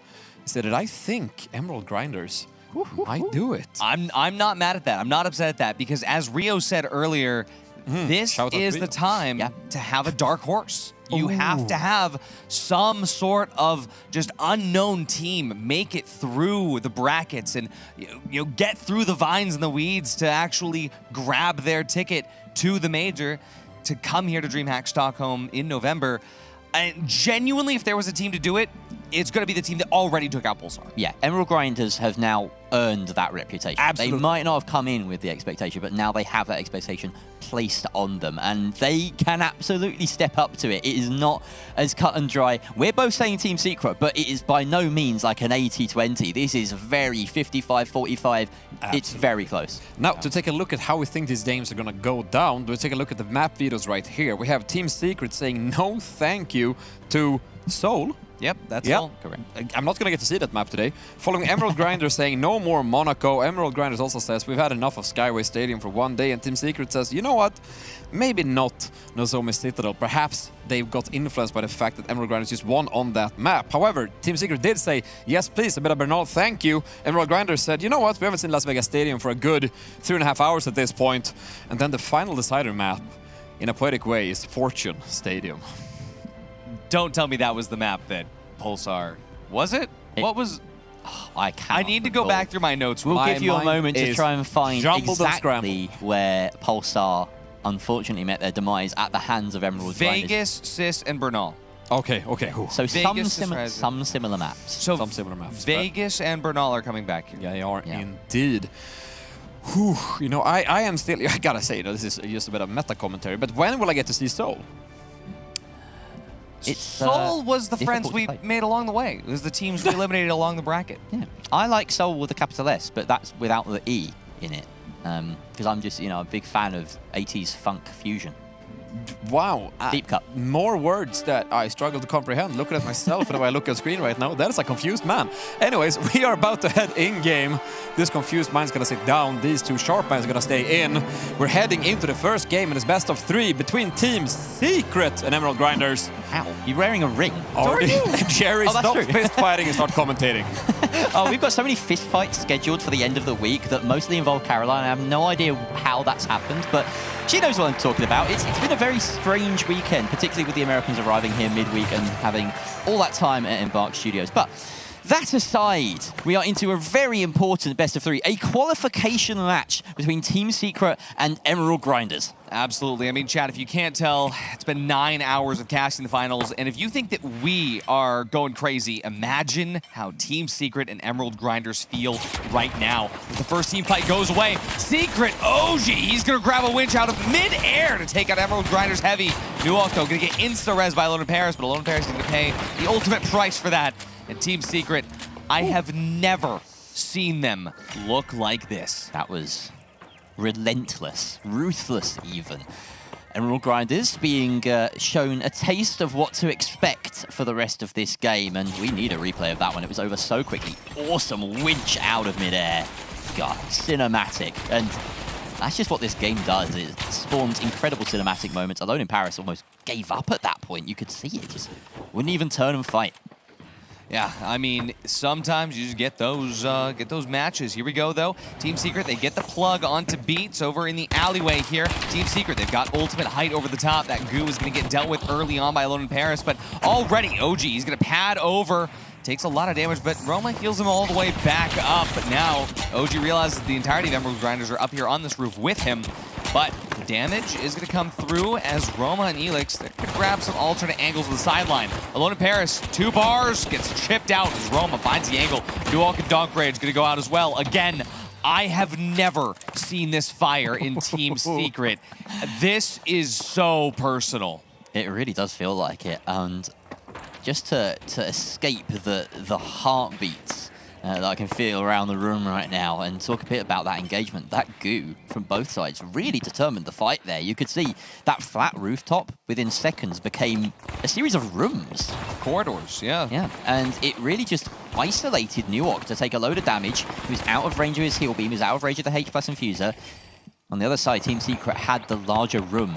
Oh, we're already in another fight. Wow, we're already in another fight. And Roma, really low HP, but Elix going to try to heal him back up. At the same time, though, OG goes down here. Alone in Paris gets taken away as well. Elix goes out, too. No more defense. Roma has to play his life here, but he doesn't. And even though Team Secret won 2 team fights, all Emerald Grinders needed to do was win this one because there's not enough time for Team Secret to get this cash out. And the first cash out will go to Emerald Grinders. And we can assure you of that this time for certain that there is no time left because so far these have been back-to-back rapid-fire fights. No time for setup, no time for positioning or anything. And that might be one of the quickest first 3 team fights I've ever seen in a 3 versus 3. We're going to move straight on over to the next vault here with Team Secret not really having any hope of closing this one down. But they are taking a strong power position in the center of the map, just gambling on the next spawn of that cash out, that vault even. It spawns right in the far corner of the map. That's some nice forethought there by Team Secret. Emerald Grinders now chasing.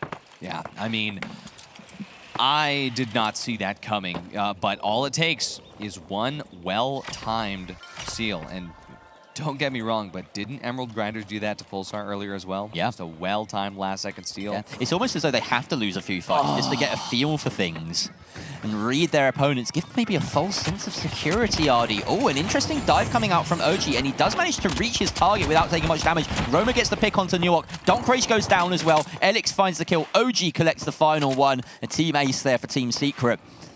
No questions asked by Emerald Grinders, but again, it's only a vault fight, Ardy. It's only a vault fight. Only a vault fight. It's not the one that matters the most. Not the one that won them the last one either. So we will get Team Secret here trying to get this plug as soon as they can. But even with that, Emerald Grinders going to be coming back here ASAP. This has always been one of the most difficult cash outs in the game. So I'm very curious to see how this one's going to patter out this time around. Emerald Grinders already coming back here. Donk Rage getting the team set over immediately. And Nuok and Alone in Paris. They're going to be TP'd right in the middle of the chaos here. But the trades come through. Roma goes down. OG goes down. Alone in Paris and Nuok as well. Donk is up here. 1 HP in a dream. Elix heals up Roma. Yep. Donk Rage, though. He's still in this. He's going to try to get a trophy out here. Oh, landing some good shots with the LH1. He does take down Elix, but Roma was quicker to respond there. Bailing his teammate out, Elix being forced down. And that's good. That's one fight won by Team Secret. And Emerald Grinders, we've seen, obviously, you know, they usually take 2 losses to find a victory. If that trend continues, they could take Bernal, but again, it would be against the run of play. Yeah, right. I mean, this is where Emerald Grinders came back in and took the last cash out. All they need to do is win this one. Same exact run up here. Nope, it's going to be a little bit different. Good spot there as Donkrage was up on the rooftop. Wait, he's faking. Return fire. He's faking that they're coming over from the assault buildings. This is another fake TP. They did this to Pulsar as well. Nuok, though, is set up on the point here. The entirety of Secret, they're still looking towards the Isolt hotels. They're still pinging it. The issue is this is such a difficult cash out to start going on that really Emerald Grinders are looking for some picks before they get going. They're not baiting the steal at all here. And I think Team Secret have got the idea. There is that alarm sounding as Team Secret have to pull the trigger now. Emerald Grinders waiting for the perfect opportunity. They've already spent their dome, though, and that is huge utility when you're trying to go for the steal. That's a great goo, though. That's a great goo with the winch. It's not going to quite connect. He still hops off the point anyway, though, but as OG goes down, Roman and Elix have to take these shots exactly as they need them. Nuok, though, he's going to try to commit to the steal. Donkrage taking these shots out, but Emerald Grinders, they go out. Team Secret gets second cash out. Got one more cash out in the bag, but Jerry, that was close. It was close. However, we are still now looking at a situation where Team Secret have won 5 of the 6 team fights in Bernal. Yep. You have to be favoring them. But it's getting tighter because TS won that first fight with only Roma alive. And look at the replay on this one. This was a very, very tight fight, and OG only just barely coming back from the brink here. And even though, yeah, all 3 were up, it was so close. It was. It's a smart defib coming out there from Elix. Of course, with time on your side, you do just commit to getting that player up and back in the action to allow for the stall potential, to just throw a body in the way, to get that SA-12 back in action. And so the longer they continue to control this game, the better they will feel with Team Secret. I feel as though one lost team fight here or there, and Emerald Grinders might upset their mental slightly. They managed to sneak in and grab this box as well. That's maybe not as impactful as a team fight, but very smart. I mean, I gotta say, even though, like you said, Team Secret, they've won the majority of the team fights here, it still feels like Emerald Grinders is setting the pace, right? Like, little, yeah. They're forcing it to be quick. Yeah, and they're forcing Team Secret in uncomfortable situations. None of these fights have really been, outside the first 2, have really been easy in any sense of the word. But this is going to be a very important vault fight for Team Secret. They know how much is riding on this. And so for Emerald Grinders right now, they do have control of that vault. But Team Secret got OG and Elix up to the top. Roma holding a side angle somewhere. No, they're all grouped together here. This is only that first map in the best of 3, need I remind you. It was a qualification match, so much on the line here. That tasty golden ticket to Dreamhack Stockholm in a month or 2's time. Some shots coming out as Emerald Grinders managed to make it to D. Bruised, battered, but not beaten entirely. They will have the opportunity to set up. There's plenty of hiding spots in this building. The steal being attempted by Team Secret. I don't think Emerald Grinders are near enough to delay this properly. It does drop 1 floor. Team Secret don't know that. They can't commit to the steal just yet. I mean, Emerald Grinders are still mid-kite right now, but for now, Donkrage is going to be able to get his health back, heals up passively over the sidelines. Here in this apartment building, it's a hide-and-seek game. It is just hide-and-seek. And for now, looks like Team Secret is feeling confident enough to go for this. They know there's no DMAT, so it's just going to be another C4. But there it is, the C4. They don't commit to the steal entirely. They're not surfing it down. But they've at least figured out the positions of 2 of those players. But now that's on full bottom, they're going to be using these goos to hold off every single angle. Emerald Grinders are still not committing to anything just yet. You have the pad, Team Secret. They're going to ulti height now. 1 minute left on this cash out. 1 minute left in Bernal. We'll see what Team Secret's going to be able to do. A couple of goos were committed there by Elix to try and facilitate a steal that I don't think is going to happen. They have to now... Ooh, what is this? Angle has the sightline to try and commit to the steal. Of course, there will be shots in his direction. The winch potential from Nuok is there. And Donkrage closes down OG. Massive pick, but the trade is back there onto the light. This is a massive defib coming off from Elix. He's gotten himself into a 3 versus 2. Can they transfer with kills? Some great shots coming out from Elix. That is Nuok down. Very low indeed, but Alone in Paris has taken out OG in the meantime. It's only Alone in Paris left, and there's the kills that Secret needed. 2 cash outs to 1. It was tight on Bernal, but Team Secret go ahead in the best of 3. Wow. I mean, this is the best storyline I think we've ever had in the finals esports up to this point. The fact that Team Secret had the win on map 1, they still have 2 more, but that was close.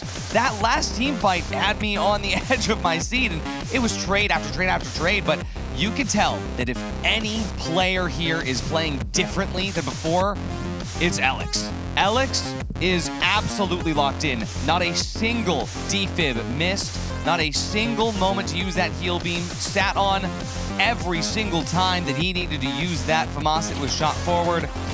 The Secret looks different, Oscar. It's looking really good, and I lost track with the tad there towards the end, but at one point, Jerry, we did conclude that it was 5 out of 6 one-team fights. Yeah, Do we keep counting after that? I think 17 fights total. I think that final vault to cash out was a single team fight. The pace slowed right down. We saw 3 fights on every prior cash out, and then for that last one, neither team wanted to misstep. I guess we have to roll that then in 6-7 in favor in terms of team fights towards Team Secret, which is an incredible performance. And a game that, when you look at the numbers, you look at the results, was quite even at the end of the day. That first steal was incredible, evening out the game. And now, however, the results are in, and it is Team Secret leaving there with $50,000. Emerald Grinders getting $25,000. But I mean, if you would tally up the combat scores, it also tells you a picture. It tells you a story that's indicating to that picture. I mean, just look at the reses here as well. Right? 6 reses on the side of Team Secret. If you count up the amount of kills Emerald Grinders got, it's going to be, of course, 9. That means only 1 team fight. The one that they lost was just unres through. This is just. That's defib value. That's defib value, but at the same time, though, just all these fights were just so close. I mean, those numbers really don't paint the picture. They don't. They don't indeed. I mean, sometimes you talk about this in other sports as well. You look at a football game, it's going to go like 4-0, and you go, was that indicative of the game? You'll go, no.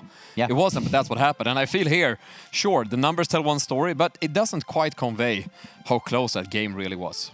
No, and to be fair to them as well, that is at least a cash out going the way of Emerald Grinders during the course of that. So, you know, they did put Team Secret to the metal there. They went ahead in that game at one point. So, yeah, it's absolutely on a knife edge. And, yeah, those kills were so impressive, though. And you've got to say as well, we mentioned Elix as a player coming into this event, similarly to a Telco, a player who can frag out but also get a load of assists. He contributes across the board, and we saw 11 assists from Elix in that match. Well, I believe we're actually... the action doesn't stop. I think we're heading right into game 2. Everything to win. Team Secret now up 1 game. They are 1 game away from punching their ticket through to Dreamhack. In the hands of Emerald Grinders, it's 2 games needed as we head in game for game 2. Thank you very much, Oscar. Here we go. Team Secret with an opportunity in this map to book their spot to the major. Emerald Grinders need to complete the reverse sweep. If they don't, then there will still be a chance down the line, but these chances are far and few between. We have Team Secret rising up the top of the Alpha Actor building here to try and get a vantage point. That's what this map is all about. Yeah, that Megadome is going to be a really nice spot for them to keep hold of. We remember the fights on the Megadome with Emerald Grinders versus Pulsar when they started their best of 3 on Vegas. And if you guys recall from that one, it was the 2nd and 3rd cash outs Emerald Grinders were able to win. That was all the way over on the Alpha Acta side of the map. So for Team Secret, once again, this feels extra personal. Once this team fight gets started, I guess we'll try to figure out the pacing. But for now, Emerald Grinders, they've actually run away with a nice Vegas heist here. No vault fight at all. No vault fight, just a vault running to the Engimo Casino Resort. They are umming and ahhing about this a little bit, as they don't know where Secret lie. And nor do we at present, as we're getting the true perspective of each team without outlines. You can see that box moving around. Just... they don't know how close they honestly, Emerald Grinders could plug this and they wouldn't be at too much of a disadvantage, but they just don't know how close Team Secret are. Yeah, I mean, TS has height right now, and they could use that. Oh, wait a second. Emerald Grinders are swapping height right now. Team Secret, they have the hole in the ceiling to be able to see that. They know they can drop down and get this started, so they do. Team Secret, they now have the start. They're the ones now playing defense. Emerald Grinders have no idea how that was just stolen from them here. They're going to be using the jump pad to get up to height here, but they're going to take a lot of damage in the process. Nuoka alone in Paris. Going to be trading out blows here, but Roman OG equally hurt here. Donkrage has to back away. But Elix, worst time to reload that Famas here, but there's the defib onto OG. As Roma does what he can, it's going to be Nuoka alone in Paris to just keep the damage coming through. And as Elix goes down, OG has 1 chance to make this work out. Roma gets a nice heal there. Nuoka and Donkrage going to go out there as Roma clutches up 1 light v light combat. But Lone in Paris is going to take this duel anyway. He goes down as Roma lands the shots. Team Secret, first team fight, first cash-out fight. Much more drawn out than most of the fights that we saw in Bernal as well. Real kind of tentative back and forth. I feel like both of these teams have gotten a grasp of what they want to do, their little habits, when they winch, when they'll dome. I'm just talking about heavy stuff, but that quite often is determinative of how a fight will flow. And I mean, keep it going. Yeah. When the light takes the angle, when the light goes for the H+ infuser, all of these things come into play here, and you're exactly right. Well, thank you. And just a little bit of a stroke there. Thank you very much. So, Team Secret still in control of this box. So here comes the jump up from Emerald Grinders. And there's the engage from OG, already shot out in midair, losing a lot of HP. And I don't think there are anyone in position to get him back up. There's that defib, though, immediately bringing him into contention. And some great kills from Roma as they clean house. OG offered up as a sacrificial lamb there for Elix and Roma to dish out the damage. I mean, it's just pure cinema. From the top rope there, Roma has the glitch grenade pre-prepped to land alongside OG's dome. As soon as OG goes down, Elix already has the defibs available. I'm glazing him a little hard right now. It's layers upon layers of prep that you can see that's gone into this, Artie, of course. As we now get a lovely view of Roma with his zoom goggles on. I love this. This is my favorite observer bug, but we'll get those fixed eventually. Don't worry. Absolutely. Emerald Grinders now taking a point of rather high up as they move towards the Mega Dome. Again, there's a lot to be said about these positions. They feel really important, particularly on this map, because you can see every single lane. But of course, if you have a light in your lineup, which most teams do. In fact, every team in this entire tournament has run at least one light. In fact, the light has the highest pick rate of any class. You're which right. Is insane. Just to think about that for a moment. You have the gateway at your disposal, so you can cross these roads without having to look left or right. Issue is, though, gateway, only 70 meters, plus or minus. Not going to take you anywhere near either cash out C or B. Both of those belong on Junior McJohnson's side of the map. And for now, we will see Roma use the gateway to try to get at least a little bit further away. Although it's a reverse gate here, just to the other side of the Ospu's building. Just enough to keep Emerald Grinders on their toes.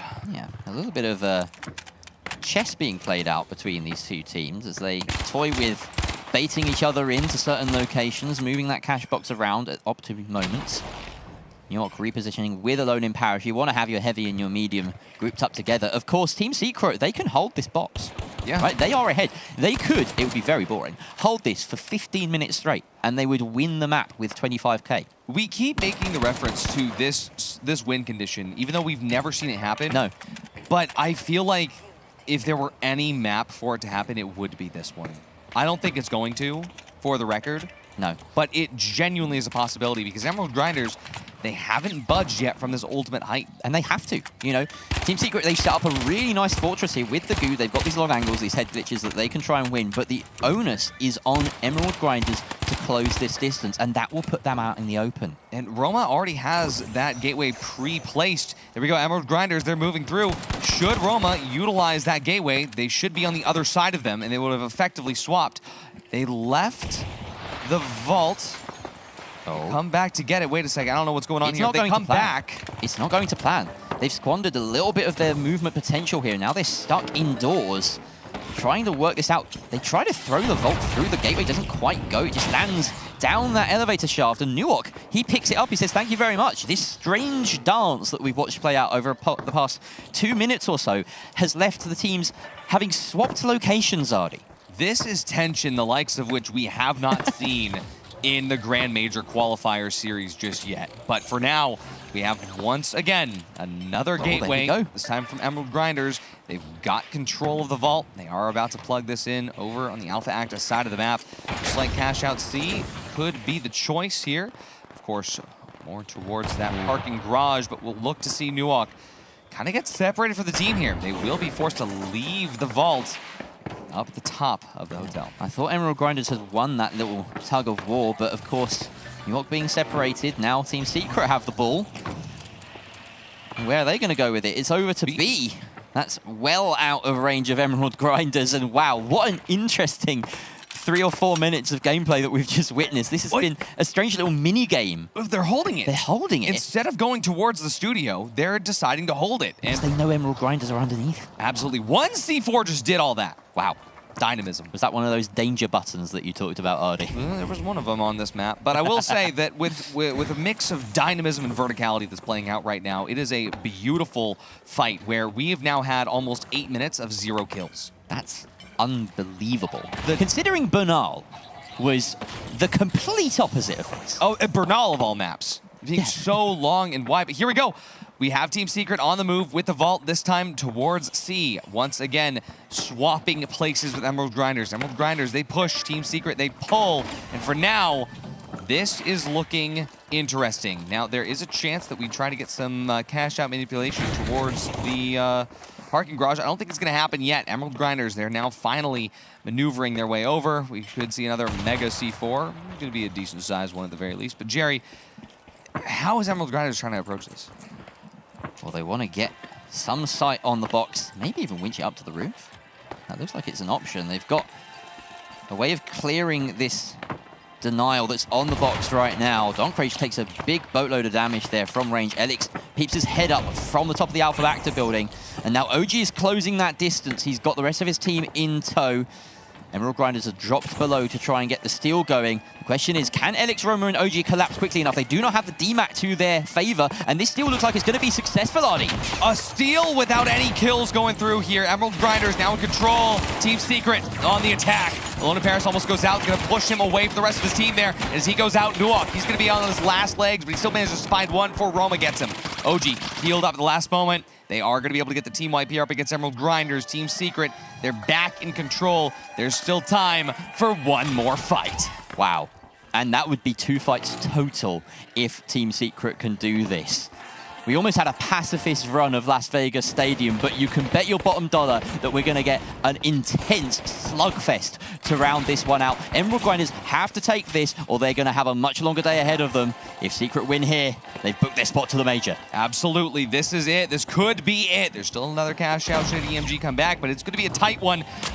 Just a few seconds remaining, and Emerald Grinders, they do have a nice angle here, but OG takes out Don. Golden Paris is gone as well. Nuok, he can't stick this through, and Team Secret has qualified to the Grand Major Stockholm at Dreamhack in November. Wow, let it all out, Artie. That is phenomenal play from Team Secret. Utter domination across those 2 maps, and fully deserved. But commiserations to Emerald Grinders. They will get another chance down the line. It's Secret's moment, though. What this means for the teams, though, is that we entered Phase 2 with 2 tickets remaining for the scene. 1 ticket is now gone. We are down to a single ticket remaining for the team still fighting in Phase 2. And what a different set of games we had. We had a Bernal that was an absolute coin carnage. We had, what did we say, 7 team fights going through, 6 of them in favor of Team Secret. And then at Las Vegas, this was literally 2.5 team fights. Because that last one doesn't even count. Did we have a full 5-minute situation in the center where they were just running box back and forth across the map? 8 minutes. That is an insane situation to have happened following such an aggressive game. Yep. But it was done in confidence. It was done, barring the little mishap right there with the, Team Secret tried to move the box and then kind of dropped the box and then missed RPG. But it all worked out. A dance back and forth. The numbers this time, I'd say, actually does give us justice and indicates how the game actually went. Yeah. Quite a convincing victory at the hands of Team Secret Roma. Standout performance from Team Secret's Light as Roma grabs a 6-0 here. Convincing. Absolutely convincing. But yeah, I just got to say, what a way to get that last ticket. I don't think that I have seen a better revenge story, a better family story. This has been the best storyline in the finals history. It is insane. And congratulations, Team Secret. You're through to the Grand Major. We'll see you in Stockholm. Shake a hand, give you a hug. What an absolute game. And this also means that we are going to understand and get a little bit of an update soon about the format, but not quite yet. We are first going to head into a break so we can all stretch our legs, maybe stretch our arms, maybe pull a muscle here and there, but most importantly, grab a glass of water and figure out what's happening next. So don't go anywhere. There's still games to go. There's one more ticket up for grabs, but we'll be back for that right after this break.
everybody, and welcome back to the finals Grand Major closed qualifiers for EMEA. My name is Artie. I'm joined here by my beautiful casters, Jerry and Rio. And if you thought that everything that you've seen in the last 9.5 hours was tense and wild and full of intense story, you have not prepared yourself well for what's about to come. Every single upcoming match has elimination on the line. And to break it down for you in a way that's easy to understand, we've got Thix and Caroline with the weather. Welcome back. Thank you so much, Artie. Yes, we are here, Caroline. We are. The final spots. Can you believe that? It is insane. And, absolutely wild. Yeah, exactly. And I wanted to say, obviously, thanks so much to you guys for being here and still watching the stream so far. Of course, you know, we're still learning these things. Of course, we're still learning, you know, and taking our dive as the first esports event. So, you know, as we go along the way, you know, we will be improving, of course, and trying to see how we can keep this evolving over time. So thank you for bearing with us, and thank you so much for the support so far. We see you in the chats, and honestly, it genuinely means a lot. Truly huge love to everyone watching this. Yes. Okay, so let's talk about then where we are right now, because of course, some of you might be either joining later on today. First of all, where have you been? You should have taken But welcome in. Yeah. Welcome in. Yeah, join at a good time. Exactly. Yeah. Right? Well, welcome in.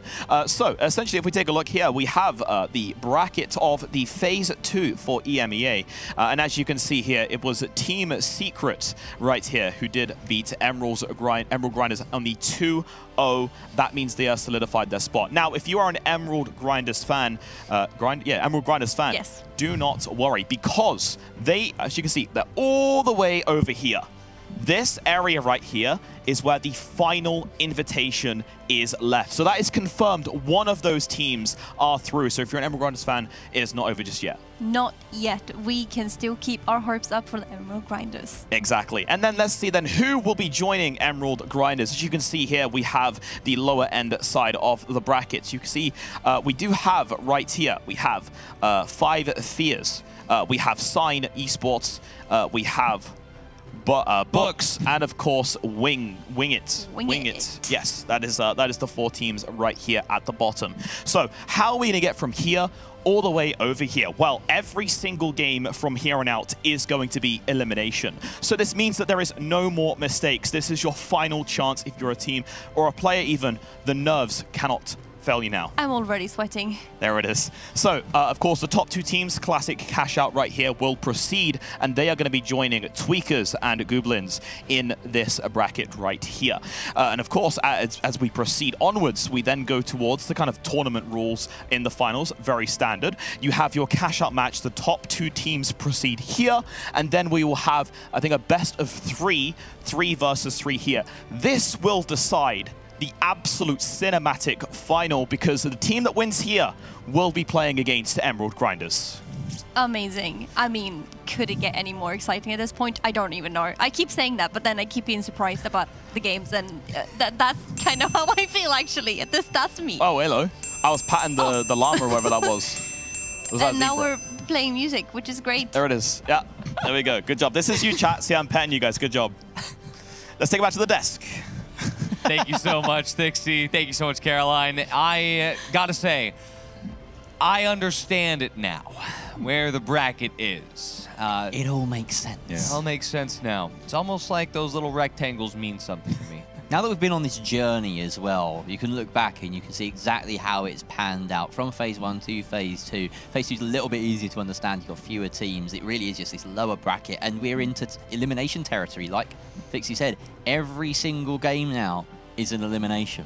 It's wild to me that we are about to whittle down 7 teams to 1. It is going to be a bloodbath that we have not seen all day, but it has been leading up to this bloodbath, and I have been so excited to get here. I don't even think it's about whittling down 7 teams to 1. It's how fast we're about to do it. Yeah. Like lightning speed.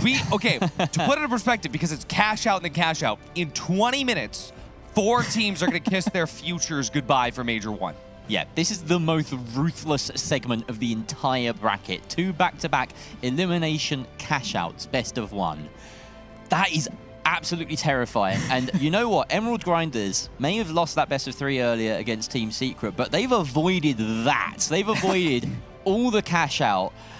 Meanwhile, these are some teams that have to do it all again, Rio. Yeah, we have 5 Fears, Book Esports, Sign Esports, and finally, probably the fan favorite of today, Wing It. We will see how these 4 teams battle it out and what maps they pick in just a second, but boy, this is a really fun lineup, I think. I mean, terrifying when you think about it, that 2 of these teams will continue for a chance to win, and 2 of these teams will be reduced to Twitch chatters. And that's also double hard when you consider the fact that both 5 Fears and Sign Esports, I think even Book Esports, these are some orgs. Yeah. Sign Esports and 5 Fears, these are signed orgs, and there is a world where both of them don't make it. There's also a world where one of them makes it, the other one doesn't. Another world where the opposite's true, and another world where both make it. And all of these teams besides Wing It have been around in the competitive scene for so long. Wing It really the outlier here. As we saw Oscar telling us about their story earlier and how they came from so far back. You know, they basically just met on a Discord server and grouped up and managed to run their way through the open quals. And Plopard unadded them. Yeah. That's a great... And to add to that, like, I was talking to the teams before this, all these matches today, and I wanted to get some VODs. And Plopard messaged me. He's like, hey, don't bother looking for any. My team's never really played. So it's amazing to see that they have survived all the way out here. And yeah, they really are a fun story for the day. I mean, come on, who doesn't love to see off-meta picks, light, heavy, and really, they are making it work more than once. So can they make it work one more time? I don't know, Jerry. What do you think? There's so much to go over here, especially when you talk about the weapon choices, and we're barely going to get a final sight of some of these teams, but things like, is Mickey going to be rocking that revolver again? Are we going to see someone on the invis? Are they sticking to their guns? Will Wing It stick steadfastly to the HLL lineup that we know and love them for? Of course they will. That's not really much of a question. Books, again, the most meta team that we've seen so far. And then 5 Fears being just incredible in almost every single regard and just falling short of the mark at every point. It's just absolute cinema that's about to unfold. And this is going to be a game, again, that we will want to watch back 100 times over.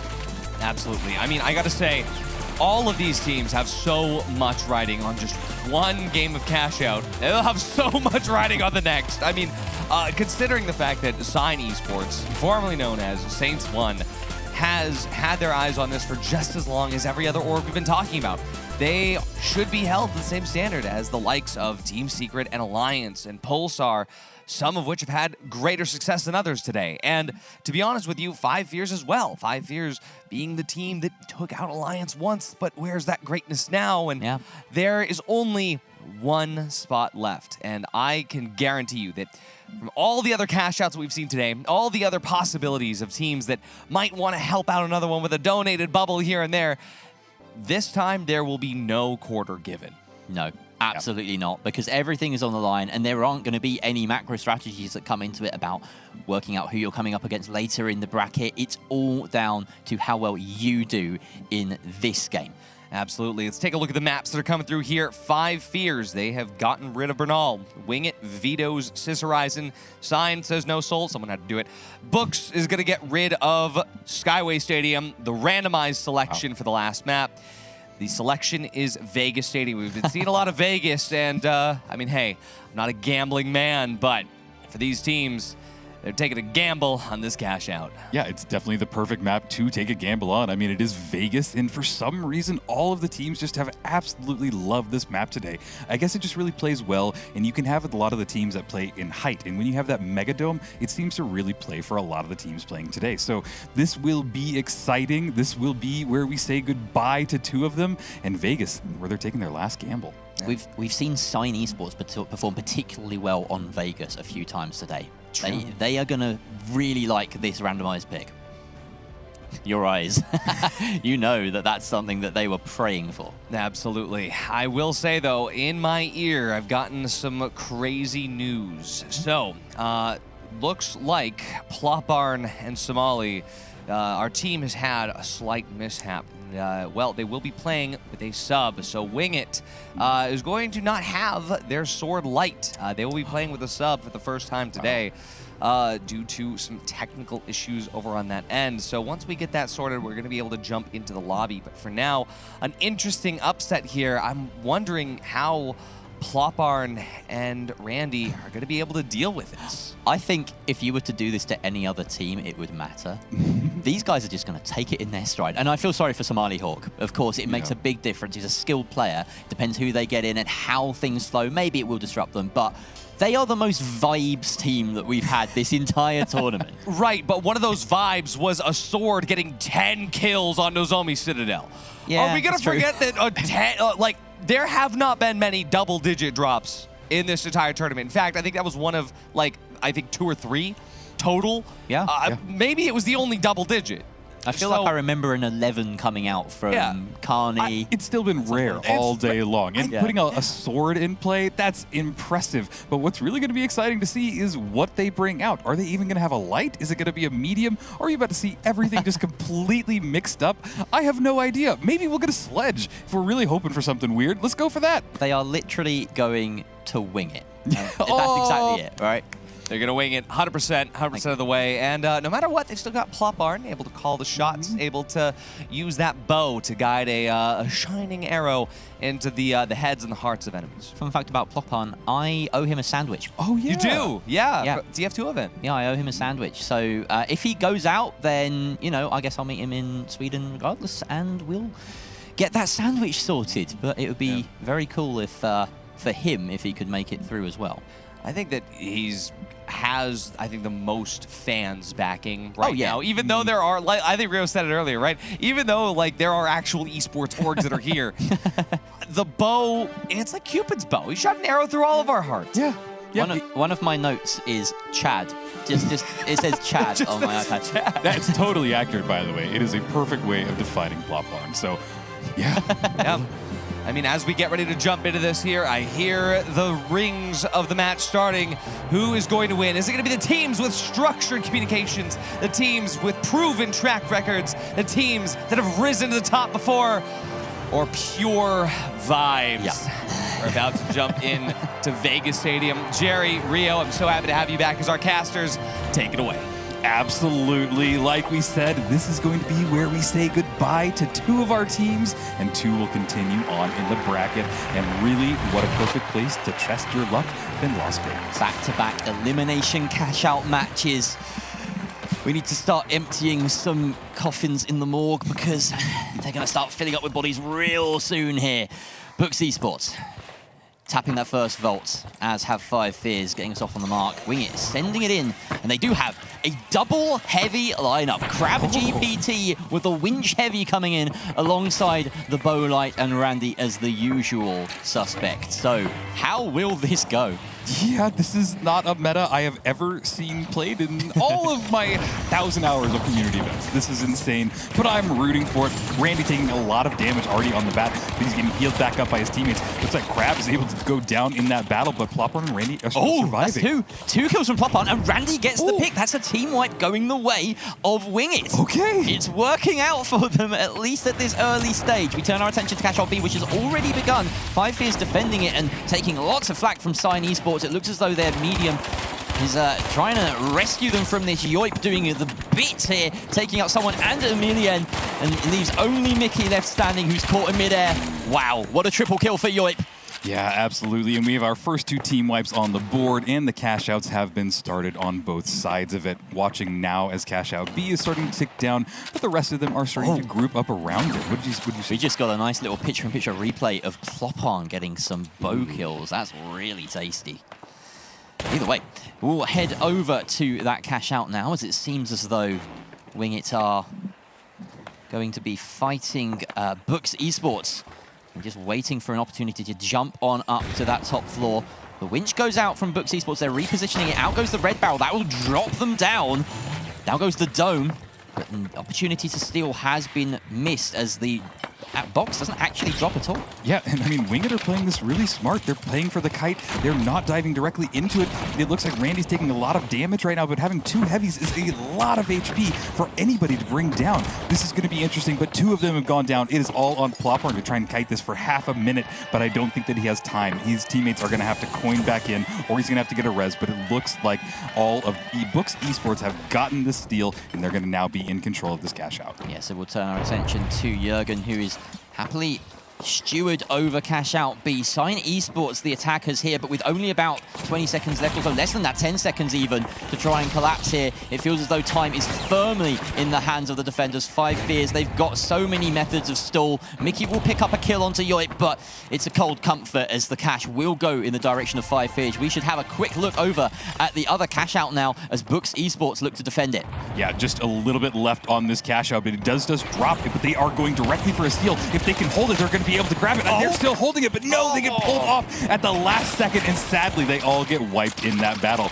Books Esports played that perfectly. They dived on that point at the last second at the perfect timing and just shut down Wing It. Real tight one. And the slightly staggered cash outs really netting us some nice cinematic action there, back and forth across the map.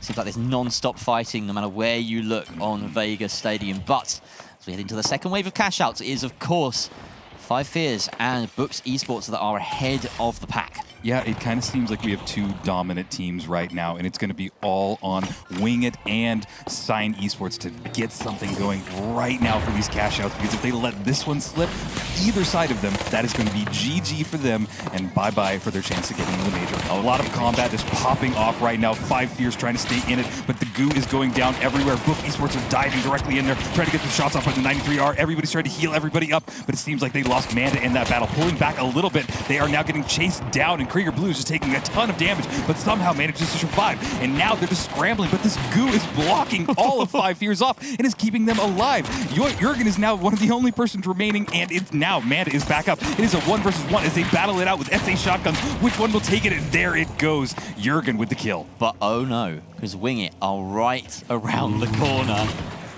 Can they get that kill? No, they can't. They are grabbing the cash box instead. They go all the way over to grab it, and D already well in progress here by Sign Esports, right in the middle of the map. That's an excellent position. You really want this objective if you can get it. So many opportunities to stall and control the height. A bit of a dive here coming out from Wing It, but it's not working for Plopon. The 2 heavies left standing, Randy and Crab GPT. They do manage to grab his totem and will find a safe location to get that res off soon, but in the meantime, C has been started by 5 Fears. Yeah, this is a super staggered cash out. D is just almost done. Doesn't seem like anybody's really contesting it. It is way up there on the Mega Dome, and now it seems like the push is starting to happen. Everybody's diving onto this. They are just diving. There's so many people just taking shots left and right, healing, going back and forth, and everybody just trying to stay in this battle. About 30 seconds left on cash out D. Sign Esports losing bodies. Someone now the last one alive trying to defend this, but there's plenty of action around him. Thankfully, Wing It and 5 Fears are slogging it out between them. There is an attempt to still being stuck here, but Randy, it drops in midair, and that's not enough for Wing It. He's going to stick a second attempt here. Someone has been wiped. No direct defenders for this. The steal and heal is there. Plopon gets a kill in the midst of it as well, taking out Red Fox. That's a steal in favor of the HHL team. They are raising hell here on Vegas. Oh no, but watch, they're getting the steal. No time. Down. Do they have time? No, you were right. They didn't have time, but it was a last-second panic steal by Books Esports. Didn't work out in their favor. Plop aren't taking some damage in that, but they're able to just get away, and we're going to turn our attention to Vault 5. Looks like Books Esports will get there first. They'll get the tap, and we'll see where they go with it. Wing It in second place. Is the potential for a pickup team to knock out 2 major contenders in the pro scene. It really could happen right here. We still have about 40 seconds left on cash out C, and there are multiple teams surrounding it. 5 Fears kited away somewhat. Sign Esports positing with 30 seconds available to them. They also have this smoke canister in hand. That will aid them in the steal. Very difficult to see anyone. Impossible to see the outlines through that gas or smoke as the kills come in. Everybody is just getting onto the point. The cash out is starting to run down. In 5 Fears is surviving, but just with 1 person remaining. There's a winch into the smoke. Some goos going off everywhere, but I don't think anybody has time to get on this. Maybe they will if they keep holding up. Oh, the heals are keeping them up, and I think that Sign Esports were able to steal that at the last second. What a great steal that brings them back onto the board. Someone with a huge glitch and the H+ infuser in there to keep them on top. Randy and the rest of Wing It coming in to maybe try and just get some late kills, but Mickey is more than equal to that assault, landing his shots with that trusty revolver that he's been sticking with this whole time. Final wave of cash outs, and the first one's been initiated by last place Books Esports right in the corner here on B. Everyone needs to react to this. We have a tapped vault in favor of 5 Fears. A is all the way out on the other side of the map. But, look at the scores right now. This cash is not wildly different from first to last. It is not a massive difference. This could be anybody's game at these last few seconds.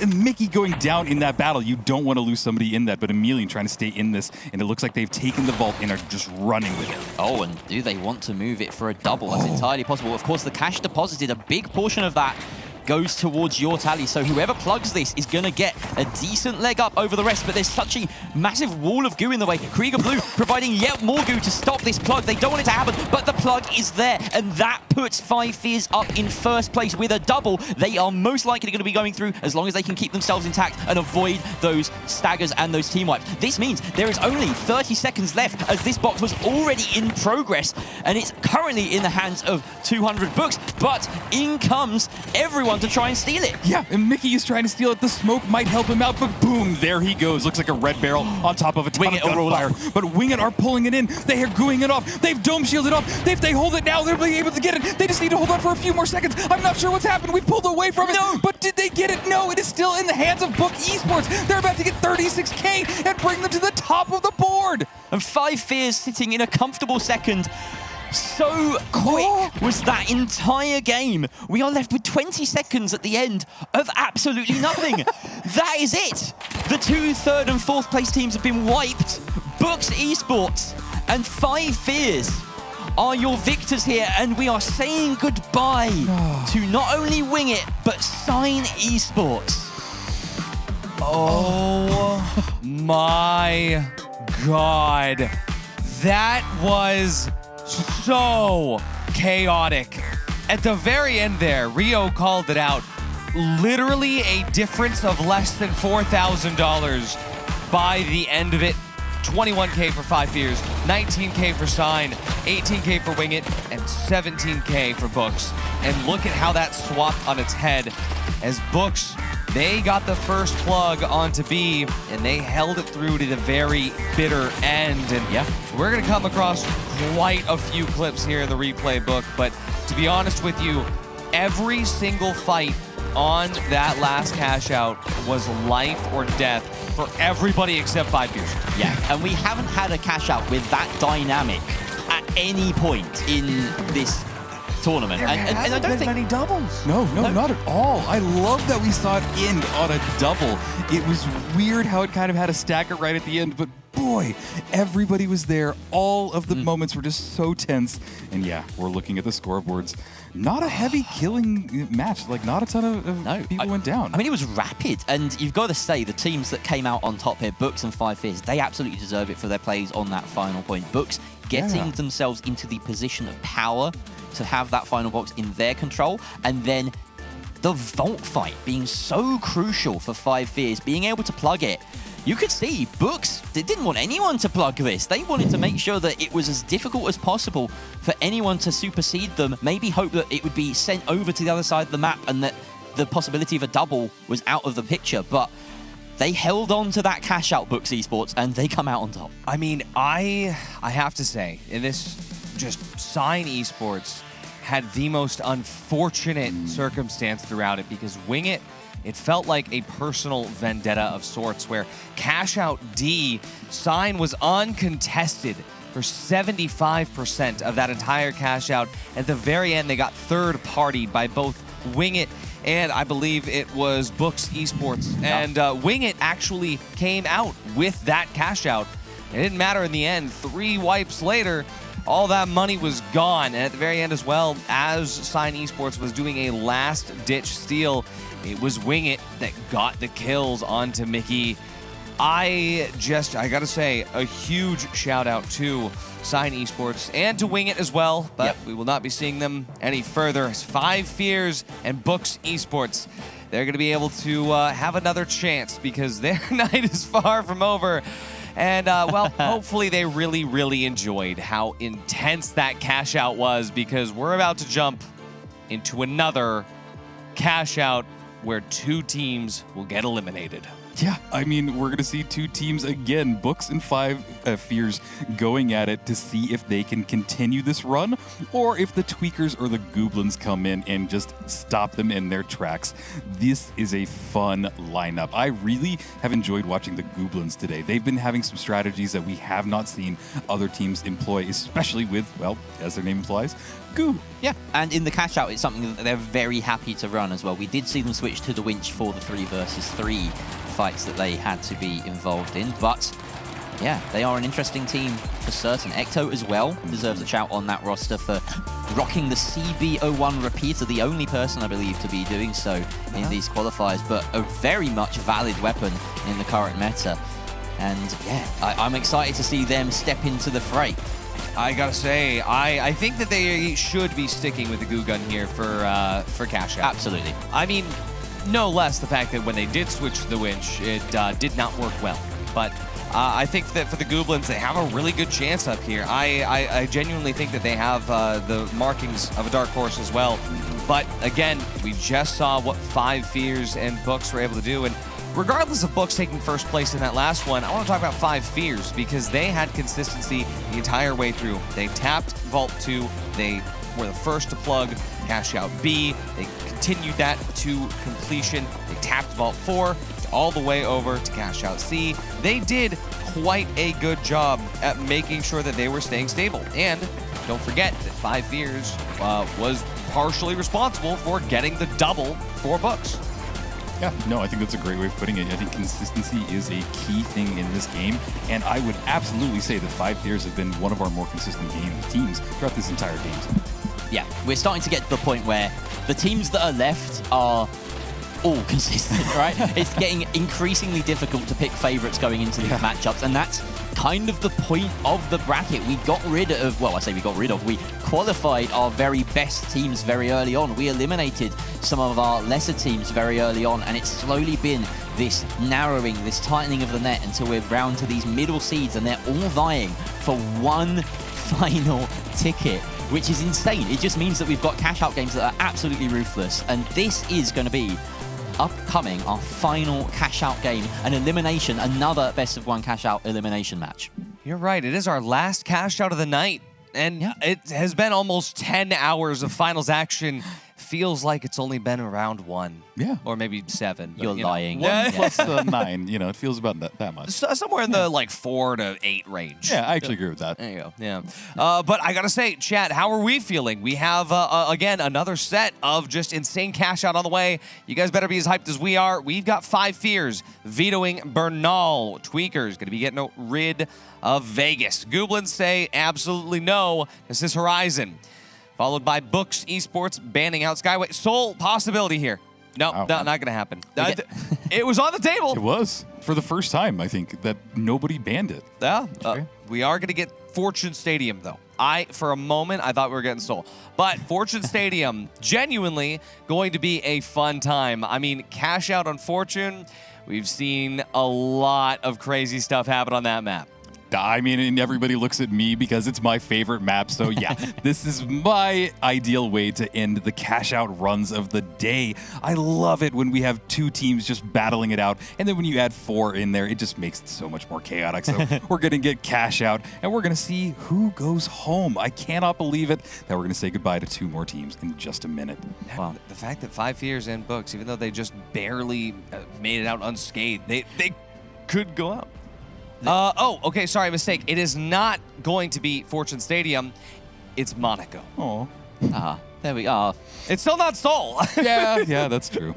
But that's all right. I mean, Monaco, though, still going to be a really, really good place to see this come through, especially, I mean, depending on which variant we get. We could get a lot of chaos coming through, couldn't we, Jerry? True, yeah. We have not yet seen a Monaco suspended structures or duck and cover. Yeah. The new suspended sponsor structures. Correct, and that would be very exciting. I don't believe I've casted a match on the new Monaco suspended structures. I don't think we have. I don't think there's been an opportunity to as of yet, especially not on cash out. Yeah. No. Well, you guys are rooting for that. I really want to see duck and cover because it really changes the playing field. When you have a big segment of the map that's just completely gone, and by that I mean the cathedral, it leaves just this massive open area. While I agree with that, I just think that it's better to have more map than less. Yeah. Because suspended sponsor structures adds like 30% more map per map. And if you want less map, just bring a sledge. Yeah, exactly. Like, you know, you could.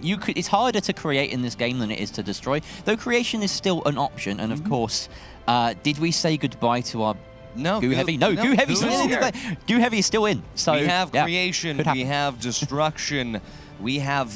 Well, we don't have vibes anymore. Vibes are gone. But we have stability. The storylines write themselves, folks.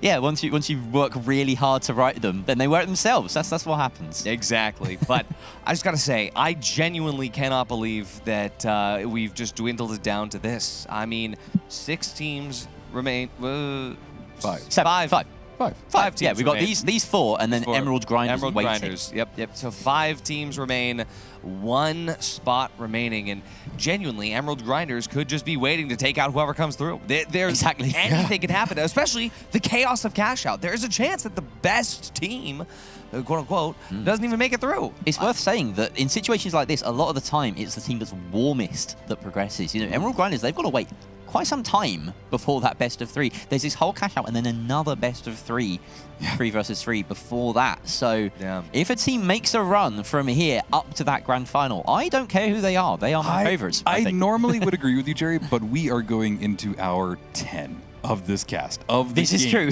So I think that we are encountering players that haven't even seen fatigue like this. Like, I know that they play this game all day, but this is a different level of stress, a different level of strategy, and just using so much of your brain and to work with your teammates. It's hard. You can see why so many teams wanted that shortcut route at the start of the day, right? I can't believe that. Going back to the very beginning, 10 hours ago, there was a team that finished in like 45 minutes. Yeah. Not even that. Yeah, and they got their major spot. And I mean, hey, these teams, they are working for it, right? And again, at the end of the day, there is, like Rio said, there's a difference between teams that are very warm and ready, but maybe Emerald Grinders, they've got time for a nap right now. You know how many of these players will probably kill for that? These are gamers we're talking about. I know I could kill for a nap right now. I'd say these are gamer hours. Gamer hours. Gamer hours, yeah. Gamer hours for some, demon hours for others. Match time for us as we get ready to load in to our final cash out of the night. We've got Monaco. We've got 4 teams loading into a lobby right now. So, Jerry, Rio, thank you guys so much once again for taking us through all of this chaos together. Looking forward to seeing it. Best of luck. Thank you very much. We have Tweakers, Goblins, 5 Fears, and Books Esports here, lining up for you in yet another elimination cash out. Absolutely, and I gotta give Books a credit for their intro. Love the harmony, love the synchronization. Let's see if that carries on into this game. Vault 2 is being spawned, and everybody is starting their approach towards it. That's a quick first kill. Mr. Red Fox. Wow. Taking out Rabinski out for the count. Jurgen and Yoip having to try and dive in and rescue what was left of their team. Manda getting the Deagle's kill there, and Yoip now scarpering, just trying to do anything, but he knows when a fight is lost. Immediately gives up the ghost. So they should get a pretty free tap on Vault 1 and an easy approach. We'll tune in instead to the slightly longer fight that's being drawn out, and it is a suspended sponsor structures. Yeah, you got your wish, Jerry, and we are casting on the suspended structures. This is amazing. Watching now as everybody's just going at each other. The Goblins getting some good shots off. Aimpoint brings Dins down. RPG tries to go off, but didn't connect with anybody in that shot. But looking now, trying to find his next target. We're going to turn our focus over towards the Tweakers, who have lost one of their members, getting a nice long res, and maybe we should turn our focus towards another team. Yeah, we can see this approach being started here towards that A structure. This is completely new, suspended above the sort of park area. And Goblins getting the plug over there. This gives you another vantage point. It used to be that you had to stay on Grandma's house, but instead you can stay up here and launch hell at Grandma's house instead. Burn her roof down, force her to collect the insurance. Yeah, this is definitely making it really hard for the Tweakers to find any opening in there. They have just shut down Grandma's house, and they're having to go another way. If I were them, I would maybe try and drop this structure, but it is still really big and pretty hard to drop. But now Alphonse just taking some shots over there at the other cash out. He wants to deal a little damage.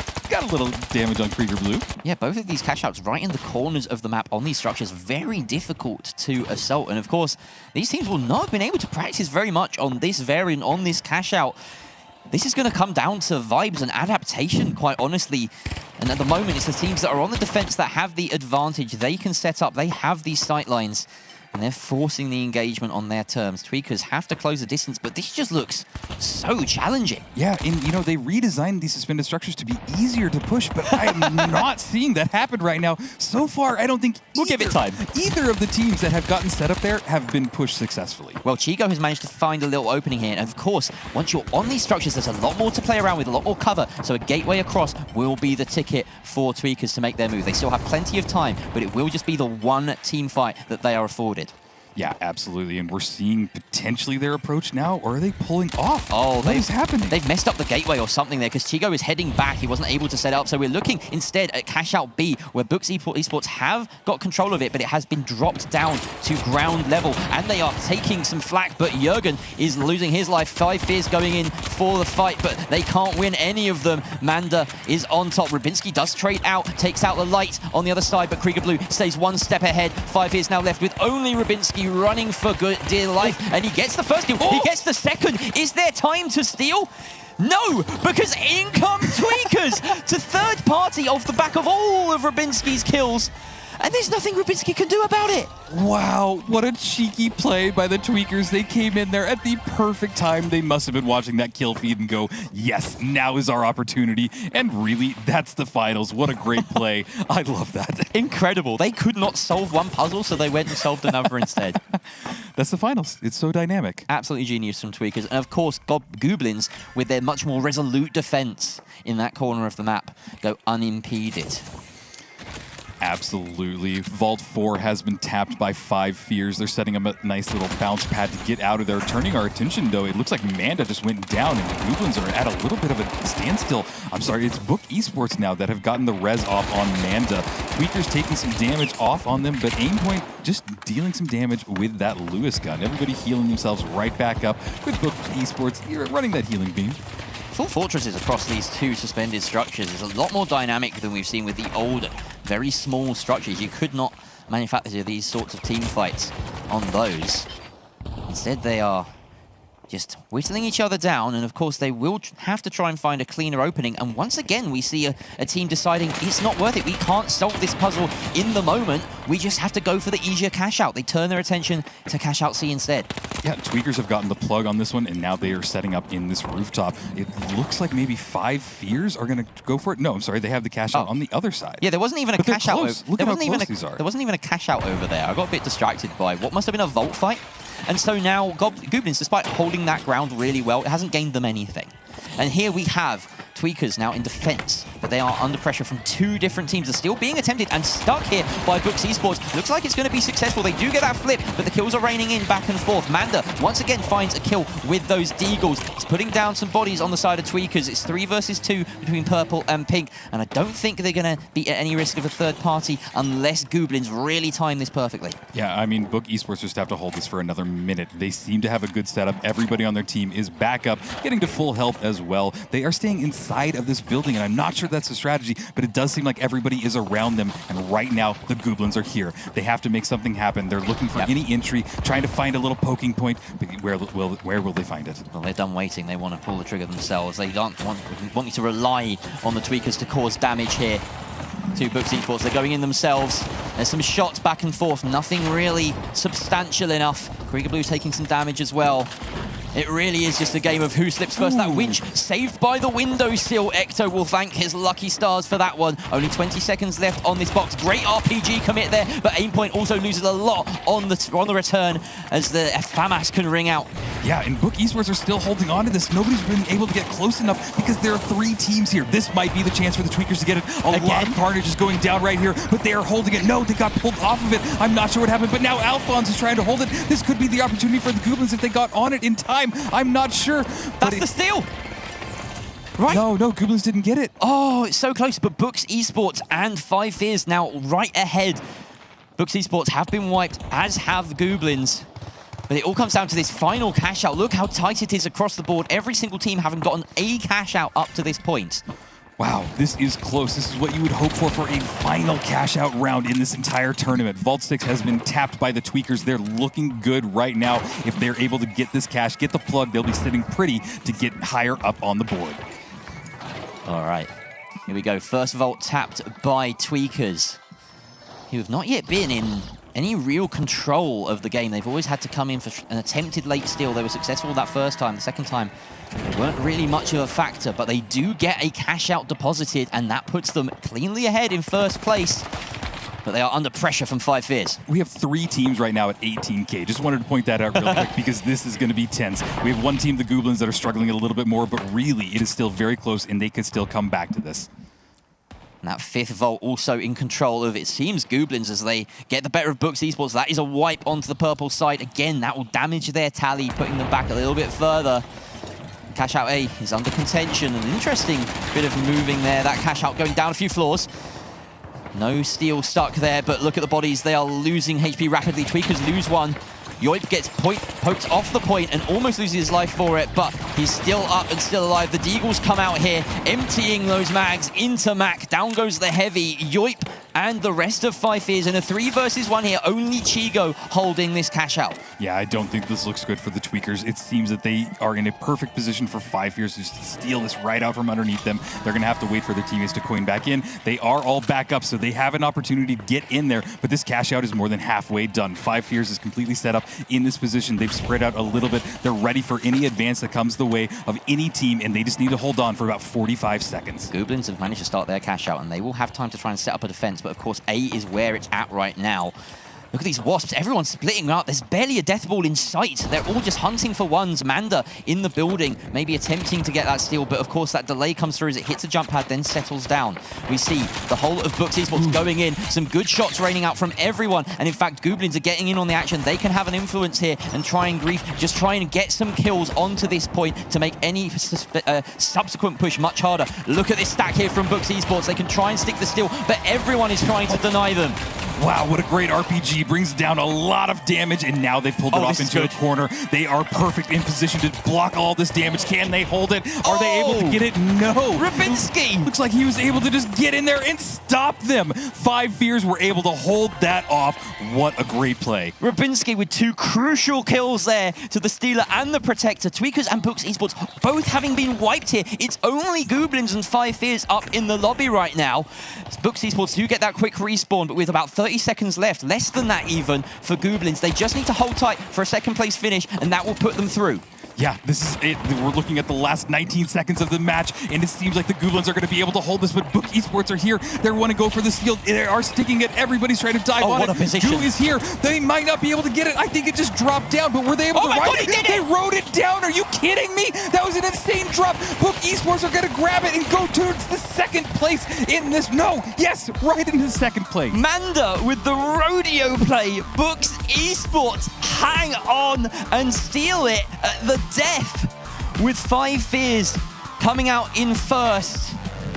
What a best of 3 they have just set up for themselves. But the Goblins and Tweakers, we have to say goodbye to the memeiest of names, but the strongest of sides. Commiserations. How crazy is it that the matches keep getting more and more insane? I mean, at the very last cash out, the second to last, Tweakers wiped Books, and then 5 Fears wiped Tweakers, then 5 Fears, that right here, this is where it happened. In 5 Fears, they punched their ticket immediately, and it was guaranteed, and they are going to be passing through this, and then nobody could have guessed what came next. And look at this chaos here, as Books just gets taken out. Tweakers just rolled through by 5 Fears, and then immediately after this, for Books to come back in such a fashion and take away Cash Out B from underneath the Goblins. And writing it down, as Rio called it, genuinely cinema. I have to say, it is so hard to say goodbye to Tweakers and to Goblins, but 5 Fears and Books Esports genuinely could not name 2 teams who have earned it more than them to come down to this. Yeah. I couldn't agree more. This was a fun matchup. I love it when it gets to this intense. I do want to give a shout out to the Goblins and the Tweakers because they've made it far. You guys put in a massive battle. I'm sorry it ends here, but yeah, your teams have a lot of promise, especially the Goblins running some off-meta stuff. I loved it. Absolutely. I loved everything that we've seen so far, and we're not even done. We still have another best of 3 and another best of 3 after that. And chat, don't go anywhere because we have the grand finals of this closed qualifier for EMEA coming to you right after this short break. The life giver, the sun, always on, the source of everything that is good. But can it be trusted? Holtau's Sun Insurance will have you covered if the unimaginable happens and the light goes out. Holto, brighter than ever.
Ladies and gentlemen, welcome back to the finals Grand Major closed qualifiers for EMEA. My name is Artie. I've got my casters Jerry and Rio by my side. And today you have seen 16 teams start off their day with a chance at the major, 5 of whom have punched their ticket. And we will see again at Dreamhack Stockholm this November. 3 teams remain. And for these 3 teams, they have a long road ahead. And to bring you that bracketed storyline, we've got Thix and Oscar with the weather. Oh my lord, the weather is spicy. It is ramping up. We have spicy weather. Do or die, now or never for these players. I have no idea what these players are feeling. At this moment, everything you know as a player about the finals, just a quick perspective, Out the window. Is completely out the window. It is all nerves and all eyes on who will receive the very last spot for EMEA. Oh, and I think the best way to explain to the players watching from home, or the people watching from home, is maybe to take a little look at the bracket, and we can get that up on screen behind us, and we're gonna get out of the way to start talking about what we're experiencing here. So walk me through it. Exactly. If you're just tuning in today, of course, you might be wondering what the heck is all this. Well, this is phase 2 of EMEA, so you're gonna have to go back a little bit in history to take a look at phase 1. But essentially, as you can see, all the way down here, this is where we are at. This is where you should pay attention to right now. This is the final culmination of the summary of what has been an absolutely incredible day. An absolutely test of endurance inside of the finals. This has not been a sprint, it's been a marathon. And at this point, we are down to the final 3 teams competing for the final ticket to the Dreamhack Major. 3 teams remain, 1 ticket stands. That's a 33% chance.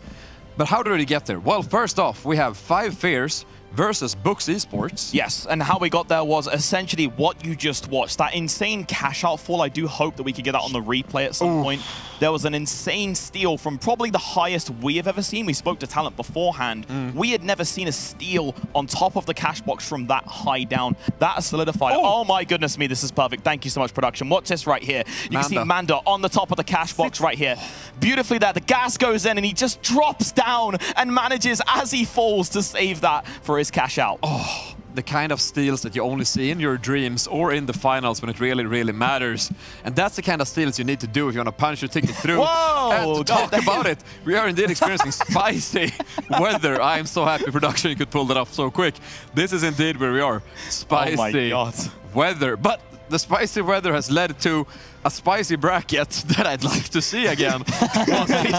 Qualifier looking bell pepper stop spinning. All right. So, yeah, sorry. So anyway, as you can see there, it was 5 Fear and Books that managed to make their way through to the next stage, and they are right here. Oscar, this is a best of 3 now. Best of 3. Of course, as you can see here, this is going to be do or die. The player that wins this will go ahead to go against Emerald Grinders. We've seen them have an absolutely fantastic run so far, and honestly, they deserve that spot right there. To go up against, though, the team, Books or 5 Fears, that is going to be right here after this game, and we will see who earns that ticket. What an absolute banging name it is to be called Emerald Grinders, because they have surely grinded their way here. With that said, other grinders... I was going to say, unlike Oscar, it's like maybe Silver Grinders, probably something like that. Anyway, yes, Oscar, would you like to maybe throw back to the desk? Would you have any response? I'd like to throw it back to the desk, please. Thank you very much. All right. Silver Grinder. Alrighty, thank you guys so much for bringing us that very spicy weather report. I genuinely love every time we go to that desk. I don't know what's going to happen. But, I mean, hey, how cinema is it that it was 5 Fear and Books to actually win both of those elimination cash outs? I mean, to be able to have both of those teams come through, the first one and then the second one, and now only one of them will progress to Emerald Grinders. But for now, Jerry, we have seen these teams come a long way. One of them gonna stop coming a long way after this. yeah, they're gonna stop going. That's how it works. But honestly, I don't think I could have imagined a closer elimination match than between these 2 teams. Historically, if we look back at Season 1 of PHL, where these teams have really cut their teeth, we had 5 Fears at the time, as always hungry, finishing 5th in EU. Books Esports finished 6th. There is nothing virtually separating these 2 sides. And having booked already, 5 of our major spots today, this checks out, right? 5th and 6th seed, roughly. They are so close. You're right. It's so consistent with the performance across the seasons that we've seen, across the metas that we've seen. That is really cool to point out, and I just love that fact. I mean, and one of them is going to go away, one of them is going to continue on, and they all won both cash-out rounds, so it really does show that they are some of the top teams and that they have deserved to be in these final rounds, basically.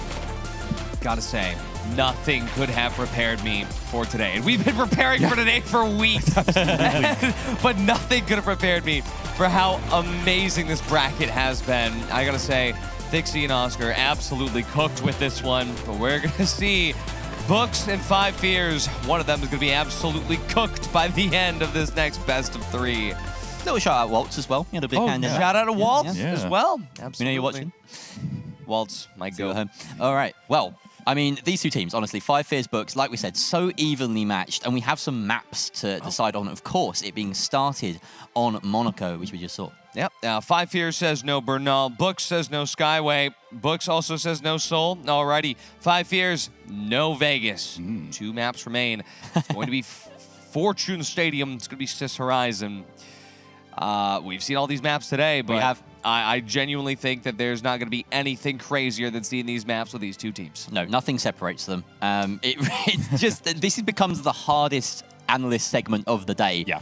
Because everything has culminated to this, and we've ended up with 2 incredibly evenly matched teams, right? It's just going to have to play out in server.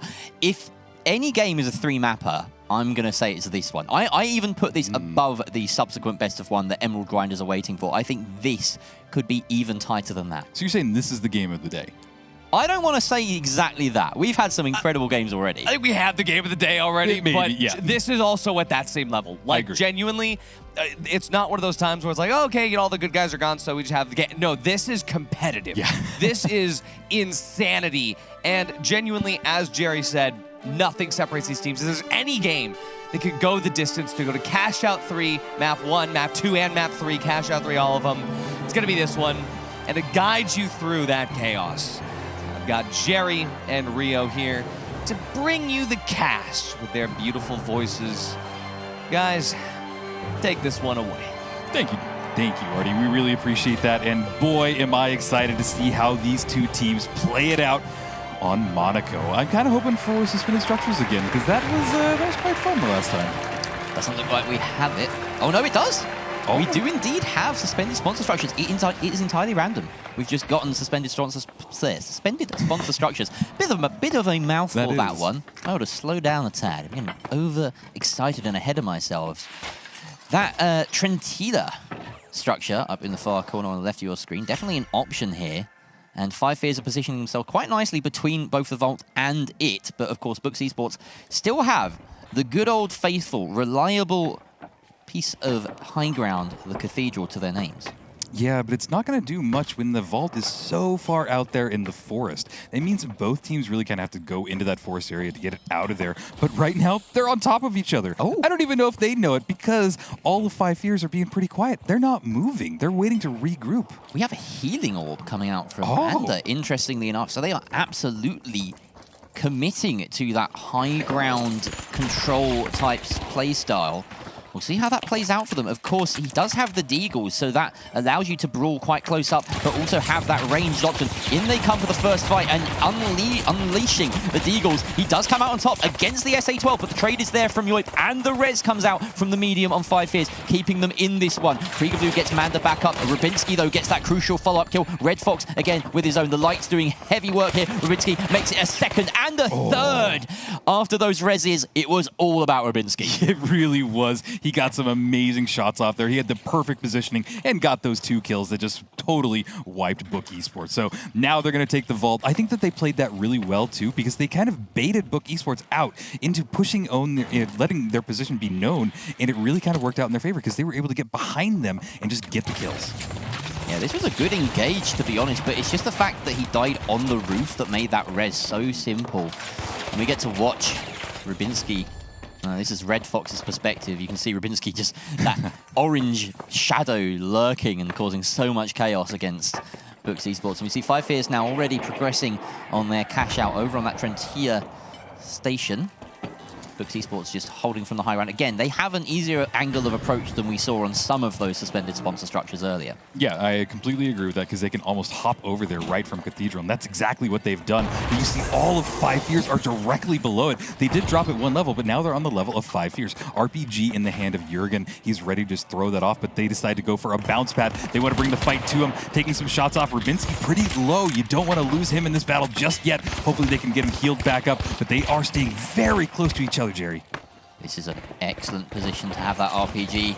5 Fears need to be worried about how they expose themselves. That gateway set up top is a really nice one from 5 Fears. It allows them to re-engage above the cash outs if they need to. They back down into the safety of this building. Rubinski takes a bit of a beating there. The wrench comes out, and that does capture Manda. He's surely not long for this world. The heals come out, though. How does he stay alive, Rio? Jurgen finally puts him out of his misery, but so much committed there. Rubinski and Yoip get the follow-up that they needed. Manda rezzed into an unenviable situation, and 5 Fears will see that team fight and quite possibly this cash out to completion. Yeah, I think that they have absolutely earned this. It's in a good position. It's going to be winched out into an even more open position. Nice little pull there. Brought it up onto that roof, and yeah, 5 Fears are really looking good so far. There's that dive down there, keeping him healed up just long enough, but all of them swarm on the last remaining player that just got rezzed up. If that dome wasn't dropped so perfectly by Jurgen, he loses that fight 100%, because the healing that was being poured into Manda, he was absolutely landing his shots, but there was constant dome protection onto Jurgen, and that heavy fight really did come to define the rest of it.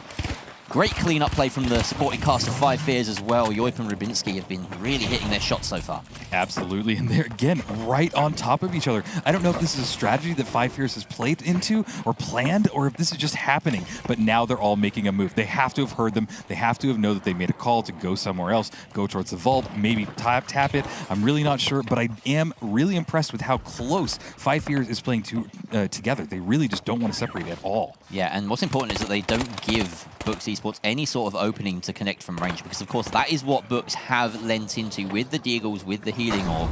They want to set up a position and hold it. 5 Fears using Monaco to their advantage, worming in and out of these buildings and trying to drag the fights into them where those shotguns can really make a big difference.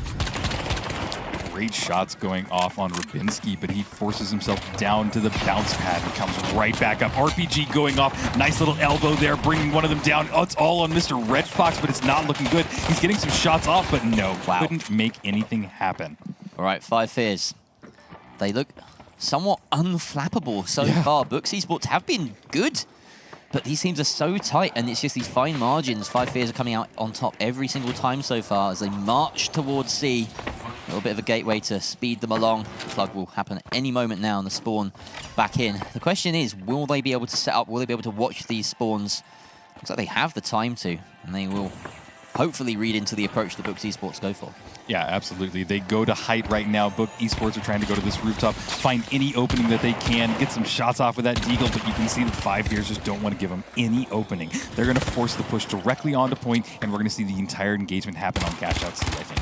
5 Fears don't need to peek here. There's no reason to. The dive is going to come over from Books Esports, though, as they've scared them off. That's a really nice bit of suppressing fire coming out. The drop already started there. As the catch-out goes down, hits the jump pad. The winch comes, it misses, and there's the follow-up winch from Manda, but it gets him killed as there's so many bodies around supporting the heavy on the side of Books Esports. That is the death ball they wanted to run with. Mr. Red Fox claims all the spoils with the final shots on every single one of those players.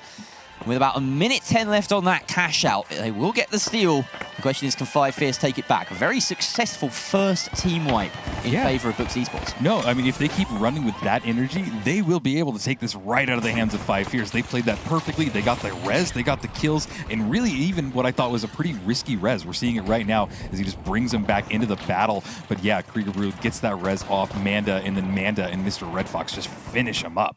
Yeah, Manda just overextending a little bit there by himself, and now we see almost the exact same thing play out in reverse. This is not a replay, ladies and gents. We are watching 5 Fears now attempt to do what Books Esports just did, and you know, we have seen these EMEA sides struggle to defend, but Manda with a crucial pick, and that pick onto Yoip is great. Not so great is Jörg being left all alone up there.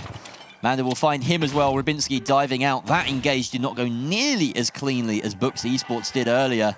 And that's going to tie us level. Yeah, this is exciting. We talked about this going to 3 cash outs, and boy, we are delivering. This is a great performance by both teams. They seem to be defense-heavy teams, so that's really important to point out because we're really seeing who can crack the defenses, which means all of this is going to really pivot on the vault fights. Who gets there, who gets the vault, and who can set up first. We got to see in that little picture-in-picture replay there a really impressive winch from Jürgen. It's through threading a needle, but didn't mean anything because he was the only person around. And yeah, you have to bunch up, you have to play as a team in this game. Doesn't matter how skilled you are, you're going to lose that fight if there's 3 versus 1 most of the time. You know, that's actually the cool thing, is that 1 versus 3 is very doable in this game. You get 1v4s, 1v5s in other games. They're incredibly rare, very difficult, but those special moments happen a little bit more frequently. Yeah, that's what makes the finals so unique, and, you know, we live for moments like that. Another rooftop battle happening here, but this is what I said earlier. It really is going to depend on this vault fight. Who grabs it, who can set up first, but it seems like 5 Fears have just jumped in there and grabbed it. They have pulled it out and taken it all the way to cash out D, and they're going to get to the plug before Book Esports can really do anything. Yeah, just past the construction site, now sponsored by Holtau, with a lovely lick of fresh orange paint on it. Look at this routing from Books Esports. They're sticking to the rooftops. Again, this favors them. This really is a match of range versus long range versus close range. Rybinski and co just waiting. Of course, they don't need to go to Books Esports. Books Esports need to come to them. Absolutely, and this cash out is ticking down, but we see a steal attempt happening by Book Esports. I think a bounce pad went off because I saw one of them jumping up and down. The cash out moved a little bit, but it is all getting quite tense as Mr. Red Fox is trying to get some shots off. He does deal some damage to 5 Fears, but Jürgen is staying in heavy health, at half health, but bringing them down again, trying to get their light down with that 93R. He's not connecting the shots that he needs, and they've all bailed out of here. 5 Fears are playing the perfect kite game, Jerry. They absolutely are. They are taking and flying a kite, just like Mary Poppins would love to see. D now being stolen though. Great little D-mat. Now attempted steal again, but they send him off. Yoip taking down Red Fox, and look at these kills come raining in. 5 Fears still on top as Jürgen connects with Manda, leaving only Krieger Blue in the 1 versus 2. Surely there's no way he rescues this. Ooh, it'll be tight if he's able to, but we're at a 2 versus 2 right now, and there is still a third of this cash out left. It is anybody's cash out at this point, but you see that all of 5 Fears are trying to make this as difficult as possible. They are destroying the structure. They're throwing fire down. They're throwing barrels, and everybody's here right now. It's all going to come down to this last cash out, and everybody is wanting this, Jerry. It's so close. I'm on the edge of my seat here. Manda goes in to try and connect with the steal, but all 3 players on 5 Fears are up and ready and just playing their life so perfectly. Manda with a crucial kill onto Yoip there. Only about 10 seconds left. They're trying to stick it. The glitch comes out. That's not going to deny it. They need to get the kills. There's the crucial kill onto Manda, but it's a team wipe against 5 Fears, and Books Esports are left standing. They have the time to flip the box. They get the steal, and they take Monaco. At the last second, are you kidding me? I love this matchup. It is so close. It is a back and forth like we have not seen all day. Wow. I mean, we said at the beginning, we said at the top, this could not be closer. And although 5 Fears started with such a convincing just opening to this entire series where they won every single team fight up until halfway through Cash Out C, I gotta say, I had no idea it was going to end like this, where when that plug happened over to Holtau, it was just chaos. Yeah, and it's the team with Deagles up against an SA-12 that win the brawl at the end, right? Wild. A healing ball. We've seen healing util come and clutch so many times today, and here's another one. Was it down there for the final steal? I don't think it was. Might as well. It could have been. There was definitely a glitch out there. Look, just...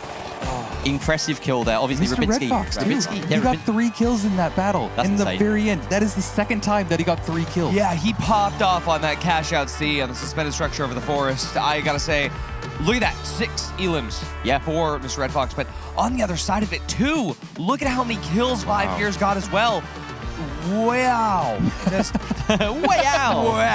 Wow. This is such a tight matchup. This has to go to map 3. It really does. And you can look at the support score as well. This is interesting. It gives you an insight into how these teams are structured, because Rybinski holding that infuser is the one really contributing to his team's healing score. Whereas Books Esports, everyone has this kind of even spread. You've got utility for healing across the board.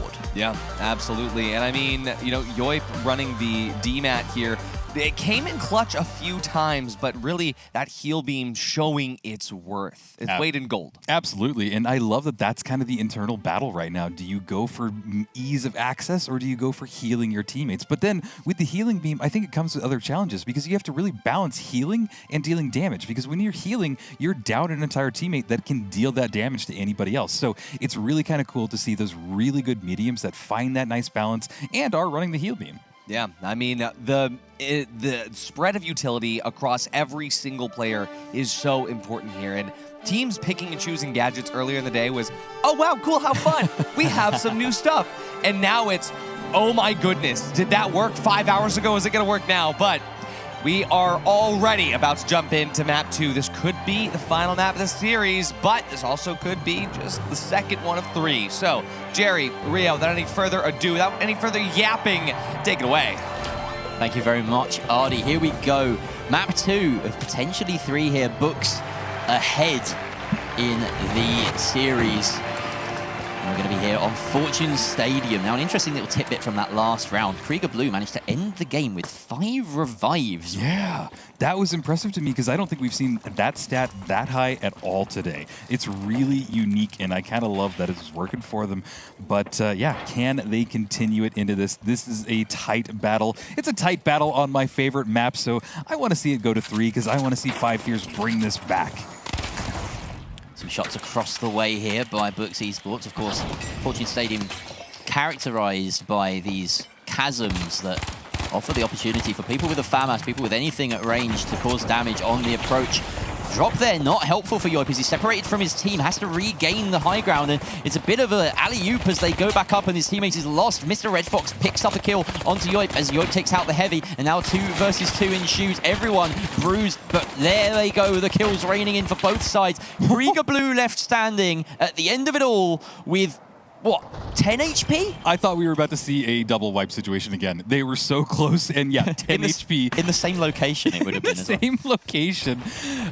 Yeah, if you need anything to show how close these teams are, it's basically this fight. Look at this. It goes back and forth, and you really don't know who is on top until the very end when it's just Rubinski down with a little bit of HP. And even Krieger Blue was in that sight line. He could have taken damage from that. Yeah, in another world, one of those burst fire bullets just passes by the heavy and lands on the medium, and we see Rubinski get a twofer, but it was not to be, not in this life. Now they send Rubinski across with that teleport. It's going to give them a route to avoid being sniped out of midair, but now they have to jump up or find some route up to B. They'll probably avoid the jump pad. It's most exposed route. They're going to stick to the stairs the old-fashioned way. There aren't any elevators here. Interestingly, Fortune Stadium has not invested in that tech, which is really strange when you think about it. Yeah, I don't think that's ADA compliant, but hey, we're going to have to see that change in another map update. But here we go. Rubinski trying to get some shots off of the 93R. They're in the stairwell, which can lead to just sudden death to them. It's not where you want to stick them around, but they are getting some shots off. Mr. Red Fox going down to half health, and that is going to get healed right back up by their medium. Qualifier is now able to drop this box, but that is a alarm bell in Books Esports to close the distance. They do not have the luxury of a DMAT, so they have to close it very quickly. Dropping, and how has he stuck that? These heavies have developed magnet hands for steals, I swear to God. Mr. Red Fox does though take down Rubinski, and this is going to be a very nice cleanup. Books Esports need to get these kills. 3 versus 3 again. Krieger Blue sends it in with some massive kills. A second one.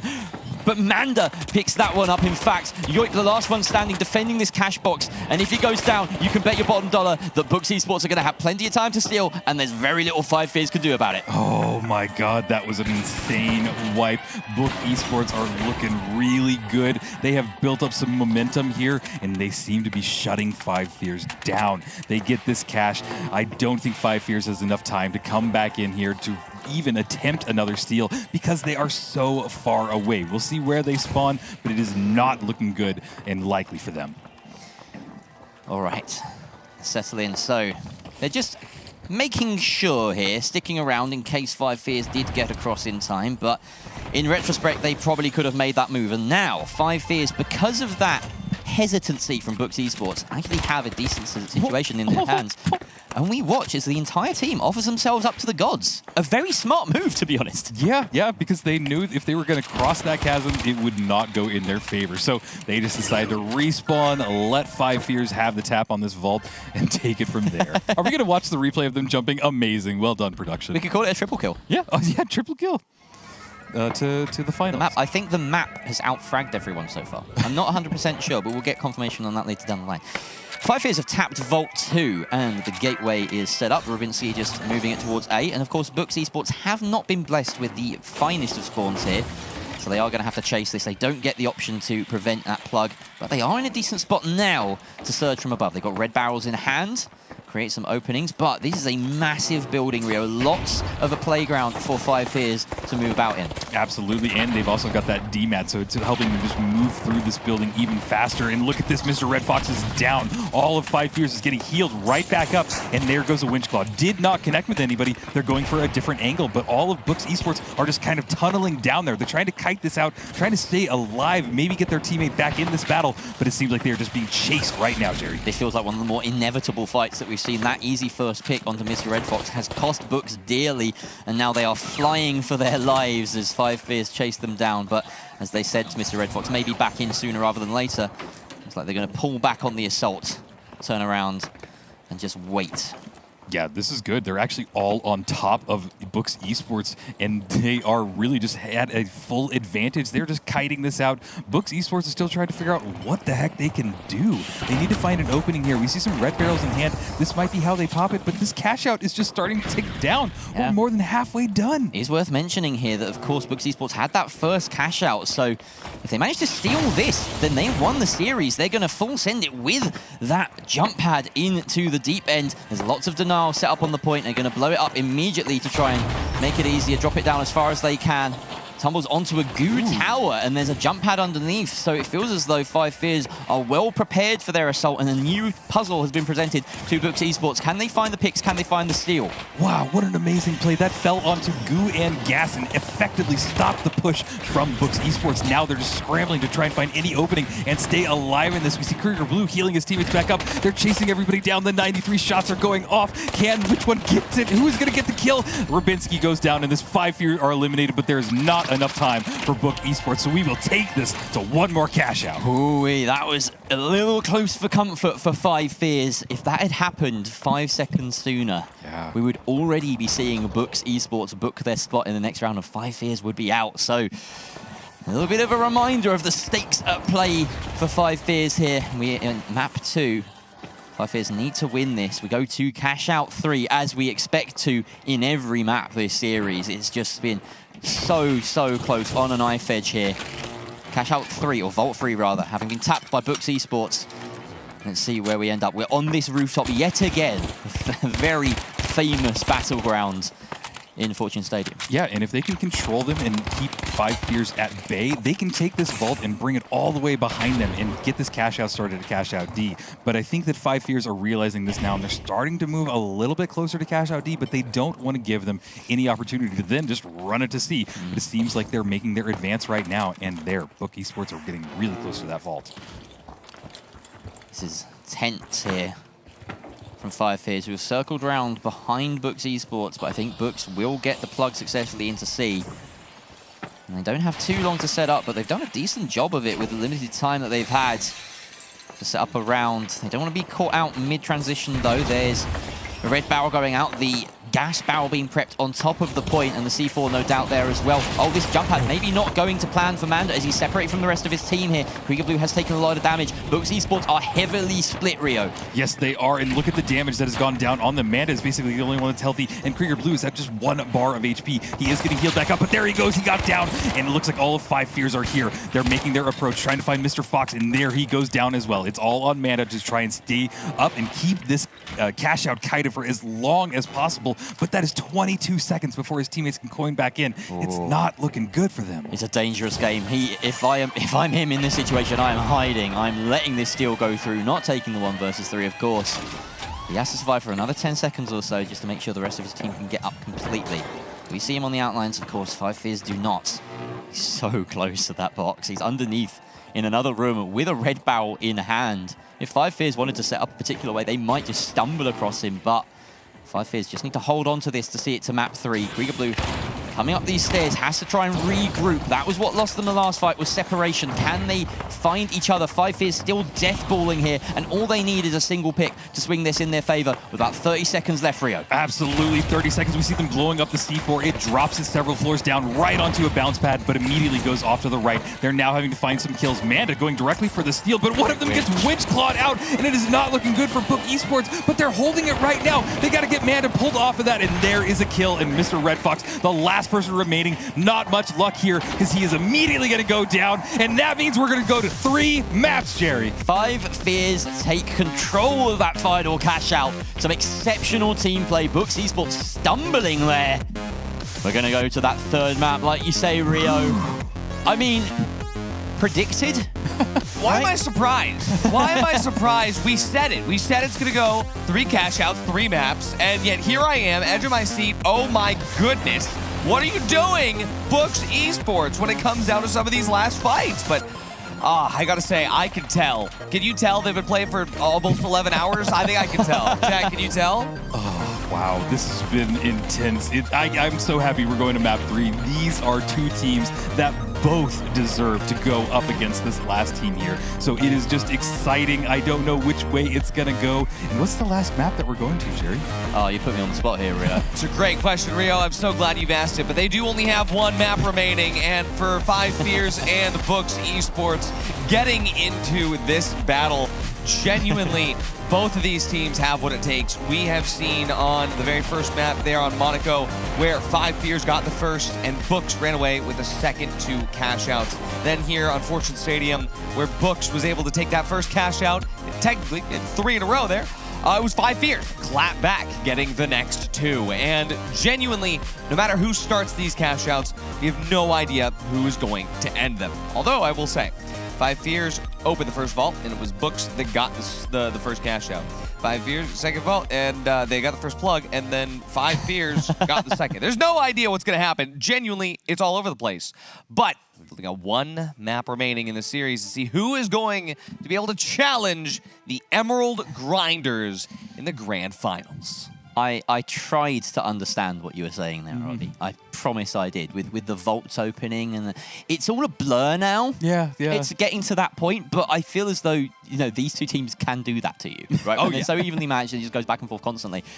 And great question, Rio, about the maps. Yeah. Next question, please. Next question. Well, I don't have a question, but I just want to point out Krieger Blue, because this man is a master of the medium. I said it before, but when you have that balance between a healing beam and dealing damage, he seems to have really struck that right balance. On top of that, he got 4 reses last game and 5 the game before. So wow, that's a really well-rounded medium in my opinion. Absolutely. Pop off King, keep going. We got another matchup right here. It's Jerry and Rio to bring you map numero 3. It absolutely is. Here we go. We could have just made this the best of 1, couldn't we, Rio? We just wrote the script. We knew it was going to this final map. It was written in the stars. Five Fears and Books Esports. Here we go. We're going to see who continues this journey as they both make their approach towards vault number 1. Going into the stairwell, Jurgen bringing out his RPG. They are on top of each other and ready to shoot it off. Vault 1 hasn't been tapped, but these teams are playing very close to each other. There is going to be an opening any second now. Dome Shield going down, but it didn't really do anything. Kind of wasted that utility, but now the other Dome Shield's gone down. And the yoink pulling Jurgen out of position, just bringing him down, is going to absolutely turn the battle. And they're going to have to force a scramble, but now the tides of turn as Book Esports have lost somebody, and Yoip goes down too. It's a 2v2, but now it's just Manda, and he's trying to stay alive, getting some good damage on Jurgen, but sadly, he goes down in that battle. Rabinski is everywhere. Yeah. He's literally in Golo Kante, prime Leicester City. This is the man right now. And the one person in the room who might understand what I'm talking about is like checking his phone right now. I made a good football reference. Come on, guys. Here we go. All right. Well, yeah, Rabinski just doing everything right there. And some great winching coming out from Jurgen in the middle of that. That dome that you mentioned from Books Esports, if anything, it had the opposite intended effect. It telegraphed the approach that they were making. Yeah, you're right, because that dome that we're only seeing goes through the floor, and you can see that bubble all the way on the bottom, so it did let them know that, hey, they're right above us. So interesting observation there, Jerry, but Cash Out A has been started by 5 Fears. They pulled that out into a very open position, but Manda right there already. Is he going to go for a steal right away? He absolutely could do. They've got the goo, they've got the dome. He has everything he needs to do this, and it's going to be successful. Wow. I have no idea what 5 Fears were doing. Artie's losing his mind right next to me. And rightfully so, because they just gave that away. They didn't even try. 5 Fears didn't dive on it, and now look at Book Esports. They are set up. They have full health, and they're going to ready to deal some damage to all of 5 Fears as they approach. Who would win? An entire defensive team or one gooey boy?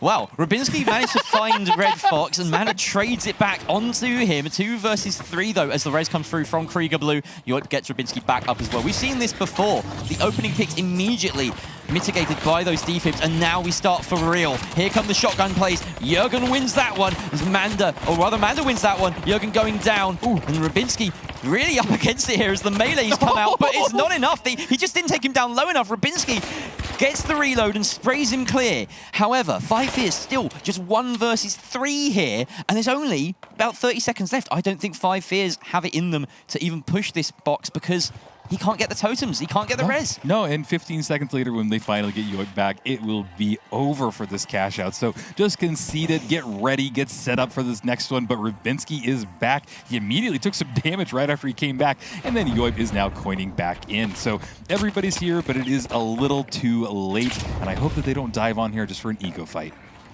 Well, they might. You know what? Go for it. It'll be fun. Let's see it. Go on. Ego fight, guys. It's that time of the night. Yeah. And it's not like this is a crucial elimination match with Books Esports already 1 up in the map with a Grand Major ticket potentially on the line after it. Yeah, just have an ego fight. I want to see it. Well, I think that they've decided to pull off of it because now all of 5 Fears have made their approach towards Vault 2. Doesn't seem like we'll get an ego fight there, Jerry, but you know, we might get an actual fight. Probably for the best. Probably for the best. It's for the best that I'm not in their ears, you know. I haven't been behind the scenes coaching them either, trying to make them do these things. Do it for the viewers. It would be yeah, I'd be like, do whatever looks best. You know what? Bring a bow. Bring a bow. Bring a bow. Yeah. It's cinema. You know what? I have nothing to disagree with there because it is absolute cinema. But there we have it. The Vault 2 has been tapped by 5 Fears. Book Esports are starting their approach. They poke a little hole in there. They're a floor below them, but this might be their opportunity to get in there, find an opening, and get a kill. But Mr. Red Fox takes some damage from the red barrel, and FAMAS is ready to chase him down with some more damage. But immediately he gets pulled out of position by the winch claw. But sadly, Rubinski just deletes Manda. He was pulled out of position, but he was out of position. I mean, Manda just found himself on the other end of the entirety of 5 Fears there. And he maybe got away with it for the steal earlier, but not in a fight like that. Books Esports now a man down with little they can do about it. Of course, 5 Fears do still have quite a journey to make, and they have to cross into the open. Krieger Blue does find the res on Manda, so we may get a fight on this bridge, Rio. Yeah, absolutely. They are just trying to run away, but look at this. Rubinski has spotted out Mr. Red Fox, and he does get a kill. This will help stall Book Esports even longer. There's a gateway, and they're trying to follow through. They don't even want to get Mr. Red Fox back up into this. They want to let him coin in and maybe continue the chase. Yeah, 5 Fears will be very happy to plug this early, knowing that Books Esports have to hold back a little bit. There's an interesting cash out as well. You can drop this about 3 floors and potentially winch it outside. There is that option. Doesn't look like Jürgen is going for it. Potentially because of the setup that Books Esports has been favoring. Of course, that Heal Beam gives them that advantage in those longer engagements. They can always juice each other back up. They maybe do want to keep this indoors, in close range. It has been how they've won a lot of their fights in the past. Because they have to hold on to this with Books Esports still 1 cash out ahead. Yeah, and the cash out is already a 1/4 of the way down. It is ticking away, and 5 Fears are in a great position to kite this as long as possible. Manda looking for any opening, but they are staying very close to each other. Book Esports just have to take this steal, and they end it. They end it right here, right now, but they do have to break through all of 5 Fears' defenses. I really like that play from Books Esports. They destroyed a part of the stairway with a red barrel just to make the resurgence a little bit harder for 5 Fears, but they've dropped it down a floor. No need to use that staircase in the end anyway. Manda closing the distance on someone around this corner, but the goo used to protect them. 5 Fears doing some excellent kiting work here. Absolutely. Red barrel in hand by Krieger Blue. He does shoot it off and gets a little bit of damage off on Rubinski, healing back Manda, getting him back into this battle. They are charging into this. Looks like Yoiv taking some headshots right there. He goes down. It's all on Rubinski, and he's super low. This could be the turn of the tide. Jerry, they're going to get the steal. That's unbelievable. With 40 seconds left, the spawn back for 5 Fears has to be so quick. The steal is going to come through successfully for Books Esports. They did an incredible pivot mid-fight there.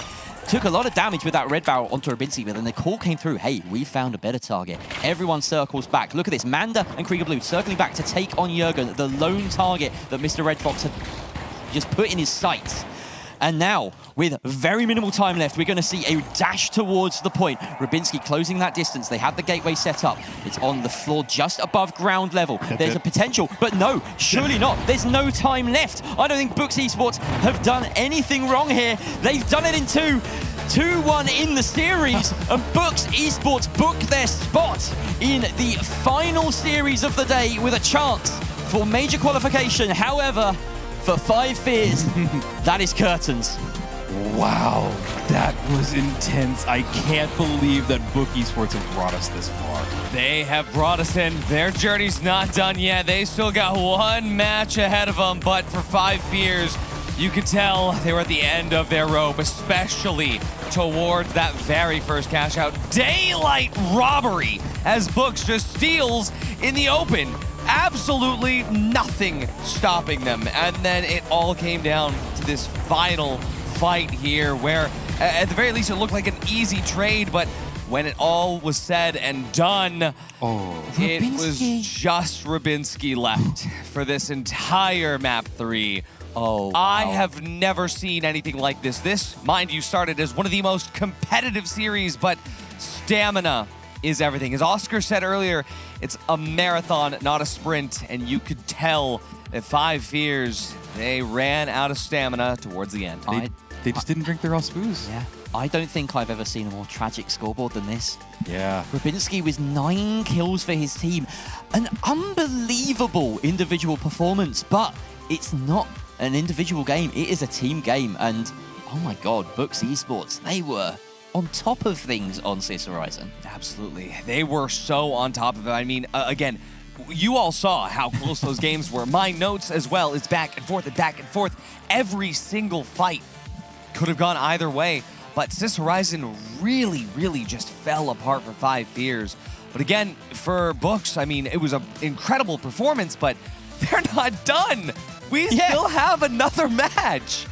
How?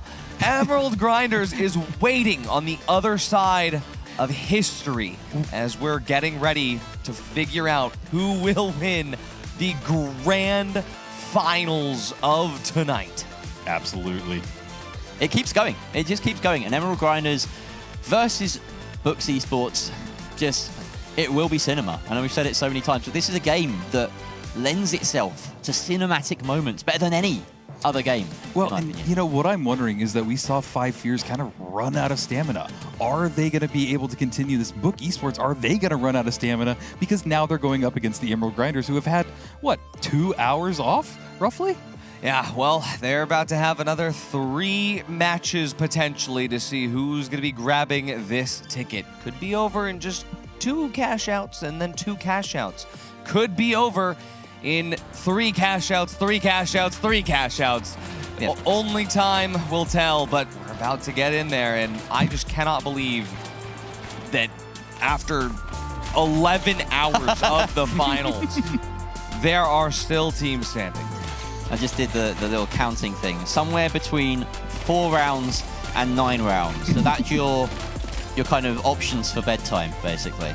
Yeah, this is the math level we're at now. Yeah. After this much finals, you know, we're counting fingers, and it's not even working. Fingers are useful. And it's not even that it's like, oh, it's like first place money, second place money, where like some of these community tournaments, genuinely a team would just like want to go to bed earlier and they'll just take less money. This is the final qualification spot for the Grand Major. 16 teams walked in today. 5 teams have walked out with a ticket in hand. 11 teams on the other side of that, and only 1 ticket remains. 2 teams left to go.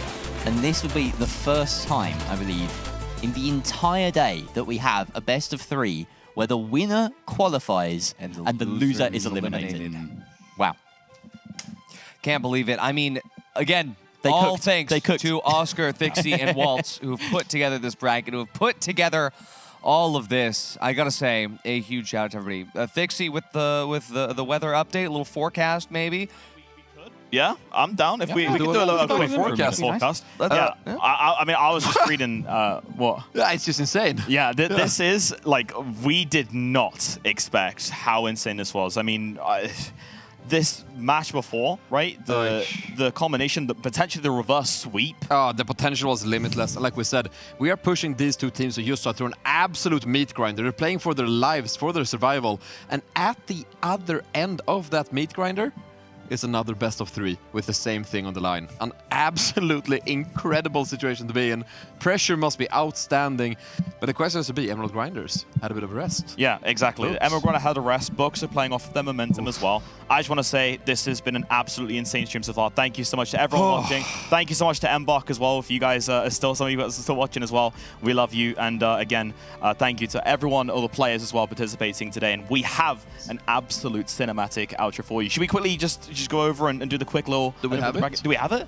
If not, it's fine. We already know it's just team v team. It's a best of 3. Yeah, best of 3. It's team v team. It's best of 3. And while you got... There it is. Okay. We're here.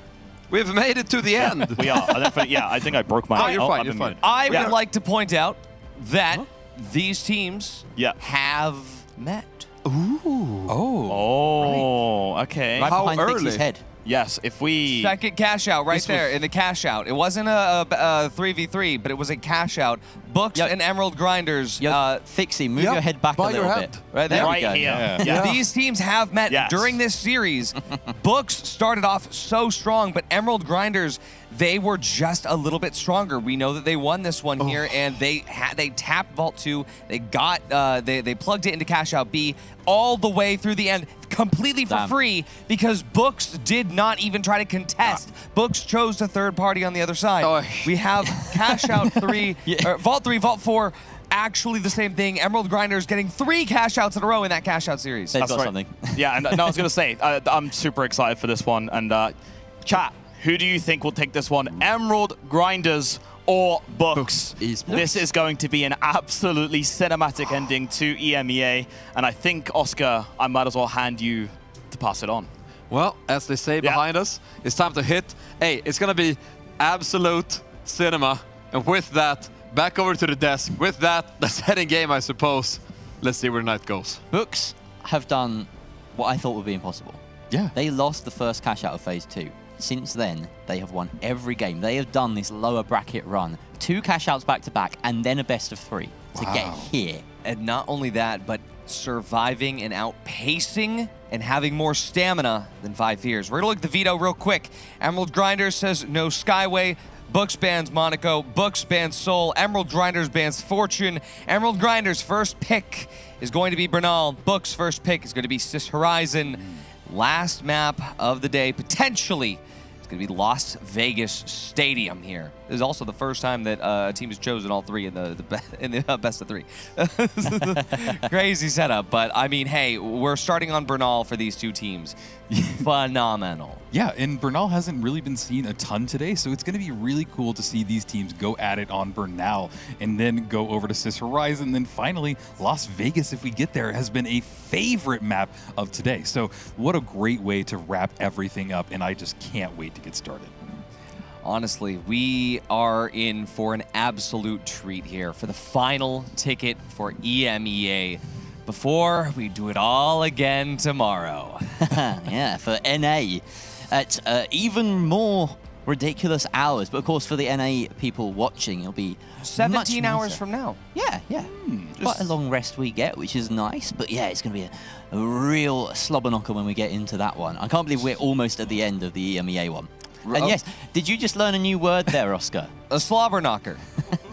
Learned a word, but I don't know if I want to know. I have a feeling that a lot of people just learned a new word, Jerry. There you go. Sounds awful. Slobber knocker, noun. Well, we're in for a slobber knocker. Oscar's in for a schnabben knocker, but we're about ready to jump in for the final best of 3 of the night as soon as we get Books Esports and Emerald Grinders here in the lobby. We're going to start on Bernal, and let's talk about this a little bit. Rio, we've now seen Books very fresh off of a best-of-3 series.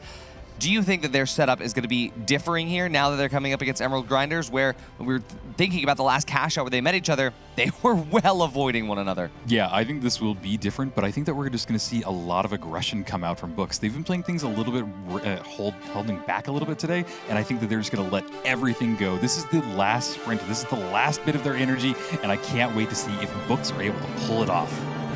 They are so ready for this. I'm backing Books, honestly. They made this run. They are the hot team. Absolutely. Emerald Grinders have been impressive, don't get me wrong, but they've been waiting for this. Of course, maybe that patience, that calm, and that stamina preservation is going to make the difference for them. Absolutely. Start from the bottom, but now we're here. Let's jump into the action. We've got Books versus Emerald Grinders here in Bernal. Jerry, Rio, all you. Here we go. The most high-stakes match we have seen today and to date in the finals official esports scene. It's up against 200 Books, or as they were once known, Books Esports now, and Emerald Grinders here on Bernal, the first map of a best-of-3.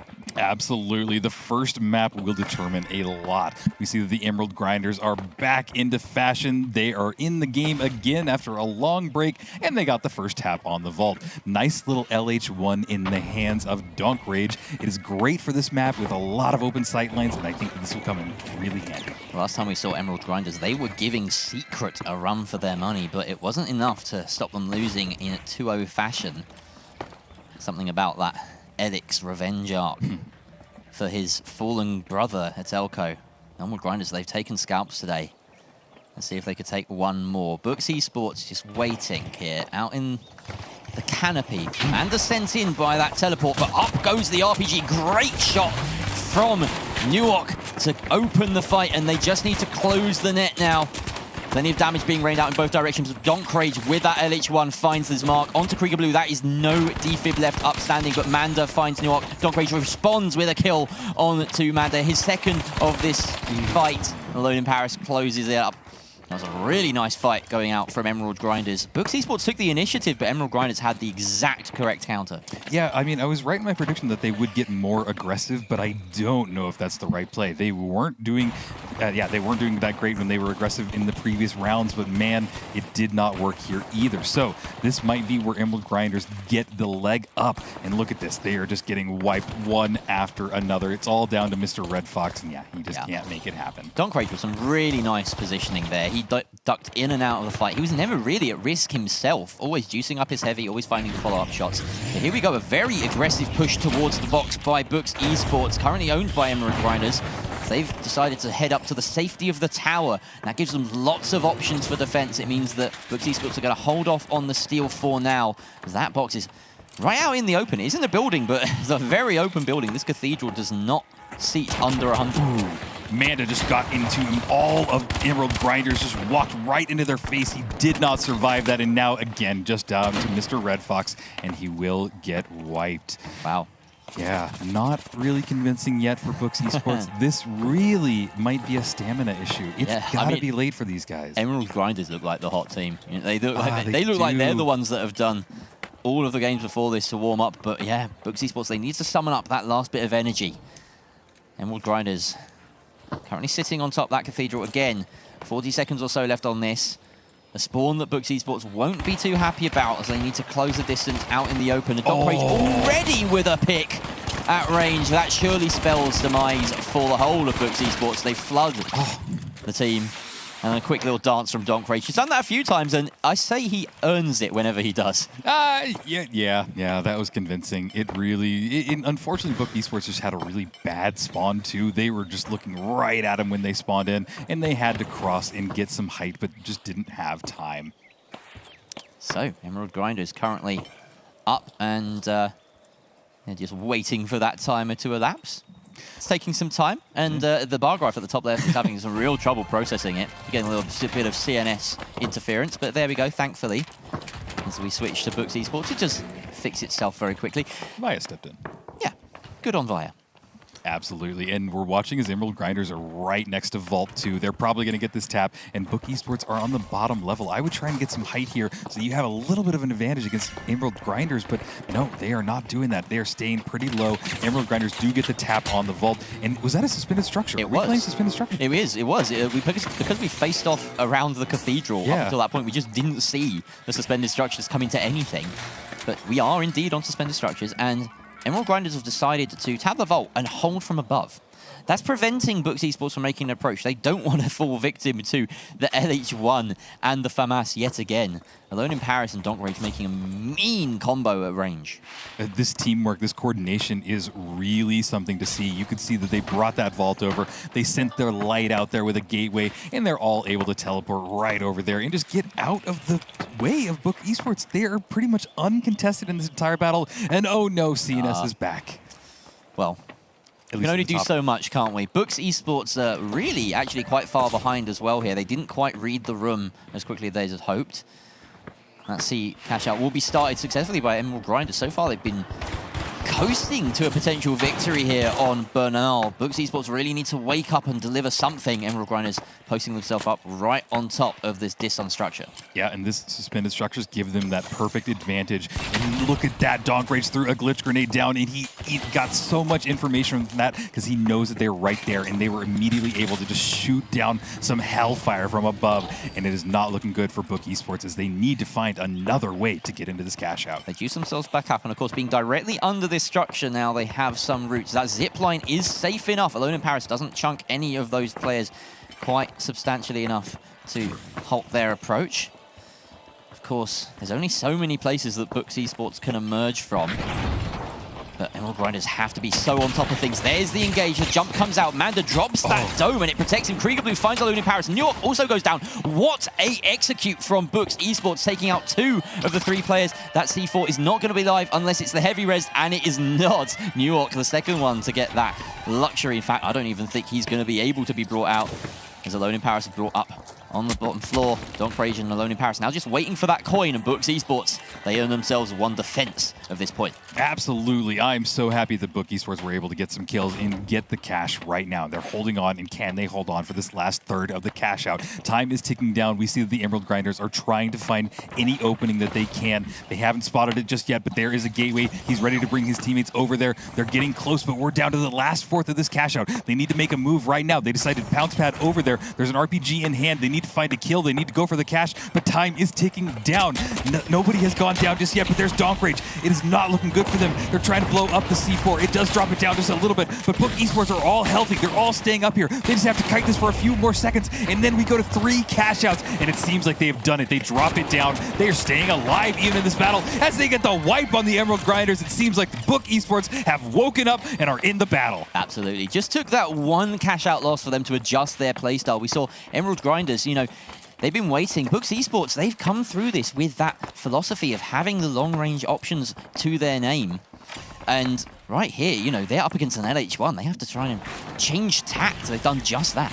Yeah, they have, and we're getting a nice little replay. There's that drop that ensured that Book Esports will get this cash, and even the battle that ensued right after it. Look at that cleanup. It's really nice to see.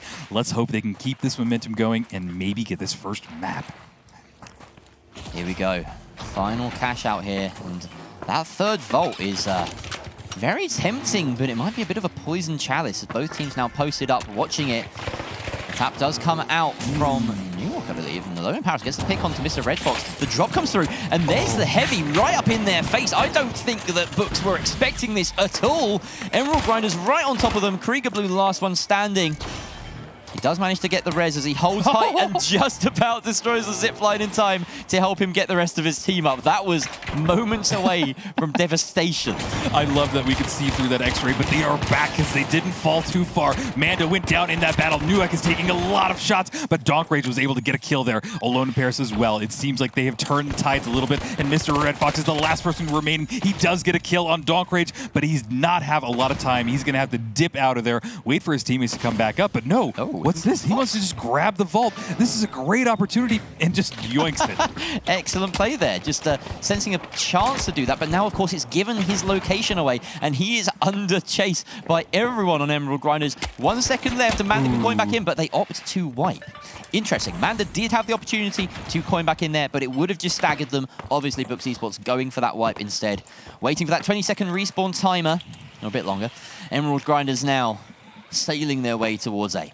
Yep, the Trintilla cash out will get started momentarily, and looks like Book Esports will spawn back in. Will the spawn gods be kind to them and let them spawn in close? They are pretty close, but we've seen this situation again and again. Emerald Grinders are at the top of the suspended structure. They can see down below. It seems like Book Esports need to go through these buildings to stay alive, try and find a pathway, maybe come below it and drop the cash out. But boy, it is going to be really hard. And here's the LH1. This is what we want to keep a track of, is Donk Rage on this defense. Can he get a pick out of midair? Looks like an interesting coordinated move coming out of Mr. Red Fox and the rest of his team. They throw that gateway directly underneath the box, underneath the site.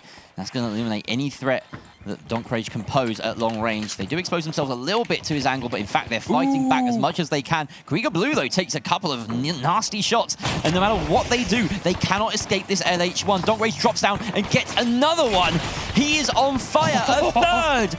This light is dominating on Bernal. He's put him in a position where they only need one more fight to win. The LH1 is so strong on Bernal. You have these sight lines, you don't have a ton of height, and it really works in their favor. We're going to see one more push by Book Esports to see if they can take this first map.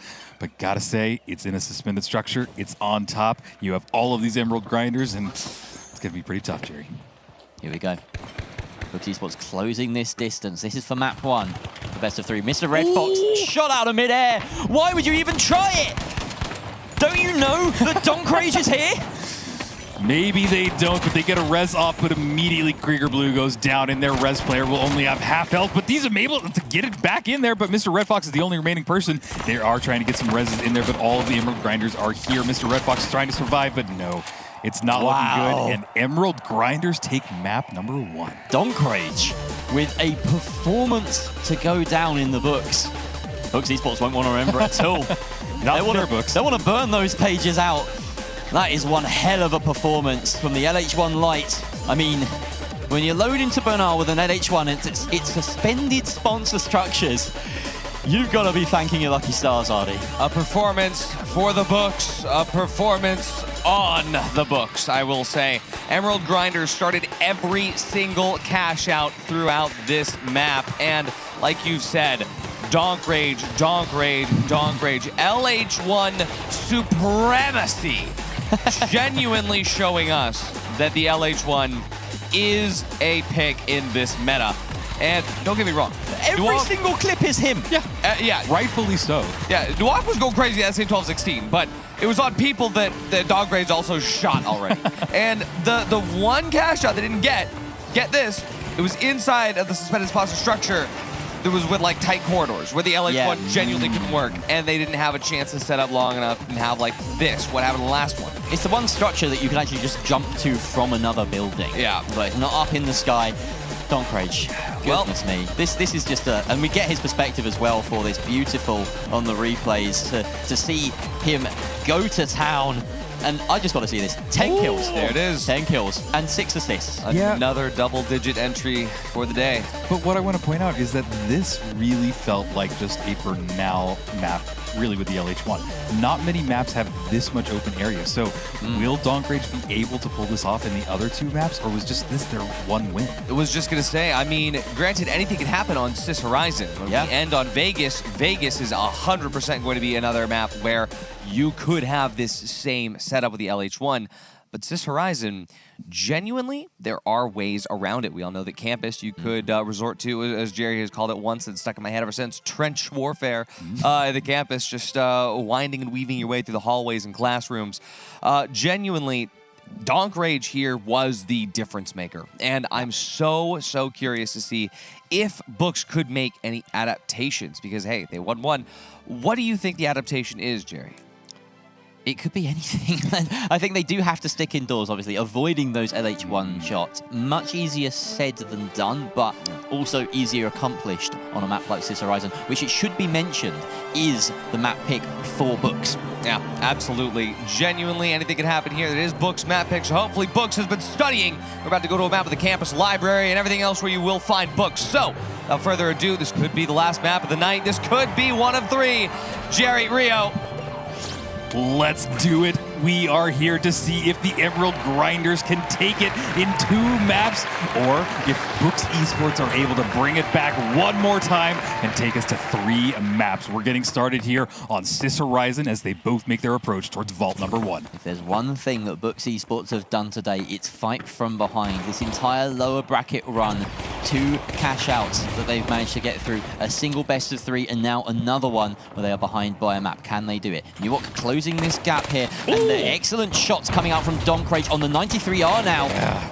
And he's making a difference in these close-range engagements. He's not just an LH1 crutch. That is one hell of a contribution. Newark really pitching in there. Alone in Paris is just on the back of them, making sure this all ticks along. It's a beautiful team once it gets rolling. It really is a beautiful team to watch them. They have a formation. They seem to play everything so perfectly. Look at those shots by the 93R. He is knowing when to switch these weapons up, and it is the perfect weapon for this map. These close quarter ranges is exactly what you would expect from this. Krieger Blue, Red Fox, and Manda moving towards that box. They arrive in midair, and this could be that trench warfare, but no, in fact, they're going to surge across no man's land directly on the box. Interestingly enough, Emerald Grind is offering it up, and the plug is going to go in favor of Books Esports, but they split in order to do it. However, that doesn't seem to matter as Mando is just taking names. Donkrage and Newark, though, transfer with the comeback, and now it's only Mr. Red Fox. He's solo. Newark, the last one standing there as Donkrage chipped in as well. That 2 versus 1 going in their favor, and that's an interesting decision from Books Esports to plug just before a team fight like that while they were split. Yeah, that didn't seem like a good play, and I really feel like the Emerald Grinders kind of baited that out. They really fell directly into their trap, and it just didn't work in their favor. These are 2 team wipes going the way of Emerald Grinders already, and boy, if I'm a fan of Book Esports, now is the time that you start hoping, praying, looking for a miracle. It's an excellent setup here from Emerald Grinders, moving that cash out way into the open. They've got the C4 and the goo around it to make it a little bit harder to winch indoors. That's what the point of that goo is. And we see Books Esports taking the same kind of approach, same position, but they might be a bit more considered this time. Yeah, they are just playing the kite game, and really, I don't know if anybody on Books Esports has even spotted them out, but as they get close to that window, they absolutely will. An RPG went off, took a lot of damage on Donkrage. This might be a perfect time for them to strike, but no, the winch claws go off, they pull everybody out of position, and there goes Manda down. All the heals are coming off, and all of Emerald Grinders are getting healed right back up, and all of Book Esports are going right back down. You can see the power of healing right there. Emerald Grinders keeping each other alive, and the final punches in both directions from Emerald Grinders winning that out. Books Esports did have a plan there. They were thinking a few steps ahead. They sent down a red barrel to burn the goo out and enable a late winch steal if the opportunity presented itself. But they just didn't get the basics right in that fight. They couldn't get the kills, and Emerald Grinders stalling out with the heals. Really impressive stuff. They win fights in so many different ways, Rio. Yeah, you are right. And that is what you need to do to be a top team in the finals. You need to be dynamic. You need to be able to change on the fly. You need to be able to use more than one weapon. And boy, Emerald Grinders are showing us that that is all possible. Vault 2 has been spawned. It looks like Book Esports will be a little bit closer to it, so they will likely get the tap on it if they don't want to go for the direct engagement with the Emerald Grinders. Books Esports 1 cash out away from elimination right here. Emerald Grinders only need 1 more right here, right now to book their spot in the major and end our night on a high. Vault has been tapped here by Book Esports.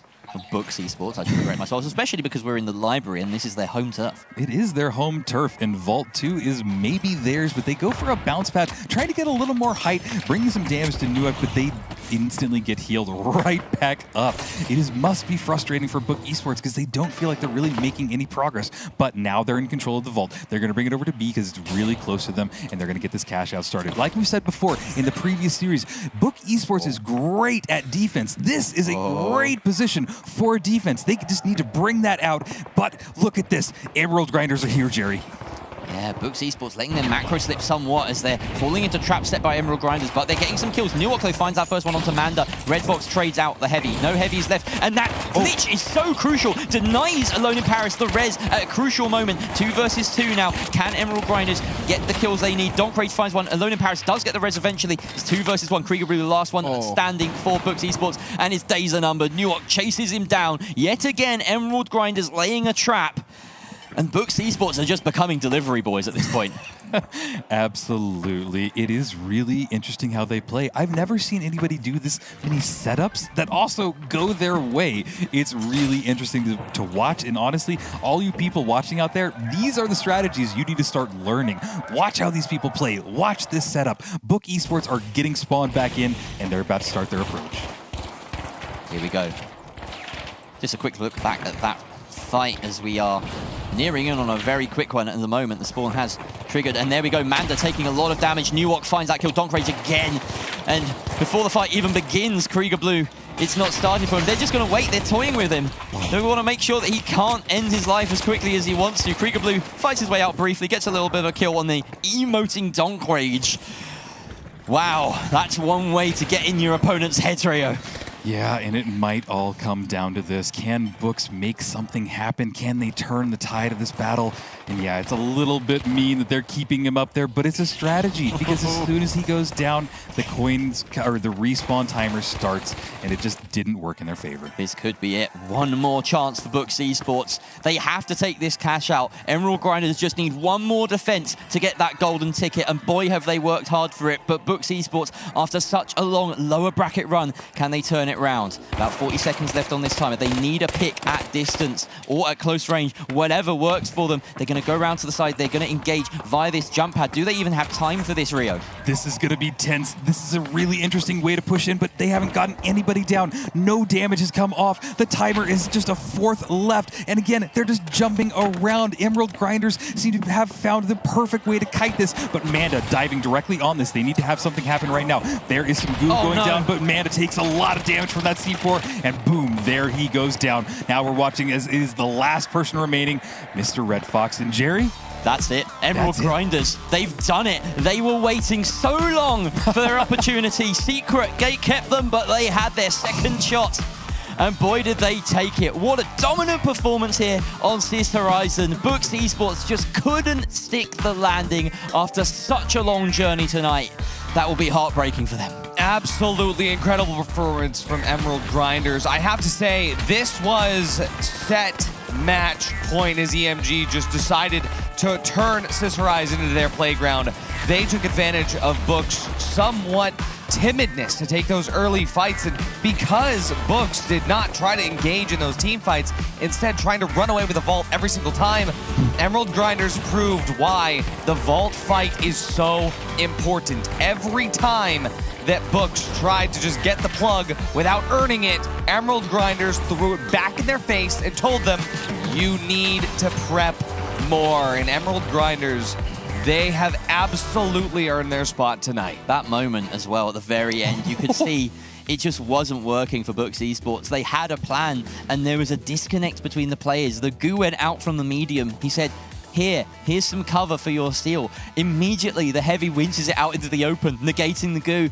Nothing worked for them on Sis Horizon, but look at that scoreboard. Nuok with 10 and 2. Donk Rage close behind, 8 and 3. And Alone in Paris just off the shoulder, 13 assists. For the medium. That really says a lot. It says that they played as a team. Every target was a team target. It wasn't a one-on-one fight, and that's how you do it. I was actually just about to say that. Every single time they engaged Books, it was 2 crosshairs on one player. Every single time. It was concise. It was consorted.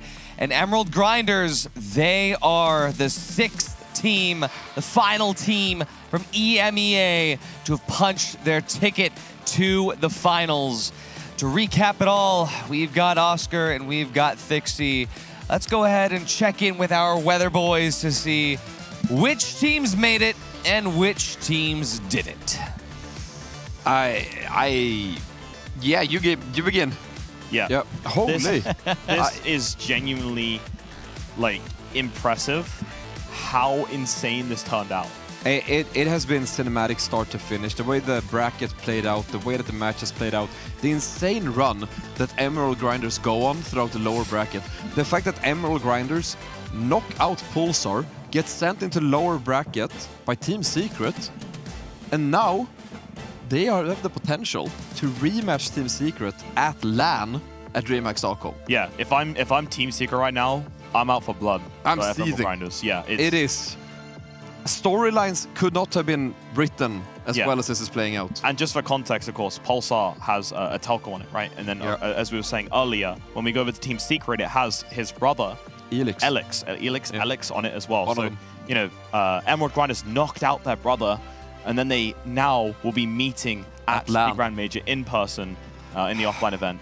Wow. Well, let's first look behind us. Yes, see how we got to this point in the closed qualifiers phase 2. As you can see, starting off all the way over here, we had our cash out matches that made the all the way over. You can see here, this was Emerald Grinders and then Team Secret. The matches we were just talking about, this was where Team Secret got their tickets. That sent Emerald Grinders all the way, if I just shift myself, all the way over here to face off at the very end, and they played against Books, who I also want to give a shout out to as well. Massive. Books, absolutely insane how they managed to, well, first of all, survive going all the way, starting off from the left side right here. They lost their first cash out game. That sent them down here into the elimination stage, and every single time they were tested, they did not give. And they had an awesome matchup, of course, for a cinematic ending for us.